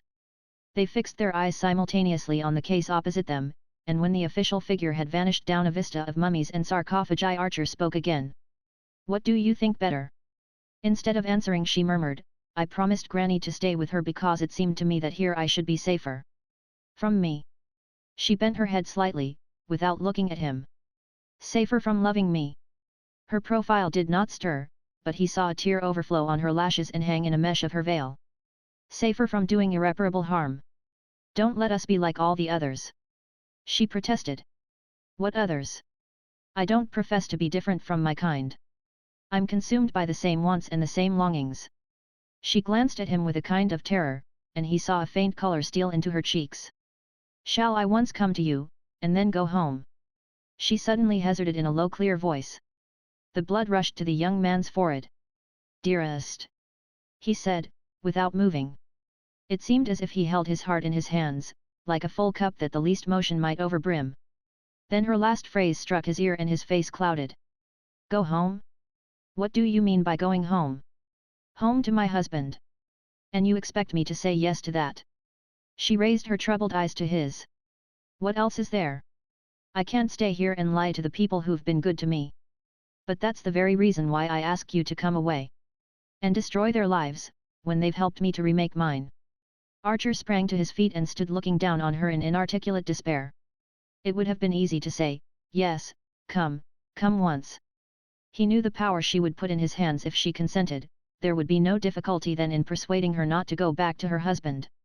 But something silenced the word on his lips. A sort of passionate honesty in her made it inconceivable that he should try to draw her into that familiar trap. If I were to let her come, he said to himself, I should have to let her go again. And that was not to be imagined. But he saw the shadow of the lashes on her wet cheek, and wavered. After all, he began again, we have lives of our own. There's no use attempting the impossible. You're so unprejudiced about some things, so used, as you say, to looking at the Gorgon, that I don't know why you're afraid to face our case, and see it as it really is unless you think the sacrifice is not worth making. She stood up also, her lips tightening under a rapid frown. Call it that, then I must go, she said, drawing her little watch from her bosom. She turned away, and he followed and caught her by the wrist. Well, then, come to me once, he said, his head turning suddenly at the thought of losing her, and for a second or two they looked at each other almost like enemies. When? He insisted. Tomorrow. She hesitated. The day after. Dearest. He said again. She had disengaged her wrist, but for a moment they continued to hold each other's eyes, and he saw that her face, which had grown very pale, was flooded with a deep inner radiance. His heart beat with awe, he felt that he had never before beheld love visible. Oh, I shall be late, goodbye. No, don't come any farther than this, she cried, walking hurriedly away down the long room, as if the reflected radiance in his eyes had frightened her. When she reached the door she turned for a moment to wave a quick farewell. Archer walked home alone. Darkness was falling when he let himself into his house, and he looked about at the familiar objects in the hall as if he viewed them from the other side of the grave. The parlour maid, hearing his step, ran up the stairs to light the gas on the upper landing. Is Mrs. Archer in? No, sir, Mrs. Archer went out in the carriage after luncheon, and hasn't come back. With a sense of relief he entered the library and flung himself down in his armchair. The parlour maid followed, bringing the student lamp and shaking some coals onto the dying fire. When she left he continued to sit motionless, his elbows on his knees, his chin on his clasped hands, his eyes fixed on the red grate. He sat there without conscious thoughts, without sense of the lapse of time, in a deep and grave amazement that seemed to suspend life rather than quicken it. This was what had to be, then, this was what had to be, he kept repeating to himself, as if he hung in the clutch of doom. What he had dreamed of had been so different that there was a mortal chill in his rapture. The door opened and May came in. I'm dreadfully late, you weren't worried, were you? She asked, laying her hand on his shoulder with one of her rare caresses. He looked up astonished. Is it late? After 7? I believe you've been asleep. She laughed, and drawing out her hatpins tossed her velvet hat on the sofa. She looked paler than usual, but sparkling with an unwonted animation. I went to see Granny, and just as I was going away Ellen came in from a walk, so I stayed and had a long talk with her. It was ages since we'd had a real talk. She had dropped into her usual armchair, facing his, and was running her fingers through her rumpled hair. He fancied she expected him to speak. A really good talk, she went on, smiling with what seemed to Archer an unnatural vividness. She was so dear, just like the old Ellen. I'm afraid I haven't been fair to her lately. I've sometimes thought. Archer stood up and leaned against the mantelpiece, out of the radius of the lamp. Yes, you've thought. He echoed as she paused. Well, perhaps I haven't judged her fairly. She's so different, at least on the surface. She takes up such odd people. She seems to like to make herself conspicuous. I suppose it's the life she's led in that fast European society. No doubt we seem dreadfully dull to her. But I don't want to judge her unfairly. She paused again, a little breathless with the unwonted length of her speech, and sat with her lips slightly parted and a deep blush on her cheeks. Archer, as he looked at her, was reminded of the glow which had suffused her face in the Mission Garden at St. Augustine. He became aware of the same obscure effort in her, the same reaching out toward something beyond the usual range of her vision. She hates Ellen, he thought, and she's trying to overcome the feeling, and to get me to help her to overcome it. The thought moved him, and for a moment he was on the point of breaking the silence between them, and throwing himself on her mercy. You understand, don't you, she went on, why the family have sometimes been annoyed? We all did what we could for her at first, but she never seemed to understand.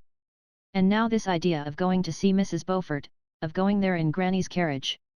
I'm afraid she's quite alienated the van der Leudens. Ah, said Archer with an impatient laugh. The open door had closed between them again. It's time to dress, we're dining out, aren't we? He asked, moving from the fire. She rose also, but lingered near the hearth. As he walked past her she moved forward impulsively, as though to detain him. Their eyes met, and he saw that hers were of the same swimming blue as when he had left her to drive to Jersey City. She flung her arms about his neck and pressed her cheek to his. You haven't kissed me today, she said in a whisper, and he felt her tremble in his arms. Chapter 32. At the court of the Tilleries, said Mr. Sillerton Jackson with his reminiscent smile, such things were pretty openly tolerated. The scene was the van der Leudens' black walnut dining room in Madison Avenue, and the time the evening after Newland Archer's visit to the Museum of Art. Mr. and Mrs. van der Leuden had come to town for a few days from Scudder Cliff, whither they had precipitately fled at the announcement of Beaufort's failure. It had been represented to them that the disarray into which society had been thrown by this deplorable affair made their presence in town more necessary than ever. It was one of the occasions when, as Mrs. Archer put it, they owed it to society to show themselves at the opera, and even to open their own doors. It will never do, my dear Louisa, to let people like Mrs. Lemuel Struthers think they can step into Regina's shoes. It is just at such times that new people push in and get a footing. It was owing to the epidemic of chicken pox in New York the winter Mrs. Struthers first appeared that the married men slipped away to her house while their wives were in the nursery. You and dear Henry, Louisa, must stand in the breach as you always have. Mr. and Mrs. van der Leuden could not remain deaf to such a call, and reluctantly but heroically they had come to town, unmuffled the house, and sent out invitations for 2 dinners and an evening reception. On this particular evening they had invited Sillerton Jackson, Mrs. Archer, and Newland and his wife to go with them to the opera, where Faust was being sung for the first time that winter. Nothing was done without ceremony under the van der Leuden roof, and though there were but 4 guests the repast had begun at 7 punctually, so that the proper sequence of courses might be served without haste before the gentlemen settled down to their cigars. Archer had not seen his wife since the evening before. He had left early for the office, where he had plunged into an accumulation of unimportant business. In the afternoon one of the senior partners had made an unexpected call on his time, and he had reached home so late that May had preceded him to the van der Leudens, and sent back the carriage. Now, across the Scudder Cliff carnations and the massive plate, she struck him as pale and languid, but her eyes shone, and she talked with exaggerated animation. The subject which had called forth Mr. Sillerton Jackson's favourite allusion had been brought up, Archer fancied not without intention, by their hostess. The Beaufort failure, or rather the Beaufort attitude since the failure, was still a fruitful theme for the drawing-room moralist, and after it had been thoroughly examined and condemned Mrs. van der Leuden had turned her scrupulous eyes on May Archer. Is it possible, dear, that what I hear is true? I was told your grandmother Mingot's carriage was seen standing at Mrs. Beaufort's door. It was noticeable that she no longer called the offending lady by her Christian name. May's colour rose, and Mrs. Archer put in hastily, if it was, I'm convinced it was there without Mrs. Mingot's knowledge. Ah, you think? Mrs. van der Leuden paused, sighed, and glanced at her husband. I'm afraid, Mr. van der Leuden said, that Madame Olenska's kind heart may have led her into the imprudence of calling on Mrs. Beaufort. Or her taste for peculiar people, put in Mrs. Archer in a dry tone, while her eyes dwelt innocently on her son's. "I'm sorry to think it of Madame Olenska," said Mrs. van der Luyden, and Mrs. Archer murmured, "Ah, my dear, and after you'd had her twice at Scooter Cliff." It was at this point that Mr. Jackson seized the chance to place his favourite allusion. "At the Tilleries," he repeated, seeing the eyes of the company expectantly turned on him. "The standard was excessively lax in some respects, and if you'd asked where Morney's money came from, or who paid the debts of some of the court beauties—" "I hope, dear Sillerton," said Mrs. Archer, "you are not suggesting that we should adopt such standards." "I never suggest," returned Mr. Jackson imperturbably. "But Madame Olenska's foreign bringing up may make her less particular." "Ah," the two elder ladies sighed. "Still, to have kept her grandmother's carriage at a defaulter's door." Mr. van der Luyden protested, and Archer guessed that he was remembering, and resenting, the hampers of carnations he had sent to the little house in 23rd Street. "Of course I've always said that she looks at things quite differently," Mrs. Archer summed up. A flush rose to May's forehead. She looked across the table at her husband, and said precipitately, "I'm sure Ellen meant it kindly." "Imprudent people are often kind," said Mrs. Archer, as if the fact were scarcely an extenuation, and Mrs. van der Luyden murmured, "If only she had consulted someone." "Ah, that she never did," Mrs. Archer rejoined. At this point Mr. van der Luyden glanced at his wife, who bent her head slightly in the direction of Mrs. Archer, and the glimmering trains of the three ladies swept out of the door while the gentlemen settled down to their cigars. Mr. van der Luyden supplied short ones on opera nights, but they were so good that they made his guests deplore his inexorable punctuality. Archer, after the first act, had detached himself from the party and made his way to the back of the club box. From there he watched, over various Chivers, Mingot and Rushworth shoulders, the same scene that he had looked at, 2 years previously, on the night of his first meeting with Ellen Olenska. He had half expected her to appear again in old Mrs. Mingot's box, but it remained empty, and he sat motionless, his eyes fastened on it, till suddenly Madame Nilsson's pure soprano broke out into "Ma-ma, non-ma-ma." Archer turned to the stage, where, in the familiar setting of giant roses and pen-wiper pansies, the same large blonde victim was succumbing to the same small brown seducer. From the stage his eyes wandered to the point of the horseshoe where May sat between two older ladies, just as, on that former evening, she had sat between Mrs. Lovell Mingot and her newly arrived foreign cousin. As on that evening, she was all in white, and Archer, who had not noticed what she wore, recognized the blue-white satin and old lace of her wedding dress. It was the custom, in old New York, for brides to appear in this costly garment during the first year or two of marriage. His mother, he knew, kept hers in tissue paper in the hope that Janie might someday wear it, though poor Janie was reaching the age when pearl grey poplin and no bridesmaids would be thought more appropriate. It struck Archer that May, since their return from Europe, had seldom worn her bridal satin, and the surprise of seeing her in it made him compare her appearance with that of the young girl he had watched with such blissful anticipations 2 years earlier. Though May's outline was slightly heavier, as her goddess-like build had foretold, her athletic erectness of carriage, and the girlish transparency of her expression, remained unchanged, but for the slight languor that Archer had lately noticed in her she would have been the exact image of the girl playing with the bouquet of lilies of the valley on her betrothal evening. The fact seemed an additional appeal to his pity, such innocence was as moving as the trustful clasp of a child. Then he remembered the passionate generosity latent under that incurious calm.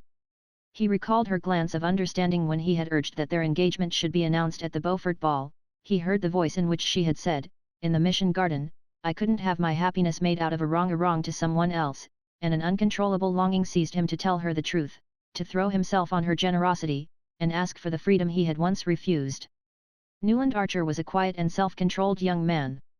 Conformity to the discipline of a small society had become almost his second nature. It was deeply distasteful to him to do anything melodramatic and conspicuous, anything Mr. van der Luyden would have deprecated and the club box condemned as bad form. But he had become suddenly unconscious of the club box, of Mr. van der Luyden, of all that had so long enclosed him in the warm shelter of habit. He walked along the semicircular passage at the back of the house, and opened the door of Mrs. van der Luyden's box as if it had been a gate into the unknown. "Ma-ma!" thrilled out the triumphant Marguerite, and the occupants of the box looked up in surprise at Archer's entrance. He had already broken one of the rules of his world, which forbade the entering of a box during a solo. Slipping between Mr. van der Luyden and Sillerton Jackson, he leaned over his wife. "I've got a beastly headache, don't tell anyone, but come home, won't you?" he whispered. May gave him a glance of comprehension, and he saw her whisper to his mother, who nodded sympathetically. Then she murmured an excuse to Mrs. van der Luyden, and rose from her seat just as Marguerite fell into Faust's arms. Archer, while he helped her on with her opera cloak, noticed the exchange of a significant smile between the older ladies. As they drove away, May laid her hand shyly on his. "I'm so sorry you don't feel well. I'm afraid they've been overworking you again at the office." "No, it's not that. Do you mind if I open the window?" he returned confusedly, letting down the pane on his side. He sat staring out into the street, feeling his wife beside him as a silent watchful interrogation, and keeping his eyes steadily fixed on the passing houses. At their door she caught her skirt in the step of the carriage, and fell against him. "Did you hurt yourself?" he asked, steadying her with his arm. "No, but my poor dress, see how I've torn it!" she exclaimed. She bent to gather up a mud-stained breadth, and followed him up the steps into the hall. The servants had not expected them so early, and there was only a glimmer of gas on the upper landing. Archer mounted the stairs, turned up the light, and put a match to the brackets on each side of the library mantelpiece. The curtains were drawn, and the warm friendly aspect of the room smote him like that of a familiar face met during an unavowable errand. He noticed that his wife was very pale, and asked if he should get her some brandy. "Oh, no," she exclaimed with a momentary flush, as she took off her cloak. "But hadn't you better go to bed at once?" she added, as he opened a silver box on the table and took out a cigarette. Archer threw down the cigarette and walked to his usual place by the fire. "No, my head is not as bad as that." He paused. "And there's something I want to say, something important that I must tell you at once." She had dropped into an armchair, and raised her head as he spoke. "Yes, dear," she rejoined, so gently that he wondered at the lack of wonder with which she received this preamble. "May," he began, standing a few feet from her chair, and looking over at her as if the slight distance between them were an unbridgeable abyss. The sound of his voice echoed uncannily through the home-like hush, and he repeated, "There is something I've got to tell you, about myself." She sat silent, without a movement or a tremor of her lashes. She was still extremely pale, but her face had a curious tranquility of expression that seemed drawn from some secret inner source. Archer checked the conventional phrases of self-accusal that were crowding to his lips. He was determined to put the case baldly, without vain recrimination or excuse. "Madame Olenska," he said, but at the name his wife raised her hand as if to silence him. As she did so, the gaslight struck on the gold of her wedding ring. "Oh, why should we talk about Ellen tonight?" she asked, with a slight pout of impatience. "Because I ought to have spoken before." Her face remained calm. "Is it really worthwhile, dear? I know I've been unfair to her at times, perhaps we all have. You've understood her, no doubt, better than we did, you've always been kind to her. But what does it matter, now it's all over?"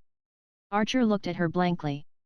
Could it be possible that the sense of unreality in which he felt himself imprisoned had communicated itself to his wife? "All over, what do you mean?" he asked in an indistinct stammer. May still looked at him with transparent eyes. "Why, since she's going back to Europe so soon, since Granny approves and understands, and has arranged to make her independent of her husband." She broke off, and Archer, grasping the corner of the mantelpiece in one convulsed hand, and steadying himself against it, made a vain effort to extend the same control to his reeling thoughts.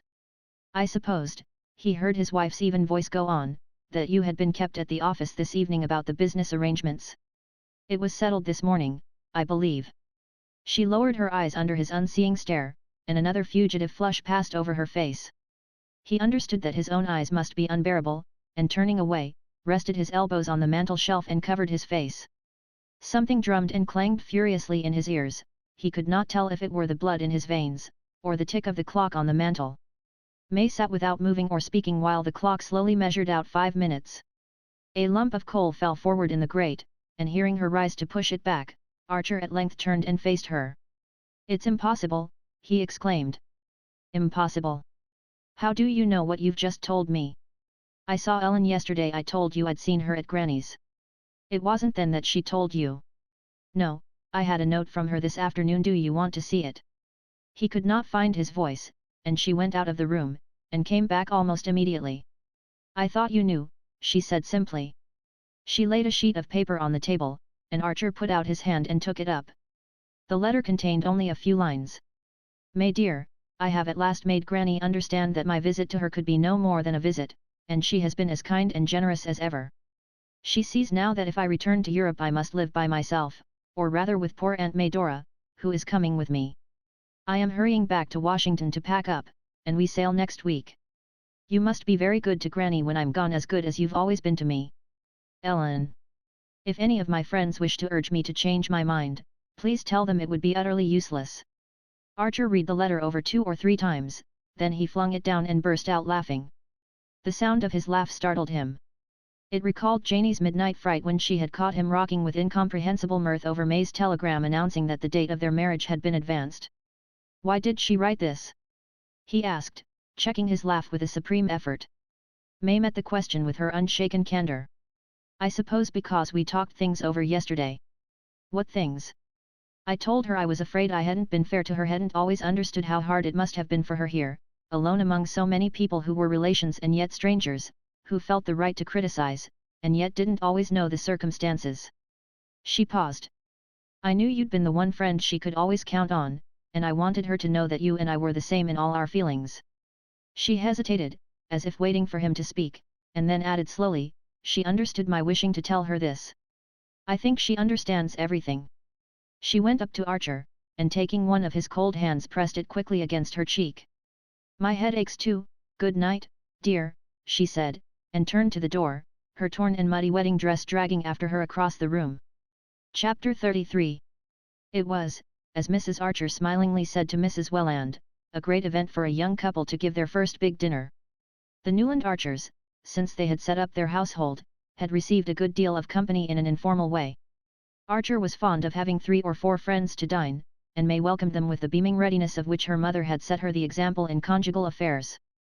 Her husband questioned whether, if left to herself, she would ever have asked anyone to the house, but he had long given up trying to disengage her real self from the shape into which tradition and training had molded her. It was expected that well-off young couples in New York should do a good deal of informal entertaining, and a Welland married to an Archer was doubly pledged to the tradition. But a big dinner, with a hired chef and 2 borrowed footmen, with Roman punch, roses from Henderson's, and menus on gilt-edged cards, was a different affair, and not to be lightly undertaken. As Mrs. Archer remarked, the Roman punch made all the difference, not in itself but by its manifold implications, since it signified either canvasbacks or terrapin, 2 soups, a hot and a cold sweet, full décolletage with short sleeves, and guests of a proportionate importance. It was always an interesting occasion when a young pair launched their first invitations in the third person, and their summons was seldom refused even by the seasoned and sought after. Still, it was admittedly a triumph that the van der Leudens, at May's request, should have stayed over in order to be present at her farewell dinner for the Countess Olenska. The 2 mothers-in-law sat in May's drawing room on the afternoon of the great day, Mrs. Archer writing out the menus on Tiffany's thickest gilt-edged Bristol, while Mrs. Welland superintended the placing of the palms and standard lamps.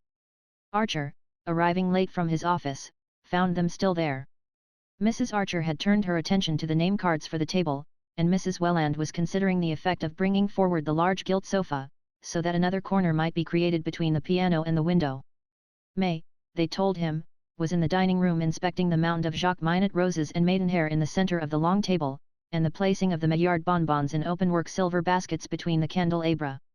On the piano stood a large basket of orchids which Mr. van der Leuden had sent from Scuddercliff. Everything was, in short, as it should be on the approach of so considerable an event. Mrs. Archer ran thoughtfully over the list, checking off each name with her sharp gold pen. Henry van der Leuden, Louisa the Laval-Mingotts, the Reggie Chiverses, Lawrence Lefferts and Gertrude, yes, I suppose May was right to have them, the Selfridge Marys, Sillerton Jackson, Van Newland and his wife. How time passes! It seems only yesterday that he was your best man, Newland, and Countess Olenska. Yes, I think that's all. Mrs. Welland surveyed her son-in-law affectionately. No one can say, Newland, that you and May are not giving Ellen a handsome send-off. Ah, well, said Mrs. Archer, I understand May's wanting her cousin to tell people abroad that we're not quite barbarians. I'm sure Ellen will appreciate it. She was to arrive this morning, I believe. It will make a most charming last impression. The evening before sailing is usually so dreary, Mrs. Welland cheerfully continued. Archer turned toward the door, and his mother-in-law called to him, do go in and have a peep at the table. And don't let May tire herself too much. But he affected not to hear, and sprang up the stairs to his library. The room looked at him like an alien countenance composed into a polite grimace, and he perceived that it had been ruthlessly tidied, and prepared, by a judicious distribution of ashtrays and cedarwood boxes, for the gentleman to smoke in. Ah, well, he thought, it's not for long, and he went on to his dressing room. 10 days had passed since Madame Olenska's departure from New York. During those 10 days Archer had had no sign from her but that conveyed by the return of a key wrapped in tissue paper, and sent to his office in a sealed envelope addressed in her hand. This retort to his last appeal might have been interpreted as a classic move in a familiar game, but the young man chose to give it a different meaning. She was still fighting against her fate, but she was going to Europe, and she was not returning to her husband. Nothing, therefore, was to prevent his following her, and once he had taken the irrevocable step, and had proved to her that it was irrevocable, he believed she would not send him away. This confidence in the future had steadied him to play his part in the present. It had kept him from writing to her, or betraying, by any sign or act, his misery and mortification. It seemed to him that in the deadly silent game between them the trumps were still in his hands, and he waited. There had been, nevertheless, moments sufficiently difficult to pass, as when Mr. Letterblair, the day after Madame Olenska's departure, had sent for him to go over the details of the trust which Mrs. Manson Mingot wished to create for her granddaughter. For a couple of hours Archer had examined the terms of the deed with his senior, all the while obscurely feeling that if he had been consulted it was for some reason other than the obvious one of his cousinship, and that the close of the conference would reveal it. Well, the lady can't deny that it's a handsome arrangement, Mr. Letterblair had summed up, after mumbling over a summary of the settlement. In fact, I'm bound to say she's been treated pretty handsomely all round. All round? Archer echoed with a touch of derision. Do you refer to her husband's proposal to give her back her own money? Mr. Letterblair's bushy eyebrows went up a fraction of an inch. My dear sir, the law's the law, and your wife's cousin was married under the French law. It's to be presumed she knew what that meant. Even if she did, what happened subsequently? But Archer paused. Mr. Letterblair had laid his pen handle against his big corrugated nose, and was looking down it with the expression assumed by virtuous elderly gentlemen when they wish their youngers to understand that virtue is not synonymous with ignorance. My dear sir, I've no wish to extenuate the Count's transgressions, but on the other side, I wouldn't put my hand in the fire, well, that there hadn't been tit for tat, with the young champion. Mr. Letterblair unlocked a drawer and pushed a folded paper toward Archer. This report, the result of discreet inquiries. And then, as Archer made no effort to glance at the paper or to repudiate the suggestion, the lawyer somewhat flatly continued, I don't say it's conclusive, you observe, far from it. But straws show, and on the whole it's eminently satisfactory for all parties that this dignified solution has been reached. Oh, eminently, Archer assented, pushing back the paper. A day or two later, on responding to a summons from Mrs. Manson Mingot, his soul had been more deeply tried. He had found the old lady depressed and querulous. You know she's deserted me. She began at once, and without waiting for his reply, oh, don't ask me why. She gave so many reasons that I've forgotten them all. My private belief is that she couldn't face the boredom. At any rate that's what Augusta and my daughters-in-law think. And I don't know that I altogether blame her. Olenski's a finished scoundrel, but life with him must have been a good deal gayer than it is in Fifth Avenue. Not that the family would admit that, they think Fifth Avenue is heaven with the Rue de la Paix thrown in. And poor Ellen, of course, has no idea of going back to her husband. She held out as firmly as ever against that. So she's to settle down in Paris with that fool Medora. Well, Paris is Paris, and you can keep a carriage there on next to nothing. But she was as gay as a bird, and I shall miss her. 2 tears, the parched tears of the old, rolled down her puffy cheeks and vanished in the abysses of her bosom. All I ask is, she concluded, that they shouldn't bother me any more. I must really be allowed to digest my gruel. And she twinkled a little wistfully at Archer. It was that evening, on his return home, that May announced her intention of giving a farewell dinner to her cousin. Madame Olenska's name had not been pronounced between them since the night of her flight to Washington, and Archer looked at his wife with surprise. A dinner, why? He interrogated. Her color rose. But you like Ellen, I thought you'd be pleased. It's awfully nice you're putting it in that way. But I really don't see. I mean to do it, Newland, she said, quietly rising and going to her desk. Here are the invitations all written. Mother helped me, she agrees that we ought to. She paused, embarrassed and yet smiling, and Archer suddenly saw before him the embodied image of the family.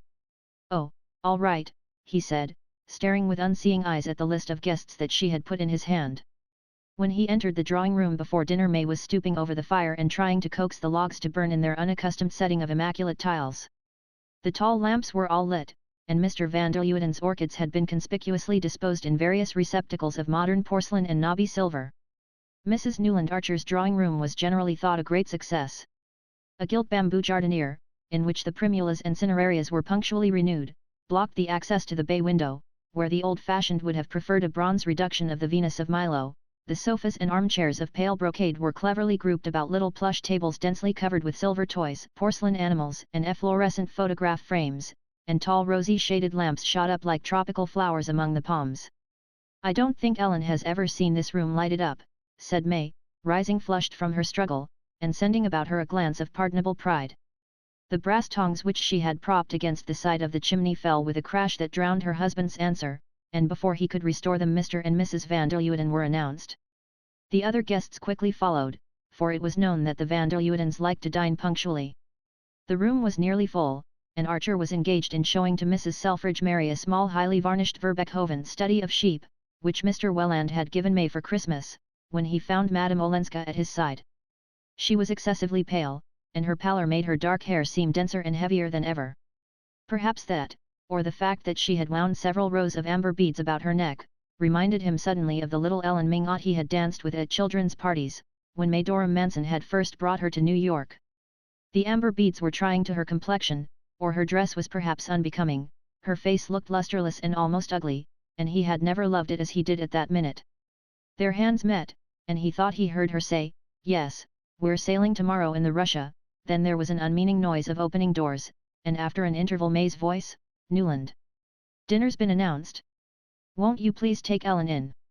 Madame Olenska put her hand on his arm, and he noticed that the hand was ungloved, and remembered how he had kept his eyes fixed on it the evening that he had sat with her in the little 23rd Street drawing room. All the beauty that had forsaken her face seemed to have taken refuge in the long pale fingers and faintly dimpled knuckles on his sleeve, and he said to himself, "If it were only to see her hand again I should have to follow her. It was only at an entertainment ostensibly offered to a foreign visitor that Mrs. van der Luyden could suffer the diminution of being placed on her host's left. The fact of Madame Olenska's foreignness could hardly have been more adroitly emphasized than by this farewell tribute, and Mrs. van der Luyden accepted her displacement with an affability which left no doubt as to her approval. There were certain things that had to be done, and if done at all, done handsomely and thoroughly, and one of these, in the old New York Code, was the tribal rally around a kinswoman about to be eliminated from the tribe. There was nothing on earth that the Wellands and Mingots would not have done to proclaim their unalterable affection for the Countess Olenska now that her passage for Europe was engaged, and Archer, at the head of his table, sat marvelling at the silent untiring activity with which her popularity had been retrieved, grievances against her silenced, her past countenanced, and her present irradiated by the family approval. Mrs. van der Luyden shone on her with the dim benevolence which was her nearest approach to cordiality, and Mr. van der Luyden, from his seat at May's right, cast down the table glances plainly intended to justify all the carnations he had sent from Scuddercliff. Archer, who seemed to be assisting at the scene in a state of odd imponderability, as if he floated somewhere between chandelier and ceiling, wondered at nothing so much as his own share in the proceedings. As his glance travelled from one placid well-fed face to another he saw all the harmless-looking people engaged upon May's canvas backs as a band of dumb conspirators, and himself and the pale woman on his right as the centre of their conspiracy. And then it came over him, in a vast flash made up of many broken gleams, that to all of them he and Madame Olenska were lovers, lovers in the extreme sense peculiar to foreign vocabularies. He guessed himself to have been, for months, the centre of countless silently observing eyes and patiently listening ears. He understood that, by means as yet unknown to him, the separation between himself and the partner of his guild had been achieved, and that now the whole tribe had rallied about his wife on the tacit assumption that nobody knew anything, or had ever imagined anything, and that the occasion of the entertainment was simply May Archer's natural desire to take an affectionate leave of her friend and cousin. It was the old New York way of taking life without a fusion of blood, the way of people who dreaded scandal more than disease, who placed decency above courage, and who considered that nothing was more ill-bred than scenes, except the behavior of those who gave rise to them. As these thoughts succeeded each other in his mind Archer felt like a prisoner in the center of an armed camp. He looked about the table, and guessed at the inexorableness of his captors from the tone in which, over the asparagus from Florida, they were dealing with Beaufort and his wife. "It's to show me," he thought, what would happen to me, and a deathly sense of the superiority of implication and analogy over direct action, and of silence over rash words, closed in on him like the doors of the family vault. He laughed, and met Mrs. van der Luyden's startled eyes. "You think it laughable?" she said with a pinched smile. "Of course poor Regina's idea of remaining in New York has its ridiculous side, I suppose," and Archer muttered, "Of course." At this point, he became conscious that Madame Olenska's other neighbor had been engaged for some time with the lady on his right. At the same moment he saw that May, serenely enthroned between Mr. van der Luyden and Mr. Selfridge Merry, had cast a quick glance down the table. It was evident that the host and the lady on his right could not sit through the whole meal in silence. He turned to Madame Olenska, and her pale smile met him. "Oh, do let's see it through," it seemed to say. "Did you find the journey tiring?" he asked in a voice that surprised him by its naturalness, and she answered that, on the contrary, she had seldom travelled with fewer discomforts. "Except, you know, the dreadful heat in the train," she added, and he remarked that she would not suffer from that particular hardship in the country she was going to. "I never," he declared with intensity, "was more nearly frozen than once, in April, in the train between Calais and Paris." She said she did not wonder, but remarked that, after all, one could always carry an extra rug, and that every form of travel had its hardships, to which he abruptly returned that he thought them all of no account compared with the blessedness of getting away. She changed color, and he added, his voice suddenly rising in pitch, "I mean to do a lot of travelling myself before long." A tremor crossed her face, and leaning over to Reggie Chivers, he cried out, "I say, Reggie, what do you say to a trip round the world, now, next month, I mean?" "I'm game if you are," at which Mrs. Reggie piped up that she could not think of letting Reggie go till after the Martha Washington ball. She was getting up for the blind asylum in Easter week, and her husband placidly observed that by that time he would have to be practicing for the international polo match. But Mr. Selfridge Merry had caught the phrase round the world, and having once circled the globe in his steam yacht, he seized the opportunity to send down the table several striking items concerning the shallowness of the Mediterranean ports. "Though, after all," he added, "it didn't matter, for when you'd seen Athens and Smyrna and Constantinople, what else was there?"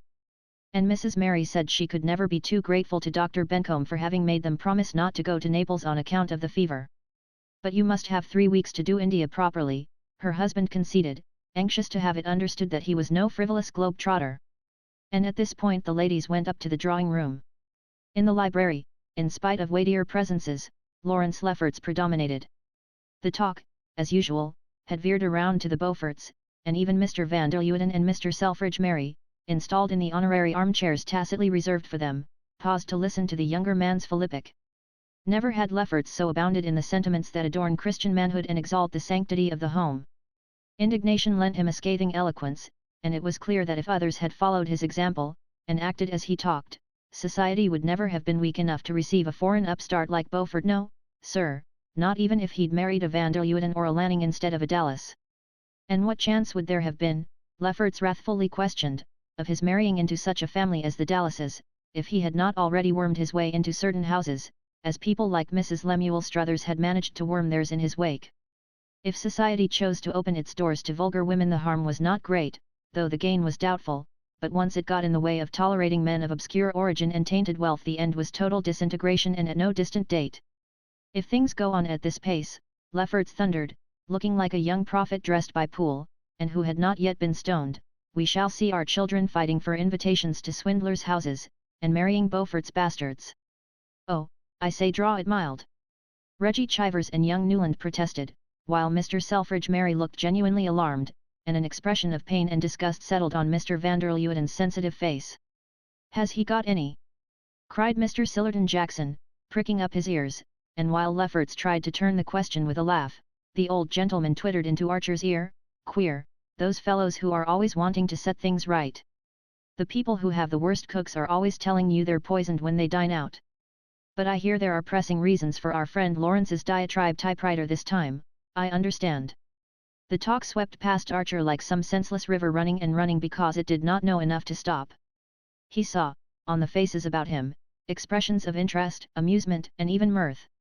He listened to the younger men's laughter, and to the praise of the Archer Madeira, which Mr. van der Luyden and Mr. Merry were thoughtfully celebrating. Through it all he was dimly aware of a general attitude of friendliness toward himself, as if the guard of the prisoner he felt himself to be were trying to soften his captivity, and the perception increased his passionate determination to be free.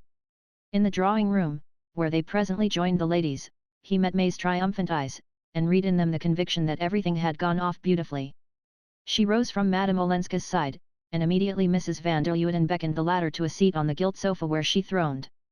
Mrs. Selfridge Mary bore across the room to join them, and it became clear to Archer that here also a conspiracy of rehabilitation and obliteration was going on. The silent organization which held his little world together was determined to put itself on record as never for a moment having questioned the propriety of Madame Olenska's conduct, or the completeness of Archer's domestic felicity.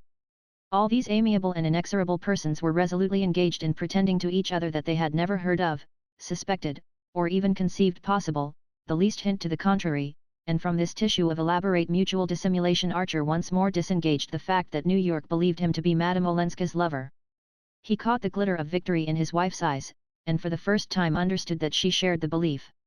The discovery roused a laughter of inner devils that reverberated through all his efforts to discuss the Martha Washington ball with Mrs. Reggie Chivers and little Mrs. Newland, and so the evening swept on, running and running like a senseless river that did not know how to stop. At length he saw that Madame Olenska had risen and was saying goodbye. He understood that in a moment she would be gone, and tried to remember what he had said to her at dinner, but he could not recall a single word they had exchanged. She went up to May, the rest of the company making a circle about her as she advanced. The two young women clasped hands, then May bent forward and kissed her cousin. "Certainly our hostess is much the handsomer of the two," Archer heard Reggie Chivers say in an undertone to young Mrs. Newland, and he remembered Beaufort's coarse sneer at May's ineffectual beauty. A moment later he was in the hall, putting Madame Olenska's cloak about her shoulders. Through all his confusion of mind he had held fast to the resolve to say nothing that might startle or disturb her. Convinced that no power could now turn him from his purpose he had found strength to let events shape themselves as they would. But as he followed Madame Olenska into the hall he thought with a sudden hunger of being for a moment alone with her at the door of her carriage. "Is your carriage here?" he asked, and at that moment Mrs. van der Luyden, who was being majestically inserted into her sables, said gently, "We are driving dear Ellen home." Archer's heart gave a jerk, and Madame Olenska, clasping her cloak and fan with one hand, held out the other to him. "Goodbye," she said. "Goodbye, but I shall see you soon in Paris," he answered aloud. It seemed to him that he had shouted it. "Oh," she murmured, "if you and May could come." Mr. van der Luyden advanced to give her his arm, and Archer turned to Mrs. van der Luyden. For a moment, in the billowy darkness inside the big landau, he caught the dim oval of a face, eyes shining steadily, and she was gone. As he went up the steps he crossed Lawrence Lefferts coming down with his wife. Lefferts caught his host by the sleeve, drawing back to let Gertrude pass. "I say, old chap, do you mind just letting it be understood that I'm dining with you at the club tomorrow night?" "Thanks so much, you old brick. Good night." "It did go off beautifully, didn't it?" May questioned from the threshold of the library. Archer roused himself with a start. As soon as the last carriage had driven away, he had come up to the library and shut himself in, with the hope that his wife, who still lingered below, would go straight to her room. But there she stood, pale and drawn, yet radiating the factitious energy of one who has passed beyond fatigue. "May I come and talk it over?" she asked. "Of course, if you like. But you must be awfully sleepy." "No, I'm not sleepy. I should like to sit with you a little." "Very well," he said, pushing her chair near the fire. She sat down and he resumed his seat, but neither spoke for a long time. At length Archer began abruptly, "Since you're not tired, and want to talk, there's something I must tell you. I tried to the other night. She looked at him quickly. "Yes, dear. Something about yourself." "About myself? You say you're not tired. Well, I am. Horribly tired." In an instant she was all tender anxiety. "Oh, I've seen it coming on, Newland. You've been so wickedly overworked. Perhaps it's that. Anyhow, I want to make a break." "A break?" "To give up the law. To go away, at any rate at once. On a long trip, ever so far off away from everything." He paused, conscious that he had failed in his attempt to speak with the indifference of a man who longs for a change, and is yet too weary to welcome it. Do what he would, the chord of eagerness vibrated. "Away from everything," he repeated. "Ever so far? Where, for instance?" she asked. "Oh, I don't know. India or Japan? She stood up, and as he sat with bent head, his chin propped on his hands, he felt her warmly and fragrantly hovering over him. As far as that? But I'm afraid you can't, dear. She said in an unsteady voice. Not unless you'll take me with you. And then, as he was silent, she went on, in tones so clear and evenly pitched that each separate syllable tapped like a little hammer on his brain, that is, if the doctors will let me go, but I'm afraid they won't. For you see, Newland, I've been sure since this morning of something I've been so longing and hoping for. He looked up at her with a sick stare, and she sank down, all dew and roses, and hid her face against his knee. Oh, my dear, he said, holding her to him while his cold hand stroked her hair. There was a long pause, which the inner devils filled with strident laughter, then May freed herself from his arms and stood up. You didn't guess? Yes, no. That is, of course I hoped. They looked at each other for an instant and again fell silent, then, turning his eyes from hers, he asked abruptly, have you told anyone else? Only Mama and your mother. She paused, and then added hurriedly, the blood flushing up to her forehead, that is, and Ellen. You know I told you we'd had a long talk one afternoon and how dear she was to me. Ah, said Archer, his heart stopping. He felt that his wife was watching him intently. Did you mind my telling her first, Newland? Mind? Why should I? He made a last effort to collect himself. But that was a fortnight ago, wasn't it? I thought you said you weren't sure till today. Her color burned deeper, but she held his gaze. No, I wasn't sure then, but I told her I was. And you see I was right. She exclaimed, her blue eyes wet with victory. Chapter 34. Newland Archer sat at the writing table in his library in East 39th Street. He had just got back from a big official reception for the inauguration of the new galleries at the Metropolitan Museum, and the spectacle of those great spaces crowded with the spoils of the ages, where the throng of fashion circulated through a series of scientifically catalogued treasures, had suddenly pressed on a rusted spring of memory. Why, this used to be one of the old Cesnola rooms, he heard someone say, and instantly everything about him vanished, and he was sitting alone on a hard leather divan against a radiator, while a slight figure in a long sealskin cloak moved away down the meagerly fitted vista of the old museum. The vision had roused a host of other associations, and he sat looking with new eyes at the library which, for over 30 years, had been the scene of his solitary musings and of all the family confabulations. It was the room in which most of the real things of his life had happened. There his wife, nearly 26 years ago, had broken to him, with a blushing circumlocution that would have caused the young women of the new generation to smile, the news that she was to have a child, and their eldest boy, Dallas, too delicate to be taken to church in midwinter, had been christened by their old friend the Bishop of New York, the ample magnificent irreplaceable bishop, so long the pride and ornament of his diocese. There Dallas had first staggered across the floor shouting Dad, while May and the nurse laughed behind the door. There their second child, Mary, who was so like her mother, had announced her engagement to the dullest and most reliable of Reggie Chivers's many sons, and their Archer had kissed her through her wedding veil before they went down to the motor which was to carry them to Grace Church, for in a world where all else had reeled on its foundations the Grace Church wedding remained an unchanged institution. It was in the library that he and May had always discussed the future of the children, the studies of Dallas and his young brother Bill, Mary's incurable indifference to accomplishments, and passion for sport and philanthropy, and the vague leanings toward art which had finally landed the restless and curious Dallas in the office of a rising New York architect. The young men nowadays were emancipating themselves from the law and business and taking up all sorts of new things. If they were not absorbed in state politics or municipal reform, the chances were that they were going in for Central American archaeology, for architecture or landscape engineering, taking a keen and learned interest in the pre-revolutionary buildings of their own country, studying and adapting Georgian types, and protesting at the meaningless use of the word colonial. Nobody nowadays had colonial houses except the millionaire grocers of the suburbs. But above all, sometimes Archer put it above all, it was in that library that the governor of New York, coming down from Albany one evening to dine and spend the night, had turned to his host, and said, banging his clenched fist on the table and gnashing his eyeglasses, "Hang the professional politician. You're the kind of man the country wants, Archer. If the stable's ever to be cleaned out, men like you have got to lend a hand in the cleaning."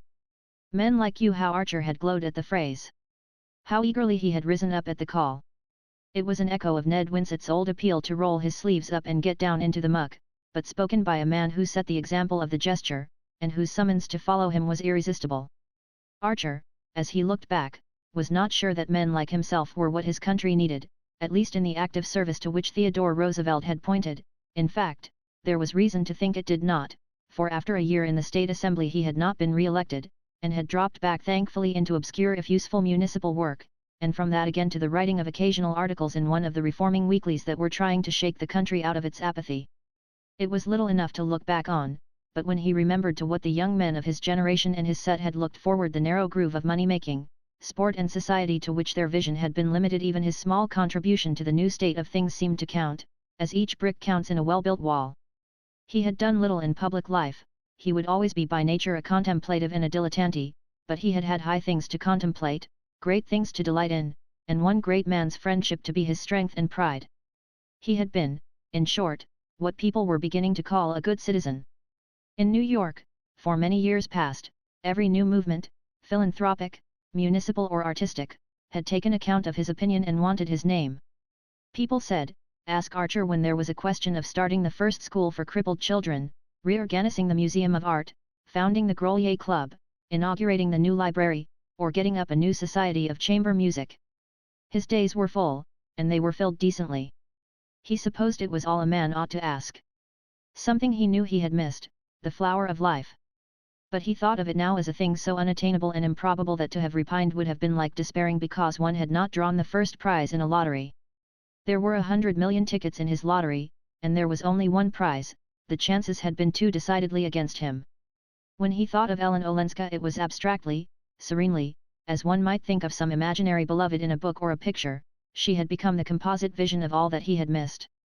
That vision, faint and tenuous as it was, had kept him from thinking of other women. He had been what was called a faithful husband, and when May had suddenly died, carried off by the infectious pneumonia through which she had nursed their youngest child, he had honestly mourned her. Their long years together had shown him that it did not so much matter if marriage was a dull duty, as long as it kept the dignity of a duty. Lapsing from that, it became a mere battle of ugly appetites.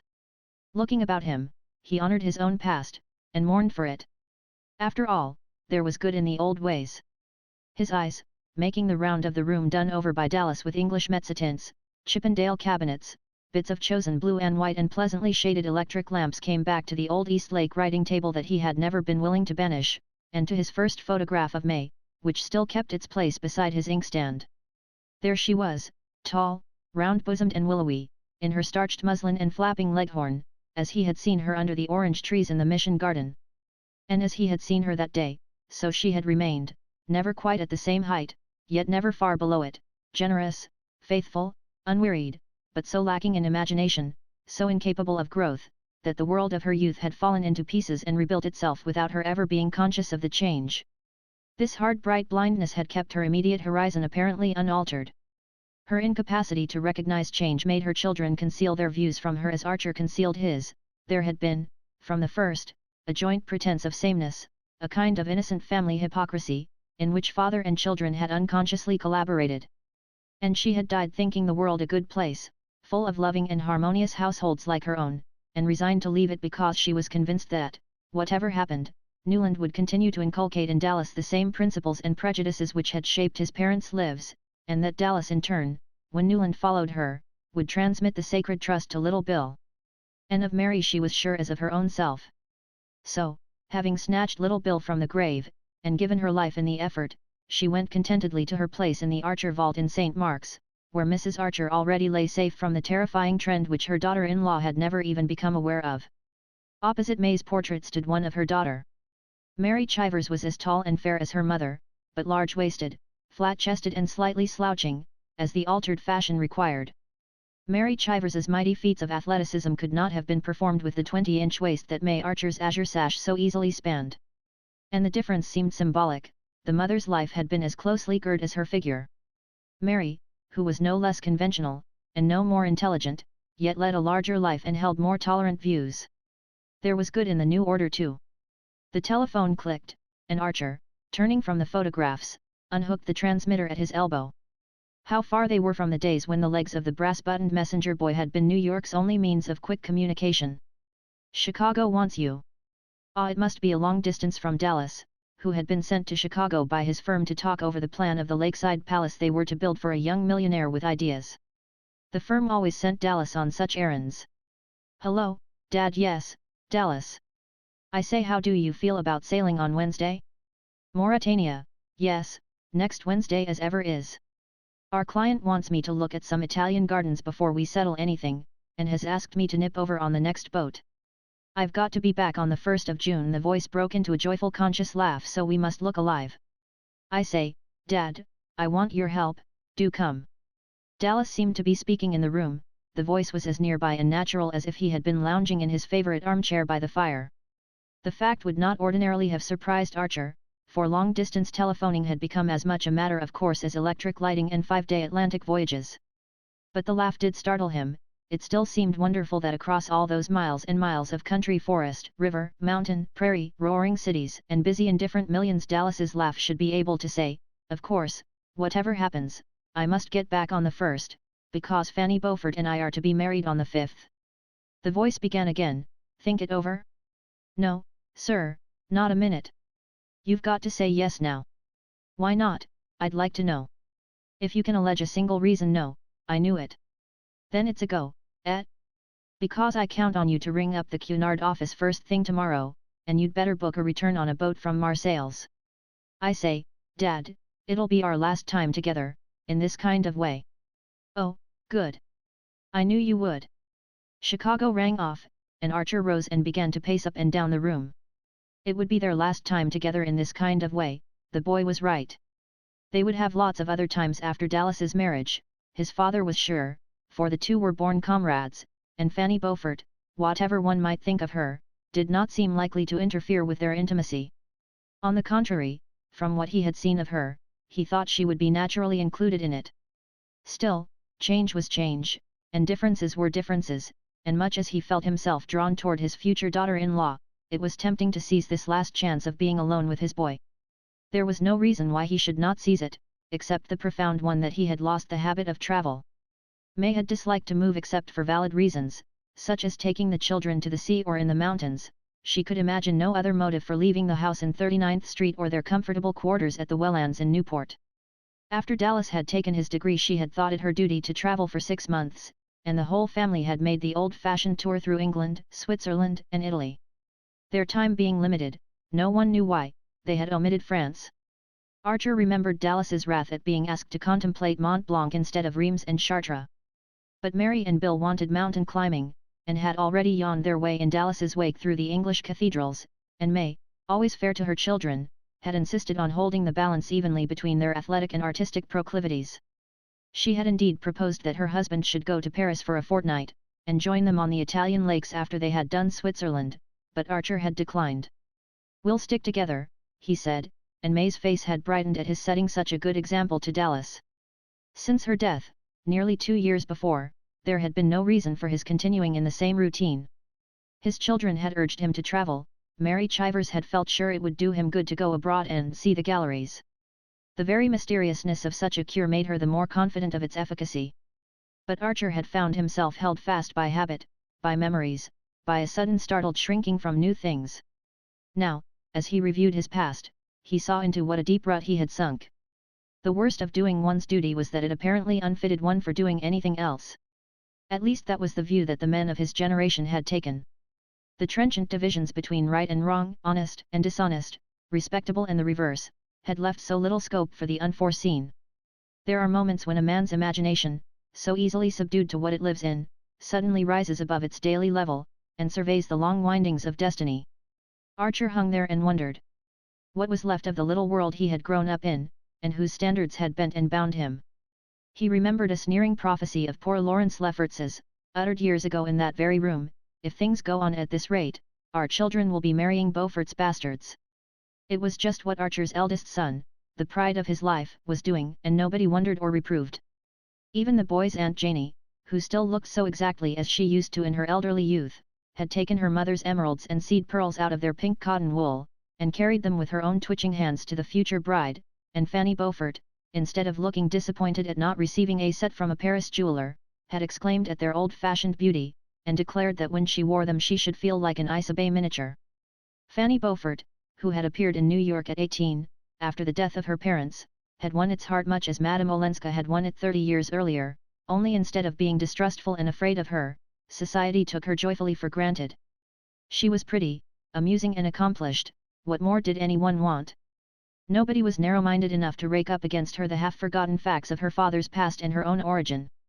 Only the older people remembered so obscure an incident in the business life of New York as Beaufort's failure, or the fact that after his wife's death he had been quietly married to the notorious Fanny Ring, and had left the country with his new wife, and a little girl who inherited her beauty. He was subsequently heard of in Constantinople, then in Russia, and a dozen years later American travelers were handsomely entertained by him in Buenos Aires, where he represented a large insurance agency. He and his wife died there in the odor of prosperity, and one day their orphaned daughter had appeared in New York in charge of May Archer's sister-in-law, Mrs. Jack Welland, whose husband had been appointed the girl's guardian. The fact threw her into almost cousinly relationship with Newland Archer's children, and nobody was surprised when Dallas's engagement was announced. Nothing could more dearly give the measure of the distance that the world had traveled. People nowadays were too busy with reforms and movements, with fads and fetishes and frivolities to bother much about their neighbors. And of what account was anybody's past, in the huge kaleidoscope where all the social atoms spun around on the same plane? Newland Archer, looking out of his hotel window at the stately gaiety of the Paris streets, felt his heart beating with the confusion and eagerness of youth. It was long since it had thus plunged and reared under his widening waistcoat, leaving him, the next minute, with an empty breast and hot temples. He wondered if it was thus that his sons conducted itself in the presence of Miss Fanny Beaufort, and decided that it was not. It functions as actively, no doubt, but the rhythm is different, he reflected, recalling the cool composure with which the young man had announced his engagement, and taken for granted that his family would approve. The difference is that these young people take it for granted that they're going to get whatever they want, and that we almost always took it for granted that we shouldn't. Only, I wonder, the thing one's so certain of in advance, can it ever make one's heart beat as wildly? It was the day after their arrival in Paris, and the spring sunshine held Archer in his open window, above the wide silvery prospect of the Place Vendôme. One of the things he had stipulated, almost the only one when he had agreed to come abroad with Dallas, was that, in Paris, he shouldn't be made to go to one of the new-fangled palaces. "Oh, all right, of course," Dallas good-naturedly agreed. "I'll take you to some jolly old-fashioned place," the Bristol say, leaving his father speechless at hearing that the century-long home of kings and emperors was now spoken of as an old-fashioned inn, where one went for its quaint inconveniences and lingering local color. Archer had pictured often enough, in the first impatient years, the scene of his return to Paris, then the personal vision had faded, and he had simply tried to see the city as the setting of Madame Olenska's life. Sitting alone at night in his library, after the household had gone to bed, he had evoked the radiant outbreak of spring down the avenues of horse chestnuts, the flowers and statues in the public gardens, the whiff of lilacs from the flower carts, the majestic roll of the river under the great bridges, and the life of art and study and pleasure that filled each mighty artery to bursting. Now the spectacle was before him in its glory, and as he looked out on it he felt shy, old-fashioned, inadequate, a mere grey speck of a man compared with the ruthless magnificent fellow he had dreamed of being. Dallas's hand came down cheerily on his shoulder. "Hello, father, this is something like, isn't it?" They stood for a while looking out in silence, and then the young man continued, "By the way, I've got a message for you. The Countess Olenska expects us both at 5:30. He said it lightly, carelessly, as he might have imparted any casual item of information, such as the hour at which their train was to leave for Florence the next evening. Archer looked at him, and thought he saw in his gay young eyes a gleam of his great-grandmother Mingot's malice. "Oh, didn't I tell you?" Dallas pursued. "Fanny made me swear to do 3 things while I was in Paris: get her the score of the last Debussy songs, go to the Grand Guignol and see Madame Olenska. You know she was awfully good to Fanny when Mr. Beaufort sent her over from Buenos Aires to the Assumption. Fanny hadn't any friends in Paris, and Madame Olenska used to be kind to her and trot her about on holidays. I believe she was a great friend of the first Mrs. Beaufort's. And she's our cousin, of course. So I rang her up this morning, before I went out, and told her you and I were here for 2 days and wanted to see her." Archer continued to stare at him. "You told her I was here?" "Of course, why not?" Dallas's eyebrows went up whimsically. Then, getting no answer, he slipped his arm through his father's with a confidential pressure. "I say, father, what was she like?" Archer felt his color rise under his son's unabashed gaze. "Come, own up, you and she were great pals, weren't you? Wasn't she most awfully lovely?" "Lovely? I don't know. She was different." "Ah, there you have it. That's what it always comes to, doesn't it? When she comes, she's different and one doesn't know why. It's exactly what I feel about Fanny. His father drew back a step, releasing his arm. About Fanny? But, my dear fellow, I should hope so. Only I don't see. Dash it, Dad, don't be prehistoric. Wasn't she once your Fanny? Dallas belonged body and soul to the new generation. He was the firstborn of Newland and May Archer, yet it had never been possible to inculcate in him even the rudiments of reserve. What's the use of making mysteries? It only makes people want to nose 'em out, he always objected when enjoined to discretion. But Archer, meeting his eyes, saw the filial light under their banter. My Fanny. Well, the woman you'd have chucked everything for, only you didn't, continued his surprising son. I didn't, echoed Archer with a kind of solemnity. No, you date, you see, dear old boy. But mother said. Your mother?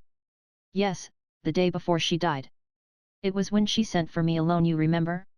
She said she knew we were safe with you, and always would be, because once, when she asked you to, you'd given up the thing you most wanted. Archer received this strange communication in silence. His eyes remained unseeingly fixed on the thronged sunlit square below the window. At length he said in a low voice, She never asked me. No. I forgot. You never did ask each other anything, did you? And you never told each other anything. You just sat and watched each other, and guessed at what was going on underneath. A deaf and dumb asylum, in fact. Well, I back your generation for knowing more about each other's private thoughts than we ever have time to find out about our own. I say, Dad, Dallas broke off, you're not angry with me? If you are, let's make it up and go and lunch at Henry's. I've got to rush out to Versailles afterward. Archer did not accompany his son to Versailles. He preferred to spend the afternoon in solitary roamings through Paris.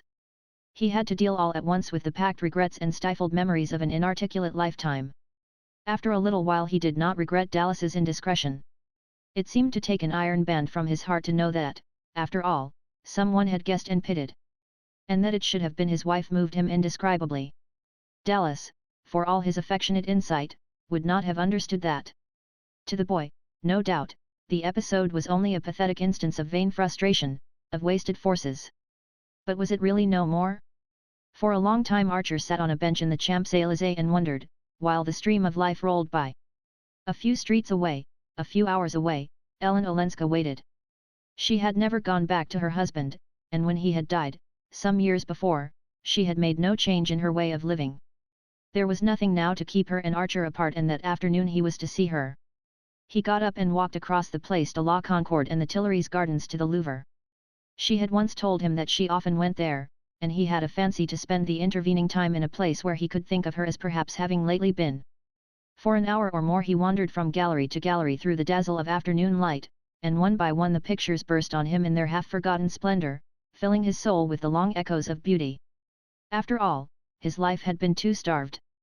Suddenly, before an effulgent Titian, he found himself saying, "But I'm only 57," and then he turned away. For such summer dreams it was too late, but surely not for a quiet harvest of friendship, of comradeship, in the blessed hush of her nearness. He went back to the hotel, where he and Dallas were to meet, and together they walked again across the Place de la Concorde and over the bridge that leads to the Chamber of Deputies. Dallas, unconscious of what was going on in his father's mind, was talking excitedly and abundantly of Versailles.